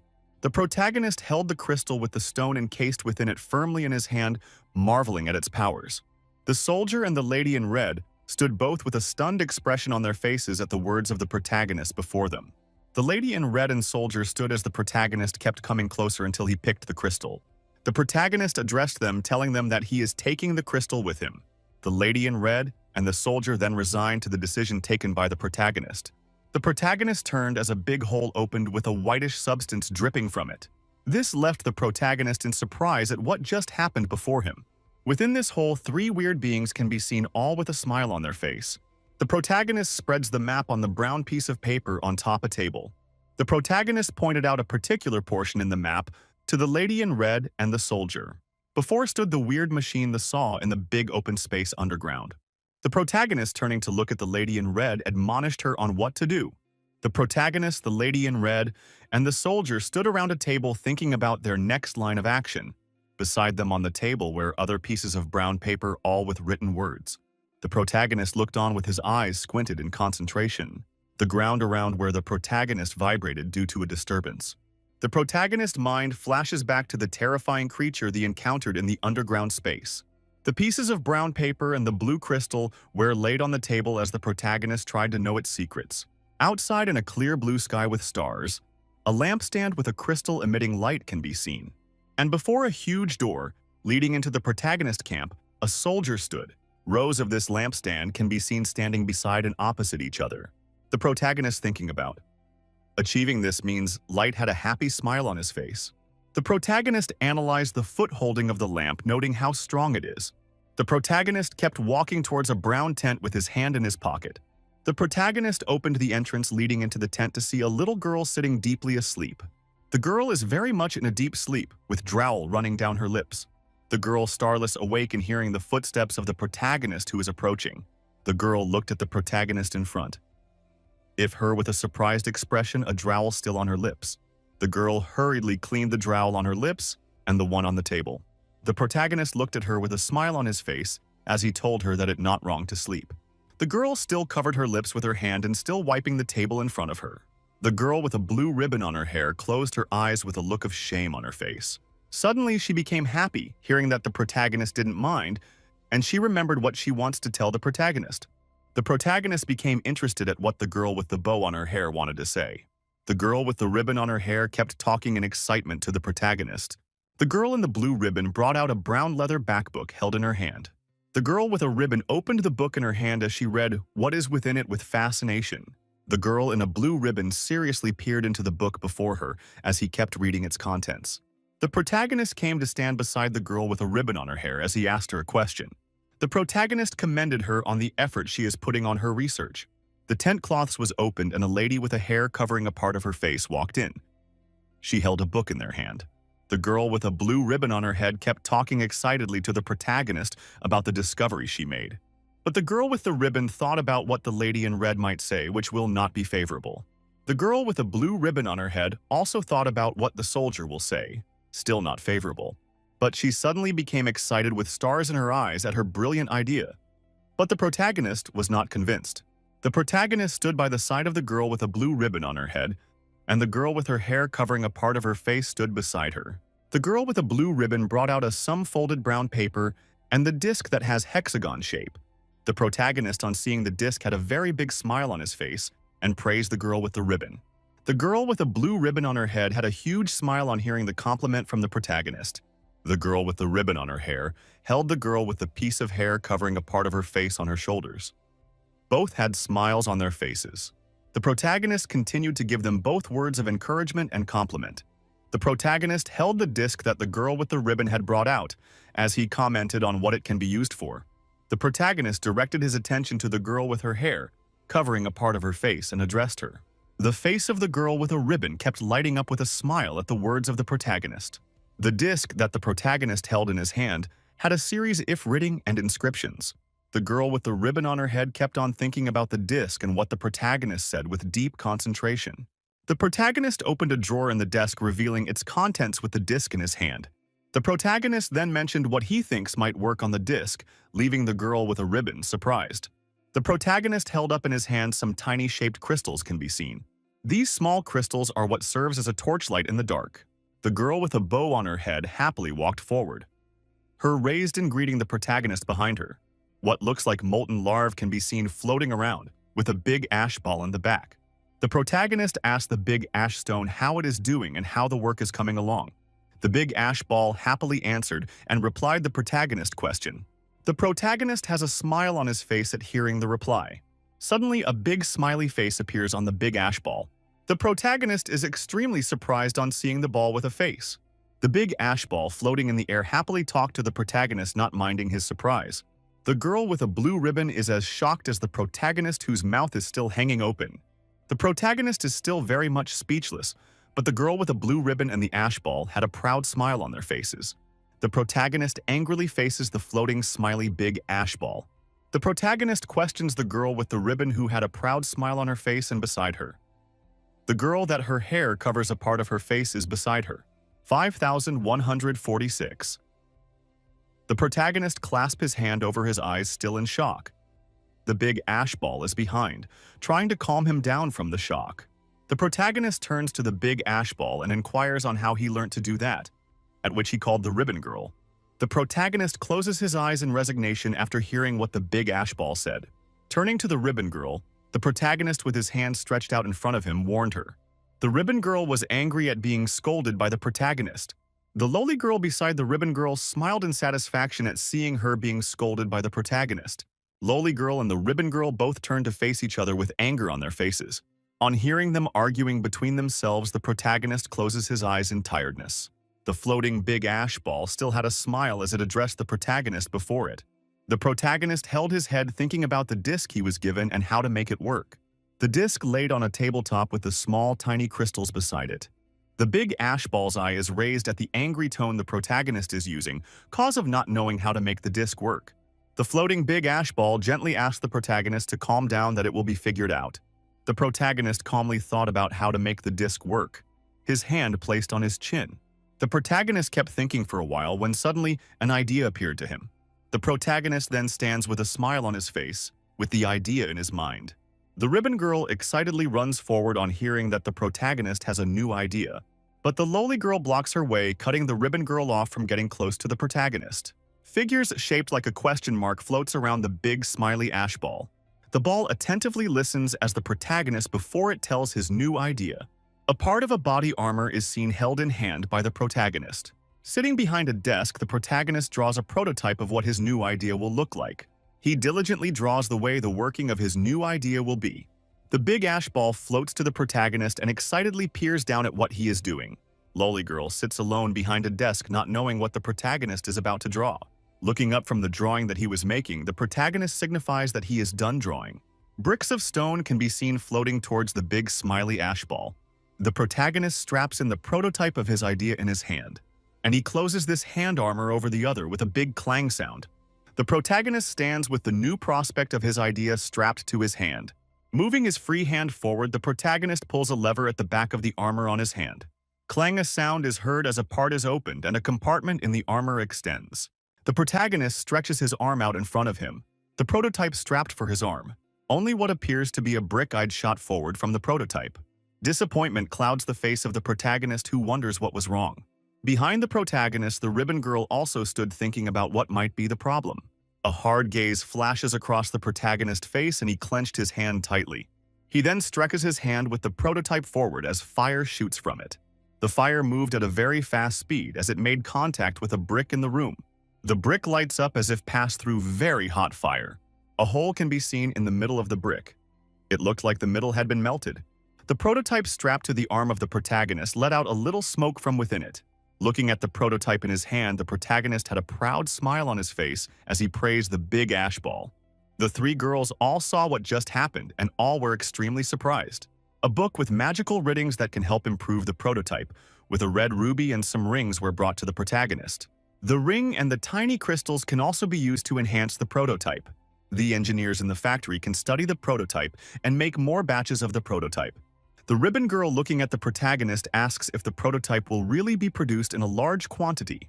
With a smile on his face, the protagonist affirms the girl's question. The ribbon girl rushes out of the tent in excitement so as to tell the others as the others looked on. The protagonist's face broke out in a small smile at seeing the excitement from the ribbon girl. Fishing his hand together, the protagonist thanks the ash ball and encourages it to work harder. Outside, it's a bright and beautiful day. Very few clouds in the sky and trees scattered all around. A guard in full body armor is seen standing guard, and not too far away, some few silhouette can be seen standing. These were the protagonist and the lady in red. As the lady asks the protagonist about his new invention, the soldiers standing beside the protagonist listen to the answer he gave the lady in red. An old man with a big hat is standing there beside the others as he listened also to what the protagonist is saying. The protagonist kept on telling them about his new invention and how it will help them in their war. Some figurines are erected. About 4 or more of them are standing side by side. When suddenly fire is shot in between one of the figurines. The shot was fired from the new invention of the protagonist. The lowly girl was the one who fired the shot, drilling a hole through the figurine. A female hand writes its observations of the workings of the new invention. The lowly girl kept shooting at the figurines while the lady in red with the notepad wrote down her observations. The protagonist came to stand beside the lady in red, asking how the testing was going. The lowly girl just kept on shooting and shooting at the figurines in front of her. The lady in red voices her opinion on the lowly girl and the performance of the new invention. Then the girl with the ribbon appears with an awkward smile on her face and her hand on her neck. She shyly talked to the lady in red who stood before her. The lady in red turns and jokingly admonishes the ribbon girl, leaving the protagonist in his thoughts. Lowly girl then stops shooting and slowly brings down her hand. Lowly girl excitedly looks behind her at the protagonist, telling him how good the invention is. Lowly girl raises her hand again to shoot at the figurines in front of her, as the protagonist stood behind her telling her how to posture. The lolly girl kept shooting at the different figurines in front of her. Others stood behind her. The soldier approached the protagonist who stood with hand folded against the other. The soldier, looking at the lowly girl in front of him, gave the protagonist the update about their enemies. Shots after shots kept being fired by the lowly girl from the prototype in her hand. The protagonist looks at the soldier beside him as the soldier says his gratitude to the protagonist. The soldier goes on to remind the protagonist that it's because of him that they have hope again. He looked intently at the protagonist, encouraging him to hold on and not give up. A younger-looking soldier walks up to the old soldier, startling him, and jokingly says he didn't know. His commander was soft. Not minding to look back, the protagonist affirms that yes, the commander is actually very soft. But the protagonist asks the commander how he will feel using the new invention. The commander didn't look so excited. He is used to using a sword. The protagonist starts outlining the benefits of the new invention to the protagonist. Standing in the blowing wind, the protagonist says that this invention is the future. The lolly girl kept shooting shot after shot from the invention until the power died out. Lolly girl called the attention of the lady in red that the power of the invention is out. In the middle of reprimanding the ribbon girl, the lady in red stops midway on hearing what lowly girl said. Lowly girl looked on with sweat running down her face as the lady in red turned to face her. With a stick in hand like a ninja, the lady in red descended on the lowly girl in front of her. How the sound of a hit is heard as the lady in red hits the lowly girl. The protagonist stood watching as the lowly girl and the lady in red became engaged in a fight. Lowly girl had stars coming of her eyes because she was beaten severely by the lady in red. The lolly girl stood up, stretched out her hand with the invention strapped to it, and she shot fire from the new invention in a very precise manner, hitting her target. This brought a happy smile to the face of the lady in red who stood behind the lowly girl. The protagonist closed his eyes to gather his thoughts. Cause of all the drama happening around him. The big ash ball with a smile face came towards the protagonist, explaining the way the invention works. The new invention was opened to reveal the disc placed within with the small crystals in the middle. Picking up the disc, the protagonist studied it more intently. Lowly girl and the lady in red were curious to see what the protagonist had in mind. The mind of the protagonist flashed back to a time in one of his previous lives, and he didn't want that disaster to happen again. The commander and the soldier beside him asked the protagonist what the need to do. Before the protagonist stood the ribbon girl, with the girl with hair covering a part of her, and the lady in red as they all brainstorm together. A question is asked by the girl with her hair covering a part of her face, and the lady in red answers her. Ribbon girl raises her hand in a sign to encourage the protagonist not to give up. The small crystals within the disc is gently removed by the protagonist. The protagonist puts his hand inside his chest and brings another crystal. He stretches the small crystal removed from his pocket towards the disc. He gently places the small crystal in a compartment and disc. The face of the protagonist became extremely shocked. He just experienced something new. The ribbon girl asks the protagonist what just happened to him. The protagonist explains to the people around him, leaving the lady in red excited. The protagonist looking at the lady in red, he tells her about how he feels about using the crystal to power the invention. The protagonist talked about the difference in power between the two crystals. The lady in red stood with her writing pad in her hand as she answers the protagonist. The lady in red continued to talk to the protagonist who stood way above her. Hearing what the lady in red had to say left the protagonist in deep thought. The ribbon came up with excitement on her face and a new idea in her head. She excitedly kept encouraging the protagonist and the others around her. The commander walked towards the protagonist, asking what his next plan is. The commander also told the protagonist an idea that he had. The protagonist stood and thought about what the commander just said. The ribbon girl offered to be among those who will fight cause she is strong. Turning to the lady in red, the protagonist started telling her details to note down about the different part of the new invention and how the all will work together. Looking at the lady in red, the protagonist inquires if she understood the things he listed. On the horizon, a silhouette can be seen approaching the camp. He had on a soldier's booth with a cross on the top and on his belt. The person pulls at the collar of his cloth to untie it and release himself. He brought out a small pocketbook from his pocket, opening it. Some writing are inside. The man kept walking steadily into the camp, his cloth flying about him. The leaves on the tree all turned yellow with color, as the color was that of a beautiful evening. 5,280. The protagonist and the lady in red were discussing as they walked along. The lady in red still judiciously continued to write down what the protagonist says. She kept writing and writing so as not to miss one word the protagonist says. The protagonist kept talking and explaining certain things to the lady in red and kept noting them down. With his back facing the lady in red, the protagonist kept on giving her what to write, and she kept writing each and every word that the protagonist says down. Looking behind him, he inquired about what she wrote so far. She opened her book to flip through all that she wrote. Thinking about the stand of the lamp holder that the use, some ideas came to the protagonist's mind. The protagonist tried running that idea through the lady in red so as to get her opinion. The protagonist kept moving forward and asking for the opinion of the lady in red. The lady in red also continued to give the protagonist her honest and truthful opinion. The lady in red placed her hand on her forehead so as to remove sweat that have gathered on her forehead. The protagonist looked at her and still told her more details to write down. The lady in red steadily noted down the words of the protagonist as he looked on. The lowly girl walked out like a zombie, with drowl at the side of her mouth, half asleep.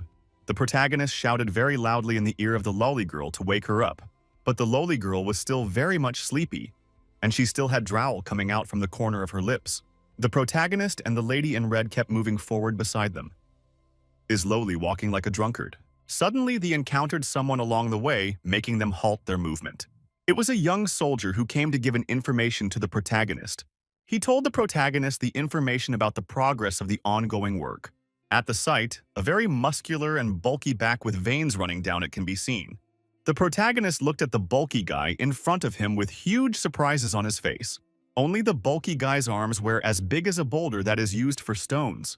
Even the lady in red and the lowly girl both were extremely surprised. The bulky guy carried a very huge amount of bricks all by himself. The protagonist called over another worker who came over while showing his respect to the protagonist. The protagonist asked the worker who the bulky guy is, and the worker explained to him. He was so big and muscular that he always leaves co-workers completely in awe. The lowly girl stood with her hand on her chin as she continued to observe the bulky guy. She turned to the worker that was called over and questioned him. The protagonist turned to the worker, told him thanks, and that he should go back to work. The protagonist moved forward as he walked on the plain. Brown ground. The protagonist was coming towards the bulky guy, who had his back facing the protagonist. Noticing a movement behind him, the bulky guy slowly turned around to look at the protagonist behind him. The bulky guy turned again and continued what he was doing as the protagonist kept coming closer. The protagonist opened his mouth and said something to the bulky guy. The protagonist's eyes were sharp and focused so as to see any movement from the bulky guy. The bulky guy suddenly turned with a smile on his face as he said a greeting to the protagonist. 5,320. The protagonist just stood and continued to look at the bulky guy before him. The protagonist asked the bulky guy a question, to which the bulky guy answered. A brown paper was given to the protagonist by the bulky guy. Taking the brown piece of paper, the protagonist opened and read its contents. The protagonist kept asking the bulky guy a question. A worker there was passing by. The bulky guy stretched out his hand and stopped him. The bulky guy placed his hand on the man's shoulder, and a little yellow light kept coming out his hands. The bulky guy closed his eyes as the yellow light got brighter and brighter. After a while, the bulky guy removed his hand from the man's shoulder, leaving the man surprised. The man moved his shoulder and noticed there was no pain there anymore. The bulky guy looked on with a smile. The protagonist standing by the side was impressed by what he just witnessed. They both faced each other again as the protagonist questioned the bulky guy once again. The bulky guy answered the protagonist's question with a smile on his face. But the protagonist and lowly girl both stood with a reluctant look on their faces. The lowly girl touched the protagonist, telling him to consider the bulky guy. The protagonist gently pushed her away with his arm, making the lowly girl angry. And the bulky guy patiently answered and replied the protagonist in a gentle manner. Suddenly, the protagonist asked a question that left the bulky guy speechless. The lady in red arrived and gave her own opinion on the bulky guy. The bulky guy fisted his hands together as veins could be clearly seen running all over his hands. The bulky guy made mention of Wolf facing a very skilled hunter. But him as he is can kill a fox killer with just one blow from his fist. He proudly flexed his muscles with his right hand on his waist. The lady in red didn't find the gesture to be funny or something to be laughed about. The bulky guy, on hearing what the lady in red had to say, he defended himself. Raising his hands to his side, he told them that he doesn't want any trouble from anywhere. The lolly girl, who has been silent since, opened her mouth and asked the bulky guy a question. The bulky guy, looking down at her, patiently answered her questions. The protagonist, who has been standing to the side all these time, had a flashback to a memory. He turned to look at the bulky guy, who had continued talking to his friends. Still, the protagonist had doubts about the bulky guy, and he didn't trust him. The bulky guy just kept on talking to the protagonist and his friends. They looked behind at the progress made on the building so far. The lady closed her eyes as if in concentration as she kept talking to the bulky guy. Lolly Girl opened her mouth and voiced her own opinion, but the protagonist didn't find it okay. Lolly Girl came and stood in front of the protagonist as to protect him from the bulky guy. The protagonist could only look on in embarrassment at what the Lolly Girl is doing. The bulky guy found her to be funny and told her she had nothing to worry about. The lady in red also kept talking to the bulky guy and trying to get some information from him.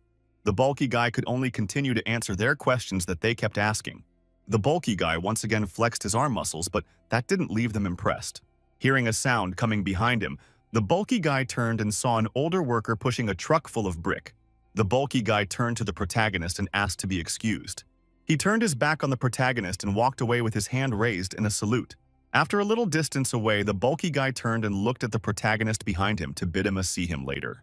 The protagonist laughed out loud at the gesture of the bulky guy. The bulky guy kept walking forward as he raised his hand in greeting to the protagonist behind him. The bulky guy raised his hand behind his head with a big smile on his face as he replied to the people before him. The bulky guy turned and with a big smile on his face, he waved to the lady in red who is behind him as she shouted out a greeting. The lowly girl stood before the lady in red as she voiced her displeasure, with the lady in red behind her who tried calming her down. The protagonist kept talking to the lady in red who is before him, and she kept replying. The protagonist turned fully to face the lady in red as he kept asking for her opinion. The bulky guy is dragging a truck full of stone behind him, and other older workers looked with admiration. The sky has a beautiful orange color as the night gradually approaches. Outside his tent, the protagonist sat with multiple books in front of him. His mind gradually wandered to whether if lowly girl will come to distract him or not. Shaking his head, he focused his attention on the books before him. The protagonist kept reading the words on the books, page by page. The protagonist supported his head by his arm as he thought about what he is reading. In the town market, greetings can be heard from different angles as people went for their different purposes. In another room, there are groups of people gathered together and a teacher standing at the podium. The protagonist sat thinking about all these in the book. The protagonist sat with his eyes squinted as his mind flashed to something. The protagonist's mind flashed to a scholar in school who reads and studies tirelessly. The protagonist kept thinking on how to bring the dream of education about.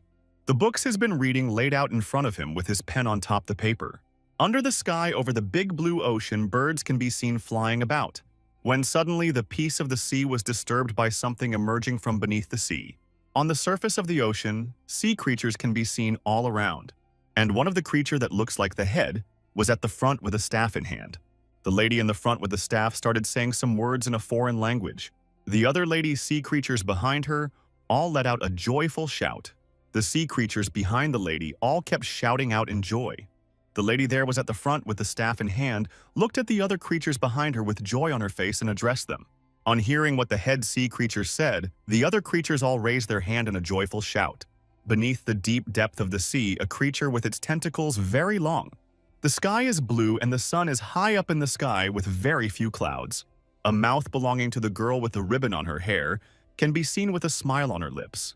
The protagonist looks on his eyes focused and determined as he looks at the girl before him. The girl with the blue ribbon on her hair excitedly lifted up a cloth covering an article to unveil it. The article turned out to be the finished product of the new invention that the protagonist brought. The girl had a proud look on her face as she stood before the protagonist with her hand folded against the other. The protagonist stood with a happy smile on his face at what is before him. And also a backpack was made to make it easier to carry for each person. The girl with the ribbon carried the backpack so as to show the protagonist. She also went further to explain how they made the small crystals to work with the machine. The protagonist stood as the girl with the ribbon kept explaining everything to him, and he told her well done. But the protagonist then had a thoughtful expression on his face as he had an idea. The mind of the girl with the ribbon went to if the machine blows someone away. But the protagonist laughed at where her mind had gone to.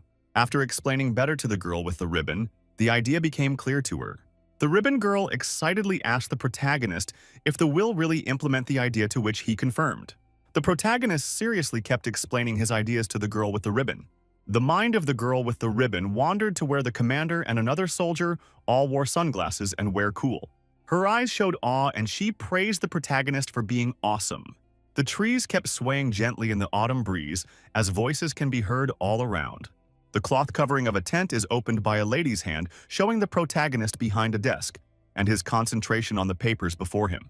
The protagonist noticed someone had entered, but he never looked up from the book before him. Hearing what the guest said, the protagonist slowly looked up at the person before him. The person is the lady in red who came to talk to the protagonist. She held her hair in her hand as she continued to talk to the protagonist. Listening to what the lady in red is saying, the protagonist became deep in thought. The lady in red still held her hair in her hand as she continued to talk to the protagonist. The protagonist closed his eyes as he gave a reply to the lady in red who stood before him. The lady in red also closed her eyes as she answered the protagonist. They both sat opposite each other as they discussed, her mind going back to the bulky guy they met at the building site. The protagonist deeply contemplated what the lady in red said about the bulky guy. The lady in red seriously kept advocating for the bulky guy they met at the building site. The protagonist sat as he kept on deeply thinking about what the lady in red is saying about the bulky guy. With her hand interlocking the other, the lady in red seriously talked to the protagonist before her. They both shuffled ideas back and forth with each other as they thought about their next action. The bulky guy can be seen reading a book with a picture of a cross in front page. Thinking about him reading and wanting to learn, the protagonist was impressed. The lady in red tried convincing the protagonist about the idea she brought forth. The protagonist picked up his pen and continued writing on the paper before him. With his eyes on the work in front of him, he told the lady in red that time will tell. The sun is slowly descending as stars starts appearing in the sky. A foot can be seen. Walking, the clothing on the legs are tattered and torn. The shoes extremely old. The cloths on the upper body is no different from the down, all tattered. But the individual is carrying a bunch of stick. The individual kept walking turdly towards his destination with the piece of wood held to his chest. He passes through a cluster of people who look no different from him, all tattered and unkempt. He kept walking in between each tattered tent as he clutched his wood close to his chest. He kept walking as he passed between others who all sat in their tattered tents. On getting to the tent at the extreme, he opened it and walked in, alerting the person inside to his presence. On the floor inside the tent, some few logs of wood can be seen with blood on their tips. Inside the tent, another individual can be seen with a tattered cloth as a cover, with an injury on his right hand. The wounded individual is seen groaning in pain as he held his wound. The boy who brought the firewood faced the entrance of the tent. He slightly looked behind at the wounded individual. He sighed heavily as he replied his sister with an okay. He took a deep breath as he groaned within him. He dropped the bird he caught when he went out to get firewood. Hey! He is talking to the wounded boy excitedly about the bird he caught. The wounded boy looks at him and, taking a deep sigh, he handed his brother his weapon. The brother took the weapon from him with a smile on his face, only for his face change into a look of surprise. He uncovered the brother's wound and saw how deep it was. The wounded boy slightly bent and groaned in pain. The boy looked at his brothers anxiously as he groaned in pain due to his injury. On the floor of the tent lay a heap of wood to be used to light fire for heat. The injured boy kept groaning in pain. The boy who went to get firewood closed his eyes in frustration at the pain in the injured brother's voice. The injured boy shouted at the brother to gather himself together. The boy who went out earlier to get firewood stood with his hand clenched together in anger. The injured brother looked intently at his brother standing before him. The brother stared back, watching the injured one speak. The injured one continues to speak now, with a low tone, filled with emotions. The brother replies him softly in a calm voice. The boy who went to gather firewood is still talking. The injured one interrupted his brother rudely while he was still talking. The injured boy yelled at his brother angrily. The boy who went to get firewood tries to calm the injured brother. The injured brother is still talking. The boy who went to gather firewood is filled with anxiety. He is replying the injured brother. The injured boy dropped his head low in sadness. The injured boy is seen alone thinking. The night came with starry sky. A soldier is seen matching up a rocky terrain. Troop of fierce-looking warriors is seen in the woods still at nighttime. All were with their weapons, body armor, and some with masks on their faces. One of the warriors with mask cried out aloud. The tent where the protagonist is seen. One of the warriors is seen inside the tent as he greets. The protagonist and the warrior is seen in the tent. The protagonist is sitting over his desk right before the warrior as the warrior gives his report as the protagonist questioned him. The protagonist questioned further with a slight confused look. The warrior answers the protagonist questions. The protagonist is seen looking at the papers on the desk, and the dialogue between him and the warrior continues. The protagonist stood up, hits his palm on the desk and continued to talk. The protagonist smirked in readiness to war. 5,486. The protagonist clenched his fists as he fastened the new invention to his arm. His sword is seen strapped to his thigh. His body armor is well suited to his body and his weapons are seen arranged properly at his body armor. Troops of warriors are seen marching down the slope in military style. The first warrior is seen calling the attention of the protagonist to the lowly girl. The villagers appear to cheer the protagonist. A bulky man is seen passing through the crowds to come forward. The bulky man called out for the protagonist amidst the crowd.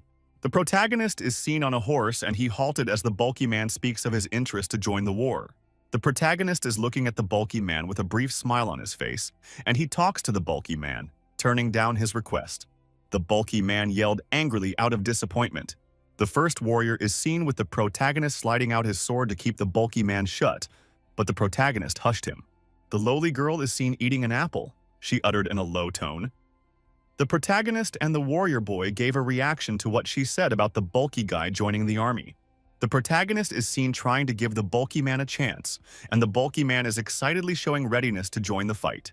The protagonist is still interrogating the bulky man to test his readiness.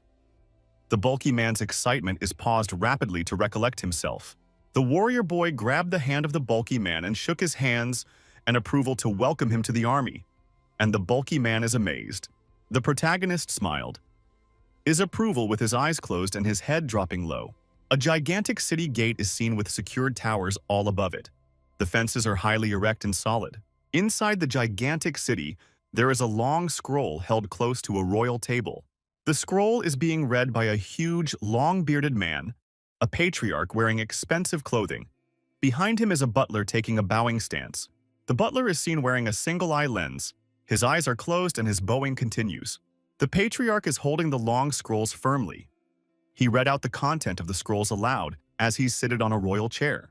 The butler is still behind the patriarch, and he responded to the patriarch to leave. A man with a long beard can be seen sitting. Behind a desk, he held a paper in his hand as he peered into it. The old man looked up after reading what is written on the paper. He looked deep in thought. The room in which the man is sighted has a very tall window in front of him for a view. Outside the sky, it's bright and clear, as voices can be heard outside under the ski. Lying under a tree with cloth covering her is the lowly girl who had drool running down her lips. The protagonist stood with fully clothed body armor, and a young soldier stood behind him. The protagonist and the young soldier both held the rein of horses on their hands as they went along. They both kept discussing among themselves about the situation they were in. The protagonist paused and looked up to the sky as the young soldier beside him inquired why. The young soldier who stood beside the protagonist kept talking to the protagonist whose focus was directed forward. The protagonist kept silent as he heard sounds coming from in front of him. Seeing that the protagonist stopped, the commander raised his hand and stopped the envoy. The protagonist, the young soldier, the bulky guy and lowly girl all snuck forward to see what's happening ahead. The protagonist gently parted the bushes in front of him to see what appears to be a pack of soldiers in a clearing. The protagonist, the young soldier and the bulky guy all had speculation on why the soldiers were there. In the clearing, the soldiers have heaps of dead body on their feet from the people they killed, blood still dripping from their swords. The lowly girl came behind the protagonist telling him that those people in front might be dangerous. In the clearing, one of those soldiers stood his sword, placed with his leg on the head of a man crunching to the floor, as he made fun of the man. The lowly girl told the protagonist about the experience she's had with people like this. The protagonist listened to what lowly girl said. He got extremely angry, which reflected his face. But the lowly girl jokingly mentioned that they should look on the bright side that can save this people. The protagonist placed his hand in his pocket and removed a device within it that he held up. 5,530. A boy stood his is blind in his left eye. In his hand he held the strap of a bag.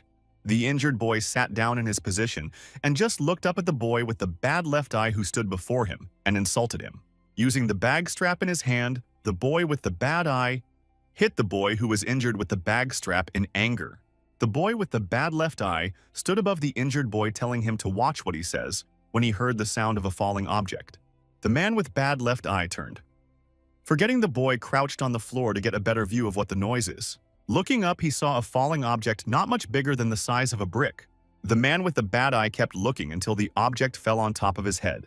As the object made contact with the face of the man with the bad eye, an explosion occurred with the injured boy shielding himself. The boy who is injured, who was still on the ground, looked in front of him with horror written all over his face. The other soldier, who were with the guy with the bad eye, shouted out in confusion at why the explosion happened. The smoke from the explosion cleared to reveal 5 fully bodied armored soldiers, leaving the other soldiers scared. One of the soldiers, who is in the army of the protagonist, stretched out his arm where the new invention is strapped to his arm, ready to shoot. The man who had a bad left eye stood up from the ground he was thrown on due to the explosion with anger all over his face. The soldiers standing with the guy with a bad eye let out a loud shout of war from their lips. The soldiers with the guy with a bad eye all rushed forward towards the soldiers in the army of the protagonist.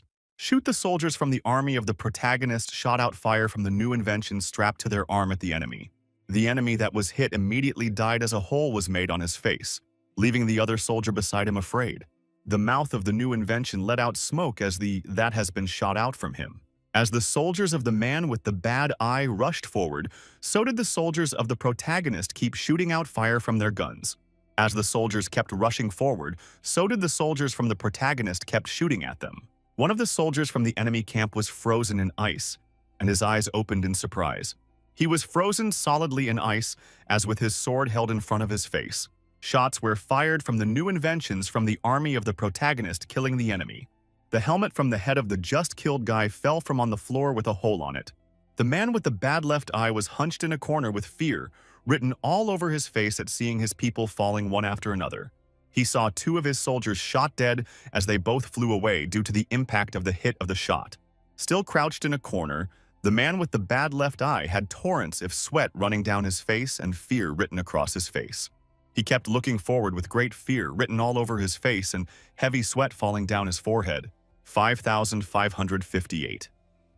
Suddenly, glistening blade was placed on the neck of the man with the bad eye. The blade belonged to the lowly girl who had a smirk on her face, while fear was written on the man's face. The lowly girl with a smirk on her face asked the man with the bad eye if he surrenders. The bulky man, on walking to each dead body, prays for the fallen enemy soldier. He first prayed for one with a hole in its head. The second lay some meters away from the bulky man with blood running down his mouth, dead. Another still had his helmet on, but had blood running down his mouth and his eye rolled to the back of his head. The bulky guy knelt and prayed for him.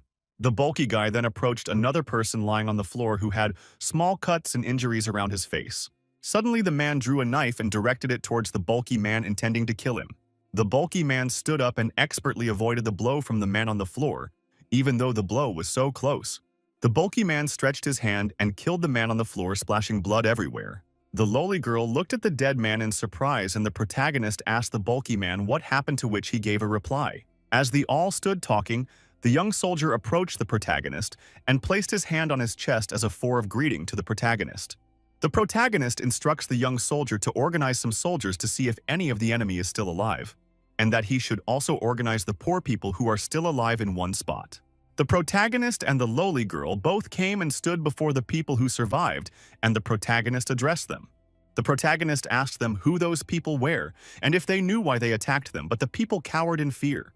The bulky guy rushed forward, telling the protagonist to calm down, that they people are afraid of everyone. The bulky guy stretched out 3 fingers while 2 were folded as he said some magic words. With his eyes closed, the bulky guy raised both of his hands to the sky as he offered prayers. Then tiny lights could be seen appearing all around. Those tiny lights flew and fell on the villagers sighted on the ground as all of them looked at it. The bulky guy turned to the protagonist and asked for permission to treat the injured villagers, to which the protagonist agreed to. The night was coming and it was very cloudy, as if the rain will fall anytime soon. The bulky guy approached one of the villagers with an injury using his powers. He healed the villager while the protagonist watched. The protagonist stood watching, and the bulky man told the villager the wound was festering. The villager looked on in awe as the bulky man healed the villager. The bulky man removed his hand and the wound on the villager was healed. The bulky man asked the villager what caused his injury, which he replied, "An animal." The villager then mentioned that the injury on his face was from the mercenaries. The protagonist and the bulky man comforted the villager, telling him the mercenaries won't hurt him again. The villager looked doubtful, but the protagonist further restated his words. The protagonist looked around and promised to restore their village for them. The protagonist further asked for other village settlement the villager may know, turning to the other villagers and asked them about other settlement like theirs and that they can continue to stay where they are. One villager raised his hand and explained to the protagonist how they got to the land and from where. The villager then asked the protagonist if he will really allow him to stay on his ground. The protagonist then again restated his earlier words that they can stay on his land. The man was surprised that the protagonist made that promise. The protagonist noticed someone come and turned. The young soldier who approached the protagonist bowed and informed him of a man they caught. The village boy who had an injury was surprised to see who the person they captured was. It was a young boy who had his hands held behind his back by another soldier, his face filled with pain. The villager who was injured ran forward shouting the boy's name. The villager held the boy by his clothes, telling him he made a mistake by attacking the soldiers, as the boy explained that he thought they were bad people. Looking at the scene before him, the protagonist acknowledged that there might be a misunderstanding, asking who was attacked.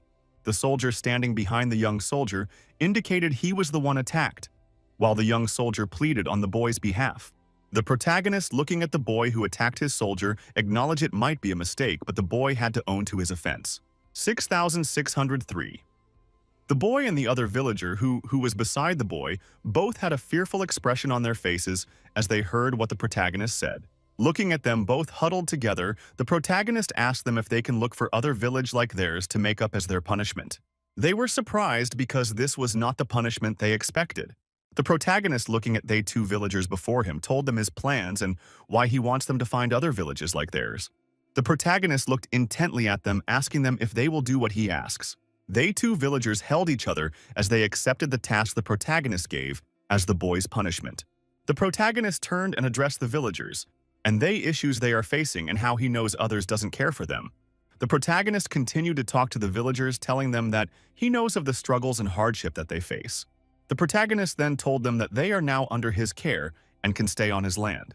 The protagonist stood tall and told all the villagers that they are safe as long as they are under his care. They villagers all looked on with surprise and relief, written on their faces as the protagonist offered them a better life. Looking at the young soldier behind him, the protagonist gave him instructions on what to do for the villagers. On the other side of the protagonist, he noticed the villager who was injured looking at him. He turned slightly, asking the villager why she looking at him, to which opened mouth to reply. The formerly injured villager asked the protagonist permission to follow the other villager in his quest to seek other villages, to which the protagonist agreed with a small smile on his face. The sky is beautiful, but seems this reaching dusk with orange-colored clouds in the sky as the day was coming to an end. The next day, the tip of a tent can be seen under a beautiful blue sky with clear clouds. The lady in red walks into the tent with a book in hand as she asks the protagonist about his plans for the villages scattered around. The protagonist, with a smile on his face, asks the lady in red what was her real issues with his plans, if it was food. The lady in red looked at the book in her hand as she analyzed their food supply. The lady in red went further to tell the protagonist about why she was worried, to which the protagonist, with a smile on his face, tried to allay her fears. The lady in red was not calming down as she went further to list why her fears needs to be considered. The protagonist raised up a book with a green cover, asking the lady in red why she thought nothing could be done. Stretching the green book towards the lady in red, the protagonist told her he had more work piled up for everyone. The lady in red stretched out her hand and collected the green book from the protagonist. The lady in red opened the book as the protagonist continued to explain the plans he has for the winter period. The lady in red continued to peer into the green book as the protagonist further explained other plans he has to the lady in red. The protagonist also explained his plans for when the dry weather comes. The lady in red started sweating profusely as the words the protagonist is saying keeps ringing in her ear. The lady in red became dizzy from all the talking done by the protagonist. The protagonist continued to talk to convince the lady in red with a smile on his face. The lady in red closes the green book given to her by the protagonist and drops it on the table. The lady in red started to fume in anger, as the protagonist told her not to worry about anything having to do with work. But the protagonist without worry told her that he will find someone to help her with arrangements. The expressions of the lady in red suddenly returned to being calm after the protagonist promised to find a helper. The lady red confidently told the protagonist that the ancestor she prayed to always listens to her. With his eyes closed, the protagonist instructs the lady in red to leave, that once the food supplies arrive, she can choose those to assist her. Outside with the sun high up in the sky, the protagonist sits with papers laid out in front of him as a portal door appears beside him. The lowly girl steps out and sits on the table in front of the protagonist as she complains about the mercenaries they captured. Throwing her head back to look at the protagonist, the lowly girl called Amber continued to talk about the mercenaries. The protagonist, with his hands folded across his chest, explained to Amber the details about the mercenaries. Amber placed her finger at the side of her head as if in deep thoughts with her eyes closed. Suddenly, the lowly girl opened her eyes as she asked the protagonist if he needed ideas from her. The lowly girl, with a proud smile on her face, boosted to the protagonist that she's a good shadow master and good at digging graves. The protagonist shaked his head as to dissuade the lowly girl. The protagonist went further to explain to the lowly girl why torturing the mercenaries or killing them was not a good idea. The lowly girl leaned closer to the protagonist, asking him on the method he intends to use to make the mercenaries talk. The face of the lowly girl changed as the protagonist tells her that she shouldn't take anything from the mercenaries, because she usually drinks his ink.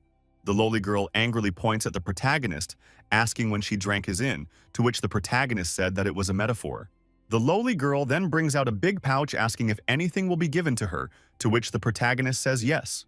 The protagonist is shocked at the amount of possession is in the bag that the lowly girl brought out. As the protagonist searched through the pouch, he sees something in the pouch and is interested. Looking at the article in the pouch, the eyes of the protagonist squints in interest. The article was a dagger with a special emblem inscribed on it. The emblem was that of a brown bear head and a garland. The protagonist picks up the dagger and looks closely at the emblem, noting it might belong to a noble family. The protagonist notes that it's only the king gives out weapons of different type out and only to noble. And even if noble were to hand a sword out, it must be to a knight. The protagonist went further to say that the only thing that could hand out to commoners such as their beloved servant is a dagger or bow, or something small. Holding the dagger in his hand, the protagonist further analyzed if the mercenaries worked for one family or many families. The lowly girl leaned over the table as she asked the protagonist if he had any idea which family owned the dagger, to which the protagonist answered in the negative. The protagonist then asked the lowly girl to go call the lady in red, who was outside in the clear blue sky. The protagonist became deep in thought as the lady in red told him which family the emblem on the dagger belonged to, the Kant family. The lady in red further explained that the last village they visited that north of it belonged to the Kant family. The lowly girl sat and listened. The lady in red then recounted the history of the Kant family to the protagonist, who asked their relationship with his family. The lady in red told the protagonist that the family is a family that loves to stay on their own. The protagonist then asks the lady in red what was the main source of income of the Kant family, as lowly girl looked up in surprise. Then the lady in red answers the protagonist, telling him that they are only into foods and herbs. The protagonist became deep in thought as he thought why the Kant family will send mercenaries to gather slaves for them. The lady in red thought about what the protagonist said and then also told the protagonist about the Kant, that the production of magic potion by them has increased recently. The protagonist listened attentively to the information that the lady in red is giving.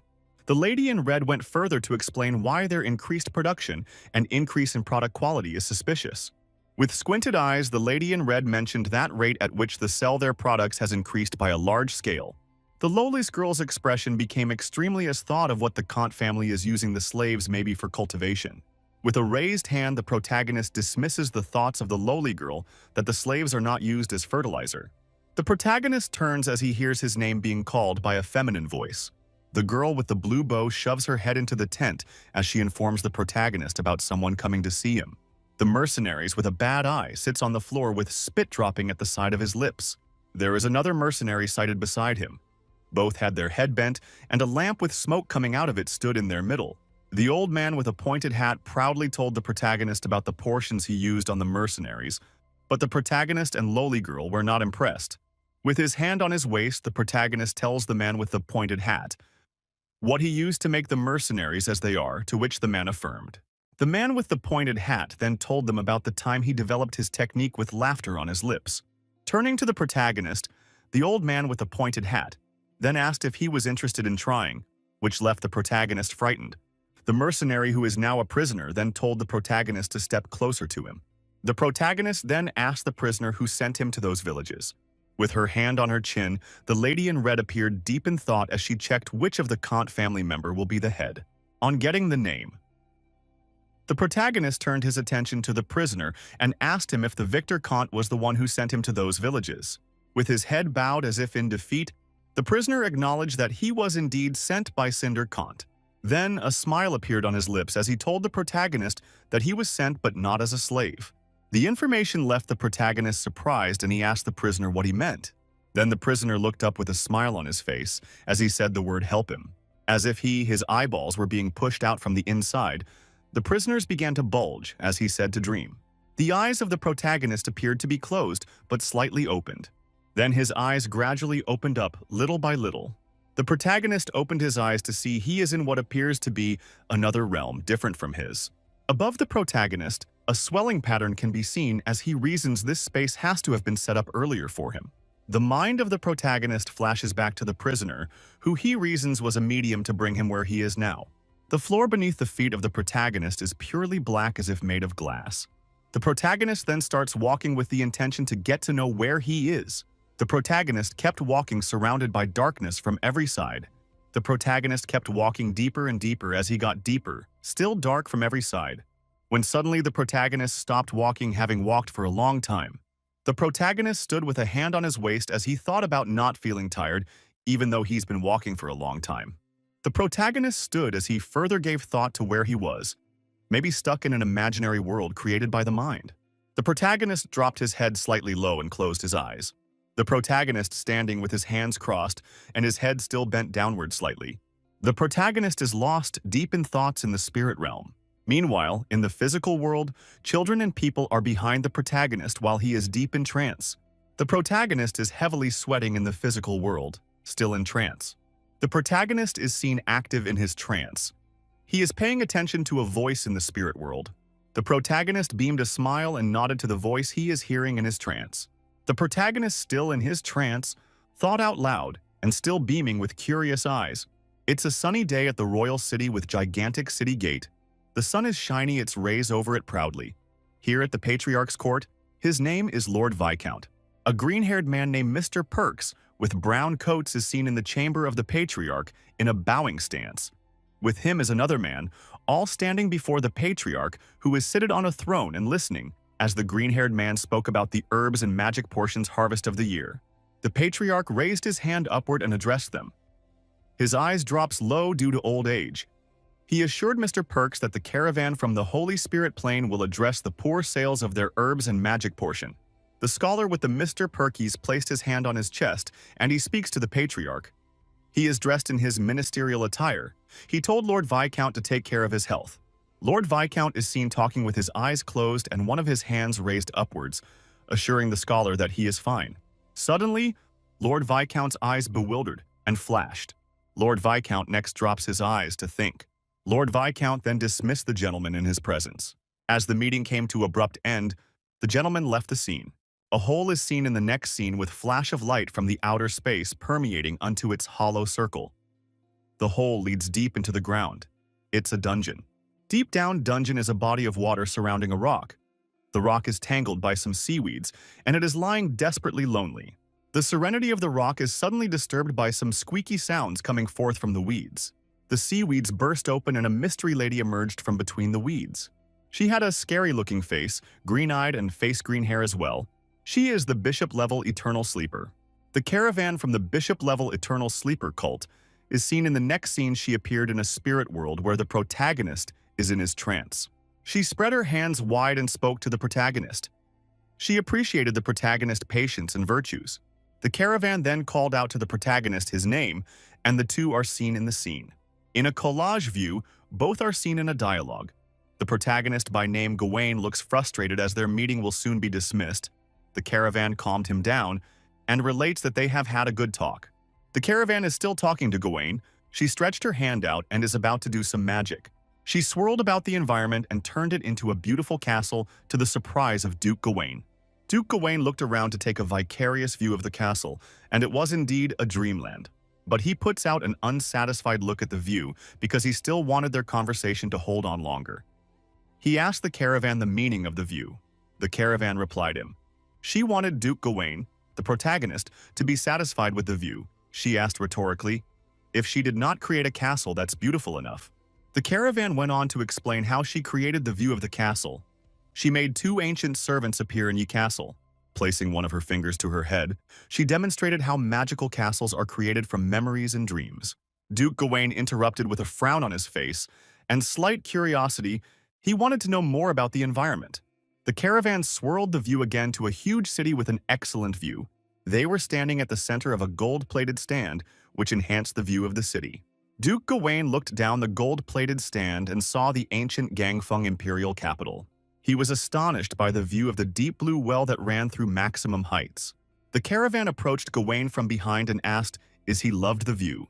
The caravan reminded Gawain of the Gondor Empire in its heyday and its splendor. Gawain smirked and shrugged.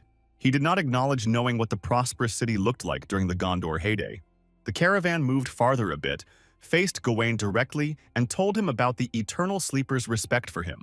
The caravan then reminded Duke Gawain that he should pay his own respect to the Sleeper by cooperating with her. At the mention of the Eternal Sleeper, Duke Gawain is seen in deep thought about the Eternal Sleeper. Gawain remembered the Eternal Sleeper's unpredictable and adept psychic magical powers. Next, Gawain said to the caravan the things he had heard about the Sleeper and what he thinks about her skills. The caravan looked away slightly and told him how easy they find it to create an illusion. Next, the caravan looked to the deep blue well and asked Gawain what he thinks about Perfect Dream. Gawain folded his hands, sat down and threw his face upwards, and asked the caravan to reveal herself to him. The caravan sat down too, her hands in the air. She replied she is just a seeker and does not need a name. The caravan bent her head slowly and thought briefly, then said to herself that she expected the request to reveal herself. Here, the caravan is seen switching looks as she unmasked herself to Gawain. The caravan switched to a pretty young lady look and asked Gawain which look he liked. Gawain is seen looking slightly confused at which look he would go for, or what to respond. Gawain closed his eyes softly, inhaled deeply and thought for a while, and replied the caravan that she could just keep refreshing her looks. Gawain came close to the caravan, stared deeply into its eyes with deep interest and curiosity, but the caravan is becoming impatient. In order to round up the conversation, the caravan told Gawain the reason she brought him to the location. Gawain is now unsatisfied. He closed his eyes slightly and asked the caravan what the reason was. The caravan drifted behind, leaned forward on golden table, and asked Gawain what he saw on the lost sea. Duke Gawain is seen with a confused look. He did not know what the caravan was talking about. The caravan drew back. She doubted Gawain and insisted that he knew what she referred to as the lost sea. Duke Gawain is totally confused. He thought deeply, and asked himself what the caravan was talking about. They pointed out further events that took place in the Lost Sea, and that Duke Gawain was present. They spoke about a revelation the Duke had in the Lost Sea, but Duke Gawain is still unable to recollect the memory. Duke Gawain went back to his memory track before he possessed his present body. He is seen with a big crystal, but he is still confused on how the events are connected. The Duke thought to himself to use opportunity and get more information from the caravan. Duke Gawain and the caravan are seen in collage. The Duke questioned the caravan on who wants to know about the Lost Sea. The caravan gave a smirk and replied, Duke Gawain, that she is just being curious. The caravan is seen standing tall as she explains to Duke Gawain the sleeper cult and how they operate. The caravan said to Duke Gawain, that is what he saw at the Sea of Eternal Darkness was the truth about this world. The Duke should understand how the Eternal Sleeper works. Duke Gawain then folded his hands together again and asked the caravan how she knew about him and who else knew, and the caravan explained. After telling the caravan that he brought something from the Lost Sea, Duke Gawain then asked the caravan how they'd know if he will cooperate with the Eternal Sleeper. The caravan sits up and started masking his face in preparation to attack. The caravan veiled herself with some dark clouds, and she looked scary as she was evolving her looks. The shadows of the caravan is seen reflecting on the face of Duke Gawain, and his eyes popped through his head as he looked slightly frightened. Duke Gawain noticed that the caravan is prying into his consciousness to steal his memory. The The caravan is seen in a broken glass shield trying to invade the Duke's consciousness. She now revealed her dark sides and the snare she set for the Duke. The caravan moved a little farther from the glass shield, and is speaking with so much authority and pride, she told Duke Gawain that even dragons do sink in dreams. 5785. The caravan is suddenly invisible, but his voice is still heard in the background as she flatters herself. Duke Gawain is seen headbent. He is tensed and sweating as the caravan is still trying to peek into his memory, and the Duke knows it. 5787. The spirit appeared visible again and is unmasked. As the Duke behold her present, he palmed his face with one hand. She spoke aggressively and as if in control of the protagonist's mind. The spirit again vanished into darkness. Only her eyes can be seen, but in an emboldened form up above the Duke, the protagonist. The caravan's hand is seen trying to crack the barriers to access the protagonist's memory. The caravan touched an object which she believed to be the Duke's memory. The caravan leaped as she held the object believed to be the Duke's memory. She was excited that she was about to possess the Duke's consciousness. Suddenly, an eye, very huge, appeared in the deep darkness over the spirit, and a voice came through it asking the spirit is. She's sure that the object she was holding was really the Duke's memory. The eyes of the Duke lowered down a little bit. The voice of the Duke came through from the eyes again, asking the spirit if she wants to see the Duke's memory. The protagonist continued to speak about the barrier in his memory. Suddenly, a bright doorway appeared in the darkness before the caravan, who is still shocked. The caravan entered the bright doorway and saw auras. She can still hear the voice of the protagonist behind her, but she is still in shock. The caravan is seen very frightened. Eyes bulging as fear gripped her so badly, the Duke told her he set up a barrier to prevent her from snooping into his memory. Fluids started gushing out rapidly from every hole the caravan got. Eyes, nose, mouth, and all parts of her body. The caravan's eyes burst open as she melted away into a puddle. The Duke's voice is heard from the background. The protagonist, Duke Gawain, is seen watching the caravan as she wastes away. She smiled, briefing at himself. The protagonist is seen with the puddle of the caravan. He stood still looking at it. The sun shone bright at the royal city. The Kant Castle and its towers stood tall and firm. Inside the city, a dark long corridor is seen with several lamps spreading light down the hallway. A shadow that seemed to be a man's shadow appeared to be approaching at a wooden door. Lord Viscount's face is seen at the scene. He looked slightly tensed. Lord Viscount's hand is seen on knocking at the door. He seems to be agitated. 5806. A lady opened the door. With nervous eyes, she asked Lord Viscount what was wrong with him. Lord Viscount was drawing his words. He immediately switched what he wanted to say and pretended he only came to check up on the lady. Lord Viscount asked the lady to go back to bed, even though it was not sunset yet, and then have dinner with her later that evening, but the softly declined, saying she's not feeling sleepy. Lord Viscount insisted that she goes and sleep, and their voices fades. The dungeon of the Eternal Sleeper is seen on the scene. The Bishop of Eternal Sleeper is seen in thoughts. The Bishop of Eternal Sleeper is seen peering into the psychic reaction, wondering what the fate of the caravan was, as the Eternal Sleeper could no longer see her. The Bishop of Eternal Sleeper is still deep in thought. This time, she thinks about the content of Duke Gawain's consciousness and its capabilities. The Bishop of Eternal Sleeper saw a vision of the caravan devoured. The Bishop of the Eternal Sleeper is seeing what happened in the spirit world with the caravan and the Duke, how the caravan was devoured by Duke Gawain's. The Bishop of the Eternal Sleeper is shocked at what she was seeing, but curious to know more about everything that happened in that spirit world. The Bishop of the Eternal Sleeper saw the caravan's state all as a puddle of mud, and the caravan was warning the bishop not to spy on the Duke. The protagonist, Duke Gawain, is seen back in the physical world, his state before he went into a trance, along with his companions. The prisoner kneels on the floor, his hand tied behind his back as he bits his tongue with foam at the side of his mouth. The prisoner struggled and started to fall with foam coming out of his mouth. The prisoner fell to the floor dead and unmoving with him foaming from the mouth. The companions of the protagonist looked on with faces full of surprise at the now dead prisoner. The lady in red then turned her attention to the protagonist, who has been silent for a while. The protagonist shuts his eyes tightly for some seconds, and then slowly opens it with a fierce look in his eyes as he looks forward. The protagonist looks slightly behind him as he asks the lady in red if he lost consciousness, and the lady explained and asked him if he is okay. The protagonist once again shunts his eyes tightly as he answers, saying that he is okay. The protagonist asks those around him how long he was unconscious, with the old man answering a few minutes. The old man with a pointed hat then said that he is relieved that the protagonist is okay, because he would have been blamed. But the loli came behind the old man asking him if he was sure his potion was not the reason the protagonist lost consciousness. The protagonist spoke up and said that his unconsciousness had nothing to do with the old man.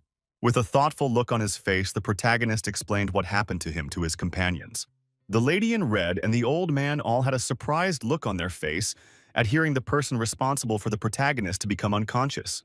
They all stood looking at the dead prisoner as the old man asks if the dead prisoner was also part of the cult. The protagonist answered in the negative, stating that the dead prisoner was just a medium for the cult. Looking at the protagonist, the lady in red tells him what she knows about them, with eyes focused and deep in. The lady in red mentions that she suspects the cult to have evil motives. Suddenly, Loli shouted, saying that all they have said is making her scared. The loli girl turned to the protagonist and asks him what transpired in the realm while he was unconscious, to which the protagonist tells her that he fought a battle with the cult member, but he won. The protagonist jokingly said that his opponent was not a strong character. But the old man looked at the protagonist with a frown on his face, telling him that the character he met was not small. With a smile on his face, the protagonist told the old man that maybe the character was not enough for him. Then the lady in red opens her mouth, telling the protagonist to be careful that they are out to get him. They all stood in the room, all silent, as the smoke from the incense lamp kept coming out. 5,845. Suddenly, the old man started to cough. His hand formed into a fist, covered his mouth. 5,846. With an annoyed look on his face, he asked the protagonist to accept his resignation letter. The protagonist turned to the old man and told him that he has no say when the old man comes or goes. 5,848. As the protagonist turned away, he told the old man that he will look into his resignation, but that he shouldn't be afraid of any cult. The protagonist looked forward with angry look on his face as he thought about the cult that attacked him. The protagonist then looked at the other prisoner before him, whose head is bent as if unconscious. The lady in red then approached the protagonist, asking him if he wants to interrogate the prisoner by himself. The protagonist looks behind slightly at the lady in red, telling her to have the prisoner locked up, that he won't interrogate him. The protagonist then looks at the prisoner in front of him, thinking about the time prisoners of war were made into slaves. The protagonist's attention was solely on the prisoner before him, thinking about using him for work instead of killing him. The lady in red called the protagonist attention, asking him about the plans they had to go look for clues regarding the mercenaries and the Kant family. Pinching in between his eyes, the protagonist says he forgot and tells the lady in red and the old man that they should handle the prisoner. The lady in red bows as the protagonist tells her to also handle the Kant family matter. 5,858. With her eyes closed, the lady in red answers the protagonist that she will carry out her assignments. 5,859. The sky is a beautiful golden color, with the sky as if it was set ablaze. In the background, a tent can be seen made up of brown, thick covering. Inside this tent lay the protagonist, who was asleep, and beside him his sword. 5,862. Sweat is pouring down heavily from the face of the protagonist, who looks uncomfortable. The protagonist stands with surprise written all over his face and eye, focused his hair standing at ends.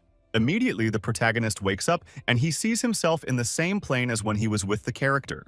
Looking ahead, the protagonist saw the castle that was shown to him by the character when he was in a trance. The protagonist comes down from his bed, his right leg first touching the floor filled with green grasses. The protagonist stood with a perplexed expression, thinking why he found himself in the same plane again. The protagonist looked deep in thought, his eyes looking all around him, observing his surrounding.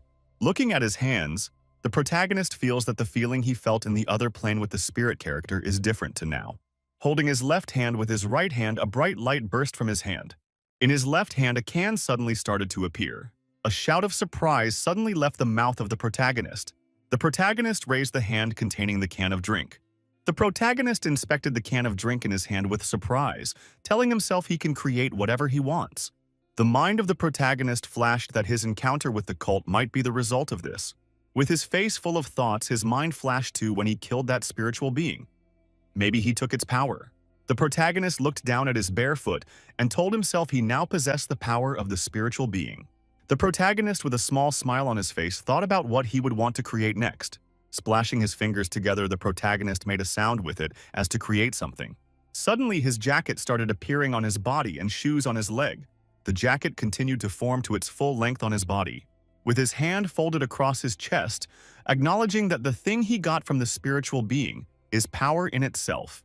The protagonist decided to take a stroll on the soft, clear grasses under. In his right hand, the protagonist held a phone, and in his left, a can of drink.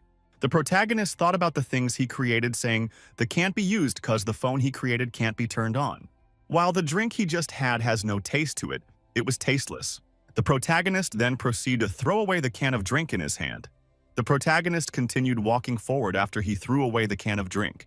The can started to roll away from the point it was thrown to until it made contact with a wooden door.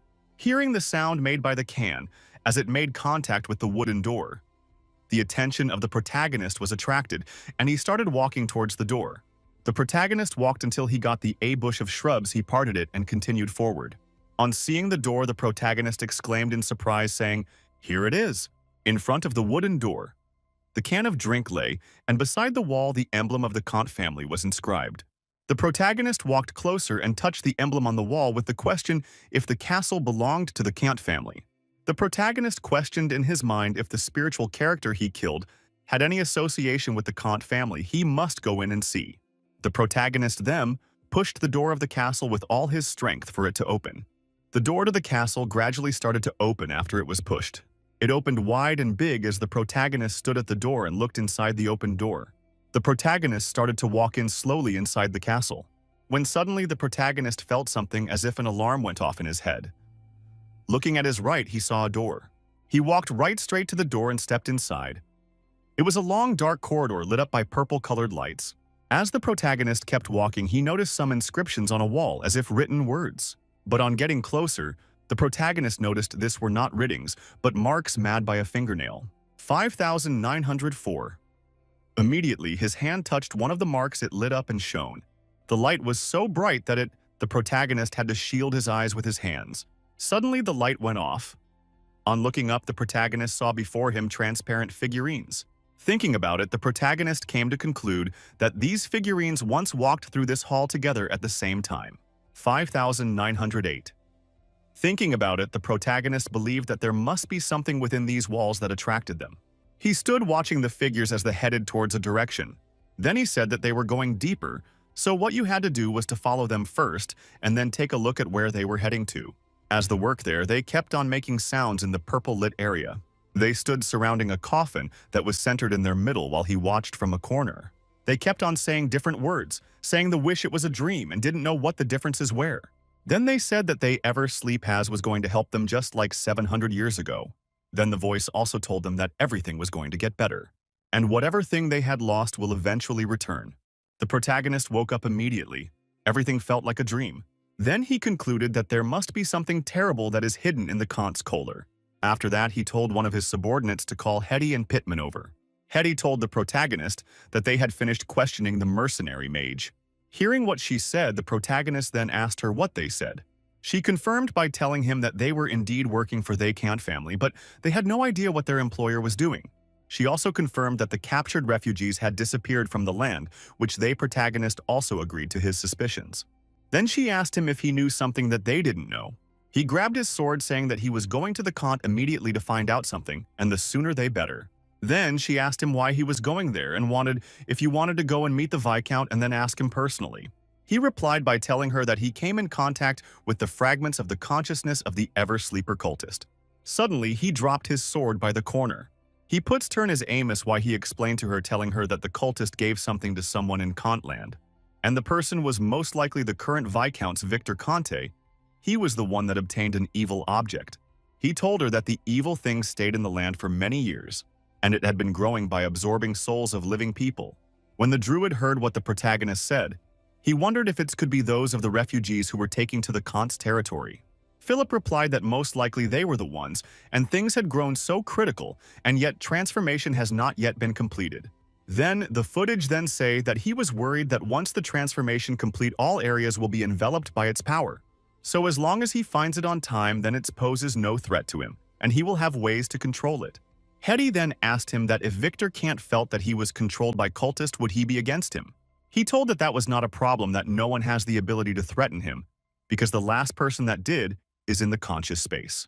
He told her to send a message over first and then tell the Viscount that he wants to visit. Then he asked her if she has heard of Eternal Dark Sea, and she wondered what the Eternal Dark Sea was. The druid replied to him, "It was the silver elves that were living in the southern part of the continent established by the oldest civilized society. The Sea of the Eternal Darkness is the most bizarre of all elves' legend. One day in the ancient time, a disaster occurred on that continent, so a group of elves fled there. In the center of that sea stands a magnificent tower. All the elves there prayed in hopes to find a new place, and then their prayers reached the ears of the gods through the tower, and the tower answered them.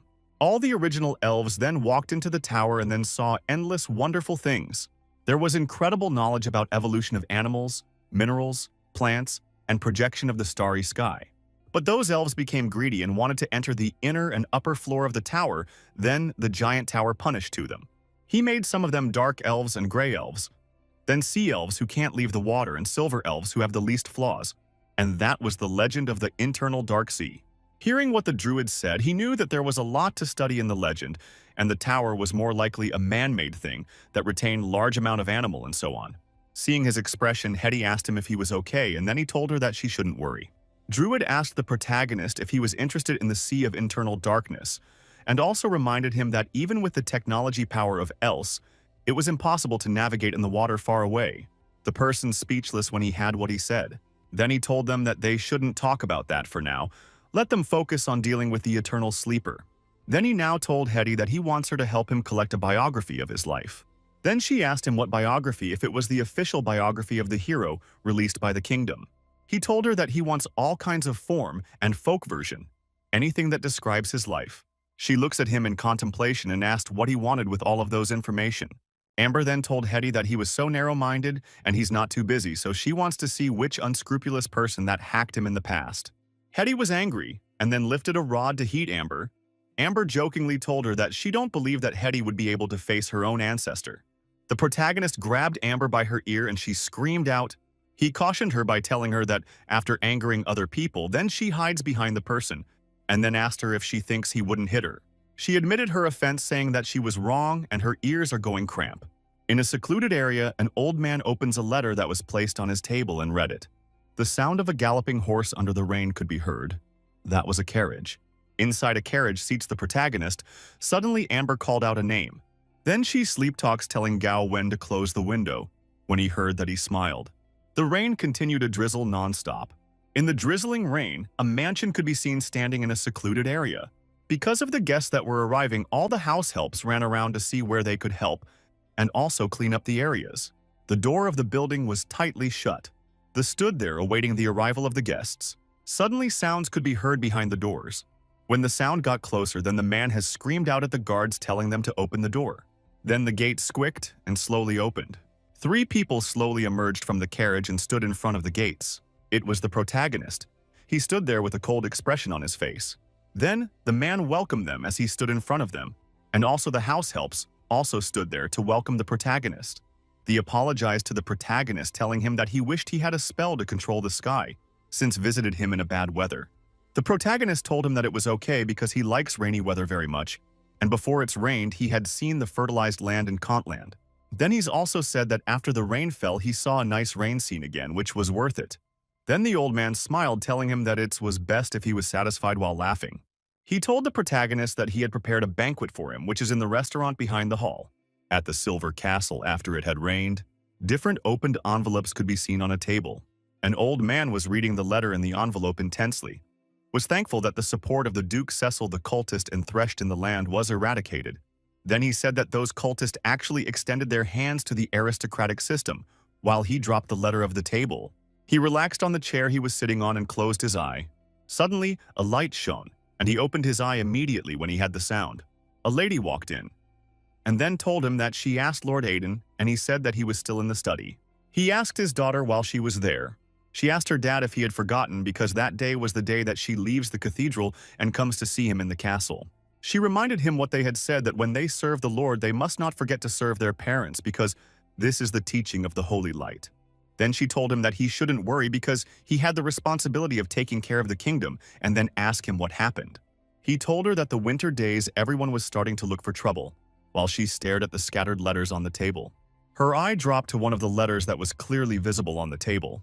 Then she prayed for them, saying that she hoped the holy light will save those poor people who have been violated by thugs. Then he told her that she shouldn't worry because those people dare not cause trouble in the royal city. She bowed and then said that the holy light was going to protect Anzu. The fire slowly burnt to warm them up as the sounds of the fire burning the woods could be heard.